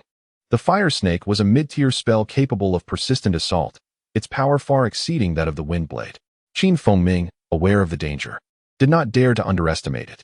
With a flick of his wrist, a 1-foot-long magical artifact appeared in his grasp, the high-grade artifact he had previously forged. Infused with numerous defensive spells, bestowing it with formidable protective power. As this artifact was summoned, it met the fire snake head-on, resulting in a series of explosive sounds as the two forces clashed, neither side able to gain the upper hand. At this moment, neither combatant had unleashed their most powerful techniques. They were merely testing each other's capabilities. Upon witnessing Feng Ming summon a high-grade artifact, the second brother displayed no surprise, but rather a glimmer of delight in his eyes. The ambush targeted Feng Ming primarily for the high-grade artifact he possessed. Seeing that his opponent's methods were not particularly overwhelming and that he only wielded a single high-grade artifact, the second brother felt a sense of exhilaration. If he could subdue Feng Ming, that artifact would undoubtedly belong to him. With a swift motion, he revealed a round bracelet on his wrist, and upon a flick of his hand, a dark object fell to the ground, transforming into a 3-foot-tall black demon beast resembling a wildcat. The creature dashed toward Feng Ming with remarkable speed, its sharp claws thrashing at the protective ice barrier, causing it to tremble under the relentless assault. Surprised by the emergence of a first-tier demon beast, Feng Ming remained unfazed, extending his hand to summon the shield. Channeling his spiritual power, it expanded into a several-foot-wide shield, positioned outside the ice barrier to intercept the demon beast. Seeing Feng Ming summon yet another high-grade artifact, the second brother's eyes gleamed with greed. If he could eliminate this young man, both artifacts would fall into his possession without contest. However, these developments unfolded in mere breaths. For battles among cultivators are fraught with rapid changes where a moment's inattention can lead to dire consequences. Realizing his attacks were being thwarted, the second brother felt a twinge of anxiety. They were not far from the marketplace, and if other cultivators were to witness this confrontation, it would spell considerable trouble. With that thought in mind, his expression flickered, and he quickly produced another artifact. Raising his hand, he unleashed a scissor-shaped device that morphed into a double-headed serpent. Its eyes gleaming with ferocity, enveloped in a dark aura as it lunged at Feng Ming. Recognizing the intensity of his opponent's tactics, Feng Ming could no longer afford to hesitate. With a decisive wave, he summoned his ultimate weapon, the Hunyuan halberd. A radiant flash erupted, unleashing boundless power that surged outward. A vibrant beam shot forth, cleaving towards the double-headed serpent. Despite the threat posed by the attack, Feng Ming felt remarkably composed, for he still possessed two high-level talismans of immense destructive potential, the Fire Vortex Talisman and the Meteor Talisman. Once unleashed, they would be impossible for the opponent to withstand. As Feng Ming summoned the Hunyuan halberd, a wave of terror washed over the second brother. In the realm of cultivators, the ability to wield two artifacts was already a rarity, yet his opponent had summoned three, something he had never encountered before. Moreover, he recognized the energy emanating from the artifacts as belonging to the top tier. The second brother's heart sank further. Although top-tier artifacts were merely a rank above high-grade, their power was worlds apart. In a mere few exchanges, the double-headed serpent artifact whimpered and reverted to its original form. The Hunyuan halberd, crafted from 3 rare materials, exhibited resilience far beyond that of a typical top-tier artifact. Witnessing the Hunyuan halberd effortlessly shatter his high-grade artifact filled Feng Ming with elation. Channeling his thoughts, he unleashed the Hunyuan halberd towards the second brother. Seeing his high-grade artifact rendered powerless, the second brother's expression turned to one of horror. Instinctively, he retracted the artifact, abandoning the demon beast as he attempted to flee using his considerable spiritual power. It is too late for you to escape now. With a cold snort, the second brother felt an overwhelming force beneath his feet, an irresistible pull dragging him down into the ground, half of his body sinking into the earth in an instant. Unbeknownst to him, Feng Ming had summoned a quicksand talisman. Seizing the opportunity to trap his opponent, Feng Ming wasted no time. The Hunyuan halberd flashed and struck the wind barrier with a resounding crash, shattering it in 3 swift blows. The halberd then pierced through the second brother's body, causing his head to tilt and fall lifelessly to the ground. With the second brother's demise, the talisman reverted to its paper form, igniting into a burst of flames that vanished without a trace. Under the combined assault of the Hunyuan halberd and the one-foot artifact, the demon beast met a swift end. Its body cleaved in two. Collecting the three artifacts, Feng approached the corpse of the demon beast. Regret washed over him. This beast was formidable, and had he been able to tame it, it would have made for a powerful ally. Yet, he understood that a demon beast previously claimed by a cultivator was exceedingly difficult to tame, leaving him no choice but to eliminate it. He severed the beast's claws and stored them in his spatial ring, incinerating the remains with a fireball. Moving to the second brother's body, he retrieved the storage ring and the bracelet capable of summoning demon beasts, searching the rest of the body but finding nothing of value. With a flick of his finger, he sent a fireball to incinerate the corpse to ashes. He then moved to the first fallen cultivator, discovering that he had been dead for some time. His search yielded only 2 storage rings, which he collected before using a fireball to dispose of the body. Not daring to linger, Feng swiftly took to the skies, racing southward. After traveling 100 miles, he veered west for another 300 miles before finally halting. Finding a concealed location, he settled down, clutching 2 spirit stones in his hands to restore his spiritual energy. After the fierce battle against an 8th-layer cultivator, he had expended considerable energy. This life-and-death struggle granted Feng a clearer understanding of the nature of combat among cultivators. Compared to the conflicts in the martial world, battles among cultivators appeared more civilized. Yet they were far more perilous, each move laced with lethal intent, where even the slightest misstep could lead to a gruesome fate. Having successfully dispatched a 6th-layer and an 8th-layer cultivator, Feng had utilized all his cunning and intellect, first ambushing one and then leveraging the advantage of his artifacts to eliminate the other. In battles among lower-tier cultivators, the superiority of artifacts typically overshadowed the depth of spiritual power. In terms of sheer power, Feng was indeed far inferior to the 2 he had just defeated. 2 hours later, Feng opened his eyes, his spirit shining brightly, fully restored to his previous vigor. After concluding his meditation, he did not rush to continue his journey. Instead, his mind was ablaze with thoughts. From the words of the 2 fallen cultivators, he gathered that they had an older brother awaiting them on their return to the sect. It seemed likely that there were others as well. This situation presents a degree of complexity. The second brother has already attained the 8th level of cultivation, and it is certain that the elder brother's abilities are even higher. With this in mind, Feng felt compelled to contemplate the matter thoroughly. After a brief interval, akin to the duration of a tea break, he sprang into action, a streak of escape light shooting towards the distant mountain forest. Upon reflection, Feng deduced that this incident was orchestrated by several cultivators specifically targeting him. Moreover, there were 1 or 2 cultivators lying in wait not far from the falling sunset sect. However, Feng remained unperturbed. He surmised that the elder brother, as mentioned by the second brother, must also be at the late stage of the gathering chi period. Otherwise, there would be no need for an ambush. They could simply reveal themselves and eliminate him directly, thus avoiding such elaborate schemes. Given the vast expanse of terrain, intercepting him would not be an easy task. Now that he was aware of their presence, as long as he exercised caution and evaded the 2, it would not prove difficult. Feng's thoughts were meticulous. After calculating his potential paths, he concluded that the ambush would likely occur 500 to 600 miles from the falling sunset sect. Engaging too close would inevitably heighten the risk of encountering other cultivators, while too great a distance would necessitate an unmanageably large area to patrol. With this understanding of their intentions, he resolved to proceed westward toward the falling sunset sect. 3 hours later, Feng alighted upon a mountainside, seeking a dry cave in which to rest for the night. Not one to invite trouble, he would not shy away from confrontation if it was thrust upon him. Following the previous battle, he had gained insight into his own strength. Although he was currently only at the 5th level of the gathering chi period, his possession of high-grade artifacts granted him the power to vanquish those at the late stage of the gathering chi period. With 2 top-tier artifacts in his possession, his courage surged. He intentionally extended a journey that would typically take 10 hours into 2 days, hoping to encounter those who sought to impede him, discreetly probing the situation. Should an opportunity arise, he would strike decisively. It was not until noon the following day that Feng emerged from the cave, employing his aerial technique to ascend toward the sect. At that moment, He was still about 13 to 1400 miles from the falling sunset sect.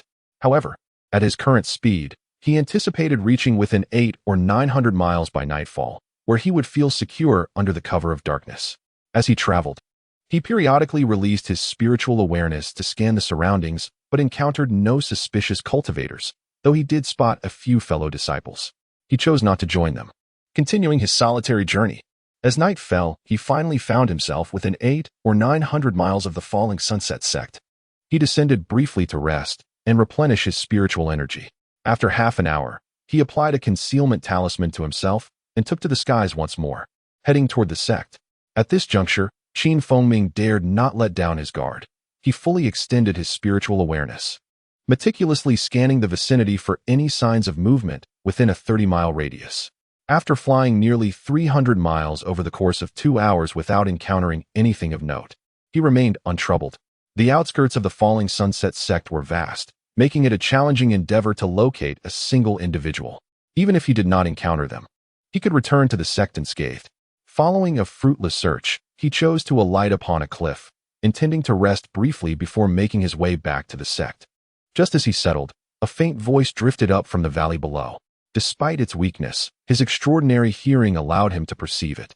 Startled, Ming heightened his vigilance, channeling his spiritual energy as he strained to listen. What bad luck! After waiting an entire day and night, I still haven't received the message from the second brother. Could it be that rascal has yet to arrive? A voice filled with animosity declared. Fourth brother, be quiet. Cultivators must avoid agitation with your talent. If not for your impatience, you would have reached the 7th level by now, a middle-aged voice interjected. Brother Du, don't tell me your second brother has fallen victim to that rascal? Another voice chimed in. At the sound of this voice, Ming's heart skipped a beat, as it struck a chord of familiarity. Haha, Brother Liang, you worry too much. We've known each other for over a decade. You should know my second brother's nature. He is inherently cautious, and besides, he is at the 8th level of the Gathering Chi period, equipped with a high-grade artifact, the Black Serpent Cut, and aided by a first-tier demonic beast, along with the assistance of our third brother. Even in direct combat, he could easily overpower someone at only the 5th level. The middle-aged man responded with a smile, revealing no anger. That's good to hear. I have long known of the Du family's 4 brothers from Wind Mountain, particularly the second brother's formidable prowess, which is well known among rogue cultivators. 3 years hence, when the falling sunset sect selects its disciples, Brother Du and your second brother will undoubtedly be chosen together. At that time, we shall be fellow disciples, the familiar voice continued. Brother Liang, you have advanced several years ahead of us into the falling sunset sect, experiencing rapid growth and strength. I see you are already at the 9th level of the Gathering Chi period. It appears you are not far from achieving great completeness, the middle-aged man remarked. Brother Du, you flatter me. However, with your talent, once you enter the falling sunset sect, your cultivation will undoubtedly flourish. Achieving foundation establishment is also very much within reach. The familiar voice replied, though the satisfaction in his tone was unmistakable. Upon hearing this, the elder brother chuckled for a moment before addressing Brother Liang. Are you certain that the rascal possesses several high-grade artifacts? Of course. I personally witnessed him selling high-grade artifacts at the 1,000-weapon pavilion. Thus, it is reasonable to assume he possesses at least 2 or 3 more. And I am certain he has no fewer than 300 or 400 spirit stones as well. Ming listened intently, his heart racing. The 3 below him were undoubtedly the masterminds behind the plot to intercept him, and there were indeed 3 of them, while he had never seen 2 of them. One voice was unmistakably that of a senior disciple from the falling sunset sect, Brother Liang. This Liang had previously sought Ming's assistance in crafting a high-grade artifact. But at that time, due to Liang's failure to prepare the necessary materials and Ming's own pressing training schedule, he had declined the request. It was unexpected that Liang would conspire with other rogue cultivators to scheme against him. What puzzled Ming was how Brother Liang had come to know of his possession of high-grade artifacts, when he had sold artifacts at the 1,000-weapon pavilion. Strict measures were in place to prevent such knowledge. A 9th-level Gathering Chi cultivator like Brother Liang could not possibly see through it. After a moment of contemplation, Ming discerned that the adversary likely deduced his intentions when they observed him entering the 1,000-weapon pavilion, reasoning that as a craftsman, he would not be there to purchase artifacts, but rather to sell them. It was a given that someone who could enter the pavilion to sell artifacts would possess high-grade items. Once the three had finished their conversation, the cliff fell silent. Feng Ming remained hidden behind a large rock, daring not to make a sound. Checking the concealment talisman, he noted its ample spiritual energy, indicating it could still be effective for some time. At this moment, Feng Ming found himself in a precarious situation. Should the trio discover him, he would be in grave peril. Yet, the thought of Brother Liang colluding with outsiders to assassinate him ignited a flame of fury within him. Feng Ming had always adhered to the principle of not offending others if they did not offend him. Since they harbored such malicious intent, it would be impossible to quell his anger without ensuring their demise. As Feng Ming pondered his course of action, he heard the fourth brother suggest, "Elder brother, why not take advantage of the night to seek out the second and third brothers? This way, we can confirm that rascal's whereabouts sooner." "Absolutely not. You going alone is far too risky. Should you encounter him, you would undoubtedly be no match for that rascal. Patience is the best course of action." The elder brother firmly interjected after a brief moment of thought. As the two were embroiled in a heated dispute, the elder brother Liang, seated nearby, interjected, "Brother Du, I believe it would not be amiss to allow the fourth brother to go and greet him. The danger is certainly negligible. I surmise that this young lad is likely venturing out of the sect for the first time, wishing to admire the scenery along the way, which may account for his prolonged absence. Being alone and quite young, he would surely refrain from traveling at night, and is most likely resting at some location now." Liang's reasoning was sound, and it was indeed so. Otherwise, how could a journey of merely a day leave the boy still absent? Upon hearing this, the fourth brother defended himself as well. Listening to their discourse, the elder brother pondered for a moment before slowly speaking. "Since the fourth brother wishes to search, you must exercise caution. Though the opponent is merely at the 5th level of the Qi gathering stage, he possesses a superior magical artifact, and with your current equipment, you would not stand a chance against him. Should you encounter him, flee immediately and call for us. Never linger in battle. Rest assured, brother, I will heed your advice." The younger brother responded. As his words fell, a figure suddenly shot forth from the cliff, spiraling eastward. Feng Ming, observing this, felt a twinge of thoughtfulness, followed by a surge of joy, and swiftly moved to follow discreetly. Although the individual maintained a vigilant watch of the surroundings, Feng Ming, cloaked in a concealment talisman. When unnoticed, both moved at a leisurely pace, and after flying eastward for a couple of 100 miles, Feng Ming scanned the area, noting the high mountains and dense forests. A perfect place to strike. Furthermore, they were now quite distant from the two individuals at the cliff. Even if they hurried, it would take them half an hour to arrive. Feng Ming activated his magical technique, hastening his approach. Under the combined effects of the concealment talisman and the invisibility talisman, the man ahead remained oblivious. When Feng Ming was about 30 or 40 zhang away, he raised his hand, unleashing a brilliant light as his shaped artifact transformed into a luminous ribbon that shot toward the opponent. Just as he summoned the artifact, the man ahead sensed something amiss and abruptly halted, a transparent barrier materializing around him. "Who dares to ambush me?" he exclaimed. As he spoke, a mid-grade magical artifact shot forth, intercepting Feng Ming's shaped artifact several zhang away, causing them to clash midair. Without a word, Feng Ming hesitated not to shake his hand again, summoning the mixed heaven halberd, which blazed forth with a golden light, carrying formidable pressure toward the man. Confronted with such overwhelming force, the man was visibly alarmed. With his cultivation at the 7th level of the Qi gathering stage, he quickly recognized that the object employed by his opponent was indeed a top-grade magical artifact. As fear washed over his face, he resolutely summoned another mid-grade artifact. But without hesitation, he fled swiftly. A top-grade artifact was beyond his ability to contend with.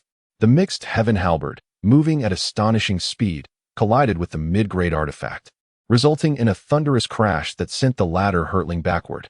The halberd continued its relentless pursuit. Despite the opponent's quick reflexes, he was no match for the top-grade artifact. And as sounds of impact echoed, the protective barrier shattered with a crisp crack. The mixed heaven halberd coiled around the man's neck, severing his head, which fell lifelessly to the ground. The halberd then flipped back to Feng Ming's hand, vanishing from sight. The mid-grade artifact, devoid of spiritual energy, hovered in place. And Feng Ming employed his control technique to seize it, quickly storing it alongside his own artifacts in his storage ring. Approaching the corpse, he searched thoroughly, discovering only a storage ring, which he pocketed before flicking his finger to obliterate the body. After reapplying a concealment talisman, Feng Ming made a wide detour and returned to the original boulder behind the cliff, concealing himself once more. Knowing the adversary sought to eliminate him, he resolved to eradicate any future threats completely. Cutting the grass must involve uprooting it. He was unyielding in his approach, a characteristic of Feng Ming's nature. Facing two late-stage Qi-gathering cultivators, Feng Ming felt uncertain about defeating them, thus he could only await the opportune moment. Time passed, and with no sounds of return, anxiety gripped his heart. He dared not probe with his consciousness against the two late-stage adversaries. At that moment, the elder brother's voice rang out again. Has the fourth brother been gone for 2 or 3 hours without a word? Perhaps he simply has not located him yet. That lad might have strayed far from here, requiring extensive searching. I cannot shake the feeling of unease. Could something have befallen the fourth brother? Surely not. Your fourth brother is exceptionally clever. What trouble could he encounter? No, with just over 2 hours until dawn. We should enlist Brother Liang's assistance and search for the fourth brother and the second brother. After a moment's contemplation, the elder brother spoke again. Very well. If Brother Du remains anxious, I shall accompany you to search. We will split up and reconvene here in 2 hours. The Liang elder brother, after a brief silence, responded in agreement. Indeed, as you say, Brother Liang. With that, the two emerged from the cave, one heading northeast, the other southeast. Hearing their discussion, Feng Ming felt a surge of elation. After a brief moment of deliberation, he moved to follow the elder brother quietly. The two flew in tandem for nearly an hour, now several hundred miles distant from Liang. As he moved, Feng Ming revealed himself, simultaneously summoning an ice barrier talisman. Faced with an adversary stronger than the second brother, he dared not approach too closely for a surprise attack. As Feng Ming appeared, the elder brother turned sharply, a protective barrier manifesting around him. His expression shifting as a glimmer of awareness flickered in his eyes. Who are you, and why do you follow Du? Ah, who am I? Does Brother Du truly not know? You first sent your second and third brothers to keep watch on me, then dispatched your fourth brother to search. And now you feign ignorance of my identity? Feng Ming chuckled lightly, though his demeanor remained composed despite the gravity of the situation. The elder brother paused, his face suddenly paling as realization struck.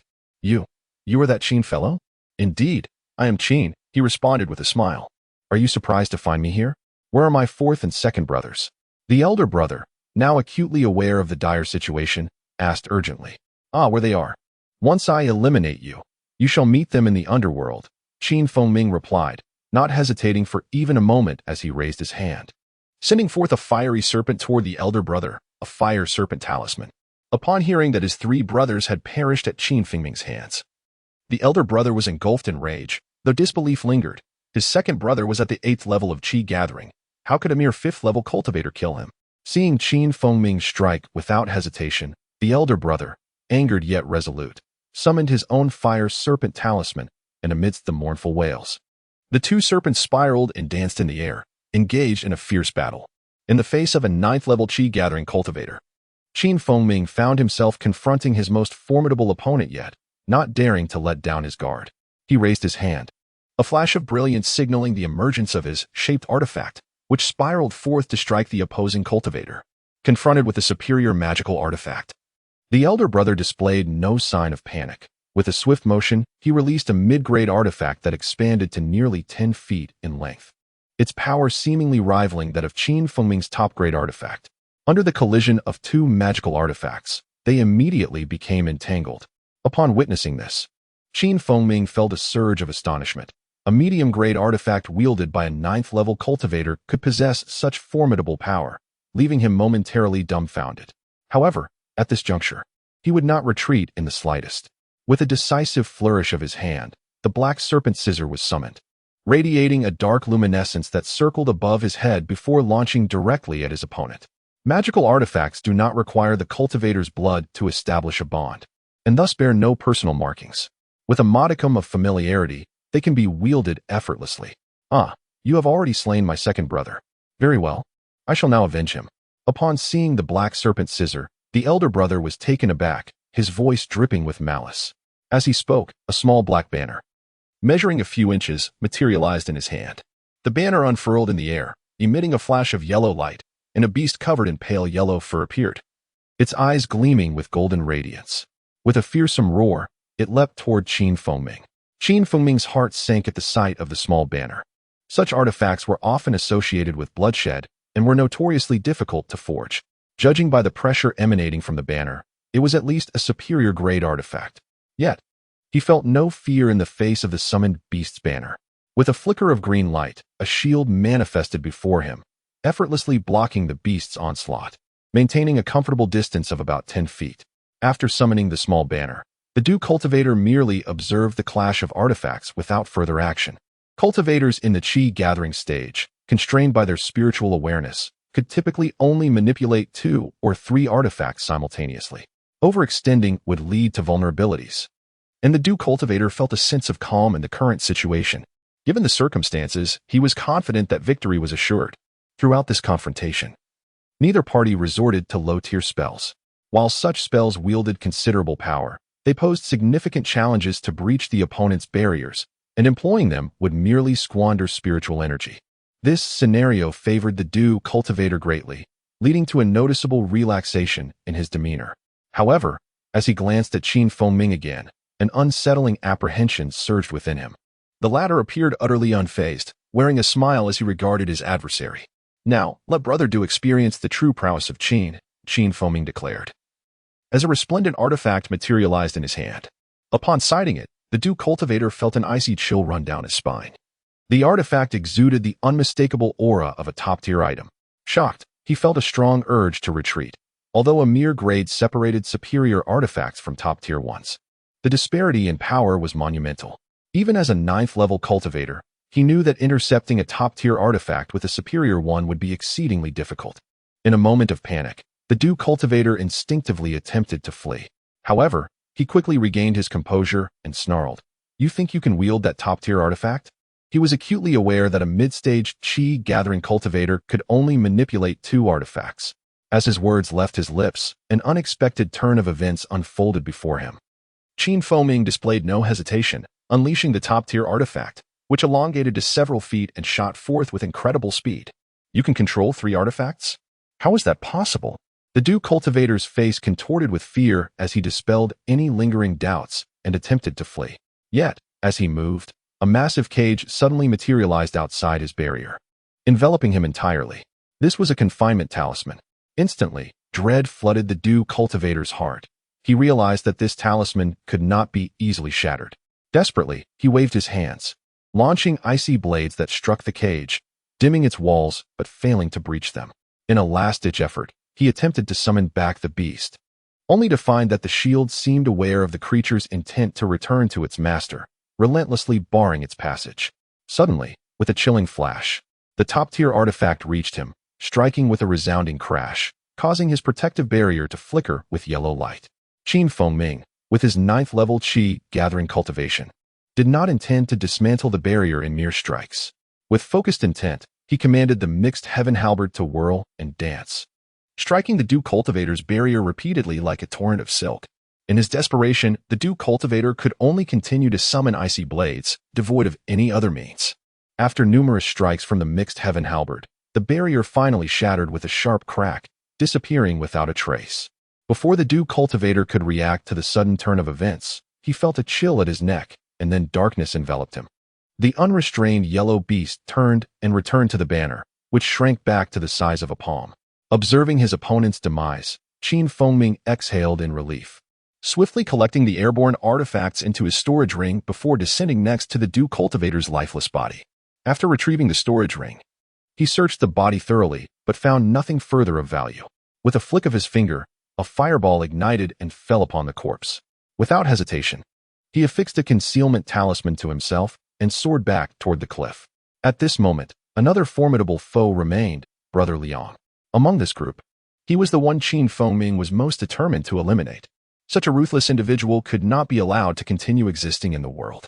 With 2 top-tier artifacts at his disposal, Ming was confident that even a peak cultivator, lacking a top-tier artifact, would find it challenging to contend with him. Carefully, he returned to the original cliff, sending his spiritual awareness into the cave below, scanning thoroughly, but finding no sign of Brother Liang. A wave of elation surged within him. If his opponent had not yet returned, it would greatly benefit Ming. Channeling his spiritual energy, he conjured a wind shield and began to descend toward the cliff. As he approached the cave entrance, which was about 10 feet wide, he found it spacious within, measuring several dozen feet across. And indeed, Brother Liang had not yet arrived. Upon closer inspection, he noticed a massive boulder not far from the entrance. With a swift motion, he concealed himself behind it, producing a binding talisman from his hand. This was a mid-tier talisman capable of binding someone like iron chains, rendering them immobile. Under the cover of the concealment talisman, Feng waited patiently for half an hour before he heard Brother Liang's voice from outside. "Brother Du, have you returned?" Brother Liang, ever vigilant, called out repeatedly without entering the cave. After several unanswered calls, he murmured to himself, "Could it be that the elder of the Du family hasn't returned? Perhaps I should go meet him." With that, Feng heard a rustling noise as Brother Liang flew away. At this moment, Feng couldn't help but admire Brother Liang's cunning nature. Just as he prepared to reveal himself, a figure suddenly appeared at the cave entrance. Brother Liang had returned. Startled, Feng wasted no time and unleashed the talisman in his hand. Although Brother Liang was exceptionally astute and had prepared himself well upon entering the cave, he never anticipated that the opponent would employ a binding talisman rather than an attacking spell. Before he could react, he found himself ensnared by a rope that had swiftly coiled around him. In a state of panic, he raised his hand and summoned 2 flying swords. With his mind urging them on, he directed their fierce strikes toward the binding rope. Brother Liang's prowess was indeed remarkable, under the relentless assault of the 2 superior-grade artifacts. The mid-tier binding talisman struggled to withstand the pressure, as if it would shatter with just a few more strikes. Witnessing this, Feng remained unperturbed. With a flick of his wrist, he summoned another binding talisman and then stepped back with a sly grin. "Brother Liang, how fortunate to see you. It seems your thoughts of me have not gone unheeded, as I have come to pay you a visit." Upon seeing Feng, Brother Liang was taken aback, momentarily unable to comprehend why in the cave stood not their leader, Du, but the very person they intended to capture. "So it is Junior Brother Qin.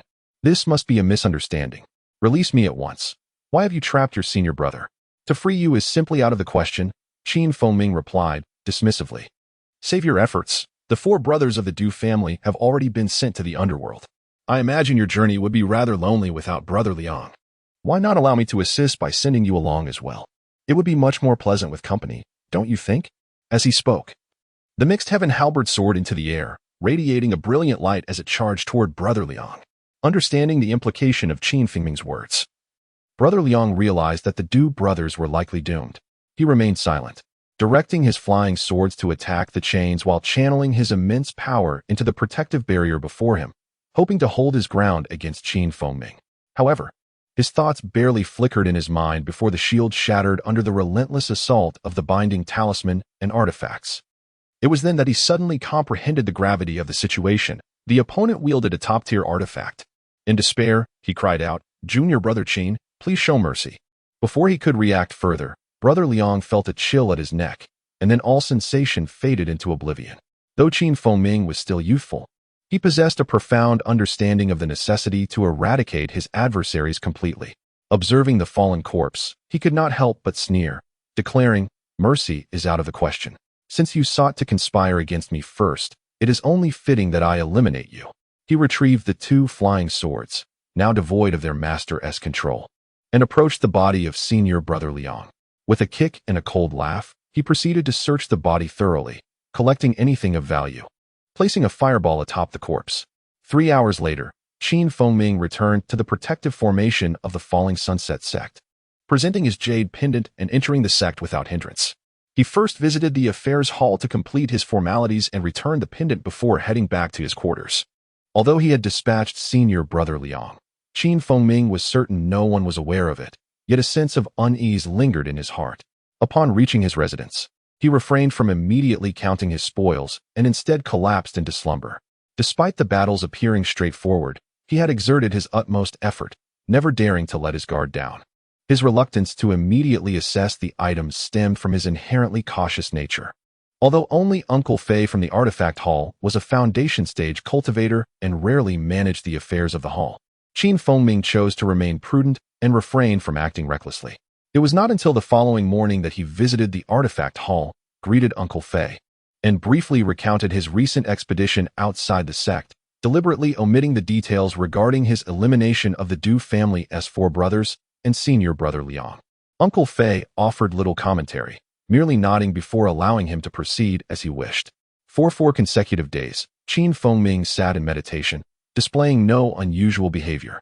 On the 5th day, instead of continuing his cultivation, he casually strolled around the vicinity after breakfast. What reassured him was the calm demeanor of the disciples he encountered. With familiar faces approaching him to greet him, their attitudes unchanged. After completing his rounds, Ming finally relaxed. Considering the thousands of lower-ranking disciples in the Falling Sunset sect, the disappearance of one such disciple would hardly cause a stir. With no pressing matters during the day, he closed his windows at night and scanned the surroundings with his spiritual sense, detecting no anomalies.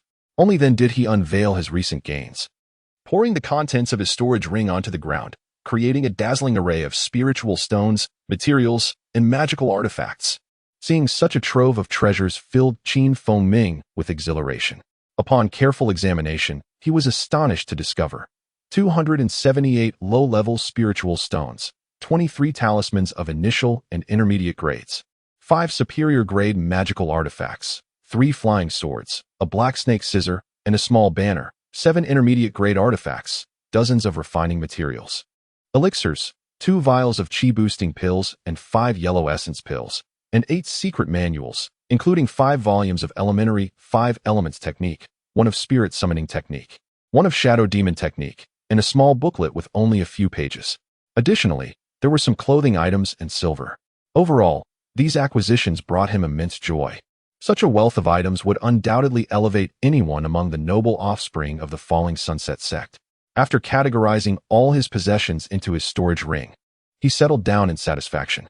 Ming's storage ring had a capacity 5 times that of ordinary ones, accommodating items up to 5 cubic units. It was said that intermediate storage rings could hold 16 or 32 times more, while the most advanced rings boasted an astonishing capacity of 256 times. A rare and invaluable treasure beyond the reach of ordinary cultivators. After a moment of contemplation, Ming took out the bracelet designed for containing demon beasts. Inspecting it with great delight, this bracelet was the Spirit Beast bracelet mentioned by Senior Brother Su, a priceless artifact known for its rarity and the difficulty of its crafting. Playing with it for a while, Ming noticed that the Spirit Beast bracelet functioned similarly to the storage ring, utilizing spiritual consciousness as a medium for collection. The sole difference was that it was exclusively for demon beasts. Although the storage ring had ample space, it lacked a connection to the outside world, making it unsuitable for housing demon beasts. The Spirit Beast bracelet, however, contained numerous vast compartments, allowing each demon beast to reside separately without interaction. When needed, one could summon a demon beast directly using their spiritual consciousness. Despite its small size, the Spirit Beast bracelet could accommodate demon beasts of any size, a feat unattainable by storage rings due to differing spatial principles. Given its exorbitant value and scarcity, most cultivators used Spirit Beast bags. Ming's unexpected acquisition of a Spirit Beast bracelet could only be described as extraordinary fortune. After toying with it for some time, he reluctantly stored the bracelet away. Next, Ming picked up the spirit summoning technique and studied it meticulously. Although there were several rudimentary texts on summoning demon beasts within the sect's mechanism hall, they were rather crude and unprofessional. In contrast, the spirit summoning technique he held was a specialized manual detailing the art of controlling demon beasts and insects. When confronted by the second Du brother, he had envied the demon beast he commanded, yearning for such a companion to assist him. Through diligent study of the spirit summoning technique, Ming gained clarity on the necessity of first taming a spirit beast before employing the secret techniques to establish a soul contract, allowing him to command it at will. The manual provided intricate details on 2 methods for forming a soul contract with a demon beast. One involved capturing an adult demon beast and employing the spirit control technique as outlined in the text. This method was widely known among cultivators, as it did not require extensive time for training. One could directly capture a powerful demon beast. However, this approach had a significant drawback. If the summoner's state was unstable while commanding the demon beast, it might lead to a backlash. The alternative method involved finding a young demon beast or an egg, initiating a blood bond from infancy, and nurturing it until maturity. The advantage of this method was the deep connection formed between the beast and its master, allowing for seamless command akin to controlling one's own limbs. and it typically avoided backlash. The downside was the lengthy time required, as some demon beasts took hundreds or thousands of years to mature. Often, by the time the beast reached adulthood, the cultivator could have already passed away. Nonetheless, this method was highly reliable, making it the preferred choice for sects or families to cultivate spirit beasts, ensuring continuity as long as the sect remained intact.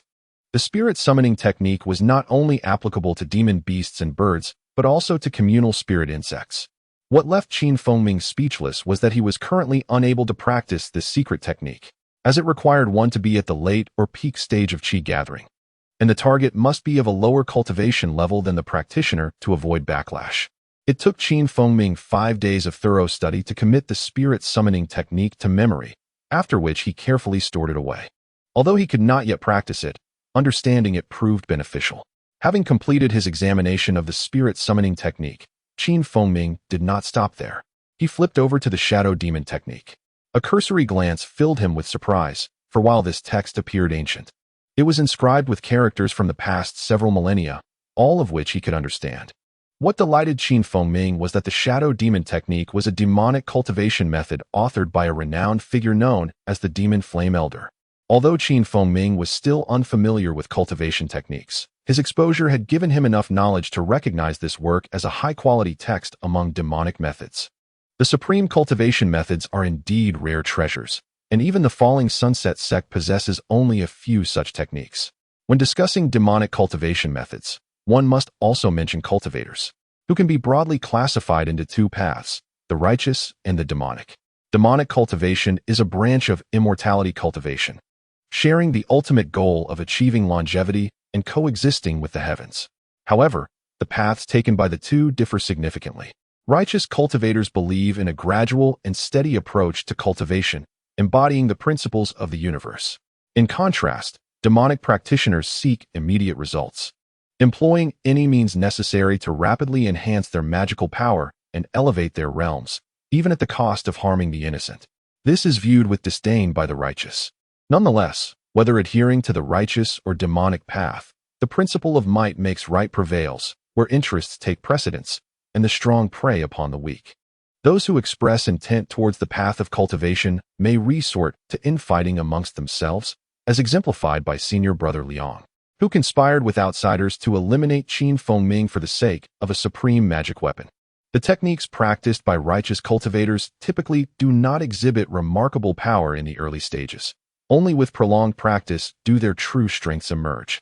Conversely, the techniques of demonic practitioners are powerful from the outset, which is precisely what many cultivators pursuing strength find appealing. However, many demonic techniques harbor hidden dangers in later stages, particularly due to unstable inner demons, leading to potential madness. Immortal and demonic cultivation has existed for countless millennia, and each generation produces formidable figures, making it impossible to definitively declare one path superior to the other. The so-called demonic path encompasses a multitude of practices, including the cultivation of celestial demon secrets, the techniques of beast mastery, and the arts of ghostly cultivation, all classified under demonic cultivation. Although Feng Ming felt immense joy upon acquiring a supreme technique, he remained disinterested in practicing the demon technique if he were to successfully establish his foundation. Raised in the Falling Sunset Valley, he was deeply averse to indiscriminately slaying the innocent and thus was reluctant to embrace such demonic arts. Nevertheless, he found great intrigue in the various powerful secret techniques introduced later in the demon technique, each possessing extraordinary efficacy. The soul-searching technique, for instance, allows a practitioner to delve into the memories of another cultivator, uncovering information of interest. This technique can only be performed by higher-level cultivators on those of lower levels, as attempting otherwise could harm the practitioner's consciousness or lead to being countered. Only those at the foundation establishment stage or above may learn this art. The Thousand Souls banner is a magical artifact that can be upgraded, its power determined by the number of souls it contains. For instance, a banner containing a dozen souls is deemed a low-tier artifact. One with over 50 becomes a mid-tier artifact. Over 100 qualifies it as a supreme artifact, and exceeding 200 elevates it to a top-tier artifact. If one could collect over 2,000 souls, it would ascend to the status of a treasure, unparalleled in might. The potency of the Thousand Souls banner also varies within each tier, dependent on the abilities of the souls contained, which are influenced by their original realms of existence. The fusion flame technique is immensely powerful, allowing different flames to merge, amplifying their strength. For example, a basic fireball spell, while slightly more potent than ordinary flames, pales in comparison to the fire produced by a seasoned alchemist. However, when these flames are fused, the resulting fire surpasses even that of alchemical flames. This technique teaches the method of flame fusion, and while the resulting flames are formidable, the process itself is fraught with peril, unsuitable for those lacking resolute minds. This technique may only be practiced upon reaching the foundation establishment stage. The mind control technique functions similarly to beast mastery, enabling the practitioner to control the minds of others, albeit only on those weaker than themselves. This is not within Feng Ming's current capabilities. The face-changing technique allows the practitioner to alter their appearance, discernible only to those of significant cultivation or specialized training. The Ein Soul Thread is an exceptionally potent technique that enables the practitioner to split a fragment of their own soul, transforming it into a formidable weapon to strike at unsuspecting foes. Each use can only produce one Ein Soul Thread, and while the process does inflict some harm on the practitioner, it can be recuperated through cultivation. The refinement process is time-consuming, often requiring over a year within the body before it can be utilized offensively. Although challenging to master, the power of the Ein Soul Thread is formidable, capable of bypassing defenses and wounding enemies directly. However, this technique can only be cultivated by those at the alchemy stage. The Ein Demon technique also introduces several other powerful arts, and while Feng Ming is disinclined to practice the technique itself, he contemplates studying these arts for future assistance in combat. After storing the Ein Demon technique, he retrieved a thin booklet, opening it to find the words Soul-Devouring Banner inscribed on the first page. The booklet details the cultivation method of a soul-devouring beast. Although unfamiliar to Feng Ming, the name suggests it is a formidable spirit beast. To cultivate a soul-devouring beast, one must capture a Ein Soul beast, which thrives in cold, damp places rich in Ein energy, extremely rare and reportedly extinct. Once captured, the soul of the Ein Soul beast must be extracted using special methods and merged into a crafted magical artifact.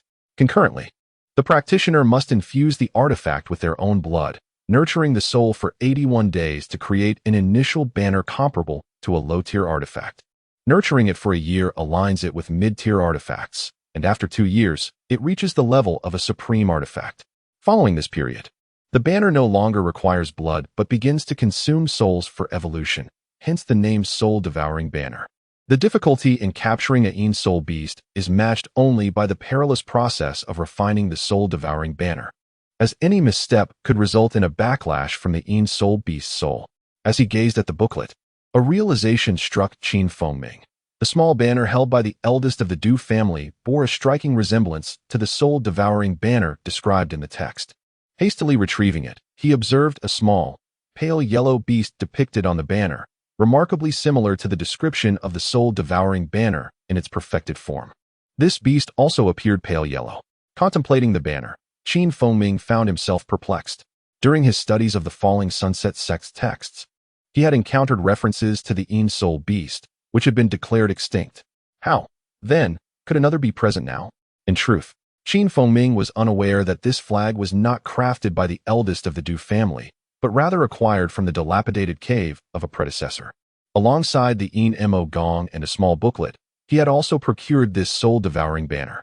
It was only due to the fact that he had recently obtained it and had yet to refine it that the incident involving Feng Ming occurred, leading to his demise and descent into the underworld.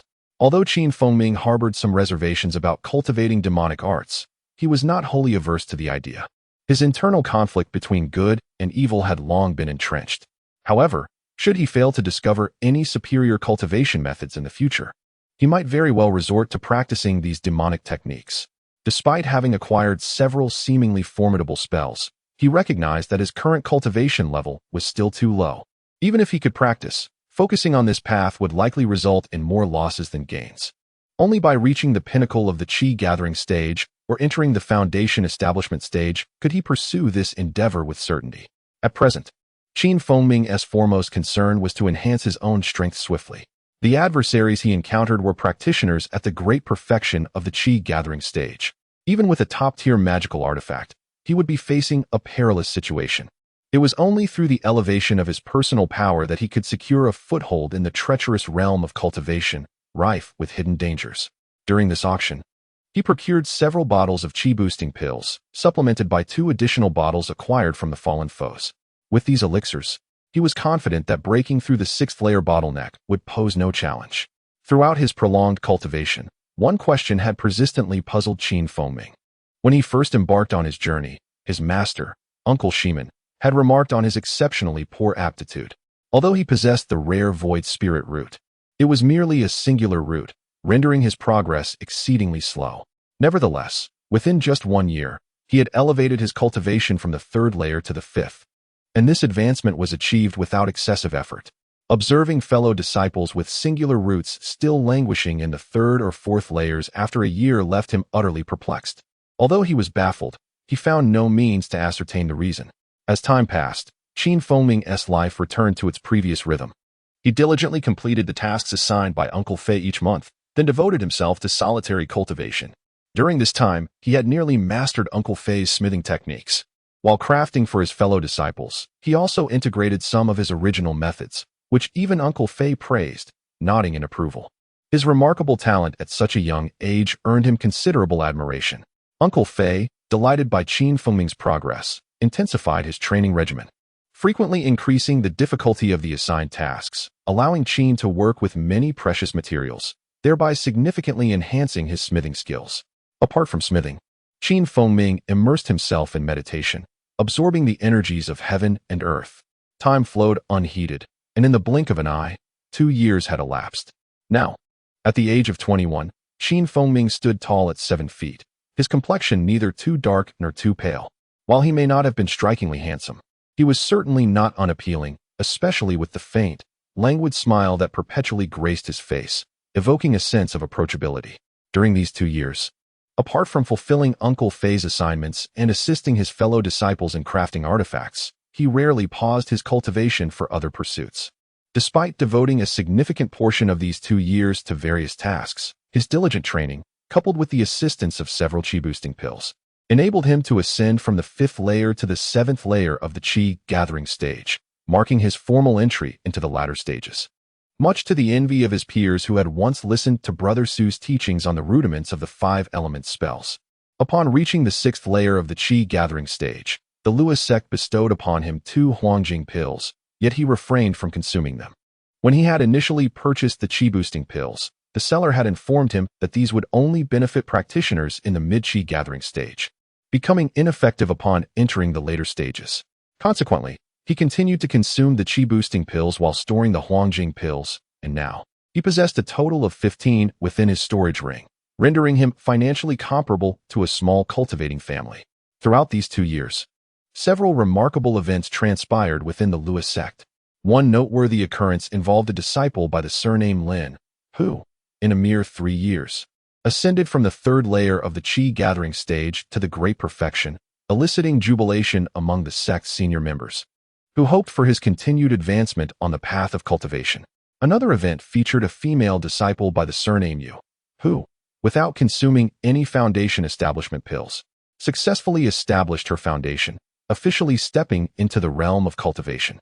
This revelation astonished the Lua sect, and the female practitioner was subsequently taken as a direct disciple by a female elder in the Dan formation stage.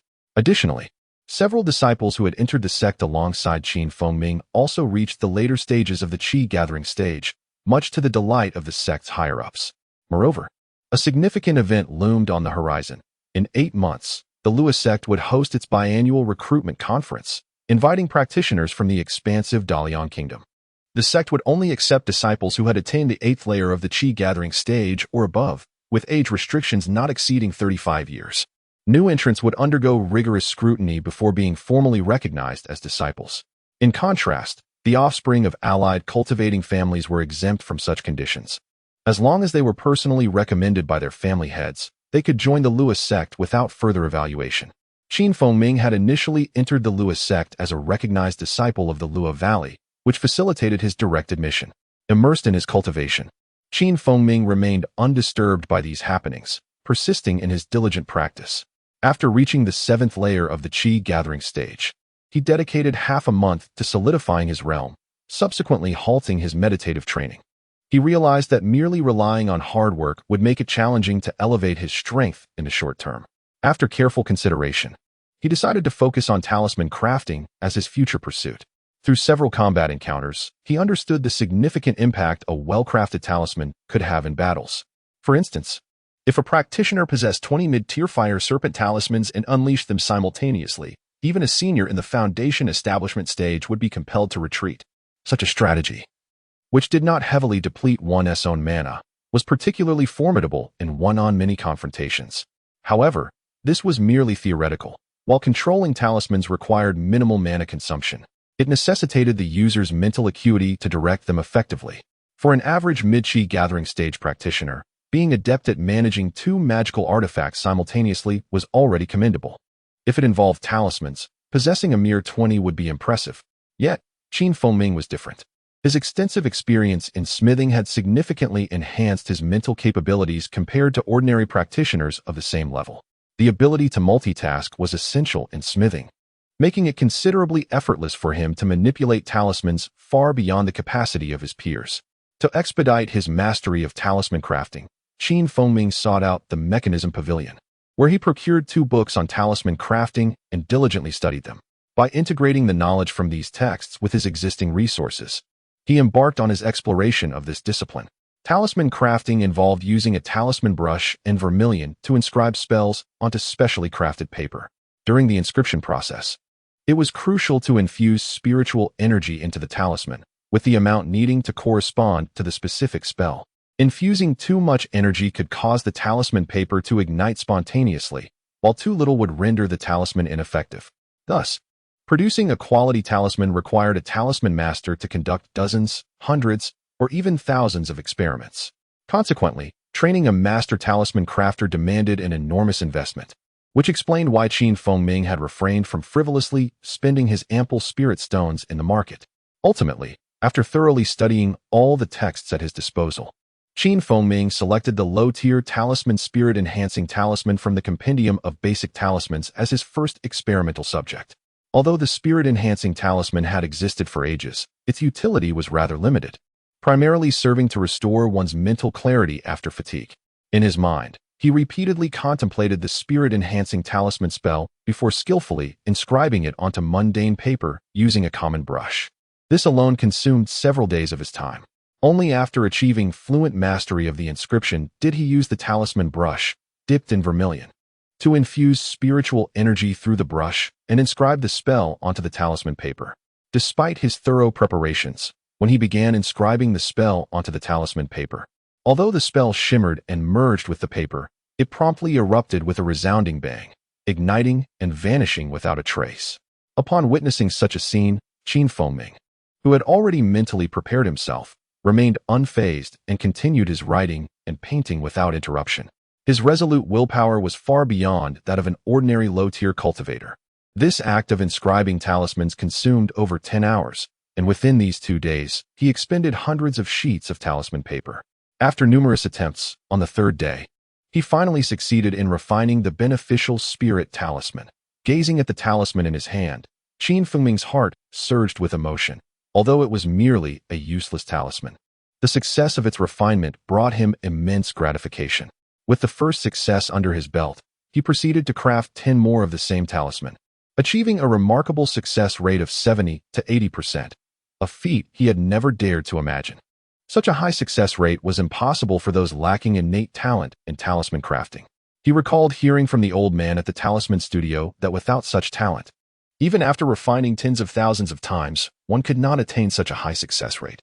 In the following 6 months, Feng allocated 2 hours from his meditation and cultivation to the crafting of talismans. Through half a year of diligent practice, he mastered several low-tier talismans, gaining insights that rivaled those of talisman masters who had immersed themselves in this art for years. This period of creating talismans yielded him hundreds of various low-tier talismans, including Fireball Talisman, Ice Spike Talisman, Windblade Talisman, and Spirit Return Talisman. However, he also depleted over 10,000 sheets of ordinary talisman paper. During this time, He made 3 excursions outside the sect to purchase talisman paper, talisman brushes, and vermilion powder. He also consulted the old man at the talisman studio regarding some perplexities he encountered in talisman crafting. The old man generously elucidated his queries without any reservation, helping him gain clarity, albeit at the cost of several hundred spirit stones. Having gained a considerable understanding of low-tier talismans, Feng began to explore the refinement of initial intermediate-tier talismans. Thanks to his experience with low-tier talismans, although each type of intermediate talisman would result in hundreds of failures, it was still significantly better than the hundreds of failures he endured during his initial attempts at crafting talismans. Time slipped away over the course of 6 months, consumed by his cultivation and talisman crafting.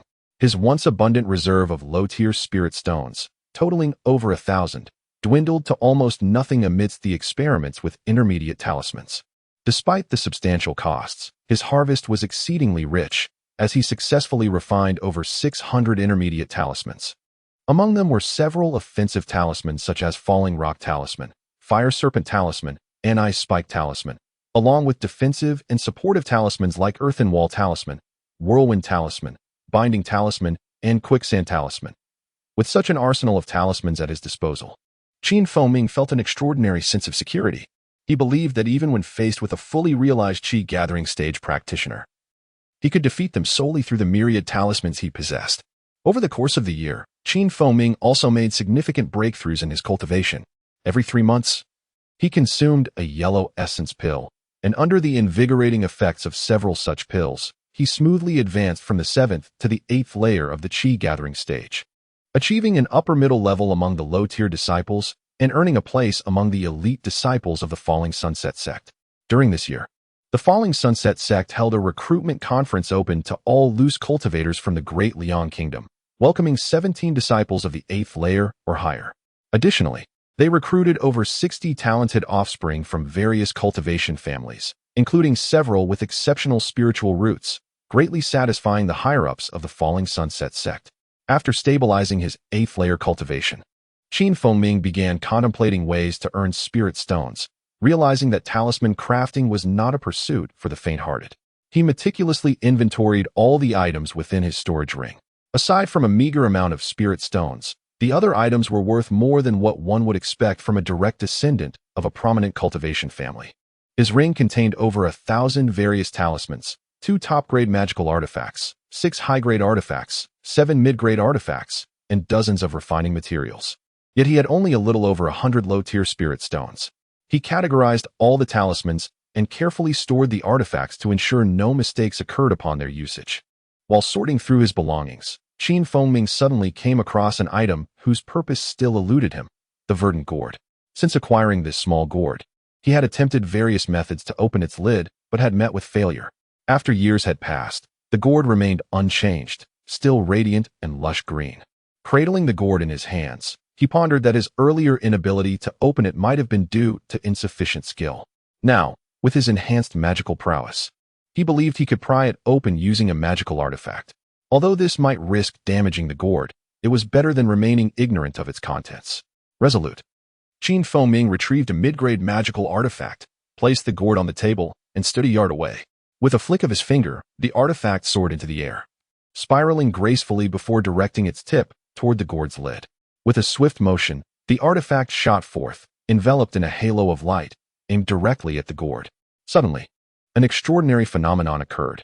Just as the artifact was about to strike, the surface of the gourd shimmered with a dazzling array of colors. A vibrant protective barrier materialized, enveloping the gourd in an instant. With a resounding bang, the artifact was repelled, performing 2 somersaults in midair before stabilizing. The gourd remained undisturbed on the table, its surface flickering momentarily before returning to its normal state. Witnessing this, Feng was taken aback. He was well aware of the intermediate artifact's formidable attack power, which far surpassed that of even the most skilled martial artists. Scanning his surroundings with his spiritual sense, he confirmed that no one had noticed the occurrence. He stowed away the artifact and approached the gourd for a closer inspection, perplexed by its unchanged appearance. Could it be that the gourd possessed some form of self-defense? To test his hypothesis, he summoned the artifact once more and aimed it at the gourd. As before, a layer of colorful luminescence enveloped the gourd, deflecting the artifact with ease. Picking up the gourd, Feng examined it thoroughly, but could not discern any peculiarities. Suddenly, an idea struck him. Without hesitation, he channeled his magical energy into the gourd. As his internal spirit force surged forth, the gourd erupted in a brilliant glow. Simultaneously, it produced an immense sucking force, drawing his spirit energy through his fingertips at an alarming rate. In the blink of an eye, half of his spirit energy had vanished. Realizing the gravity of the situation, Feng's complexion shifted dramatically, and he trembled with shock. With a loud cry, he flung the gourd away, where it landed with a thud on the ground, its surface shimmering with undulating light, captivating to behold. Staring blankly at the gourd for a long while, Feng's heartbeat gradually steadied. He stood at a distance, wary of approaching the gourd any closer, his heart racing as if he had just battled fiercely with an opponent. After a moment, the gourd flickered and returned to its original state, with no further incidents occurring. Ming felt a slight sense of relief, yet he did not dare to touch it. Instead, he grasped a piece of spirit stone in each hand and sat on his bed to recover his spirit energy. After 3 or 4 hours had passed, he finally replenished his lost energy. He gazed at the gourd on the ground, observing that it appeared unchanged, still vibrant and glistening, quietly standing on the wooden floor. Cautiously, he fetched a small wooden stick and approached the gourd, crouching down to gently prod it with the stick. It swayed slightly, but remained otherwise unresponsive. After a moment of careful observation, he extended a finger to gently tap the gourd, yet it offered no reaction. Gaining a bit of courage, he reached out and picked up the gourd, still finding it unchanged. At this moment, he sensed that the gourd seemed to have undergone some subtle transformation that was not immediately apparent. If it weren't for his frequent handling of the item, he would not have noticed anything unusual. Reflecting on the recent events, he had just infused spiritual energy into the small gourd when a strange phenomenon occurred. After a moment of contemplation, he seemed to grasp something. Rising from his seat and sitting on the edge of his bed, he gently shook the gourd, sensing that its contents had increased slightly compared to before. Although the change was not overt, it was enough for Ming to perceive it. It felt as though a liquid-like substance was swirling within. Furrowing his brows, he focused intently on the gourd in his hand, contemplating for a long while before making a decision. He placed the gourd on the table, extended his right index finger, and slowly tapped the gourd. As he channeled his spiritual power, a surge of energy flowed through his finger and into the gourd. In that instant, the gourd erupted with radiant light, its surface shimmering with iridescent hues. Simultaneously, he felt his spiritual energy continuously pouring out from his fingertip, being voraciously absorbed by the gourd on the table. Realizing this, Ming quickly withdrew his finger, which effortlessly detached from the gourd's surface. Yet, in that fleeting moment, he sensed that a portion of his spiritual energy had vanished without a trace. Disregarding the need to recover his energy, he hastily picked up the gourd. Indeed, while the gourd had not changed remarkably, he could still feel that the liquid-like substance inside had increased. Although he remained perplexed by the gourd, it seemed as though he had grasped some understanding. He promptly retrieved a spirit stone to replenish his energy. After recovering, he rushed to the kitchen for provisions, returned to his dwelling, secured the doors and windows, and blocked any light from escaping using bedding. After consuming his provisions and adjusting his body to its optimal state, he took out the small gourd, placed it on the table, and directed his right index finger toward it, allowing his spiritual energy to flow steadily. This time, he maintained the connection for a longer duration, halting only when he sensed that a significant portion of his internal energy had been siphoned away. Subsequently, he replenished his energy with more spirit stones and continued to infuse the gourd with power. Thus, this process repeated countless times over the course of more than half a month. Eventually, he felt that the liquid within the gourd had reached a satisfactory level, prompting him to cease the infusion of energy. Ming replenished his spiritual energy fully and lifted the gourd. The surface of the gourd shimmered with a beautiful glow, and among the 5 clouds depicted on it, 3 displayed distinct colors: 1 pale yellow, 1 light blue, and 1 blue, all of which appeared to dance gracefully along the gourd's surface. Gently shaking it, he sensed the liquid inside moving like water. Placing his hand atop the gourd's lid, he merely twisted it, and the lid effortlessly detached. Upon witnessing this, Ming felt an overwhelming joy.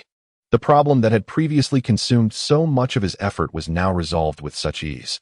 As he opened the lid, an exceptionally pure and refreshing wave of spiritual energy washed over him, invigorating his spirit.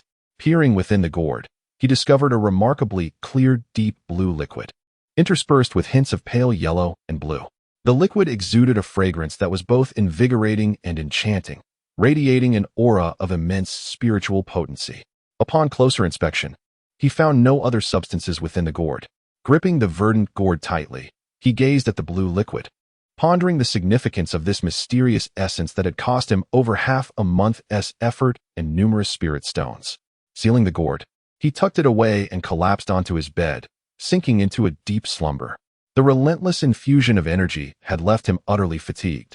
He slept for an entire day and night, awakening only in the afternoon of the following day. After hastily consuming some food, he realized that although he had reached the late stage of the Qi gathering period, he was still unable to abstain from food. Only those at the 9th level of Qi gathering could truly fast, relying solely on the absorption of the world's essence to sustain their bodily functions. He retrieved the gourd and shook it vigorously, feeling that the liquid inside remained unchanged. However, he was at a loss regarding how to utilize this precious liquid, which had required considerable effort to obtain. He was adamant about not consuming it directly, despite sensing its potential value. Ultimately, he decided to stow the small gourd away. His immediate concern was to forge some high-quality magical artifacts and sell them at the market in exchange for spirit stones. After several days of consumption, his dwindling supply of spirit stones had diminished further by several dozen. He organized the materials within his storage ring, identifying over 60 types that were not particularly precious, and searched the artifact hall for additional supplies. After gathering some food from the kitchen and notifying his fellow disciples, he entered his designated forging room. When he emerged from the forging hall with 7 high-quality magical artifacts, he was utterly exhausted. It had been 11 days since he had entered the forging chamber. After resting for a night, Ming once again departed from the falling sunset sect, heading directly to the market. He spent 2 entire days at the market, selling the 7 artifacts at the artifact hall, forging workshop, 1,000-weapon pavilion, and treasure house, earning over 1,500 spirit stones, which replenished his storage ring. With joy in his heart, he visited the divine symbol studio to purchase some talisman paper, talisman brushes, and cinnabar, engaging in conversation with the elderly white-haired man before departing with excitement. Each time he visited the market, he would converse with the old man at the divine symbol studio. Over time, he learned that the elder was originally a disciple of the Golden Sword sect in the Hallyu Kingdom, whose passion for talisman crafting had hindered his cultivation, leaving him at the 9th level of Qi gathering, with no hope of advancing further in this lifetime. After bidding farewell to the elder, Ming made his way to the Immortal Inn. On the 3rd day, after the sun rose, he finally arose and set off toward the falling sunset sect. Having entered the late stage of Qi gathering, he had mastered the art of instrument control, enabling him to fly with magical artifacts. This method was nearly twice as fast as the traditional method of flying. Previously, it took him 13 to 14 hours to travel from the market to the falling sunset sect using the flying technique, but now, with the magical artifact, he could complete the journey in merely 7 to 8 hours, significantly reducing travel time, allowing him to proceed without haste. Exercising caution, he flew southwest for half an hour before continuing westward. This region was predominantly characterized by towering mountains, with only a few villages nestled within the forests. Thanks to the invisibility talisman affixed to him, he felt no concern of being detected. After 2 hours of flying westward, an unexpected situation arose. Just as Ming descended to a concealed location to rest, he released his spiritual sense to survey the surroundings. Suddenly, he detected 3 energy fluctuations rapidly moving approximately 20 miles to the southeast. Upon focusing his spiritual sense for a closer examination, he discerned 3 figures engaged in a chase. Alarmed, Ming quickly applied a concealment talisman and an invisibility talisman. In the face of the 3 cultivators, his instinct was to avoid interference. Based on the energy fluctuations, he surmised that their cultivation levels were comparable to his own. The reasons behind their pursuit were unknown to him, but he felt an urge to observe the unfolding scene. Since his last encounter where he had eliminated the Du brothers and the Liang disciple, he had not engaged in combat, and a latent desire for action stirred within him. With a swift movement, Ming approached the trio of energy fluctuations from an angle. As he drew closer, within 3 to 4 miles, he was finally able to distinguish the 3 individuals clearly. The foremost figure was a woman, followed closely by a man who was relentlessly pursuing her, and another man trailing behind at a distance of 3 to 4 dozen yards. The middleman was evidently faster than the woman. Qin Fengming deduced that, before long, the woman would be intercepted by the man behind her, who would likely employ a magical artifact to do so. Upon closer inspection of the woman, one could discern her well-proportioned figure clad in a soft yellow dress. However, due to the distance, her facial features and age remained indistinct, though she seemed quite youthful. A sweep of spiritual awareness revealed that she was a practitioner at the 6th level of the Qi gathering stage. Following her were two men, one at the 7th level and the other at the 6th level of the same stage. With this knowledge, Qin Fengming felt a wave of relief. He harbored no fear in the presence of such cultivators. Although the reason for their pursuit was unclear, his youthful curiosity prompted him to follow and observe. After flying a few miles, the man who had lagged behind erupted in maniacal laughter, raising his hand to unleash an axe-shaped magical artifact that hurtled toward the woman, aiming to strike her down. In response to the imminent threat, the girl, who had been scanning her surroundings with her spiritual sense, was forced to halt abruptly. With a swift motion, she summoned a long red ribbon-like artifact that flashed through the air, intercepting the axe just in time. Qin Fengming recognized both artifacts as superior grade, realizing that it would take time to determine the victor in this confrontation. As the woman remained stationary, the two pursuing men halted approximately 30 or 40 yards away, their gazes fixed on her, yet they refrained from unleashing any further artifacts, their faces twisted into expressions of mocking amusement. Cautiously, Qin Fengming approached the scene of the confrontation. Observing the trio before him, the girl appeared to be merely 15 or 16 years old, exuding grace and beauty, her large eyes reflecting a sense of urgency and panic. The sight of her caused a stir in Qin Fengming's heart, momentarily leaving him in a daze. "Little girl, you've run quite fast, making us chase you for so long," exclaimed one of the men, his voice dripping with contempt. "Haha, little fairy, let us see how you escape this time. Just now, you inadvertently trapped us with your quicksand talisman. Now, if you surrender willingly, you might spare yourself some pain." The other man added coldly, "We bear no grudges against you, but our enmity lies with the Hundredcraft sect. Not long ago, my brother and I captured a first-level spirit beast in the Baishi mountain range, only to have it forcibly taken from us by a Foundation establishment elder from your sect, who humiliated us thoroughly. If we had not pleaded for our lives, we would have perished at his hands." With a sinister glare, the first man continued, "We vowed that whenever we encountered a disciple of the Hundredcraft sect weaker than us, we would exact our revenge. Males would suffer soul extraction, while females would face worse fates. You are simply unfortunate to have crossed paths with us today. If you submit, we might let you go. Otherwise, you shall not live to see another day." Hearing their malicious words, the girl's face flushed with humiliation and rage. Realizing they would not be swayed by her pleas, she spoke, "I came here with my master Ming. If he cannot find me, he will surely come looking for me. He is a Foundation establishment cultivator. If he appears, you two will be no match for him. If you leave now, you might escape with your lives. Otherwise, you will surely face dire consequences." The two men were momentarily taken aback by her words. The arrival of a Foundation establishment cultivator would spell doom for them. After exchanging glances, they quickly regained their composure and sneered, "Let him come. We want him to witness how this enchanting little fairy submits to us. Ha ha ha." With their raucous laughter echoing, the men no longer hesitated. They raised their hands, and their artifacts surged forth, glimmering as they aimed for the girl. She, in a state of panic, swiftly waved her hand to summon a top-tier artifact. After intercepting one of the incoming attacks, she unleashed a talisman that conjured a yellowish protective barrier around her, a soil wall talisman. The barrier, however, began to tremble under the assault of a top-tier flying sword, threatening to shatter at any moment. The two men, witnessing this, erupted into laughter, reveling in their apparent victory. Realizing that if he did not intervene, the girl would soon be in grave danger, Qin Fengming raised his hand, producing two talismans that he hurled toward the men.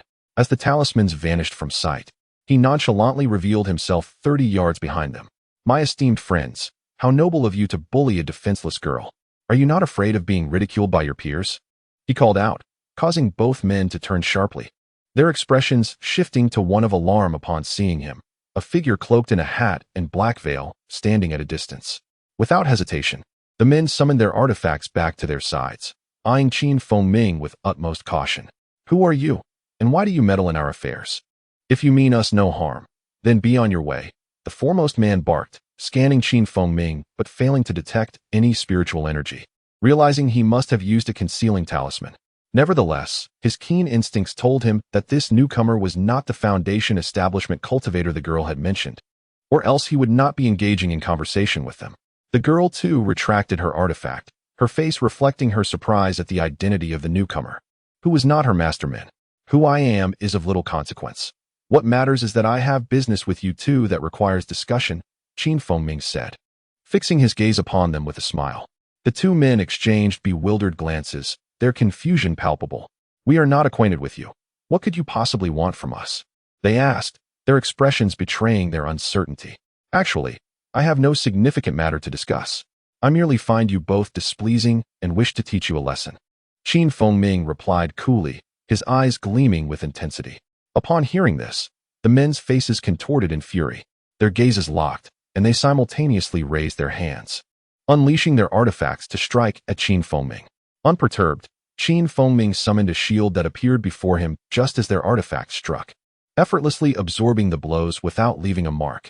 The ease with which he deflected their attacks left the two men in stunned disbelief. How quaint, thinking you could best me with mere superior-grade artifacts. It seems you are quite overestimating yourselves. Since you have chosen your paths, do not blame me for the consequences, he declared, channeling his spiritual power. Suddenly, iron chains materialized, ensnaring both men, binding them within an invisible grip crafted from the very talismans he had secretly prepared earlier. With his talisman successfully at work, Qin Feng did not hesitate. He swiftly brandished the Mingtian halberd, its radiant glow extending nearly a yard, and brought it down upon the protective barrier surrounding one of the men. The barrier shattered with a resounding crack, and a scream echoed as one of the assailants plummeted from the sky into the depths of the forest below. At that moment, the power of Qin Feng's halberd had more than doubled since his previous encounter with the four brothers of the Du family. In a mere encounter, the elder brother had already fallen to his opponent, leaving the remaining individual trembling in fear and shock. Without a moment's hesitation, he fiercely commanded two magical artifacts to swiftly return, hoping to sever the black iron chains. Yet, as Qin Feng initiated his attack, he was not inclined to grant his adversary any further opportunity. With a sly smile, he waved his hand, and the Hunyuan halberd spiraled forth to strike at the other assailant. The remaining adversary, overwhelmed by the sheer power of the approaching artifact, abandoned his attempt to cut the chains. Instead, he summoned one of his artifacts to intercept the Hunyuan halberd. To his astonishment, the high-grade artifact faltered almost immediately, its spiritual energy dissipating under the onslaught, plummeting to the ground. Witnessing the ferocity of Qin Feng's artifact, the man was struck with terror, his mind racing as he attempted to direct his remaining artifact for defense. Suddenly, a flash of light appeared, and his protective barrier vanished in an instant. He felt a chilling sensation at his neck, and before he fully comprehended, consciousness slipped away, and he met an untimely demise. Observing that his recent display of power had markedly increased compared to his previous encounter with the Du brothers, Qin Feng silently reveled in his success. The young woman, witnessing Qin Feng's swift eradication of the two foes, was overtaken by fear. She hastily stowed her artifact and bowed deeply to him, expressing her gratitude. Thank you, fellow cultivator, for your timely assistance. I am deeply honored. Aware that he could have effortlessly extinguished her life, she graciously acknowledged his aid. Qin Feng was momentarily captivated by her enchanting eyes, elegant nose, and delicate blush, her slender figure adorned with flowing black hair, reminiscent of a celestial being. However, he quickly regained his composure. It was nothing, merely a trifling effort. You need not be so courteous, he replied with a warm smile. As he turned to descend and claim the belongings of the two fallen opponents, a dazzling streak of light soared toward them from afar. Judging by its speed, it was undoubtedly a Foundation establishment cultivator. The young woman beamed with joy upon seeing the approaching figure. In an instant, the light revealed a middle-aged man in his 40s. She rushed forward, bowing respectfully, "Greetings, Uncle Min." The middle-aged man surveyed the scene, then turned to her, questioning, "I instructed you to wait in the cave. I just departed for a moment. Why did you leave? What transpired here? How did two corpses come to be?" The young woman blushed slightly and approached him, quietly recounting the events, her expression tinged with grievance. Upon hearing her account, the man exhaled deeply, his expression stern. "Thank goodness no harm came to you. Otherwise, how could I explain this to my master?" You must never act alone again. From the moment the Foundation Establishment cultivator appeared, Ming had been discreetly preparing 20 fire serpent talismans in his hand, standing resolutely and observing without betraying an ounce of fear. After the middle-aged man concluded his admonishment, he turned to examine the two bodies on the ground, his demeanor cold as he addressed Ming. I extend my gratitude for your timely intervention. Otherwise, my disciple might have faced grave danger. Here are 8 yellow essence pills, which will be quite beneficial for your current cultivation level. Please accept them. With that, a jade vial soared from his hand, swiftly reaching Ming.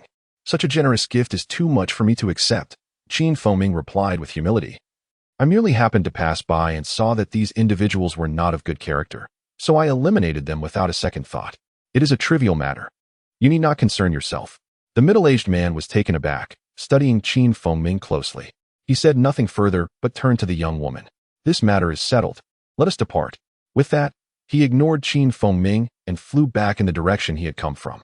The young woman glanced back at Ming, her lips moving as if to say something, but ultimately, she held her tongue, gritting her teeth before following the middle-aged man away. Once they vanished from sight, Ming released a long breath, slowly unclenching his hands, retrieving his talismans, and inspecting the jade vial. A surge of joy filled him as he carefully stowed it in his storage ring. He descended to the fallen duo's side, collecting several storage rings and 3 magical artifacts before flicking his fingers to incinerate their remains. He then ascended into the air, heading toward the direction of the Falling Sunset sect. After more than 7 hours, Ming returned to the Falling Sunset sect. After partaking in a meal, he retired to his quarters. He retrieved the storage rings he had acquired, meticulously examining their contents. However, he found no special techniques or secret arts. Only 2 ordinary elemental cultivation manuals, various materials, and a mere 30 spirit stones, along with 2 high-grade and 3 mid-grade magical artifacts and 7 talismans. The rest were worthless items. Once he had gathered everything, Ming settled into meditation to restore his spiritual energy. Compared to his previous battle with the Du brothers, this encounter had proven significantly easier. At this point, he no longer felt threatened by cultivators of the same rank. For Ming, the most reliable source of information was the dining hall, where he was obliged to partake of meals daily. On this day, he rose early as usual and made his way to the kitchen, where a few disciples from the artifact refining hall were already having their meals. The hall was not solely composed of Ming and 2 other disciples. In addition to their assistants in the refining chamber, there were over 20 disciples responsible for patrolling, maintaining order, cleaning, and providing food. As Ming sat down to eat, he suddenly overheard a fellow disciple say, "Brother Wang, have you heard? In 3 months, our sect will hold a selection competition for lower-tier disciples. I've heard the rewards are quite generous. Of course, I know about it. I've heard that this selection will grant the chosen disciples a high-grade magical artifact and a Foundation Establishment pill, which is immensely beneficial for breaking through to the Foundation Establishment stage." Another disciple chimed in, unable to conceal a hint of envy in his tone. "However, I have no chance in this competition. Brother Wang, if you put in the effort, you have a good shot," he continued. "Huh, what chance do I have? Although I am at the 8th level, I would be competing against 9th level and perfected stage cultivators. With my skills, I have no hope of victory. It's better not to harbor any illusions," Ming remarked, momentarily taken aback by the mention of a selection process and the Foundation Establishment pill, which he had not heard about in recent sect discussions. He turned to face the 2 disciples. "Ah, it's Brother Qin. No wonder you're unaware. You've either been cultivating or assisting in the refining chamber, so you might have missed many happenings in the sect," one disciple explained. "It's not a secret. I'll fill you in." As the 2 disciples elaborated, Ming attentively listened, gradually grasping the details of the competition they had spoken of. To comprehend the selection process, one must consider the landscape of the cultivation world in the Great Liang Kingdom. The Great Liang Kingdom's cultivation realm comprises 3 first-rate sects: Windchaser Valley, Wangting Mountain, and the Carefree sect. Beyond these, 5 other sects hold considerable power: Falling Sunset sect, Hidden Tiger Mountain, Spirit Driver sect, Blood Refinement sect, and the Void sect. Collectively, these 8 sects dominate the cultivation landscape of the Great Liang Kingdom. In the realm of cultivation, one cannot overlook spirit stones, which are intrinsically linked to spirit stone mines. The Great Liang Kingdom boasts 19 significant spirit stone mines, renowned for producing an abundance of spirit stones of comparable quantity and quality. Certainly, aside from the 19 major spirit stone mines, there exist numerous smaller spirit stone mines. The quality and yield of the spirit stones produced by these smaller mines pale in comparison to those of the larger ones. These smaller mines are collectively owned by various immortal cultivation families and sections. Approximately 2,000 to 3,000 years ago, a fierce conflict erupted within the cultivation world of the Great Liang Kingdom over the ownership of spirit stone mines, resulting in countless casualties among cultivators. As the war raged on, the high-ranking cultivators of each sect eventually realized that such mutual strife was not a viable solution. They convened to discuss and devised a more practical resolution. This involved categorizing 3 sects with transformation into the infant stage cultivators into a single tier, from which 10 out of the 19 major spirit stone mines would be selected for their disciples to compete. The victor would claim 4 mines, while the remaining would each obtain 3. The other 5 sects would form another tier, competing for the remaining 9 mines, with the first place securing 3, the second and third place each acquiring 2, and the rest receiving 1 each. However, this was not a permanent allocation. Every 30 years, a new competition would ensue. This competition involved disciples from the 5 sects participating in live contests, with only those at the Qi gathering stage permitted to participate, and each sect limited to sending forth 40 disciples. The 5 sects would take turns hosting these competitions. Consequently, no sect raised any objections to this arrangement, which has endured for over 2,000 years. The next competition is to be held at the blood refining sect. As the 30-year term draws near, the upper echelons of the Falling Sunset sect have decided to conduct trials among the Qi gathering stage disciples to select participants for the upcoming contest. This trial is scheduled to take place in 3 months. The selected disciples would receive special guidance from the foundation building elders for half a year before participating in the Spirit Stone Mine competition a year later. To encourage capable disciples to take part, the Falling Sunset sect's leadership has collectively decided to offer foundation establishment pills as rewards for the victors. This serves as an incentive to motivate disciples at the 9th level of the Qi gathering stage and those at the Great Perfection level to participate. The foundation establishment pill, as its name implies, is a potent elixir consumed by cultivators during the foundation building phase. This pill boasts remarkable efficacy, significantly enhancing the success rate of breaking through the bottleneck at the peak of the Qi gathering stage. Although the foundation establishment pill possesses such miraculous effects, the likelihood of successful foundation establishment still heavily relies on the individual's fortune. It is a well-known fact within the cultivation realm that without consuming the foundation establishment pill, the probability of successfully establishing a foundation diminishes considerably. The ingredients required to concoct the foundation establishment pill are exceedingly rare, and even the major sects lack the capacity to produce a sufficient quantity for their disciples. Thus, disciples seeking the foundation establishment pill must either exhibit exceptional talent with favorable spiritual roots or make significant contributions to the sect, such as donating a precious material or discovering a rare spiritual herb aged several hundred or even 1,000 years. In a sect with thousands of disciples, only about 1 in 10 or 12 may have the opportunity to consume a foundation establishment pill, and among those who do, less than 1 in 10 will succeed in establishing their foundation. This illustrates the arduous nature of the foundation establishment process. However, once a cultivator successfully establishes their foundation, they truly step into the realm of immortal cultivation, experiencing an increase in lifespan and a deepening of their magical power. In a contest of pure magical prowess, a single foundation-building cultivator could easily overpower 10 late-stage Qi-gathering cultivators. Hence, the urgency among Qi-gathering stage disciples for the foundation establishment pill is palpable. For this selection process, the Falling Sunset sect has stipulated that only disciples reaching the 8th level of the Qi-gathering stage may participate, and their age must not exceed 30.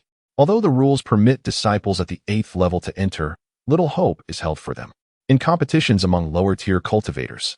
Under equal conditions regarding magical artifacts and spells, the outcome predominantly hinges on the depth of one's magical power. Historically, the majority of victories have been claimed by disciples at the Great Perfection level of the Qi gathering stage, with occasional wins from those at the 9th level. However, no 8th level disciple has ever triumphed. The reason is clear. The Falling Sunset sect boasts hundreds, if not thousands, of peak Qi gathering disciples, making it exceedingly challenging for any 8th level disciple to emerge victorious. After attentively listening to Brother Wang's account, Qin Fengming's expression turned serious, and his eyes gleamed with determination. Observing his demeanor, Brother Wang felt a stir of excitement. Could it be that Qin intends to participate in the selection? If he does, he may very well astonish everyone. Haha, I have just entered the 8th level of the Qi gathering stage, and if I participate, I would merely be a supporting player, harboring no extravagant hopes. Qin Fengming replied, regaining his composure and smiling. After expressing his gratitude, he hastily finished his breakfast and returned to his quarters. At this moment, Qin Fengming's heart surged with tumultuous thoughts. He contemplated the possibility of participating in the competition. Yet, he was also acutely aware of his own limitations. Without revealing the full extent of his top-tier magical artifacts, relying solely on a few superior artifacts amidst a crowd of peak Qi gathering seniors would render victory impossible. However, in addition to his top-tier and superior artifacts, Qin Fengming possessed an even more formidable weapon. Within his storage ring lay thousands of talismans. He was confident that, should a foundation-building elder be caught off guard by a barrage of talismans, they would find it exceedingly difficult to cope. As he caressed the storage ring, a surge of confidence washed over him. Rising to his feet, he resolutely made his way to the refining hall to inform Elder Fei of his intentions. He retrieved a sound transmission talisman, whispered a few words into it, and then tossed it out. The talisman spiraled and flew into the refining chamber where Elder Fei was located. Moments later, the stone door of the refining chamber swung open, and Elder Fei appeared. Fengming, have you summoned me for something? Elder, are you aware that in 3 months, the Falling Sunset sect will hold trials for disciple selection? Oh, I received a sound transmission talisman from the sect leader a few days ago, indicating that there will be a selection of disciples for the 30-year Spirit Stone Mine competition. Are you considering participating? Upon hearing this question, Elder Fei's expression shifted, revealing surprise. This disciple before him was someone he held in high regard. Although he had only joined the sect a few years prior, his skills in artifact refinement had advanced significantly. With a bit of guidance, it was entirely possible for him to surpass Elder Fei himself. Indeed, I wish to broaden my horizons by participating in this competition, but I am unsure of how to register, Qin Fengming replied. Haha, Fengming, you've just reached the 8th level of the Qi gathering stage. Even if you participate, victory is unlikely. I have lived over 100 years and have witnessed 3 such selection competitions. Not even a 9th level Qi gathering disciple has succeeded, let alone one at the 8th level. After a moment's pause, Elder Fei added, you should focus on your cultivation. With your talent in artifact refinement, I will petition the sect leader to reward you with a foundation establishment pill for your contributions. I can also assist you with your foundation establishment in the future. Thank you for your concern, Elder, but I still wish to give it a try. Even if I do not win, I can still gain valuable experience in combat. Hearing Elder Fei's words stirred something within Qin Fengming, yet after pondering, he remained resolute in his decision. Seeing the young man's determination, Elder Fei nodded, no longer pressing the issue. Very well, if you are intent on participating, I will register you when the time comes. In the next 3 months, focus entirely on preparing for the competition. I will arrange for others to handle the refining chamber duties. With this, Qin Fengming felt a surge of joy and expressed his gratitude before bidding farewell to Elder Fei and returning to his quarters. Although Qin Fengming had resolved to participate in this competition, he recognized his inadequacies in terms of cultivation. After much contemplation, he felt a flicker of hesitation. In contests among Qi gathering stage cultivators, one must possess profound magical power. If he could elevate his cultivation to the peak of the 8th level, his chances would significantly improve. This objective may prove challenging for other practitioners, yet for Qin Fengming, who possesses over a dozen Huangjing pills, it is certainly attainable. There is another matter that Qin Fengming must address, the crafting of a superior defensive artifact. Although he possesses a top-tier shield, he prefers not to reveal it prematurely, opting to unveil it only in dire circumstances. After meticulously sifting through all the refining materials he had on hand, he successfully identified a dozen or so suitable components. Without hesitation, he made his way to the refining chamber. Several hours later, a finely crafted iron shield, primarily composed of iron essence, lay before him. Observing the shield that pulsed with profound energy, Qin Fengming felt an immense joy. This shield incorporated several exceptionally hard materials, and through the discerning eye of a craftsman, he determined that it could withstand even the assault of a top-tier artifact for a considerable duration. With the shield complete, Feng devoted himself entirely to his cultivation. For cultivators, 3 months is merely the blink of an eye. During this brief period, Feng consumed 3 Huangjing pills. Although this did not propel him from the 8th to the 9th layer, he sensed that he was not far from that boundary. He had a vague feeling that with another month or 2 of cultivation, he would be able to break through. This 3-month span was also a time of great excitement for the Luoxia sect, as lower-ranking disciples engaged in discussions about the upcoming selection, speculating on who might emerge victorious. Fengming's registration went smoothly, as over 700 individuals participated in the trials, with 90% being peak disciples of the Qi gathering stage, and only a handful at the 8th layer.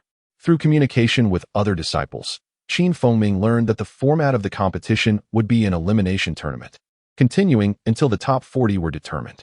This format ensured fairness, as no participant could resort to deceit.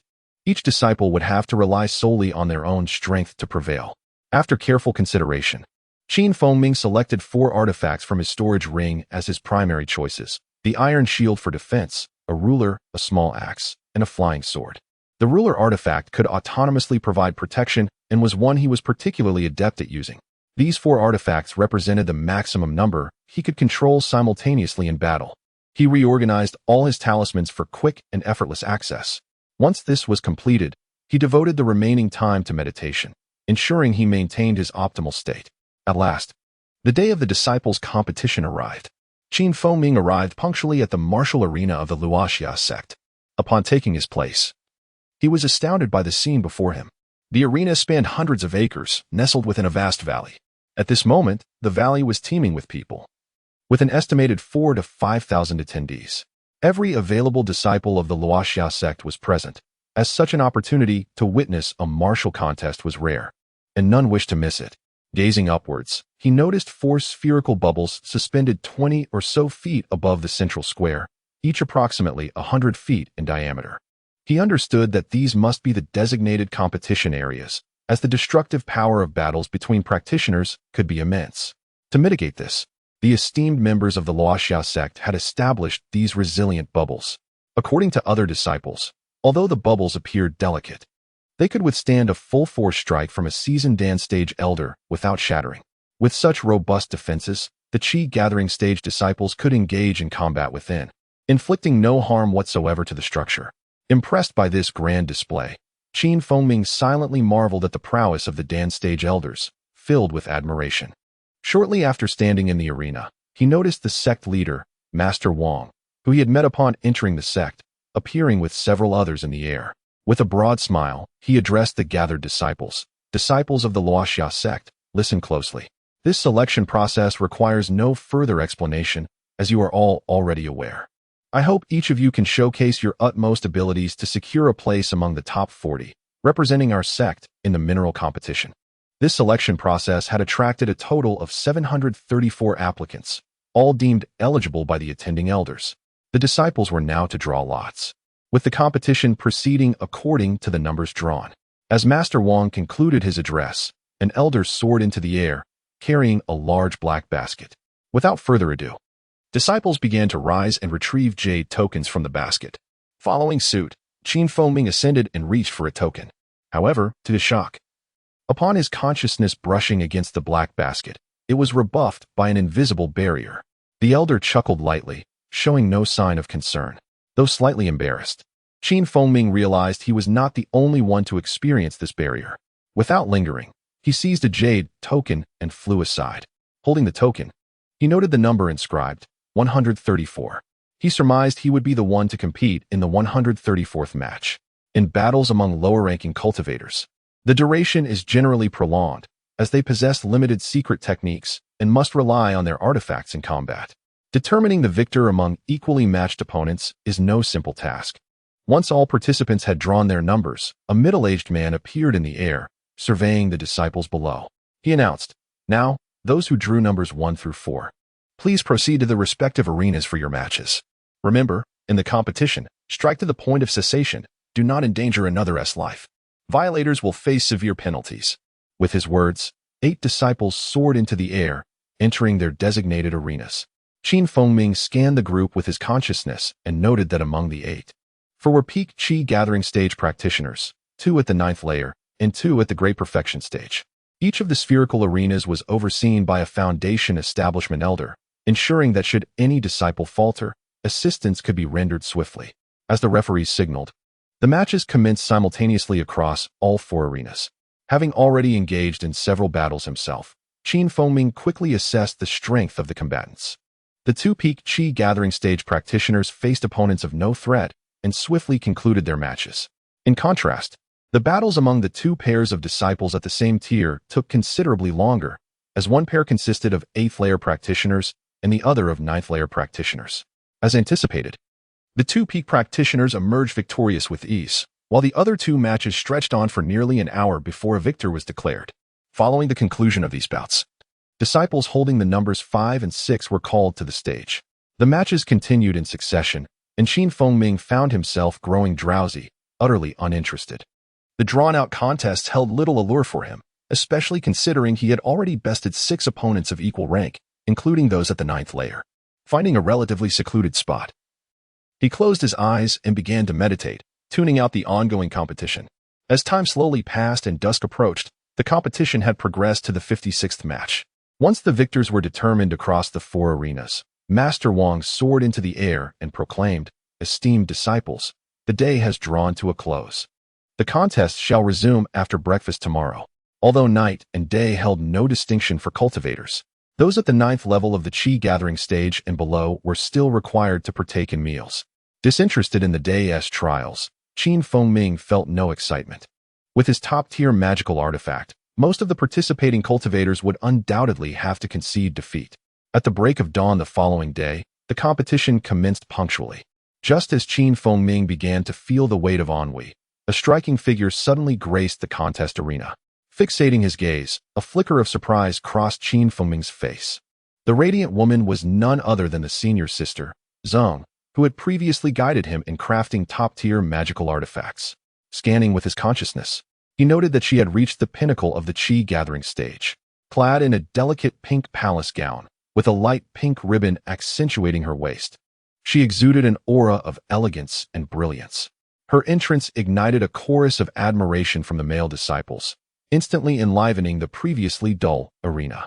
Zheng's opponent was a 9th-level disciple in the Qi gathering stage, who appeared somewhat hesitant in the face of her beauty, already feeling inferior before the contest began. With a signal from the officiating elder, the duel commenced. Zheng displayed no sign of negligence. With a graceful wave of her hand, a cerulean protective barrier enveloped her. Subsequently, she summoned a superior-grade magical artifact, launching it towards her opponent like a dazzling comet. The male disciple, undeterred, conjured a talisman to generate an ochre shield around himself. He also summoned a superior-grade magical artifact, which expanded dramatically, shimmering as it intercepted Zheng's projectile. The 2 formidable artifacts clashed in midair, creating a spectacle of light and force. Neither willing to yield. Faced with the opposing artifact's defense, Zeng remained undeterred. She conjured a massive red axe, imbued with a chilling brilliance, and swung it downwards towards the young man. Startled by the might of her artifact, he displayed a look of trepidation. Judging by the power of the artifact he had summoned, it was evidently also a superior-grade one, yet he found himself lacking in adequate response. Reluctantly, he summoned a medium-grade artifact, knowing that for most late-stage Qi gathering disciples, securing a superior-grade artifact without the backing of a cultivation family was a rare achievement. As the superior-grade artifacts clashed, Zheng ceased her movements, observing her opponent with a subtle smile.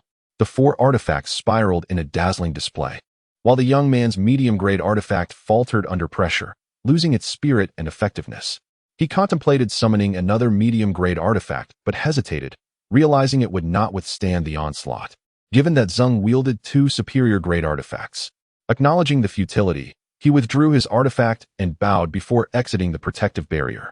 Zheng's victory was met with thunderous applause from the thousands of low-tier cultivators present. Unhurried, she collected her 2 superior-grade artifacts and gracefully departed the arena.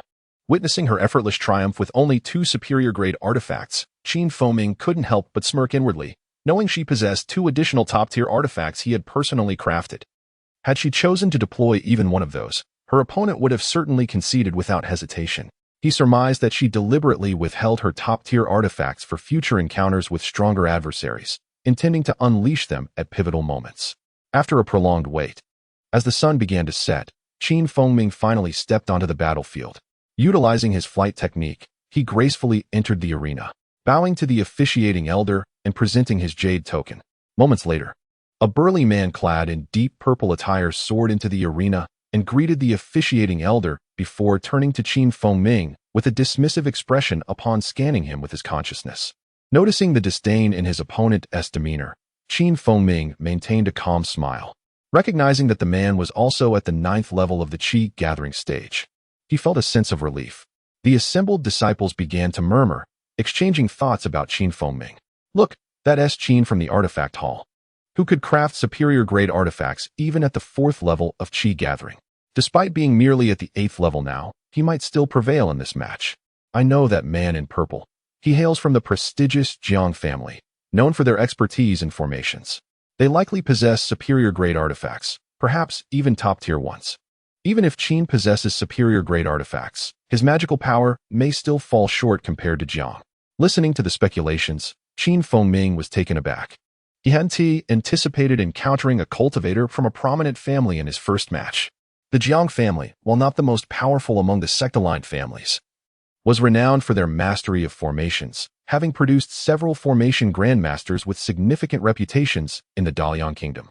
Intrigued by the formation arts, Feng Ming had planned to delve into them after reaching the foundation establishment stage. Yet here he was, facing a disciple from the Jiang family in his very first contest. As he reflected, he couldn't help but steal a few glances at his opponent. The purple-clad man, sensing the attention, adopted a serious demeanor, curious about Feng Ming. Having heard whispers of his name, Feng Ming offered a slight smile and a respectful bow. Greetings, I am Feng Ming. I hope you will show leniency during our match. The man paused, then reciprocated with a courteous nod. Agreed, let us be considerate of one another. With both competitors prepared, the officiating elder signaled the start of the match. As the words left his lips, Feng Ming summoned an ice shield talisman, conjuring a crystalline barrier that enveloped him entirely. Standing within the protective dome, he refrained from further action, merely observing his opponent with a smile, seemingly inviting him to make the first move. The purple-clad man, undeterred, summoned a wind shield talisman and, without hesitation, summoned a dark artifact that transformed into a massive scythe, hurtling towards Feng Ming with a trail of shadowy brilliance. Seeing the artifact launched against him, Feng Ming finally took action, manifesting an iron shield that expanded into a sizable disc positioned before the ice shield. A thunderous crash reverberated through the arena as the scythe and the shield collided, a flash of white light erupting from the impact. The disc remained unscathed, while the scythe was deflected upwards. The Jiang disciple, sensing the precariousness of his situation, quickly pointed his fingers, unleashing a series of explosive sounds that echoed throughout the arena. Meanwhile, Feng Ming remained composed, reassured by the response of his shield. The sturdy iron shield, reinforced with several resilient and precious materials, proved its remarkable toughness, as the formidable force of the opponent's powerful attack failed to shake it in the slightest. Observing Feng Ming's unwavering and composed demeanor, the purple-clad man felt an involuntary surge of anxiety. After a brief moment of hesitation, a gourd-shaped magical artifact appeared above his head. As soon as this artifact manifested, gasps of astonishment erupted among the spectators. This was the Fire Cloud Gourd. It was unexpected that the head of the Jiang family would deploy such a powerful artifact, indicating that the Jiang family was determined to obtain the Foundation Establishment Pill. The Fire Cloud Gourd was indeed a top-tier magical artifact, and even if Feng Ming possessed a top-tier artifact himself, it would be impossible to contend with Jiang Feng, making defeat inevitable. I have heard that this Fire Cloud Gourd is not merely an ordinary top-tier artifact. Even seasoned cultivators at the early stages of Foundation establishment would find themselves at a disadvantage if they were caught off guard by it. Upon hearing the name Fire Cloud Gourd, Feng Ming's expression suddenly shifted. He had long been aware of the legendary status of this top-tier artifact. Despite the sudden change in his countenance, he remained unperturbed. Raising his hands, he conjured forth over 40 ice bomb talismans, which, upon a flick of his wrist, transformed into a barrage of sparkling ice projectiles that surged toward the purple-clad man. While the purple-clad man reveled in the spectators' admiration, he was suddenly taken aback by the onslaught of ice bombs before him. He could initially dismiss a few ice projectiles, relying on his protective shield to withstand them. But faced with such a multitude, he found himself unable to evade, leaving him pale with fear. This assault was akin to being targeted by a dozen Qi gathering stage cultivators unleashing ice bombs, the destructive power of which was evident. Without a moment to spare to harness the fire cloud gourd for retaliation, he frantically poured spiritual energy into his protective barrier, hoping it would withstand the impending barrage. However, he had underestimated the sheer force of the dozens of ice projectiles. Although Qin Fengming's attack appeared chaotic, it was meticulously orchestrated, with a deliberate sequence and a remarkably confined area of effect. The flimsy protective barrier could only absorb the impact of 30-odd ice projectiles before it shattered with a resounding crack, leaving the remaining ice bombs to hurtle toward the purple-clad man.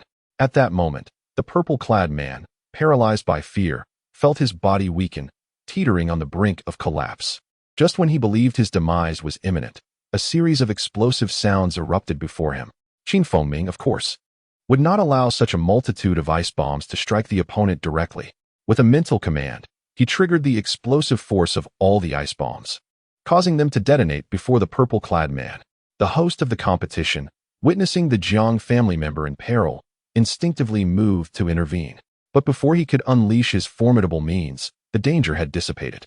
In the aftermath of this event, the purple-clad man stood in stunned silence, his face a mask of panic and disbelief.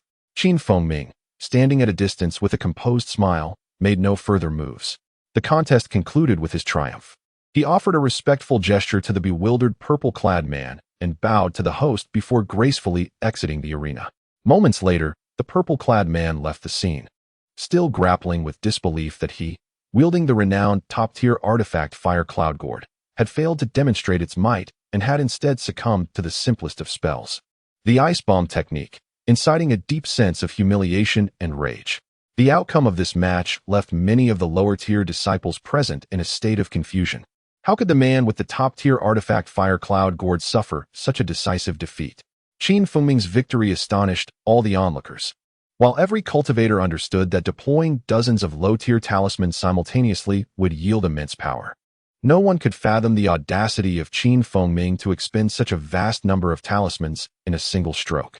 Each low-tier talisman was worth at least 3 to 4 low-tier spirit stones, and being consumables, once used, they could not be reclaimed. This casual display amounted to the expenditure of over 100 spirit stones, an expense few Qi gathering stage cultivators could afford. Qin Fengming's extravagant display garnered admiration from numerous lower-tier disciples, who regarded him with a mix of envy and awe.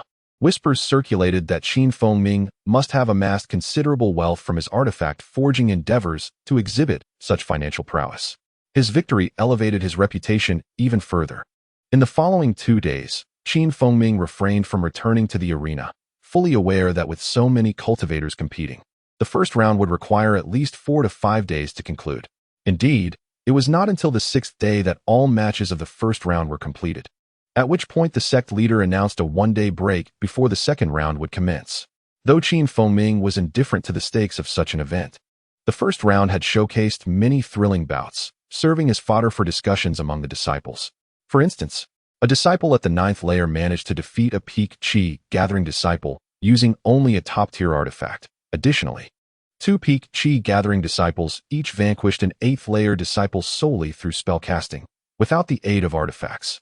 The trend of learning spells began to spread quietly among the disciples. Of course, Qin Fengming's achievement of conquering a top-tier artifact with over 40 low-tier talismans became a widely recounted tale among the lower-tier disciples.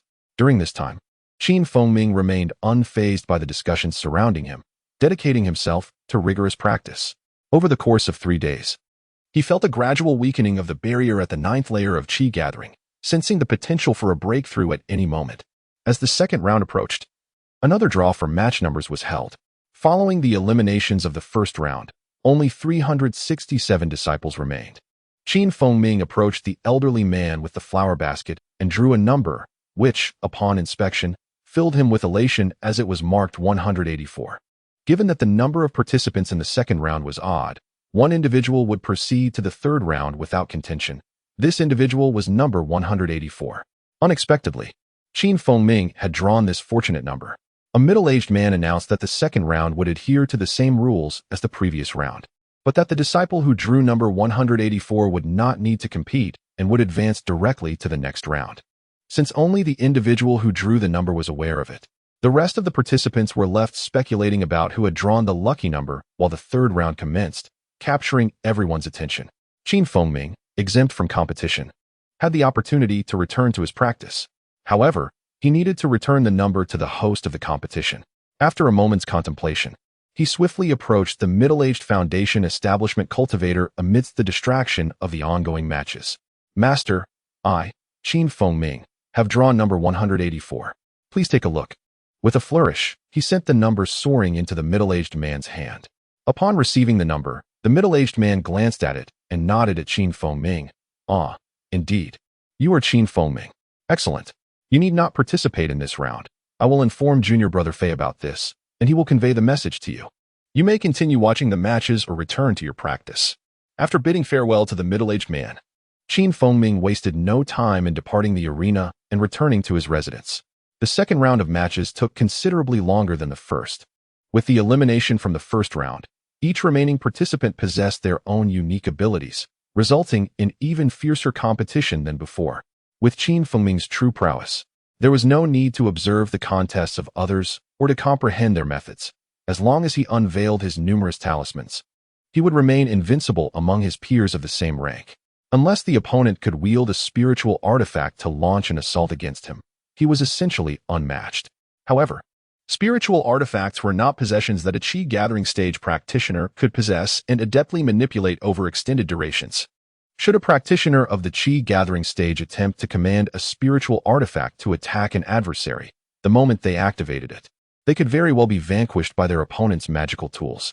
The manipulation of a spiritual artifact necessitated the infusion of spiritual energy, which required a certain span of time. As lower-tier practitioners were incapable of instantly activating a spiritual artifact, seasoned disciples with rich combat experience would seize the opportunity to strike decisively, likely inflicting severe damage upon their foes. With a top-tier defensive magical artifact in his possession, Feng stood undefeated among practitioners of the Qi gathering stage. The second round of contests concluded on the fourth day, when Master Fei received a message via a transmission talisman, indicating that Feng had advanced past the second round. His pale visage revealed a deep sense of perplexity. However, upon understanding the circumstances, he learned that in the first round, Feng had cleverly passed through by utilizing dozens of low-tier talismans, and in the second round, he had not even participated, advancing directly to the third round. This revelation alleviated his confusion. Only 184 participants remained for the third round of contests. From other disciples in the artifact refining hall, it was heard that, aside from Feng, there were no other disciples of the 8th layer of the Qi gathering stage. Upon hearing this, Feng simply chuckled to himself, dismissing it from his mind entirely. As for the third round of contests, the customary practice of drawing lots was observed. There were no opportunities for buys this time. Even if Feng wished to take advantage of the situation, it was no longer feasible.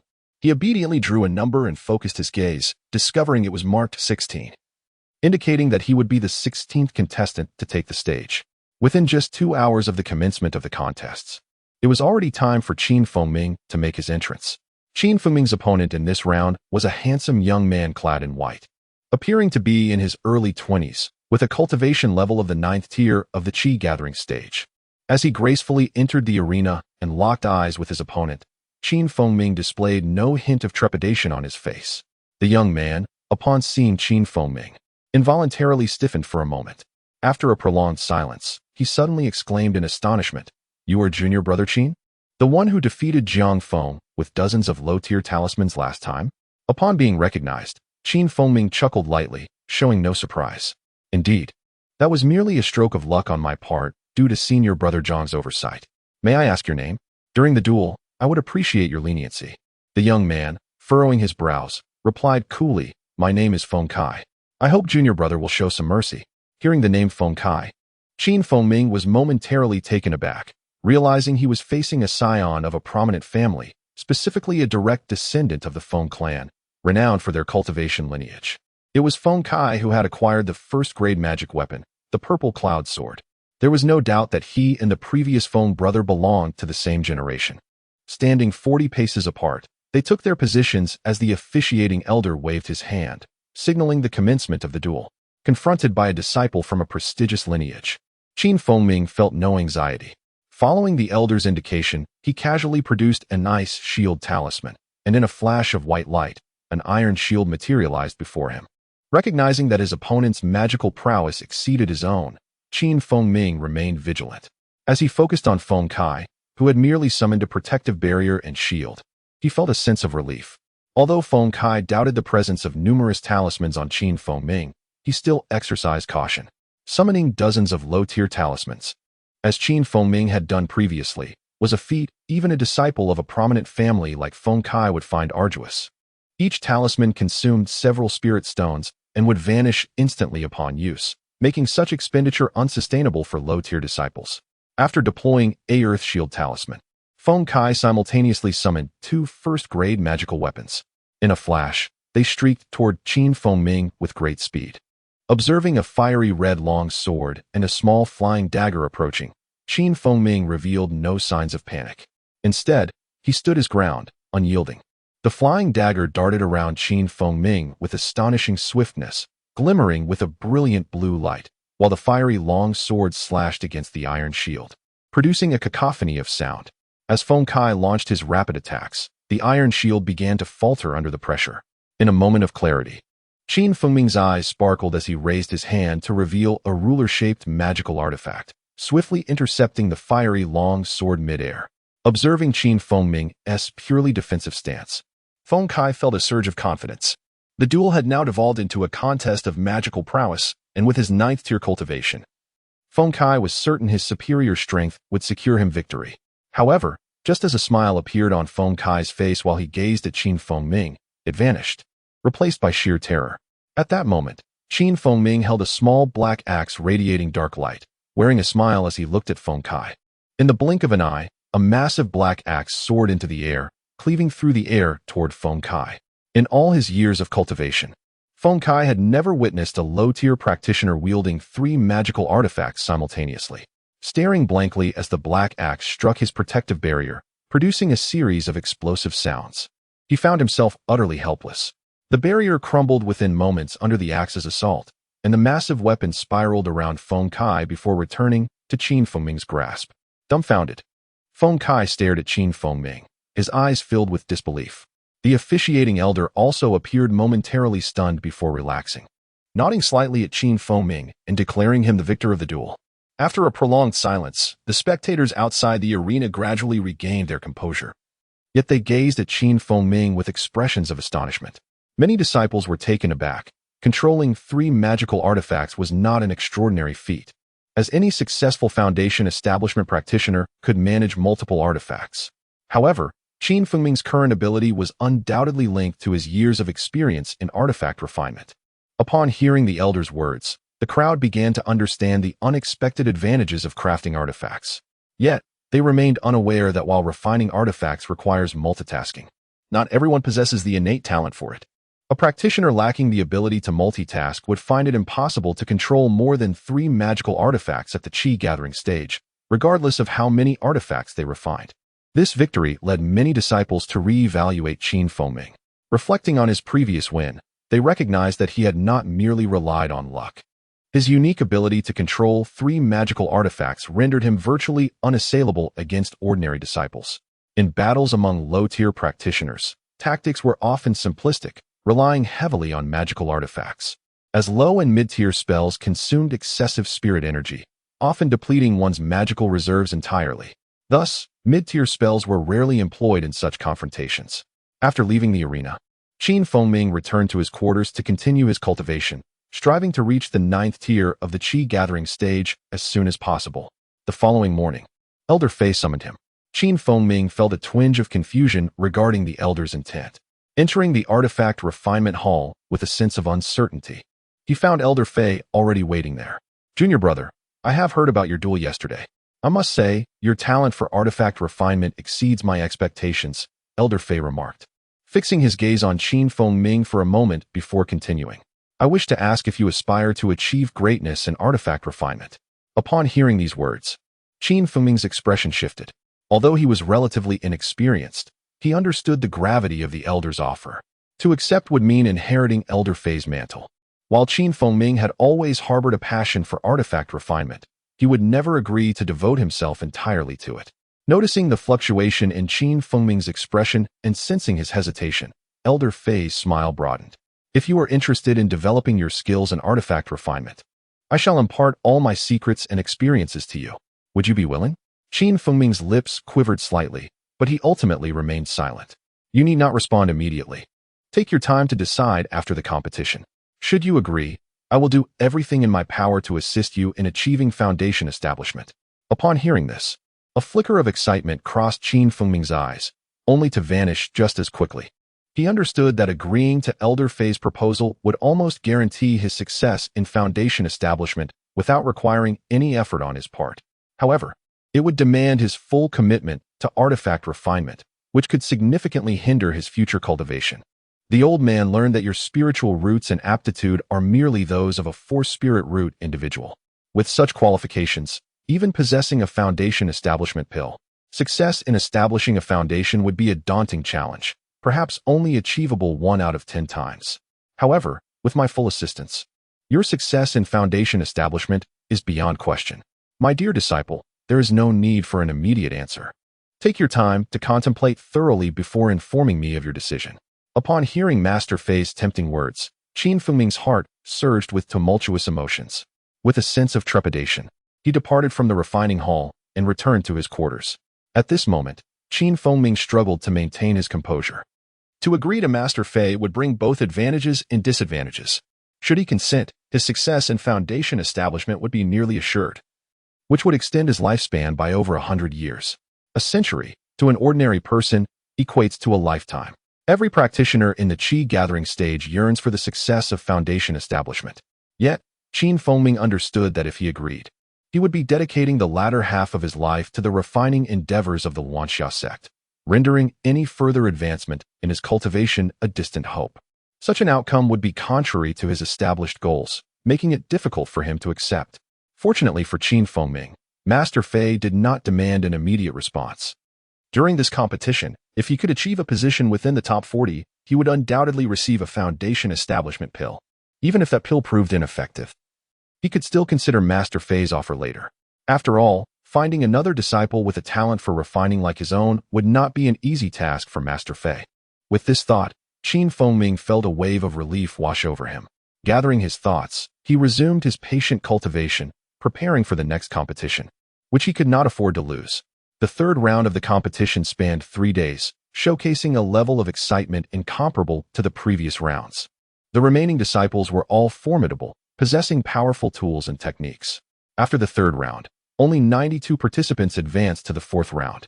Among them, Qin Fengming stood at the 8th level of cultivation, while only 5 others reached the 9th level, with the remainder being peak practitioners of the Qi gathering stage.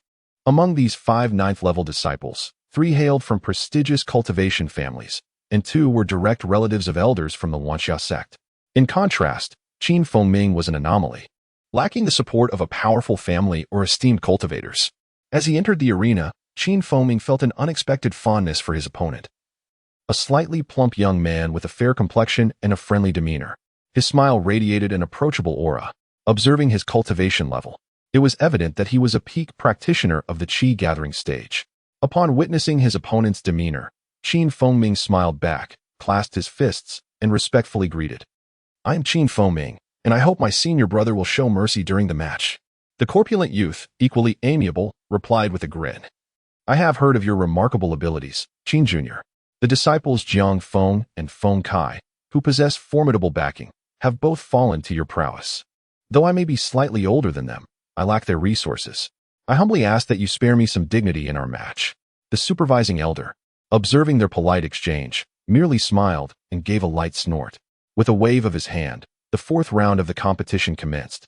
As per tradition, Qin Fengming summoned an ice shield talisman, which shimmered into existence around him. Just as he prepared to raise his head, a flash of white light suddenly appeared within his consciousness. With a sharp crack, an astonishingly powerful white sword beam struck his ice shield. The impact caused the shield to tremble violently, unleashing a burst of blue light. Witnessing the ferocity of the attack, Ming was filled with dread. He swiftly summoned his iron shield, but before it could fully materialize, a thunderous boom echoed in his ears. In an instant, the white beam surged toward his face with blinding speed. "Ah, be careful, junior brother Qin." Spectators gasped in alarm. At that moment, even if Feng Ming sought to activate his iron shield, it was futile. The protective barrier was merely a few meters away from him, and the sword beam, having breached the shield, rushed toward him without pause. At such a proximity, it would be nearly impossible for any other Qi gathering stage practitioner to evade. Yet, to the astonishment of the onlookers, as the shield shattered, Feng Ming had inexplicably vanished from sight. The white sword beam swept through the empty space where he had stood moments before. The plump senior brother, believing victory was assured upon breaking his opponent's shield, was taken aback when he suddenly lost sight of Feng Ming. In a flurry, he released his spiritual sense and discovered Feng Ming standing several meters away. At that moment, a shield danced before him, accompanied by a golden protective barrier radiating a solid glow. This golden shield was the mid-tier talisman, the Diamond Talisman, personally crafted by Feng Ming. Though both the Diamond Talisman and the Ice Shield Talisman were low to mid-tier talismans, the former was significantly more resilient. The shock of witnessing his attack fail to achieve its intended effect left the plump senior brother momentarily stunned. His stealthy tactics had proven effective in previous matches, even against a renowned peak practitioner in the last round. He had assumed that against Feng Ming, a mere 8th level practitioner, victory was certain. Yet, he was bewildered to find his guaranteed strategy thwarted. Even more perplexing was the fact that he could not comprehend the method by which Feng Ming had seemingly vanished. Akin to the legendary technique of teleportation, such an ability was typically reserved for advanced cultivators in the infant transformation stage, making it inconceivable for an 8th level disciple to possess. As the plump practitioner struggled to grasp the situation, Feng Ming smiled slightly, extending his hands to reveal 10 talismans.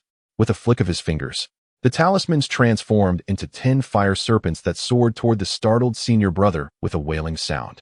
The plump practitioner, caught off guard by the sudden appearance of the fire serpents, was seized by panic and attempted to flee. However, the speed of the fire serpents, equivalent to that of high-grade magical artifacts, was far superior to his own. Just as he had barely taken a few steps, the serpents closed in, and with a series of explosive sounds, his protective barrier shattered. The fire serpent swirled around him before vanishing with a crackle, leaving the bewildered youth standing alone, dumbfounded. The tide of battle had shifted dramatically. Moments ago, he had felt assured of victory, and now he found himself utterly defeated with no chance to retaliate. Amidst the gasps of the crowd, Feng Ming deeply bowed to his master and, with a cheerful demeanor, clasped his hands in greeting to the chubby boy before gracefully departing the competition arena. Even long after his departure, the murmurs of the spectators lingered. At this moment, many of the lower-ranked disciples remained perplexed about how Feng Ming had evaded that lethal strike. Yet, some discerning individuals noted a fleeting shadow of Feng Ming, understanding that it was not a technique of teleportation, but rather an exquisite form of movement. This maneuver did not escape the keen eyes of the Foundation establishment masters. Under their powerful spiritual senses, the action of Feng Ming was still traceable.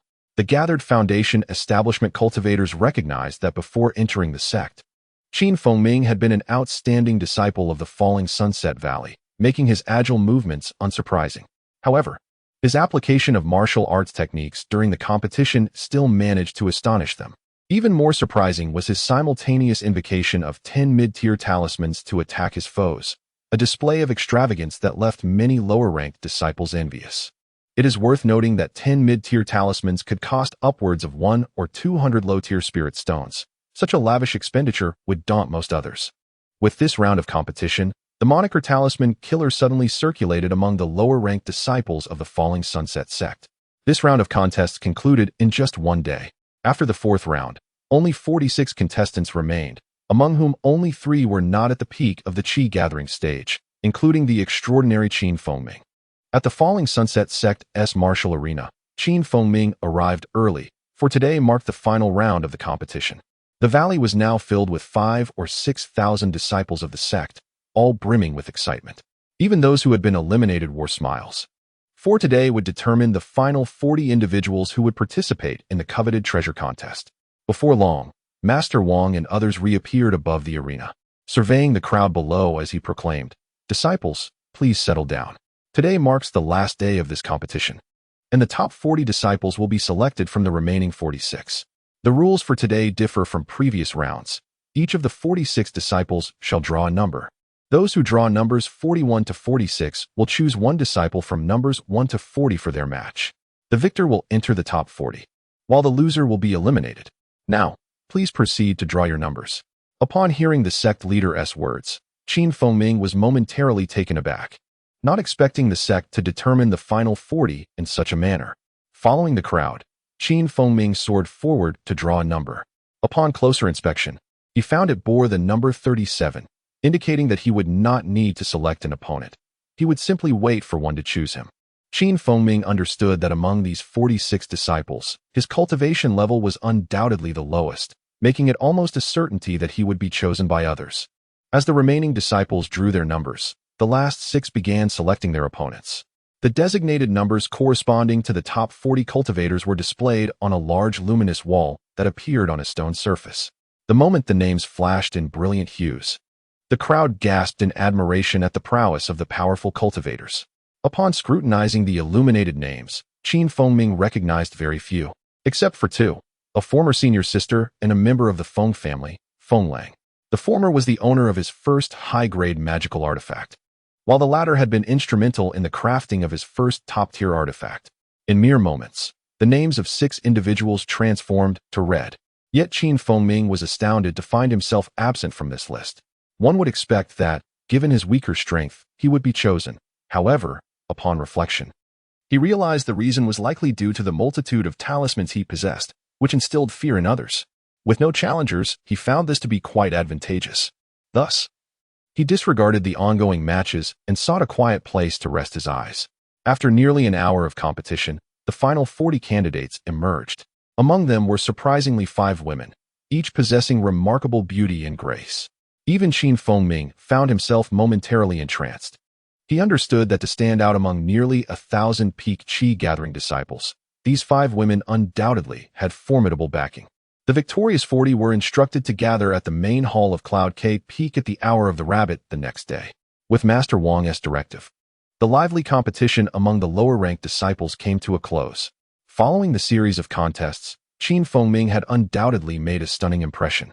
It was likely that very few within the lower ranks of the Falling Sunset sect remained unaware of his name. As dawn broke the following day, Ming set forth towards the main hall of Cloud K Peak.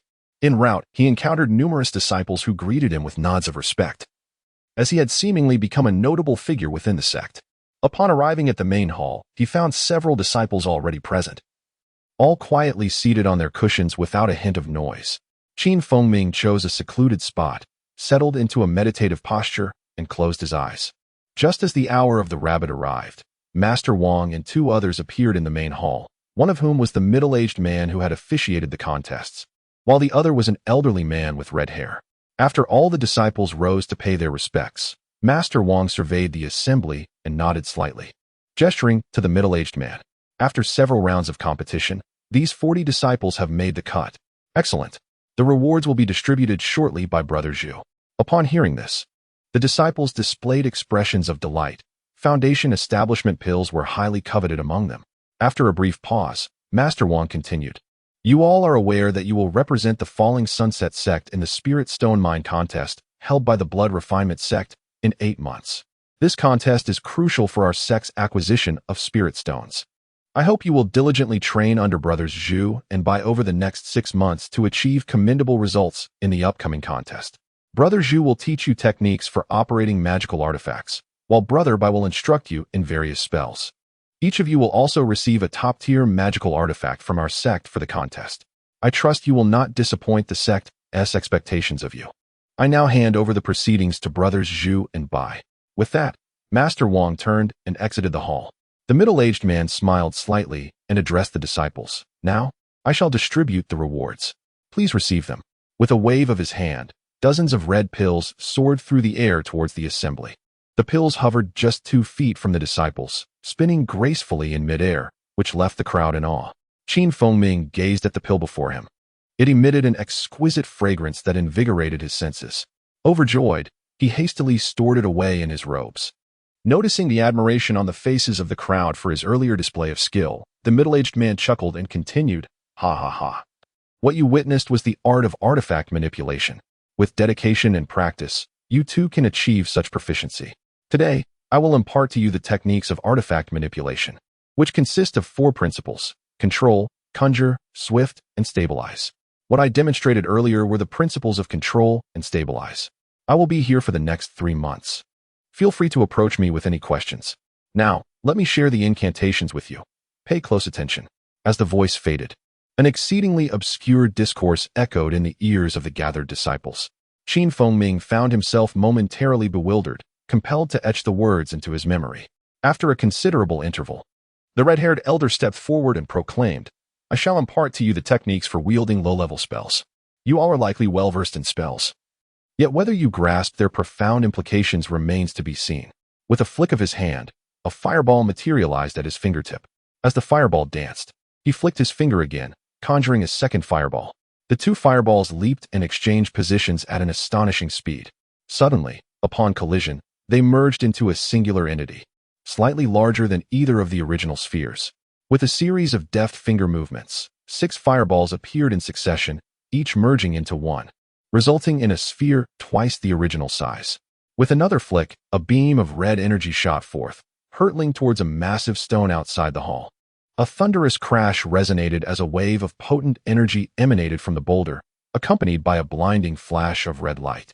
The disciples present gasped in astonishment, realizing that such a formidable energy attack, comparable to the might of a top-tier magical artifact, emanated from what they had presumed to be a mere low-level fireball spell. Ming scrutinized the elder's technique, recognizing that its potency was not significantly inferior to that of a primary high-level spell. Observing the astonished expressions of the disciples, the white-haired elder smiled gently and advised, "Do not underestimate low-level spells. At times, they can transform the mundane into the miraculous. I hope you all will study diligently." As the red-haired elder continued to demonstrate, the 40 disciples remained rapt, their eyes wide with anticipation, eager not to miss a single detail.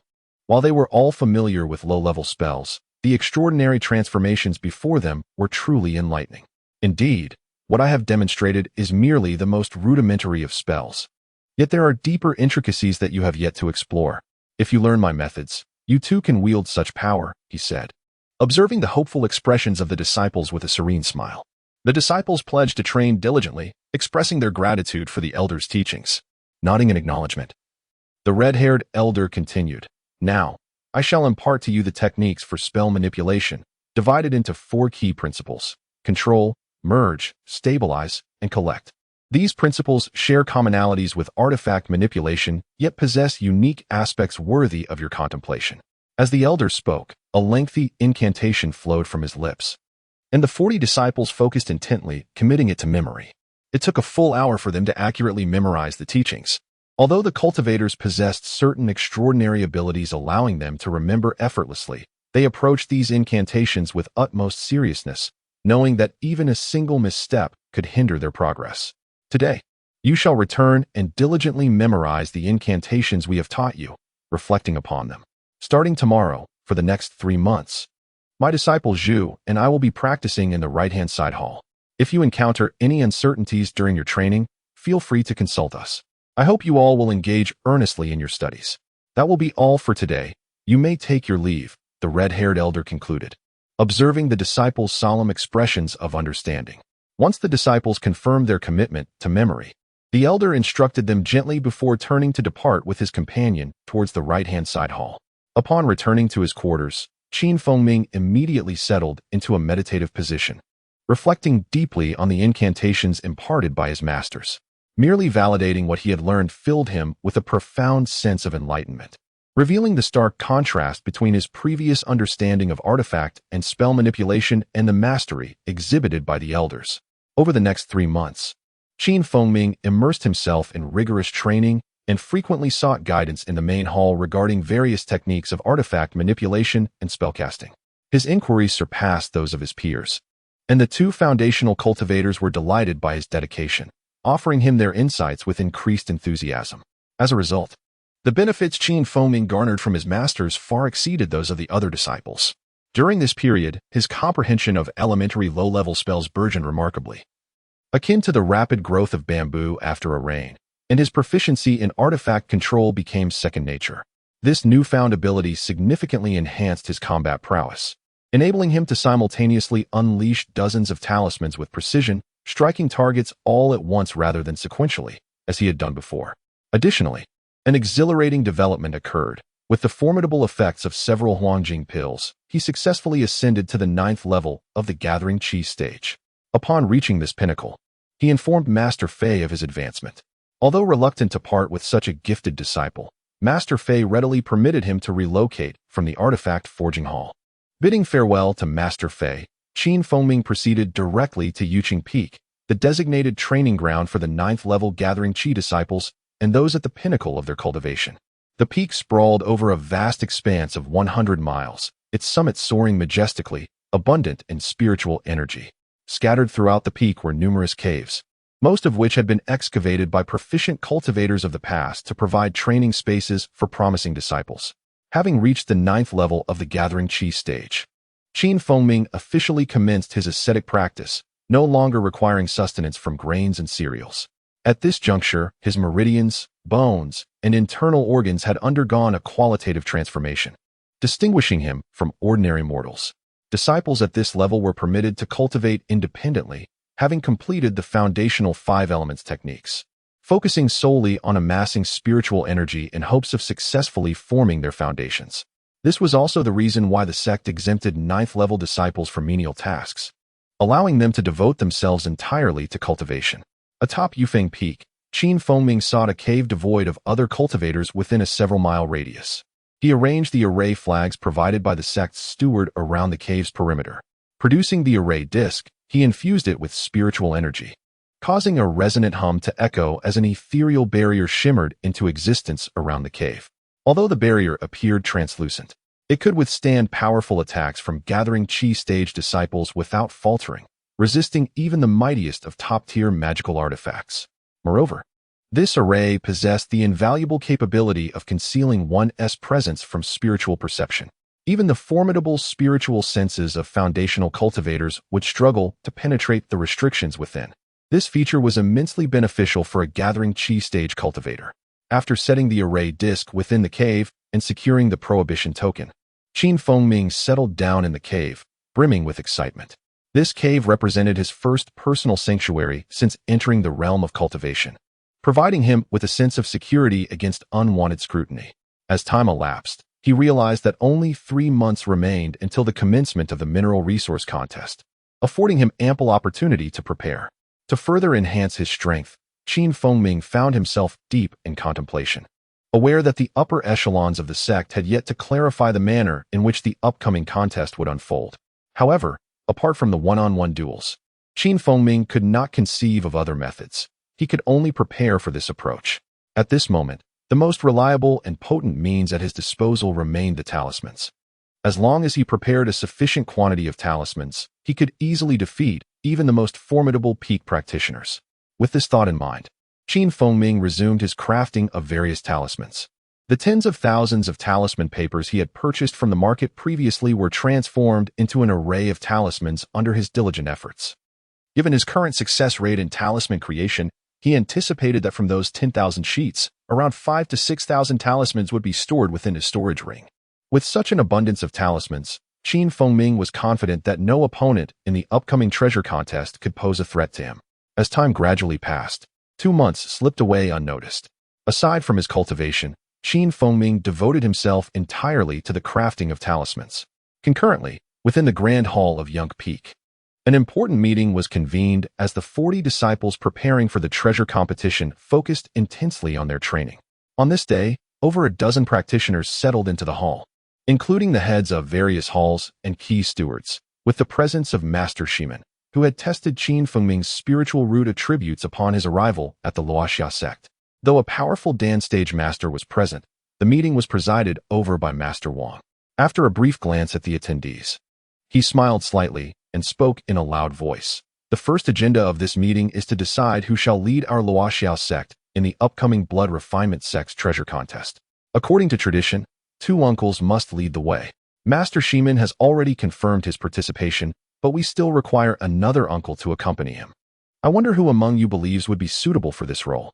Please suggest candidates so we can send someone to invite them in advance, ensuring we are not rushed at the last moment.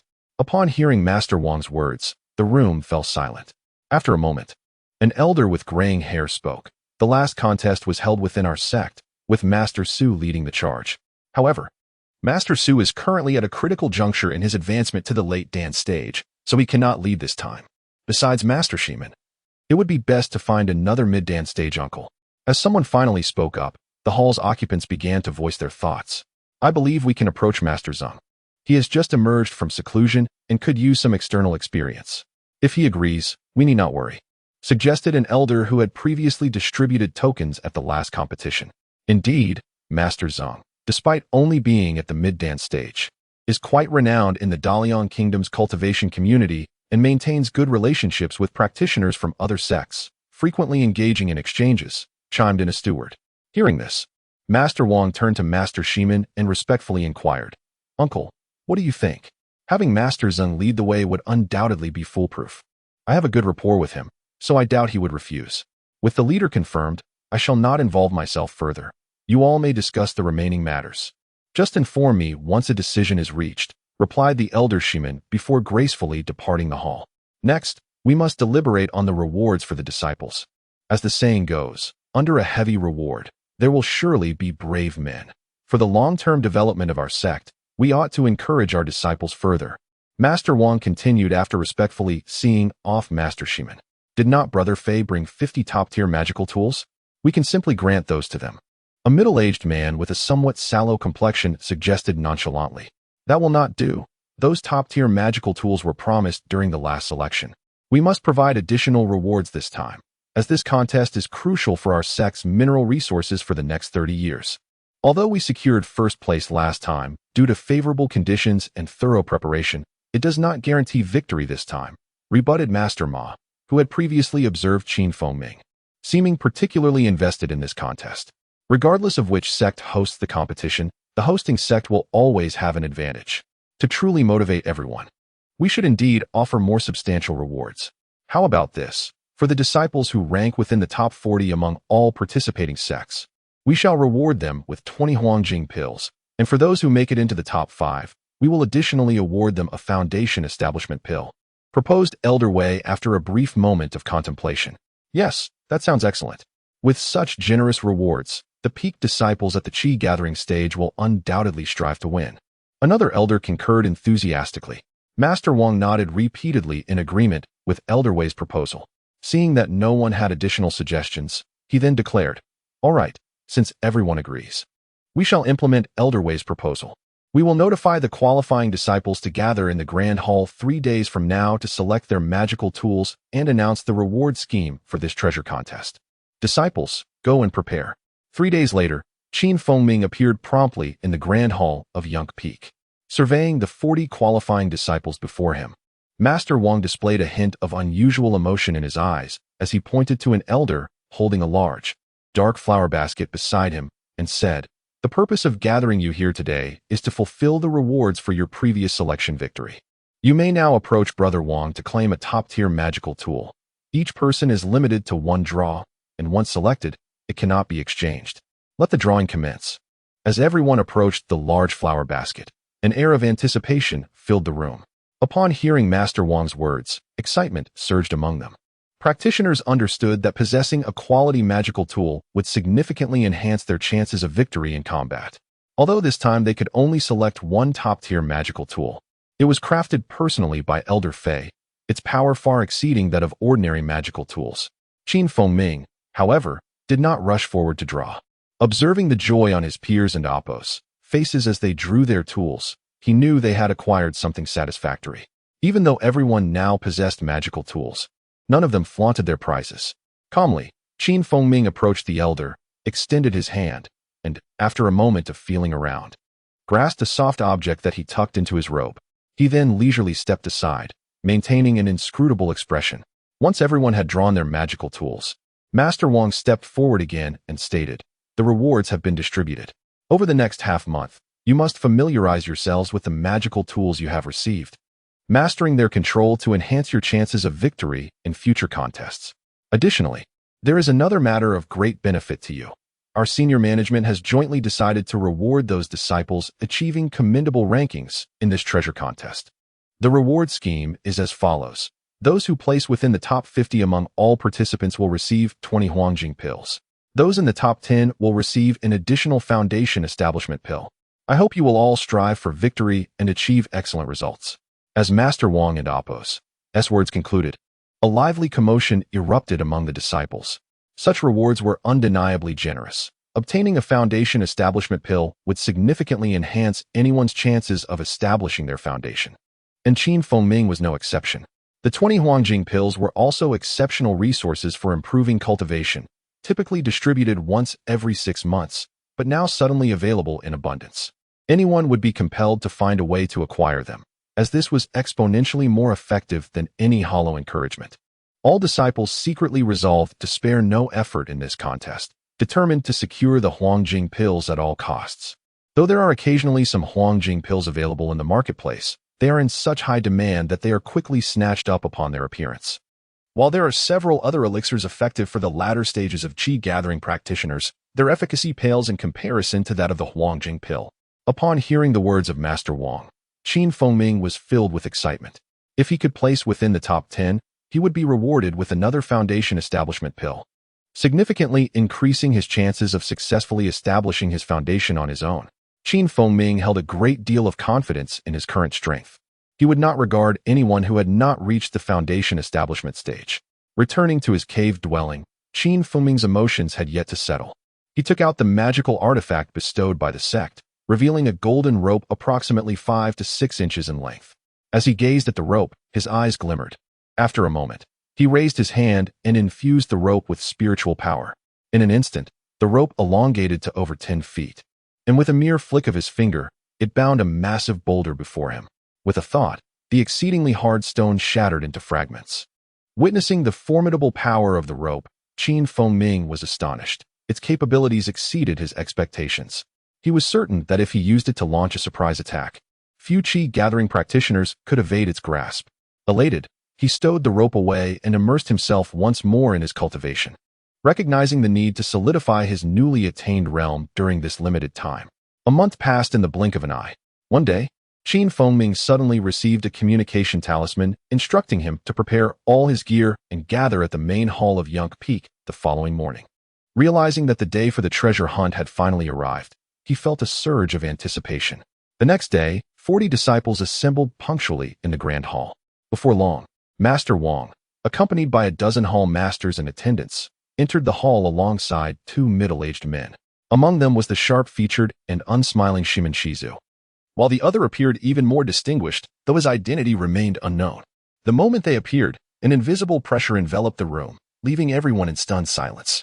After Master Wang's introduction, it was revealed that the middle-aged man was an elder from the Zeng family, a practitioner in the mid-stage of Dan formation. At the mention of Elder Zeng, Ming's heart stirred. He recalled that senior brother Wang had once mentioned that senior sister Zeng had a relative who was an elder of the Luoxia sect. It seemed that this man was indeed that very relative. Stealing a glance at senior sister Zeng, he noted her expressionless face, wondering what thoughts occupied her mind. Master Wang surveyed the 40 disciples and declared, after careful preparation, I trust that each of you has made significant progress in your abilities. Today marks the commencement of the 30-year Spirit Mind Contest. You are all likely familiar with the rewards previously mentioned. Let us work together and strive for commendable results. Without needing further encouragement, Ming and the others had already devised their plans. Everyone coveted the foundation establishment pill. Following Master Wang's address, Elder Zeng and Shizu remained silent, their solemn expressions warning everyone to heed instructions and avoid acting independently. With a wave of Shizu's hand, the group exited the grand hall without hesitation. In an instant, the 2 elders soared into the air, as if the spatial restrictions in place posed no obstacle. With another gesture, 2 magnificent magical artifacts emerged in the sky. Elder Zeng summoned a giant fan measuring 5 to 6 zhang in size, while Shizu conjured a scarf-like artifact that expanded to several zhang in size with the wind. Feeling the immense pressure exuded by the 2 artifacts, Ming and the others were overwhelmed with a sense of reverence. Although Ming had mastered the art of flying with magical artifacts, he found that long-distance flight still required the use of his sky control technique or talismans, as the energy consumption of operating magical artifacts was considerable. Observing the two elders as they wielded such powerful artifacts while carrying dozens of people, he could only imagine the depth of their spiritual power. At the command of Shimin Shizu, the group divided into two teams and boarded the respective artifacts. With a flash of spiritual light, the artifacts soared into the sky with a resounding whoosh, quickly becoming mere specks in the distance. Standing behind the other disciples, Ming felt a tumult of emotions. As he experienced the rapid flight beneath him, he could not help but compare it to his previous attempts, which now seemed sluggish by comparison. Contemplating the vast gap between himself and the two elders, he felt a pang of sorrow and resolved to reach such heights and cultivate immense power in the future. Utilizing a concealment technique, the two elders rendered the entire group invisible, allowing them to fly undetected even in broad daylight. At this astounding speed, they traveled for a month.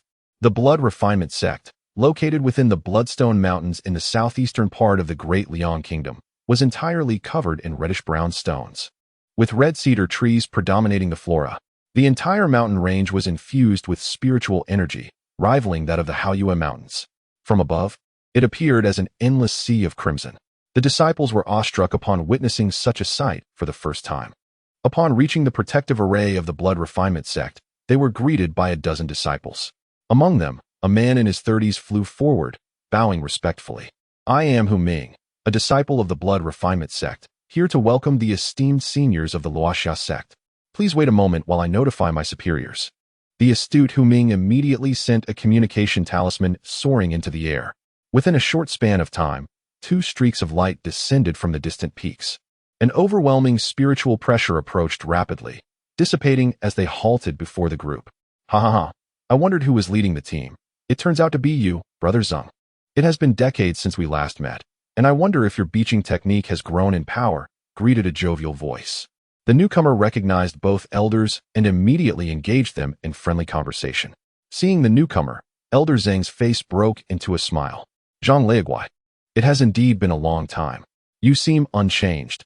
I trust you have not squandered your sect's finest pills." The two appeared to be well acquainted, their banter light-hearted yet respectful.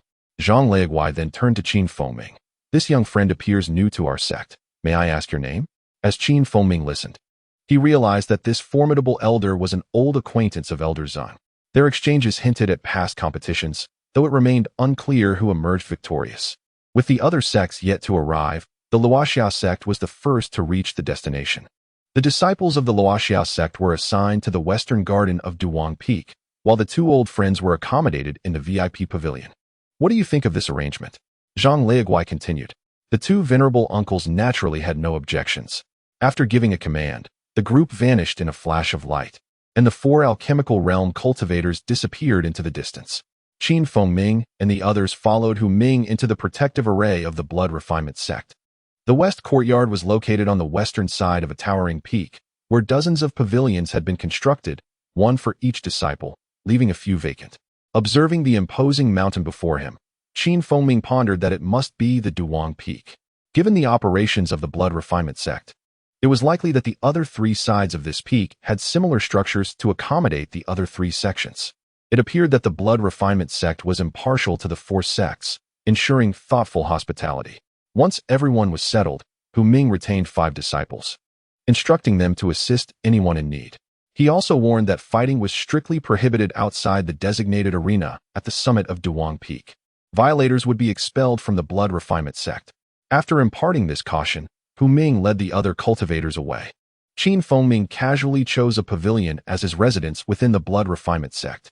Though he had not expended any of his spiritual power during the journey, he felt a certain fatigue, prompting him to sleep deeply.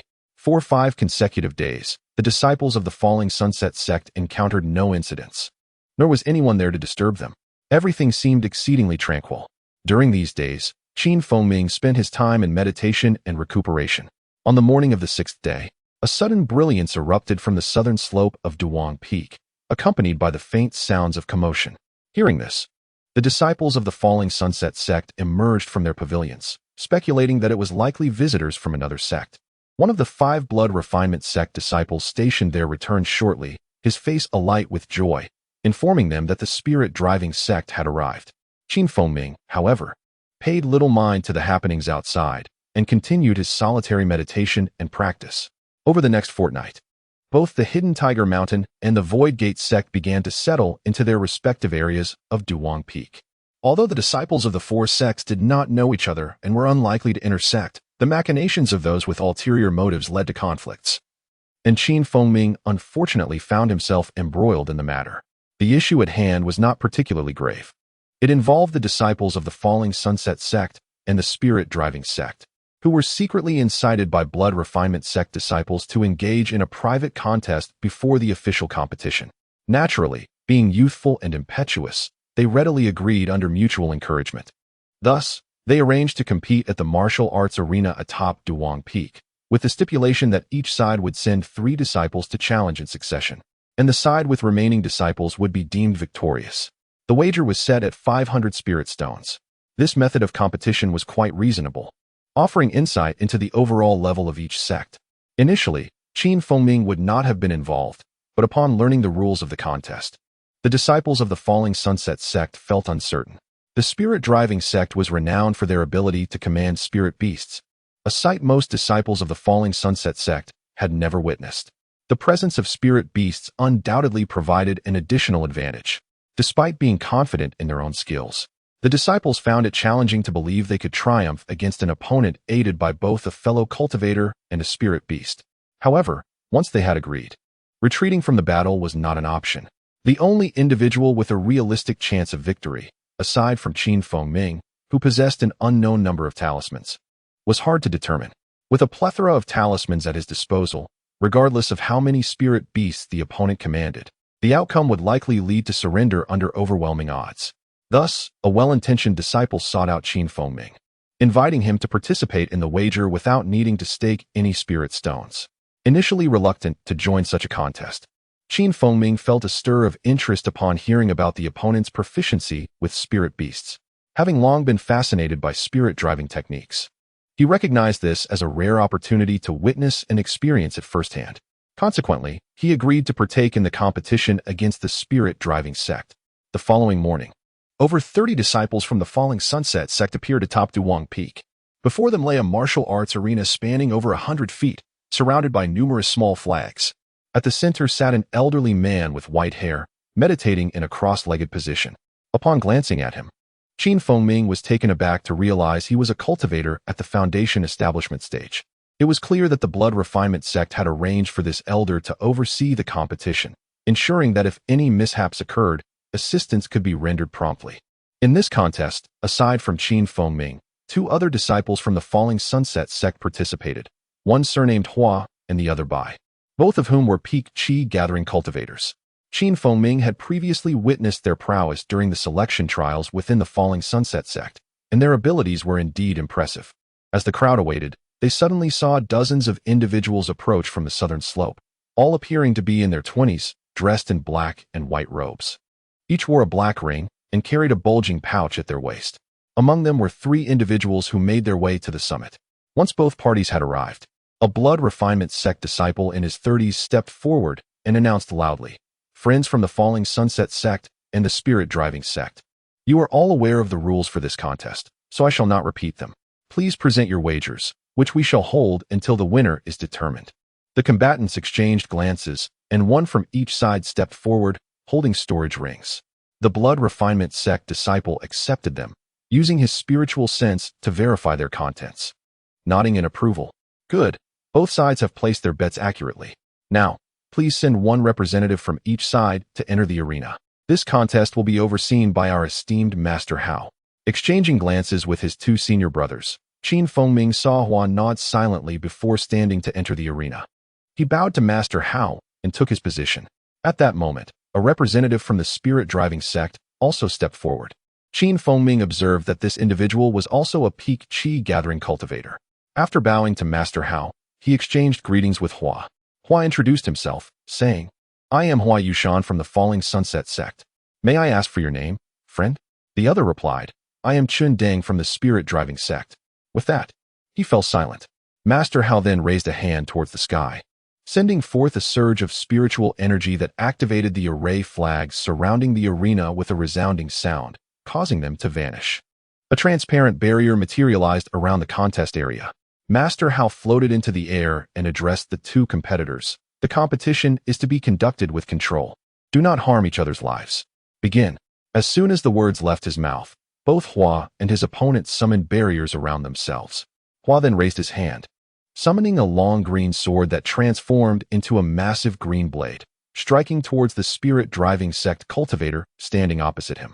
Deng, of course, did not hesitate, unleashing a circular magical artifact that expanded to match the size of the green blade, clashing with it in a cacophony of sound, neither side gaining the upper hand. Just as Hua prepared to summon another artifact, he saw Deng wave his hand to unleash a swarm of black objects that, upon expanding, revealed themselves to be countless black flying ants. The sheer number seemed to be in the thousands, converging upon Hua under Deng's mental command. Faced with such an overwhelming swarm, Hua, who had never encountered anything like it, barely had time to summon another artifact. In a panic, he hastily summoned a Vajra talisman, which shimmered into existence around him, creating a golden barrier. The black flying ants surged forward, quickly covering the golden shield. Each ant opened its mandibles, releasing a fine, dark brown liquid that began to coat the golden barrier within moments. As the dark brown liquid enveloped the golden barrier, an eerie creaking sound erupted, and its brilliance significantly diminished, as if it were on the verge of shattering at any moment. At this moment, Brother Hua, consumed by fear, waved his hands vigorously, summoning two fiery serpents that darted towards the black flying ants clinging to the golden barrier. Upon witnessing the enemy conjure two fiery serpents, Deng remained unfazed. With a flick of his consciousness, over 1,000 black flying ants ascended, recklessly lunging towards the fire serpents, quickly enveloping them while torrents of black liquid sprayed forth. The fire serpents, however, would not yield easily. Twisting and coiling, they incinerated hundreds of flying ants with their searing flames. Yet, as the ants fell, the serpents gradually diminished in size, ultimately vanishing with a faint explosion. In a state of alarm, Brother Hua waved his hands again, conjuring two more fire serpents. However, these two succumbed after annihilating around 1,000 ants, fading from existence. From a distance, Deng observed the demise of his flying ants with an expressionless face, only a hint of disdain flickering in his eyes as he coldly laughed at his opponent. The sudden appearance of such a multitude of flying ants left the members of the Falling Sunset sect feeling a chill run down their spines, their faces etched with shock. In contrast, the disciples of the spirit-driving sect erupted in cheers, mocking their adversaries. Faced with tens of thousands of flying ants, Brother Hua found himself in a desperate situation, striving to channel his energy into the adamantine barrier while summoning fire serpents in a futile attempt to exterminate the relentless swarm. Yet, the fire serpent technique consumed an exorbitant amount of energy, and even at the peak of the chi gathering stage, Brother Hua found himself stretched thin, unable to sustain further conjurations. As his internal energy rapidly waned, his complexion turned ashen, and the barrier trembled precariously on the brink of collapse. In an open space, relying on his formidable cultivation at the pinnacle of the chi gathering stage, he might have escaped the encirclement of the flying ants. However, within the confined arena, escape was no longer an option. After casting two fire serpents for the 19th time, his energy finally depleted, and he collapsed to the ground. Silently observing the duel between Brother Hua and the spirit-driving sect-s disciples, Ming maintained an expression of serene calm, betraying no sign of concern. Despite the sudden swarm of lowly spiritual insects, he felt no threat. With a flurry of talismans, even a multitude of ants would be swiftly eradicated. Supported by two fellow disciples, Brother Hua, utterly fatigued, exited the arena and promptly seated himself to recuperate his energy. Deng, having recalled his flying ants, stood in the arena with an air of nonchalance, casting a provocative glance at the members of the Falling Sunset sect. Ming exchanged glances with Brother Bai, who, despite his calm demeanor, revealed an undercurrent of deep-seated fear. Aware that his opponent lacked a means to counter the swarm, he stepped forward, his voice steady. "Allow me to take my turn. If I falter, Brother Bai may intervene." At Ming's words, Brother Bai's face lit up with joy, nodding in agreement without hesitation. Feng moved leisurely into the arena, approaching the spirit-driving sect disciple from 30 paces away.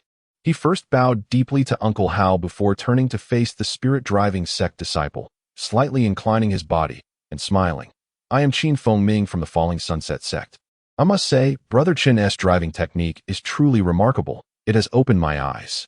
Although I do not consider myself your match, I must step forward due to the rules and would appreciate your leniency. Upon meeting Fengming's gaze, Chen Deng's expression shifted. He noted the use cultivation at the 9th level of the Qi gathering stage, recognizing the considerable gap in power and feeling a surge of disdain. Smirking, he responded, Brother Qin, with your cultivation, you surely cannot match the previous contender. Perhaps it would be wiser to choose another. No need. My fellow disciples are too proud to engage in such contests, so I must step forth. I am simply curious about your technique, and I ask only that you do not defeat me too swiftly. Chen Deng snorted derisively.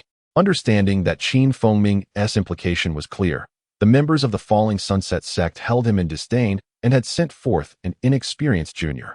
Uncle Hao, noticing their silence, finally declared, begin. As Uncle Hao's words fell, Fengming swiftly waved his hands, unleashing a barrage of fireballs that shot forth almost instantaneously, speeding towards the unprepared spirit-driving sect disciple. At that moment, Chen Deng, reacting instinctively, brandished a talisman in his hand. Brother Chen, beware of the fireballs. But before he could infuse the talisman with energy, a sudden cry echoed from outside the arena. With the shout, the spirit-driving sect disciple's awareness was bombarded by the sight of several blazing red fireballs, which, in the blink of an eye, reached him. Even if he attempted to activate his talisman now, it was far too late. Faced with this imminent danger, Chen Deng's fear surged, yet he was seasoned in battle. He activated his technique and leapt into the air. Though it appeared perilous, he narrowly evaded the fireballs. In midair, Chen Deng, consumed by rage, prepared to summon his insects again, but before he could act, a golden cord shot up from below, ensnaring him tightly. Simultaneously, a blade of icy light appeared at his throat. Feeling the cold steel against his skin, the spirit-driving sect disciple froze in terror, paralyzed, and unable to move. The dramatic turn of events left the spectators outside the arena, dozens of Qi gathering stage cultivators, utterly stunned into silence, their expressions a mix of disbelief.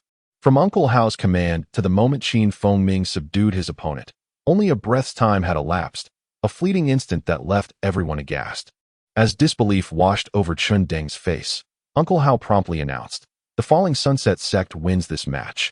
Fengming's rapid series of actions had unfolded so quickly that not only Chen Deng, but even the onlookers failed to fully comprehend the events.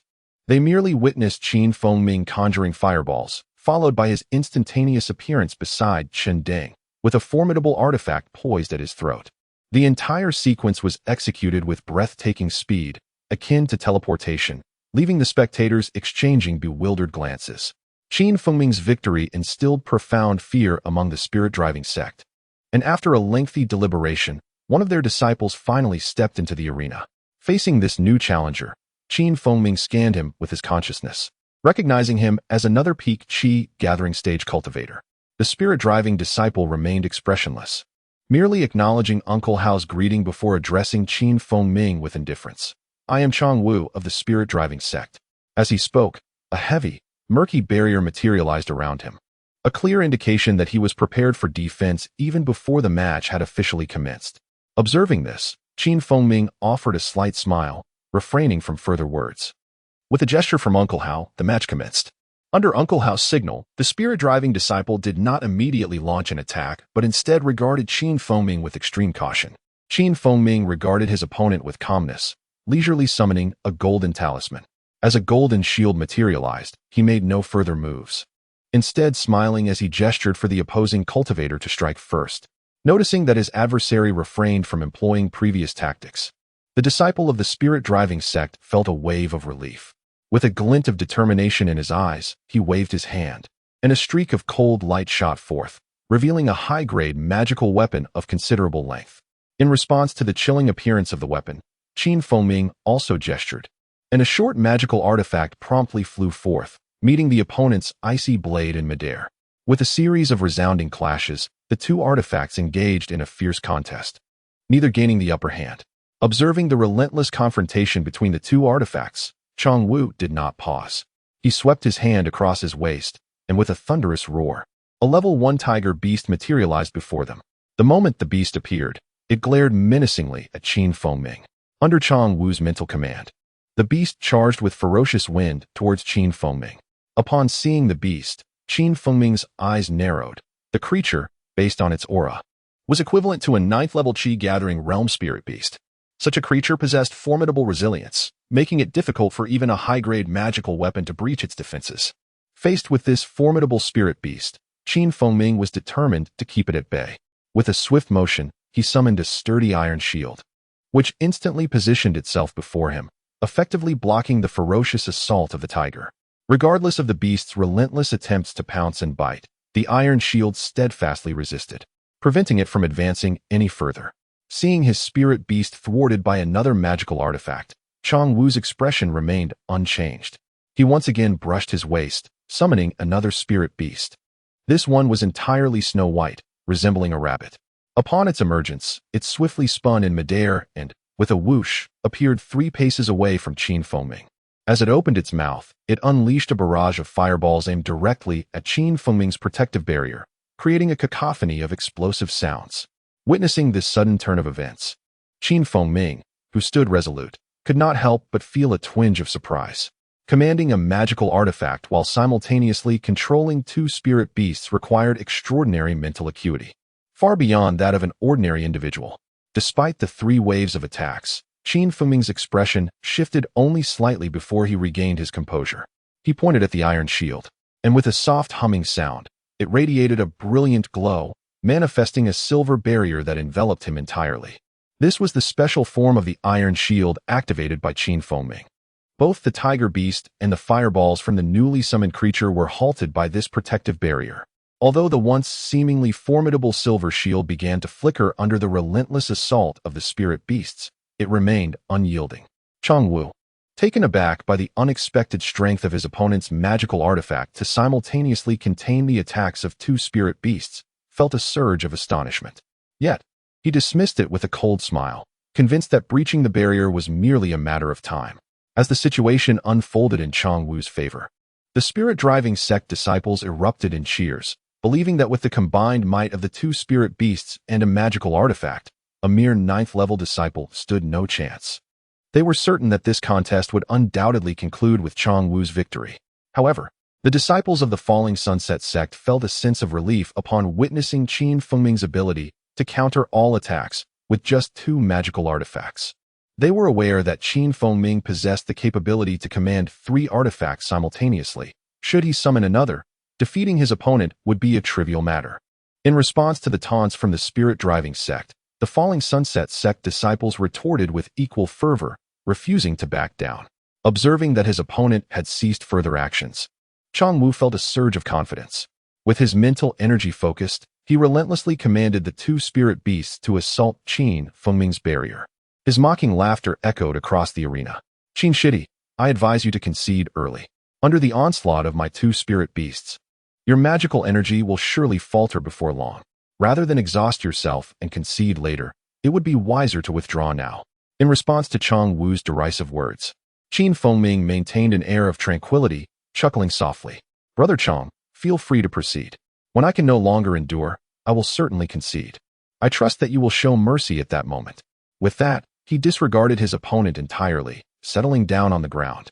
Closing his eyes, he grasped spirit stones in both hands, channeling his magical energy for recovery.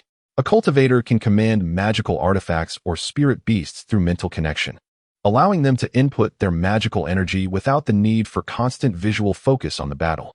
Witnessing Qin Fengming's unexpected behavior, the spirit-driving sect cultivators scoffed, choosing to concentrate entirely on commanding their spirit beasts in an effort to breach his barrier. Although driving spirit beasts required minimal magical energy, it consumed mental acuity, which, over time, would become burdensome for a Qi-gathering realm cultivator. The higher the level of the spirit beast, the greater the mental demand. As the 2 spirit beasts relentlessly attacked the silver barrier, Chong-Wu found it perplexing that the shield, conjured from a magical artifact, exhibited such remarkable resilience. Despite the furious onslaught, there was no sign of the barrier faltering, leaving Chongwu increasingly agitated. Time passed steadily, and the battle continued for half an hour. Since settling on the ground, Qin Fengming appeared unmoved, his two magical artifacts still brimming with energy, showing no signs of weakness. Another half-hour elapsed, and both sides remained unchanged. Throughout this time, Qin Fengming kept his eyes shut, seemingly entering a state of transcendent clarity, devoid of self and adversary. The spectators, initially vocal and enthusiastic, gradually fell silent, their desire to speak evaporating as they observed the unfolding spectacle. Both parties were engulfed in confusion. The spirit-driving sect disciples were baffled by how a mere 9th-level cultivator could endure such intense assaults without displaying any signs of magical depletion. Meanwhile, the Falling Sunset sect disciples pondered why Qin Fengming, clearly capable of summoning another artifact, had not done so, which would have assured his victory. Amidst the astonishment of the onlookers, Chongwu was the most bewildered. Logically, a 9th-level cultivator should have exhausted their magical energy by now. However, the two artifacts remained vibrant, showing no indication of depletion. Observing Qin Fengming sitting calmly, seemingly unaffected, Chongwu felt a flicker of unease creep into his heart. As time marched on and confusion deepened, the disciples of the Falling Sunset sect noticed Qin Fengming occasionally opening his eyes to cast sly glances at Chongwu, which eased their worries. Master Hao, who had initially paid close attention to the duel, found himself momentarily taken aback by Qin Fengming's demeanor. However, he quickly nodded and closed his eyes, assuming a meditative posture at a distance, choosing to disengage from the proceedings. Regarding Qin Fengming's initial victory, Master Hao surmised it was achieved through cunning, utilizing an elusive technique to subdue his opponent. However, at this moment, Qin Fengming, with a cultivation level of the 9th layer of Qi gathering, surprisingly confronted a peak practitioner, engaging in a fierce contest of magical prowess, all the while employing cunning strategies. With the formidable perception of a foundational cultivator, he observed every subtle movement of the young disciple from the Falling Sunset sect with utmost clarity. He discerned that this young fellow was stealthily consuming a certain type of elixir, though he was unaware of its exact nature. He concluded it was undoubtedly a potion to enhance magical energy.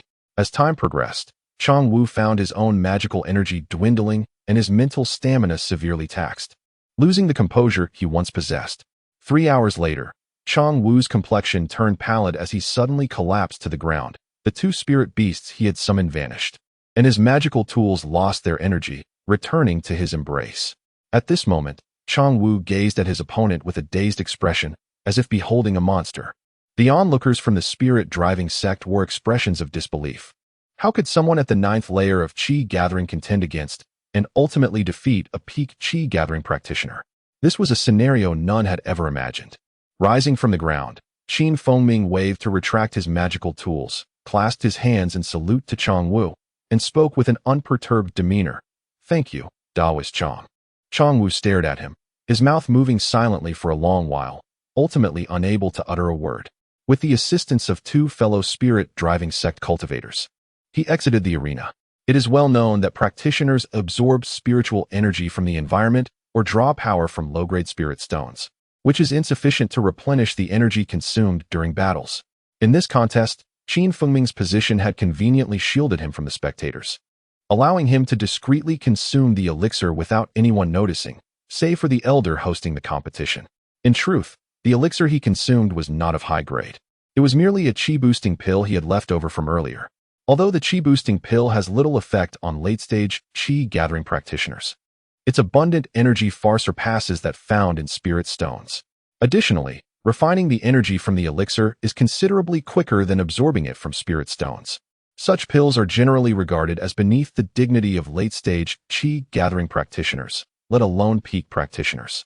Shortly after the spirit-driving sect members assisted Chongwu out of the arena, another disciple from their sect entered, bowing to the host, Elder Hao.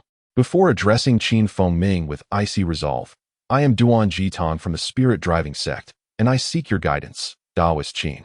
As Qin Fengming prepared to respond, Elder Hao swiftly approached the two.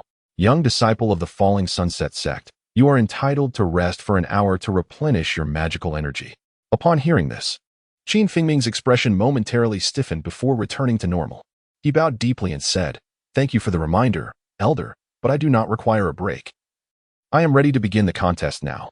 Elder Hao nodded, waved his hand, and the contest commenced.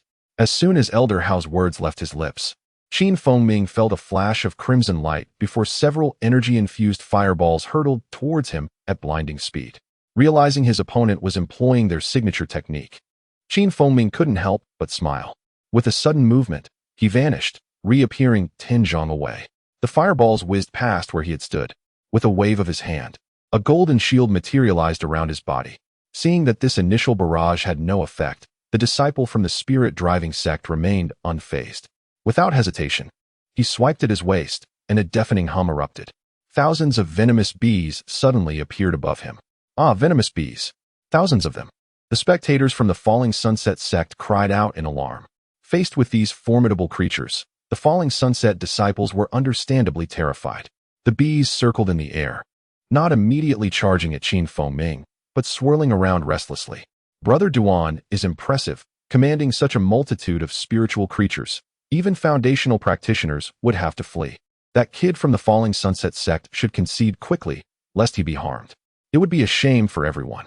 With the appearance of the thousands of venomous bees, the atmosphere outside the arena erupted with cheers from the spirit-driving sect, mocking Qin Fengming.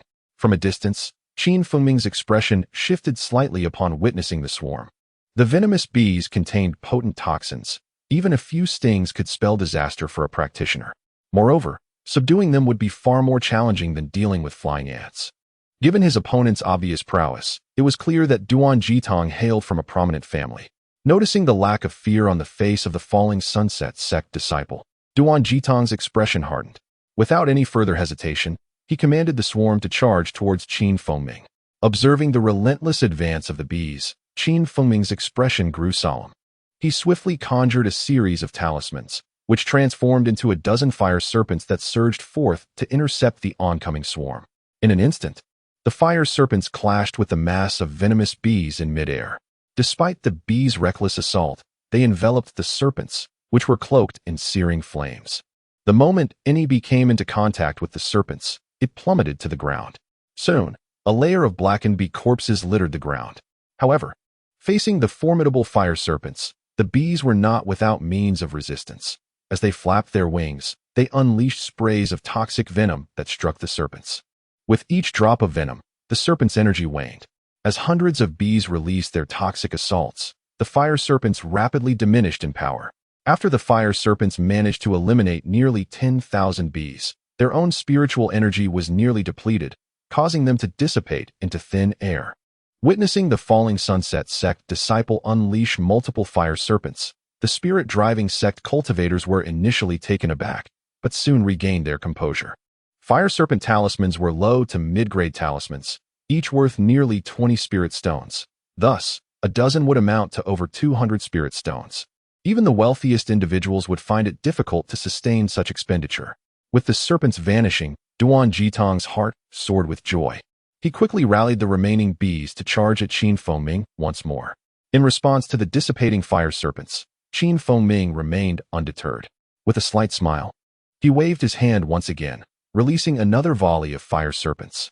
Faced with this renewed onslaught, Duan Jitong's earlier confidence began to wane. He had never anticipated that someone who appeared so unremarkable could possess such a wealth of mid-grade talismans. This was not something an ordinary disciple could afford to expend. Yet, at this juncture, retreat was not an option. He hastily commanded the remaining bees to encircle the fire serpents.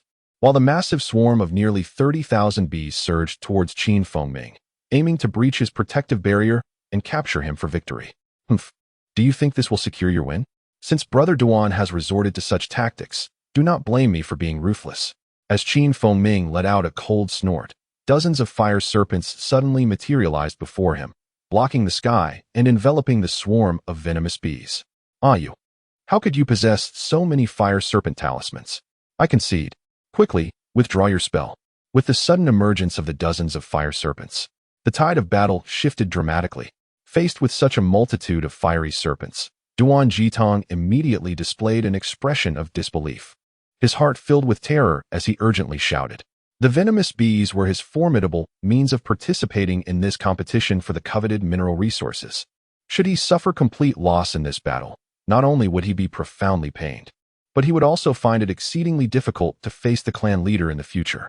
The members of the spirit-driving sect watched with ashen faces, unable to comprehend how the opponent could possess such an abundance of talismans and, without hesitation, unleash dozens in a single instance. Even an ordinary foundation-building cultivator could not possibly have the financial means to squander them so. Elder Hao observed the duel between the two Qi-gathering phase cultivators with astonishment. The little cultivator from the Falling Sunset sect displayed an array of tactics, profound cunning, and decisive action, reminiscent of seasoned old foxes who had practiced cultivation for decades. Glancing at Feng, whose expression remained unchanged, Elder Hao merely nodded, choosing not to speak further. With a flick of his finger, a resonant sound filled the air as the enormous protective barrier vanished. Elder Hao swiftly propelled himself into the distance. In light of the multitude of talismans wielded by the young cultivator from the Falling Sunset sect, he felt compelled to inform the upper echelons of his sect to prepare accordingly. As Elder Hao departed, the members of the spirit-driving sect left the arena with expressions of humiliation and indignation, their heads bowed in haste. Given that Ming had exerted the most effort in this contest, the members of the Falling Sunset sect presented him with 300 of the 500 spirit stones wagered on their victory. Ming accepted them with a smile, placing them into his bosom without any hesitation.